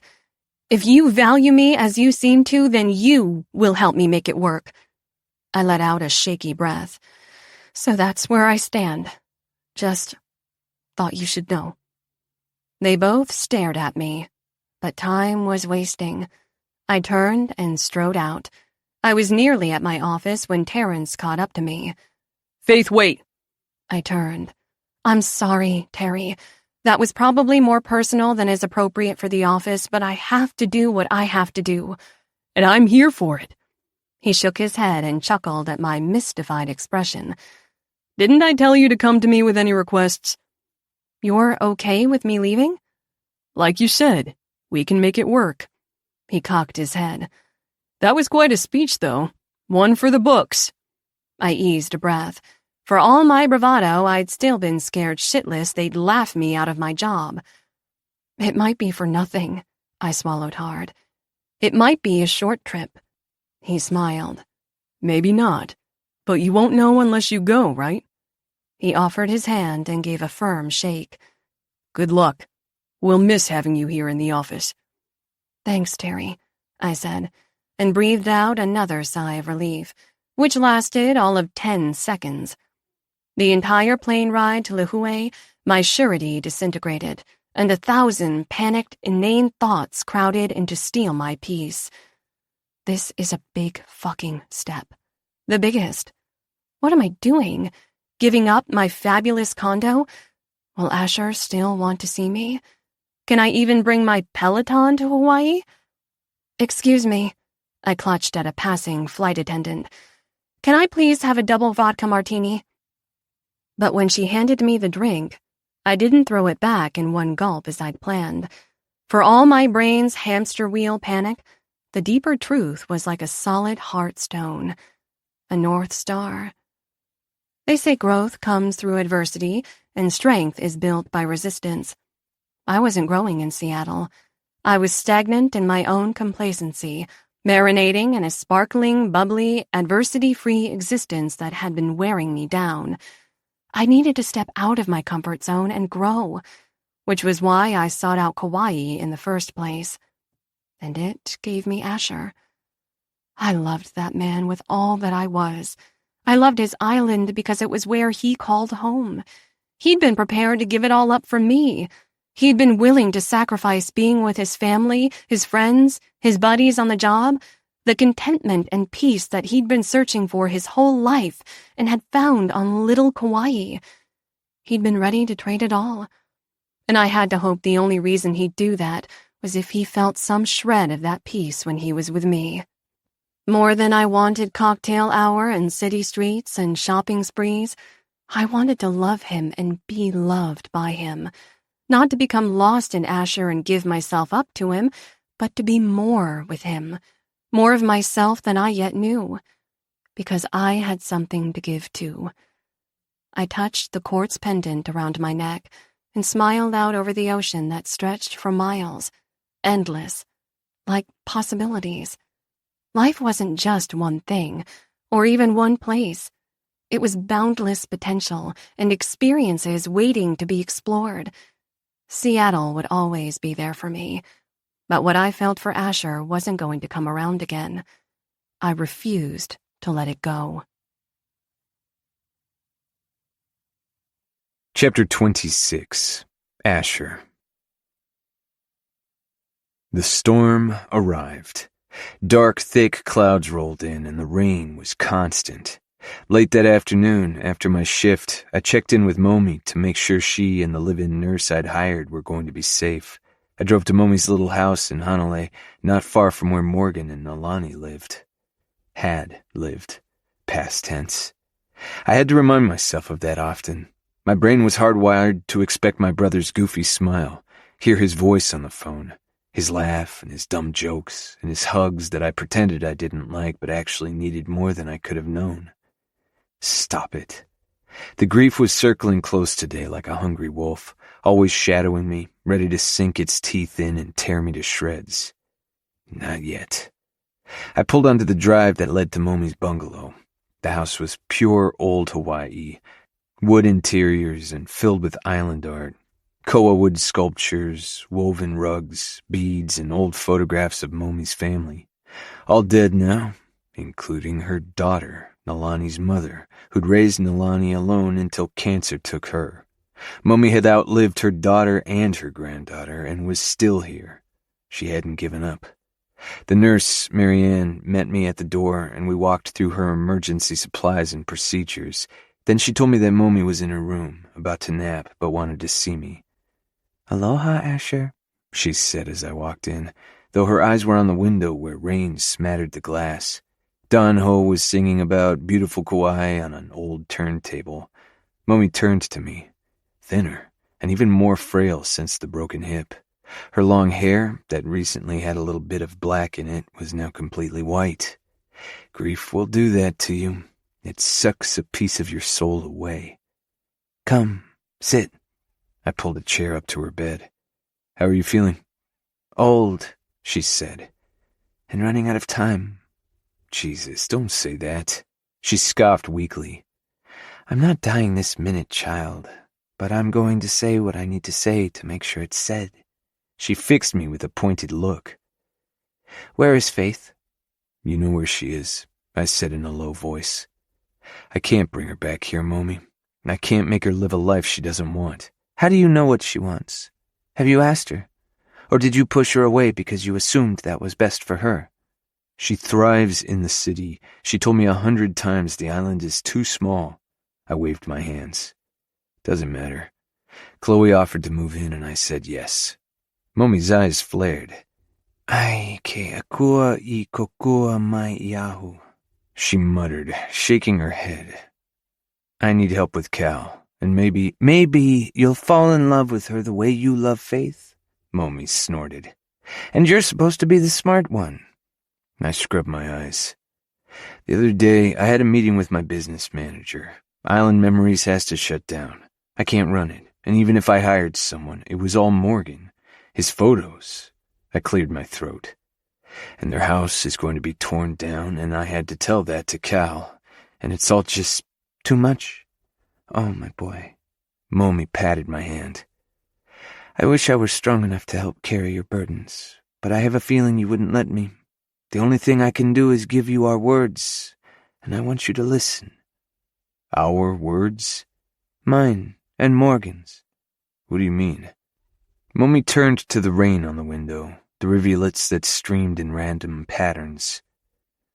"When you are as old as me, you notice things, signs, serendipities, and when there is great loss, you notice them then too.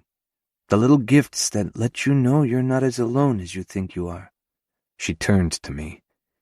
"Signs are not the same as coincidences, though the cynic will say so. But a sign feels different than a mere coincidence. You feel it deep in your soul. Sometimes a whale is just a whale breaching on the horizon. Sometimes it's not. Sometimes the whale comes right when you need to see it, and you are comforted." I nodded, mostly to be respectful, but I didn't deny that the islands had an energy that was different than anywhere else. The ocean and forest and the great yawning canyon, they all had so much to offer just by existing. "Don't you find it strange," Momi was saying, "that from the very beginning, Morgan wanted you to be with Faith?" I thought for a moment and realized she was right. From the very first time I mentioned the beautiful tourist with the sprained ankle, he seemed hell-bent on making something of us. Momi nodded, reading my thoughts. "He was so happy with my Nalani, and he wanted you to have that happiness too. Urgently, it seems. I feel that Morgan encouraging you toward Faith was a sign, as if he knew, somehow, you would very soon need to have someone there to catch you." "I don't believe in that stuff, Momi," I said, my throat thick. He didn't know what was going to happen to him. "Not on the surface, no. Not in his everyday consciousness. But perhaps, somewhere deep down where we can't remember, there are secrets that aren't so secret." She smiled at my dubious expression. "Even if these are the musings of a crazy old woman, it brings me peace to think he was trying to protect you as best he could. And isn't doing what brings you peace the most important thing?" She reached out to take my hand, her gaze intent. "Loving her, Asher, didn't that bring you peace?" I started to tell her it was too late. The terrible things I said to Faith, how I hurt her, blamed her. But Momi deserved the truth, and maybe I did too. Yeah, it did. "There you go." She smiled and patted my hand. "Now go on. I have to take a nap, and you have things to do." I kissed her cheek, warm gratitude for her flooding over some of the cold pain, then receding and leaving behind a little bit of hope. "The storm's going to be bad," I said. "Are you sure you don't want to come live with us? The offer still stands." She shook her head. "This is my home. We have weathered more than a few storms together. You have your own home to build." She fixed me an arch look. "And I think you know who belongs in it and who doesn't." The rain was coming down in sheets, and the sky darkening to black by the time I got to my place. Chloe rushed to greet me as I came in. "It's getting bad out there," she said. "You okay?" "Fine. Where's Cal?"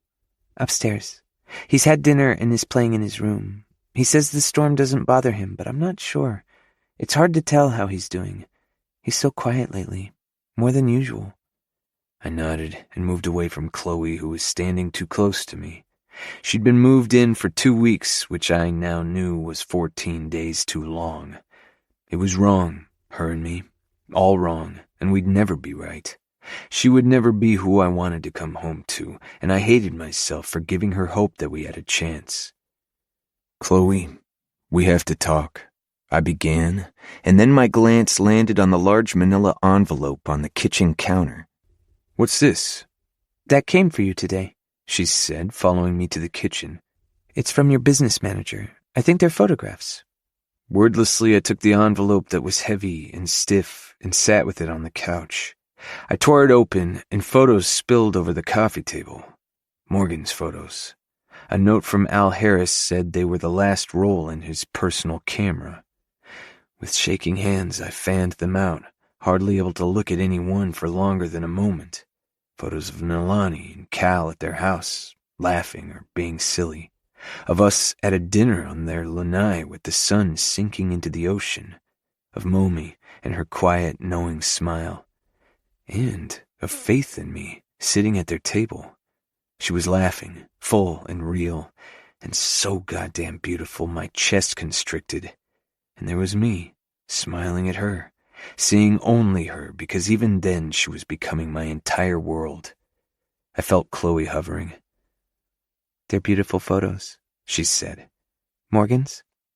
I nodded, and the grief sank razor-sharp teeth into my chest. "They're his, so he's not in them. He's not in one single fucking picture."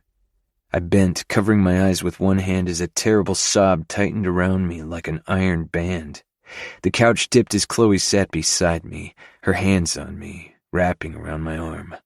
Her touch brought me back from the brink because she wasn't the one I could fall apart with. Somehow, I sucked it all back, forcing it down my gullet as she rested her cheek on my shoulder. I looked over at her, confused. Likely my brow furrowed the way Faith always teased me about. "Chloe." "I'm here," she said, soothing. "I'm right here." Her chin tilted up, her eyes went to my mouth, and then she leaned in. My eyes flared, and I tore off the couch. She recoiled as I heaved a breath, trying to keep my emotions under control when they wanted to rage like the storm outside. "I'm sorry," I said, "but I can't do this. You can't. I should never have asked you to move in. It was wrong, and I'm sorry." She stared, surprised indignation sweeping over her features. She got up from the couch, arms crossed. "I see. I thought you needed my help with Cal. I thought you couldn't handle it all by yourself. I thought I was helping you." You are, but not like this." "You love her?" she said, gesturing at a photo of Faith. "Yeah, I do. I'm in love with her, and she isn't here," Chloe snapped. Her voice cracked and tears flooded her eyes.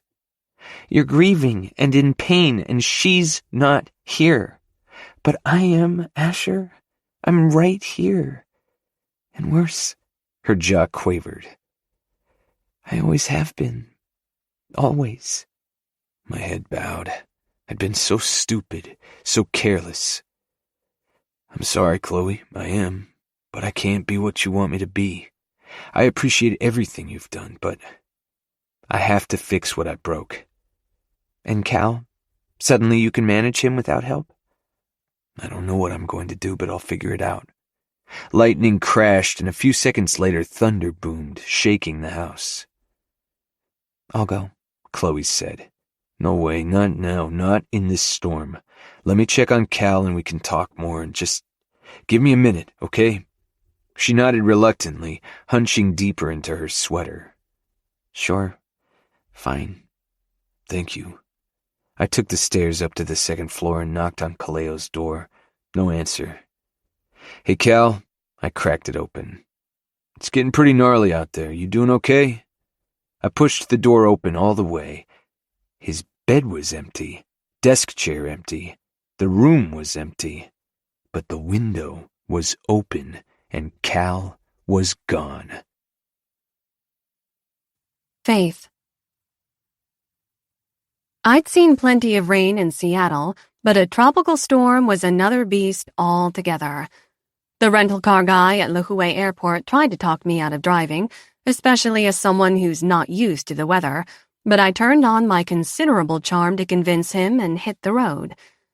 Because I have considerable charm for a lunatic. My nerves were already shot as it was, wondering how Asher was going to react to seeing me. I drove with white knuckles, hands at 10 and 2 like they taught us, and took the rain-slicked highway up to Anini Beach as fast as I dared, which wasn't much. The rain lashed the windshield as if someone were throwing buckets of water at the glass instead of raindrops. My wipers could barely keep up. "The crazy shit people do for love," I muttered, and then I could have wept with relief as my GPS told me Anini Beach Drive was just up ahead.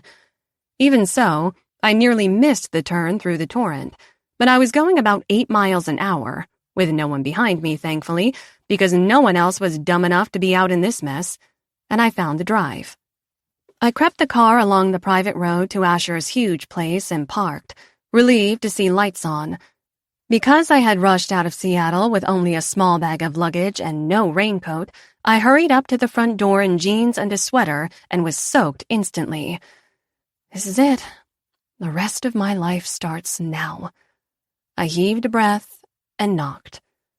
Footsteps approached and my nerves became half anxiety, half excitement. No matter what happened, I was going to see Asher.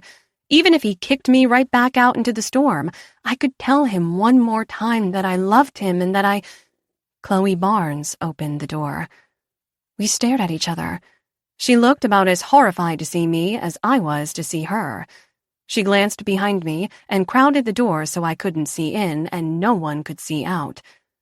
"Chloe," I said stiffly, mustering my pride, even though I must have looked like a drowned rat. "What are you doing here?" She crossed her arms and tilted her chin up. "I live here." "You live here?" "With Asher, yes." "Oh," I said, and lightning crackled in the sky. Or maybe it was my heart cracking right down the middle. "Okay, so that's that." I waited for the relief to find me. I wouldn't have to give up Seattle. Wouldn't have to trade a cosmopolitan life for an endless vista of greenery in the middle of an ocean. But it never came. Numbness washed over me, wiping me clean of thought and feeling, leaving only the instinct to flee from the pain as fast as possible. I nodded absently. "Right.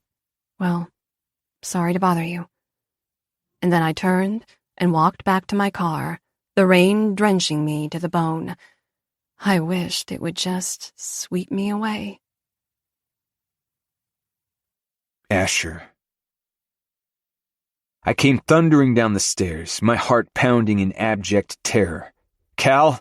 Cal! Where are you, buddy?" But I knew in my gut he wasn't here. Because he's gone home. I hit the living room just in time to see Chloe close the front door. I rushed to join her. "Do you see Cal? Is he out there?" "What? No." I pushed past her and threw open the door. "Who's there?" "No one," Chloe said, her voice wavering. "Cal's not in his room?" I squinted through the dark and the rain, and by the light of a lightning flash, there was Faith. I thought for a second my brain must have finally snapped, but it was her, golden-haired and beautiful in the rain. Already bombarded with 1,000 emotions per second, I could have cried. For the first time in weeks, I felt something besides pain. Relief, as if my beleaguered heart was finally going to catch a break. Not if I lose Cal. I whirled on Chloe. You sent her into that? She stammered, but I was already grabbing a flashlight from my emergency kit at the door. Stay here in case Cal comes back, I ordered in the same tone I used during a call, the tone that tolerated zero disobedience. Chloe nodded quickly, and I ran out into the deluge. Faith was just about to climb into her car. Faith! Though drenched in rain, her hair plastered to her cheeks, there was nothing and no one more beautiful in the world. She froze and stared at me, the hint of a smile touching her lips, and then fading again. Asher. I tried to grab her, hold her, beg for her forgiveness. I need your help, I said. Cal is missing. I think he went back to his house in Hanalei. My chest ached. He wanted to go home. Faith's hand flew to her heart. Oh, God. Okay, what do you need? There's a footpath from here to there, through the Princeville golf course. He probably took that. He knows the way. I'm going to take it and see if I can catch up with him. I need you to drive ahead to the house. You can't let him go in. It's too dangerous. Confusion flashed over her face, but she didn't waste time with questions. Okay, I'll call you when I have him. When? Not if. The terror that I'd failed and was going to lose Cal, too, relaxed its grip on me for a short second, only to come rushing back because I was putting Faith in danger. Faith! Be careful. Faith flashed me the smallest arch smile. You too, firefighter, she said pointedly. You too. Then she dove into her car, and I began to run. Faith. I drove as fast as I dared to Morgan and Nalani's house. The rain began to let up, coming down in fat drops instead of buckets. I turned onto their drive, and my heart sank to see yellow caution tape barricading the front door and lanai. Wood planks were nailed over the windows. God, what else can this family go through? My headlights splashed yellow light over the front of the house as I pulled in, and I caught a glimpse of a blue shirt. Cal was climbing under the front porch, his favorite hiding spot. Relief flooded me, but the boarded-up house screamed danger. I left the headlights on and shot Asher a fast text. He's here, under porch. Then I climbed out of the car and picked my way over the squelching earth that sucked at my shoes. I hate mud, I muttered, and smirked at the irony. This is how you and I met, Kauai. Are you testing me? Again. I crouched on my hands and knees and peered under the wooden slats to the dark alcove. I just barely made out the outline of the little boy. Cal? Hi, Faith, he said dully. What are you doing here? It's a really long story. Why don't you come out and I'll tell you about it? No. I heard it's not exactly safe under there. Come on out and— No! I blew a sigh and brushed rain-matted hair from my face. Okay, can I sit with you? But just for a minute. I guess. Awesome. I got down on my stomach and army crawled over the mud, wedging my way under the porch that was likely home to God knew how many spiders, worms, and other icky things. There was more space closer to the house, and I was able to sit hunched over beside Cal, who was sitting with his knees pulled up to his chest, arms wrapped tight. The whole place groaned and swayed against the storm, and water streamed in from between the porch slats. Cozy little spot you got here, I said, and tried to smile. It's a pretty bad storm to be out in, don't you think? I wanted to go home, he said, his voice small. But I can't. I know, I said, my heart breaking for this little boy who'd lost so much. But this house isn't safe anymore, right? He nodded. Because of the mudslides. They're going to tear it down. My pulse ratcheted up at the idea that the house was about to careen down the mountain at any second. I can't imagine how hard all this has been for you, I said to Cal. But you'll have a new home now. One with your uncle. Uncle Asher doesn't know what to do with me. I heard him tell Miss Barnes. He can't manage it all. He said it's too hard. He meant being without your mom and dad, I said gently. That's the hard part, Cal. The hardest thing. He nodded. Yeah, it is. Tears filled his eyes. They shone in the dimness. I don't want it to be so hard for him. What if he gets too tired and doesn't want me anymore? Oh, honey. I put an arm around him. Asher would never not want you. Never. He doesn't sleep, and he has to work a lot. My firefighter. It's hard for him, too, I said. Your daddy was Asher's brother, and he loved him a lot, but he loves you just as much. Can't you feel it? Cal thought for a moment, then nodded. Yeah, I can. It feels like how Mommy and Daddy... He buried his face in his arms, and his little body shook with sobs. I gathered him to me, and my tears mixed with the rainwater. I had no idea what to say. I wasn't good at this. I'd never been in a situation this fraught with pain, where the slightest wrong word could make things 1,000,000 times worse. I closed my eyes for a second and stopped thinking. I breathed, blocked out the storm and the creaking house, and just told him the truth. It's a lot of changes, isn't it? I said, rocking Cal under the porch in the muddy filth. He nodded against me. Change is hard and scary. But you're brave, Cal. You're one of the bravest kids I've ever met. I don't feel brave. I feel scared. That's part of the deal. You're scared, but you do the hard stuff anyway. That's what being brave is all about. And I'm going to tell you something else, and then we really have to get out of here, okay? Okay. Your Uncle Asher needs you as much as you need him. He raised his mud and tear-streaked face. He does? Absolutely, I nodded. He's tired all the time because he takes care of everyone but himself. But maybe if you guys take care of each other, you'll be okay again. Are you going to take care of him too? I swallowed. I don't know. It seems like Chloe, Miss Barnes, is taking care of him.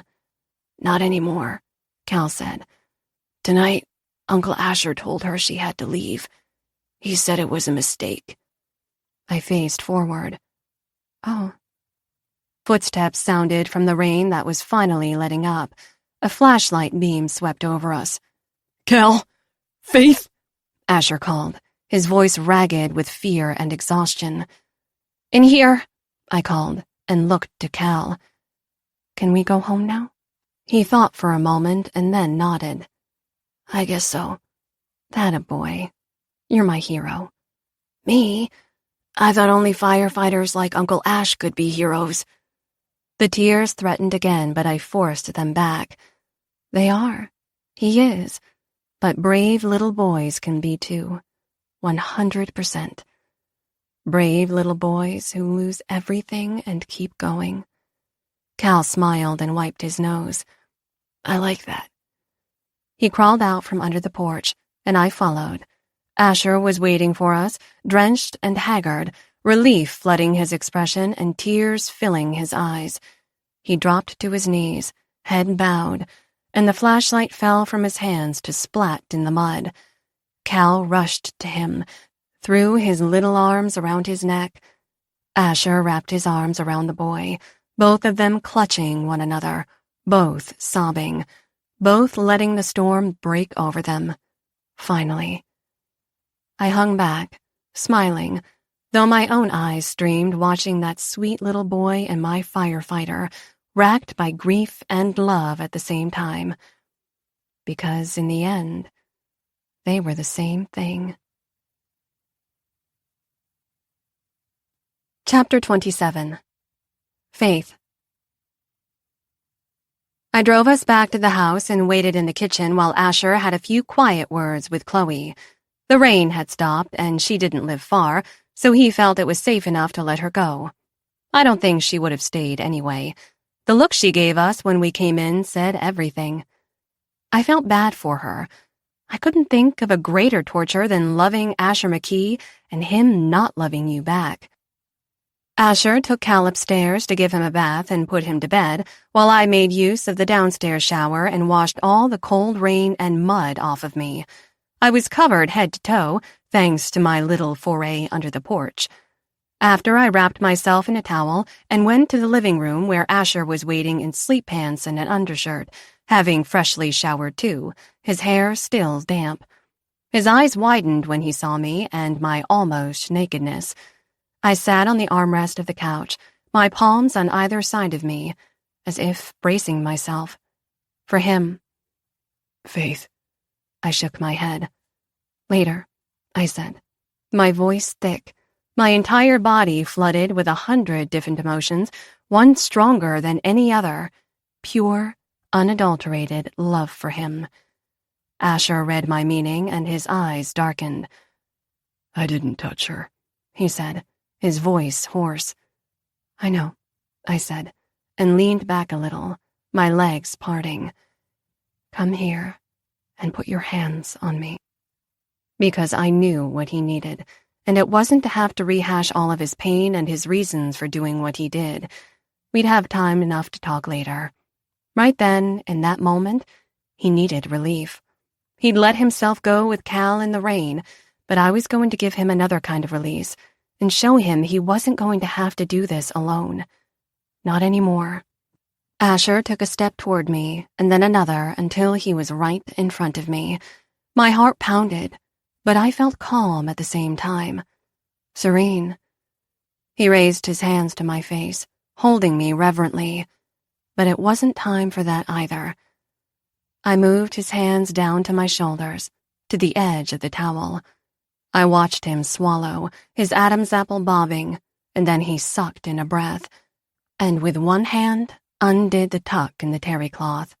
The towel fell open. Asher's eyes flared again, and the next second his mouth was on mine, kissing me with a need so powerful it stole my breath. But I could take it. I wanted it. I wanted everything he had to give. So I grabbed him by the hips and pulled him to me. His erection strained against his flannel sleep pants, brushing against my nakedness. He grunted and kissed me harder, biting, deep kisses, and I responded in kind, mauling him. The need and want that had been simmering for so many weeks all poured out at once, turning us frenzied. We devoured each other whole. He filled his hands with my breasts, while I tugged at the waistband of his pants. I reached in and wrapped my hand around the huge, hard length of him, but there was too much clothing between us. Take it off, I breathed. He released me long enough to take off his shirt. As soon as he did, my mouth was on his skin, warm from the shower, and hard, hard abs of pure muscle, hard pecs, hard pounding of his heart for want of me. He stripped out of his pants and then lifted me and carried me around to the front of the couch and laid me down. The weight of him on top of me. I never wanted to forget what that felt like. I never wanted to be without these touches, the heat of his kisses, the power of his body moving on top of mine.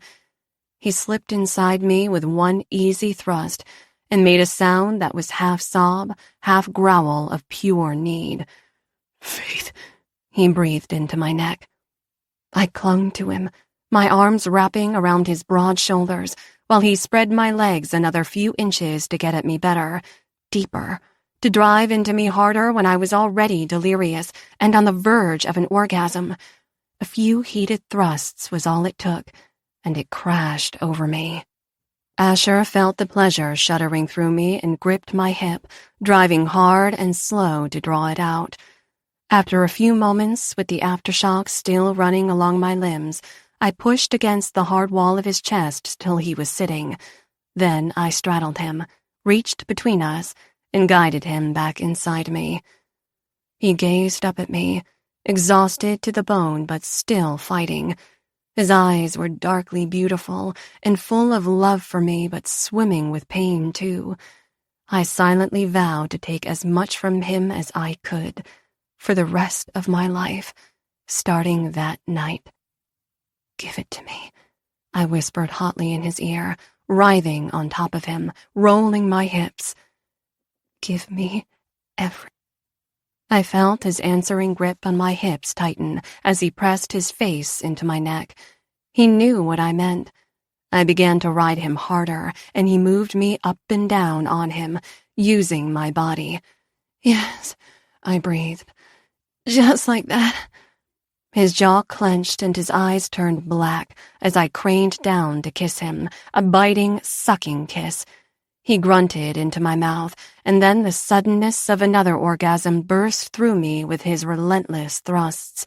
The wet sounds of arousal, the scent of our bodies, the heat of the breaths we shared all created a delirium, a fever dream I never wanted to wake up from. Yes, Asher, I said, feeling him close, feeling his body tense against me as I rode him with intensifying urgency. He made a sound deep in his chest but couldn't contain it. A pained grunt issued from his throat as he came. He emptied himself inside me, his face a mask of relief, his fingers on my hips holding me into his release. I felt it surge through him and into me, and then he sank back on the couch. I continued to roll my hips, making sure every last drop was mine. Only when I was sure he was spent did I let myself fall against him, sweaty forehead to sweaty forehead, both of us breathing hard. He wrapped his arms around me, lifted his chin to kiss me, and brushed away the strands of hair that stuck to my cheek. I love you, he whispered. I don't know much of anything anymore, but I know that. Whatever is left of me, it's yours. I love you, I said against his mouth that I was still kissing, his tears and mine mingling. I'm never going to walk away from you again. He held my face in his hands, his eyes beautifully soft and dark and shining. And I swear on my life I will never give you a reason. The next morning I woke early, wrapped in Asher's arms in his bed where we'd moved to continue our reunion. We have to be quieter now. We have a child to think about. I suppressed a laugh. My life had been on pause for so long and was now suddenly on fast forward, and yet everything was perfectly right, exactly the way it was supposed to be. I slipped out of bed and drew on my underwear and one of Asher's t-shirts. The house was quiet and still as I crept outside and took the short path from his backyard to the beach. The storm had blown itself out, and the sun was making its way from behind the clouds. I had forgotten to bring a towel, but it didn't matter. I plopped myself right on the damp sand and sat with the ocean. I leaned back on my hands. They pressed into the grains, and though it may have been my imagination, it seemed I could feel the energy of the island humming beneath me, welcoming me, maybe. It had tested me and found me worthy. The water came and went in gentle surges, washing over my ankles, like an apology. I'm sorry, too, for calling you God-forsaken, I said, then laughed. And now I'm talking to an island. But we made our peace, and I took in the horizon, the endless blue. I inhaled deeply, tasted the salt of the sea on the air, and listened to the crashing waves. Then footsteps. Asher sat beside me, wearing a shirt and long shorts. That adorable frown was between his brows and his eyes heavy. Something on your mind? I asked gently. Faith, I'm sorry. I nudged his elbow. Pretty sure all the sex last night was to show there's no hard feelings. He didn't smile. I still need to say it. He stared out over the water, lost in thought for long moments, saying nothing. But I could feel some relief in him. The worst of his grief had been purged last night with Cal in that storm, and what was left was almost sort of beautiful, like the sun breaking through storm clouds, gold light through heavy gray, each making the other more lovely. I miss Morgan. I miss my brother. I know you do, I said softly, my heart aching at the simple declaration. It was always Asher takes care of Morgan. For our entire lives. That's what I thought. It was my life's mission to keep him safe. He'd say it too, that I watched over him and protected him. He thanked me for it, which is bullshit because the truth is just the opposite. Asher's voice thickened and tears gathered in his eyes. He watched over me. He protected me from my own worst instincts, from the rage that was eating me up inside. I channeled it into doing right by him because he was the best of us. He saved me just by existing, and then he up and left me, and I was lost. I said nothing, but sat with Asher while he wiped his eyes with his shoulder and composed himself. He turned to me. I was so lost. I brought Chloe into the house after pushing you away and saying horrible shit to you, and I didn't know what the fuck I was doing. Neither did I. It was like there was a tsunami going on in here, I said, tapping my chest. I ran away, back to Seattle. But that's exactly what I needed to do. I needed to go back and attempt a life there that didn't have you in it. He shook his head. I can't ask you to. Don't. I'm here, I smiled. Ask me something else. He inhaled a ragged breath and nodded, then reached into his pocket to pull out the black velvet box. That looks familiar, I managed lightly, though my heart was racing. Have you been rummaging in my carry-on? He smirked. You left your bag open, and it was sitting right on top. Can you blame a girl? I've been dying of curiosity for weeks. I lost track of it, Asher said, turning the box over in his hands. I lost track of a lot of things, but not how I feel about you. Then he frowned.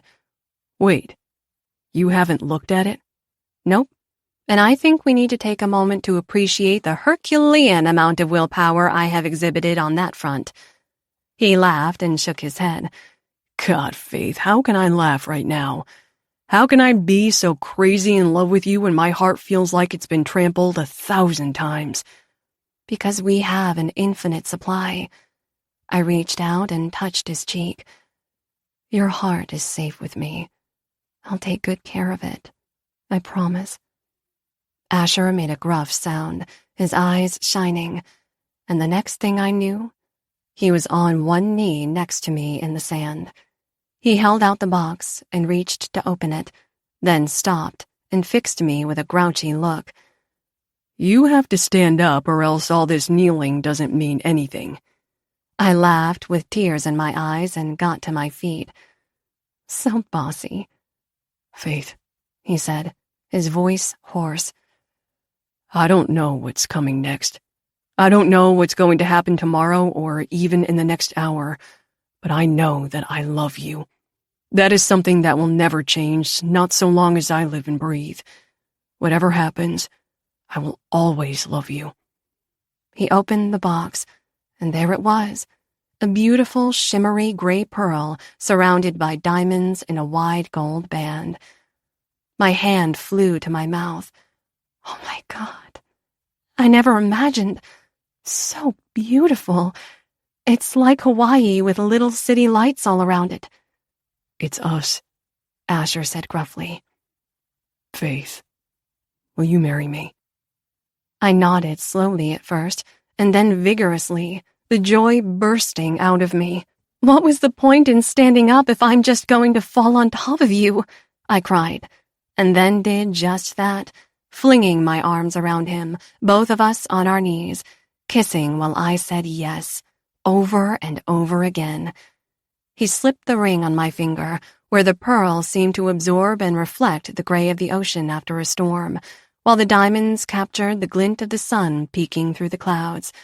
Storm clouds rimmed with sunlight, like sadness and joy, grief and love. I wanted all of it, but only with this man. I kissed Asher, and our future felt like the horizon, sun and storms, both stretching out into forever and taking us wherever we wanted to go. Chapter 28. Asher. The mid-morning water was calm as I took my speedboat out to the coordinates that Captain Gary had given me. I headed toward open water, checking the dial now and then and keeping an eye on the salt urn strapped securely to the seat beside me. It was a pale peach, streaked with white, and would sink to the bottom, to the same place where Nalani's had gone down. Over time, it would dissolve into the water, its salt blending with the salt of the sea. The ashes would flow out, and the current would catch them and carry them all over the world, then come back here, to this place, home. When I arrived at the coordinates, I killed the engine and let it drift. I took the salt urn and sat with it at the stern of the boat, on the gunwale.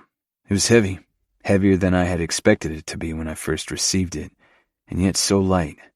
How could one small vessel contain a whole life? But it couldn't, I knew, because Morgan was not ashes in an urn. He was all around me. The water, the whales, the light, and the sand. All of this life and everything in it. That's how big he was. Tears streamed down my cheeks. I stopped trying to hold them back and let them fall, then inhaled a deep breath. "I'm sorry," I said, my voice breaking. "Please forgive me." I held the urn a moment longer, my hands running over the surface, smooth and cool. I inhaled raggedly and continued. Thank you, Morgan." I bent over the side of the boat and touched the urn to the water. My tears dropped beside it and were absorbed into the vast blue ocean. "I love you," I whispered, and let the urn slide gently into the sea to take its place beside Nalani's. It sank down, glowing bright blue as the salt caught the reflection of the light, and when I couldn't see it anymore, I sat up and closed my eyes. I felt the warmth of the sun over my face while the waves rocked softly beneath me, and I smiled, because he was with her again, and they were home. Epilogue. Faith. 2 years later.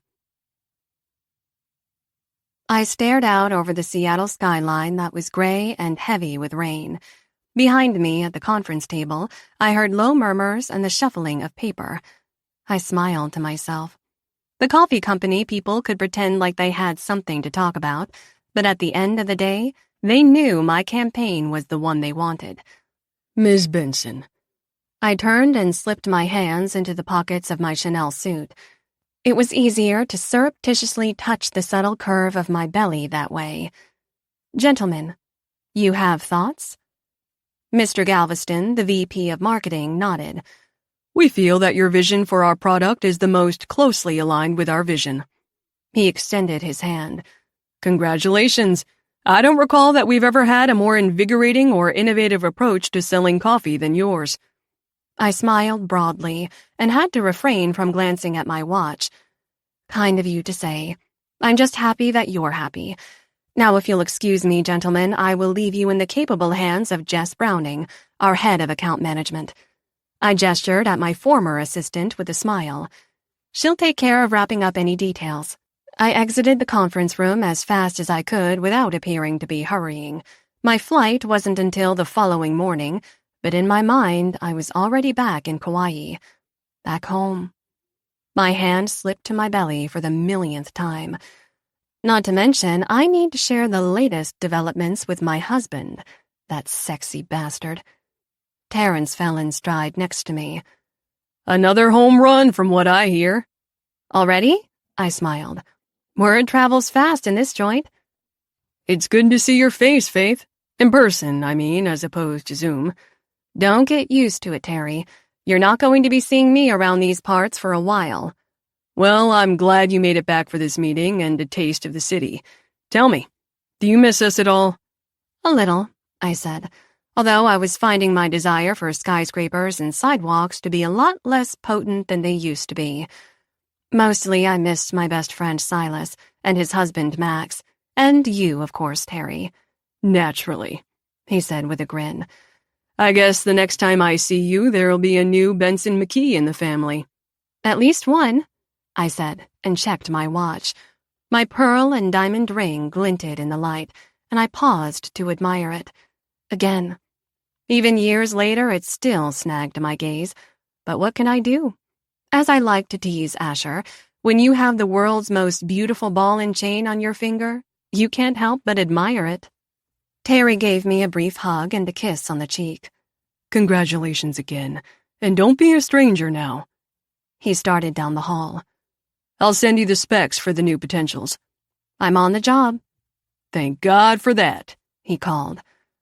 Over the last 2 years, I hadn't spent more than a handful of days in Seattle. With Terry smoothing things over, we convinced Cynthia that I was perfectly capable of doing my job remotely. I set about proving that, while Asher set about impregnating me as soon as humanly possible. The man was too potent for his own good, and our daughter, Alani Grace, was born almost 9 months to the day after our beach wedding. I quickened my step, eager to get back to my little Peanut and Cal, who was growing like a weed, and my husband, my firefighter, who was on the verge of being made captain. I was proud of him beyond words, but that pride was edged with nerves. His job was dangerous, and that wasn't ever going to change. I had to trust. That night, I had dinner with Max and Silas, and because if I didn't share the news soon, I was going to burst, I told them about my little development in the baby department. They were both overjoyed, with Silas shaking his head as Max teared up, the big softy. Does Asher know? Silas asked. That he knocked me up again? Of course, but not about the bonus material, Max put in with a grin. Silas and I groaned together and tossed our napkins at him. We all dissolved into laughter that lasted well into the night and would have to keep me until I next saw my beloved best friend and his hubby, who had fast become my other best friend. I left their penthouse in the wee hours, filled up with gratitude to have so much love in my life, a family that I'd had to make when my own failed me, but a real and true family nonetheless. Asher picked me up at the airport the following afternoon. He gathered me in his arms and pulled me close. I loved that he always hugged me before he kissed me, as if reacquainting himself with my presence was more important than anything. I melted into his arms, and then he kissed me deeply, slipping his hand down to my rounded belly. How is everyone? Oh, we're all great, I said with a smile. The whole bunch of us. I nearly told him right then and there, but heroically restrained myself. Asher was not a big fan of public displays of emotion in the middle of crowded airports. How is everyone over here? I asked as we made our way to baggage claim. Great. Cal got an A+ on his math test. A+. Boy's smart as hell. And the Peanut? Perfect. She's the perfect baby, he said fiercely, the love flowing out of him, unfiltered. Not so much a baby anymore, I said. I don't want to miss another day, or the next thing I know, she'll be starting high school. Pretty sure that's going to happen anyway. Don't remind me. Paula Harold retired from nursing shortly after Alani was born. With all her boys grown up, some moving off the island, and her house empty, she offered to be our nanny. The timing could not have been more perfect. She moved into one of the spare bedrooms to take care of Cal and Peanut when I was away on business and Asher worked his long shifts. And more than being a nanny savior, she became yet another best friend to me, someone I could confide in and laugh with. It was as if there'd been a violent storm that disrupted everything, wrecked Cal and Asher's lives, and left them like debris washed up on the shore. And mine too, a little. But slowly, over time, we rebuilt a life from the one that had been blown apart. Cal was a quiet boy, but his grief counselors told us he was doing well. He spoke a lot with Momi, which was its own kind of therapy. I saw more moments of joy in that sweet little boy than grief. More and more every day. In the car, Asher drove a lot slower than his usual breakneck speed due to my delicate condition. How did the meeting go? He asked. Nailed it, I said. They signed the same day. Without taking his eyes off the road, Asher offered up a high five. That's my sugar mama, bringing home the big bucks. I laughed. Yeah, well, it's going to be a lot of work. Late nights and long weekends. But you stay home, right? He asked, and moved his palm to my rounding belly. No more travel? No more travel, I said, covering his hand with mine. Because I know how my man wants me, barefoot and pregnant in the kitchen. He made a face. God, no, not in the kitchen. I laughed and swatted his arm. I burned 1 dinner. Try 4. I fixed him with a dark glare, and when he glanced over at me, we both laughed. I took his hand and kissed it, then put it back on my stomach, smiling to myself. At the house, I breathed in the warm ocean air and let out a sigh of relief. The energy was just so different here, quieter, yet humming with life at the same time. I felt more at peace every day when I never thought that would be possible. I looked out over the yard. Momi was in her chair on the lanai with Paula sitting next to her, the 2 women chatting and laughing. They both watched Kaleo sit in the tall grass with Alani.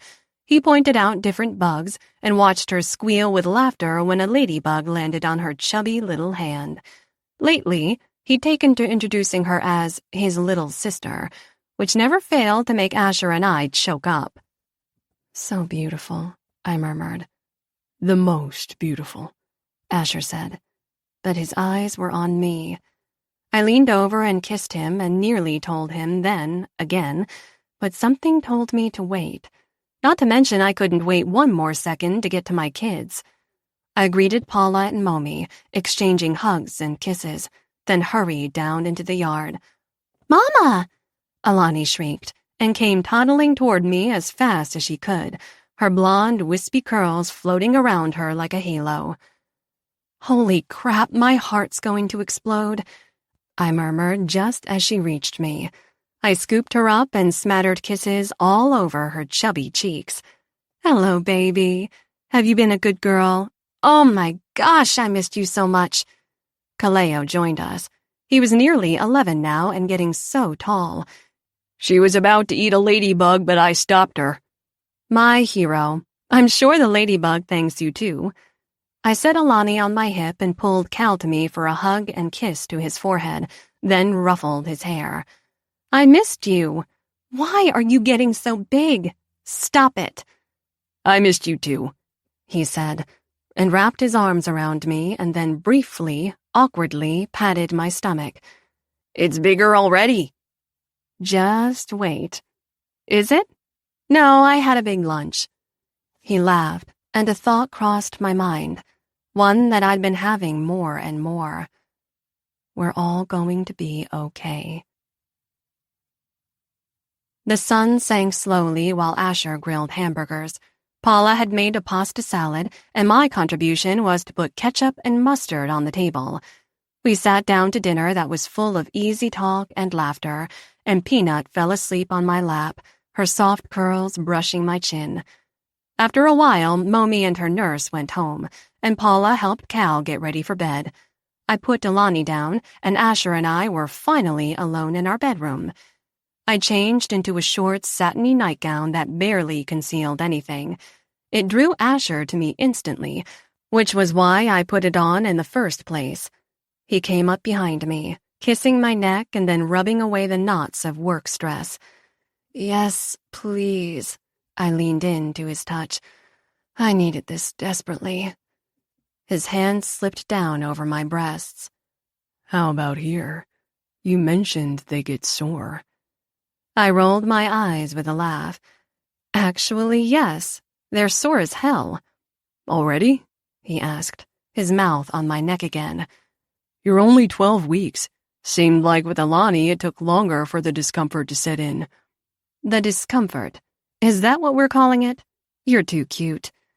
His hand slipped down lower, over my belly. "Pretty soon we'll be able to know if it's a boy or a girl, right?" "Not for another 6 or 8 weeks, but I did have a scan while I was in Seattle." Asher froze, then pulled away and turned me around. "Why? Is everything okay? Everything's fine, I said. It just seemed to me this pregnancy is happening in overdrive.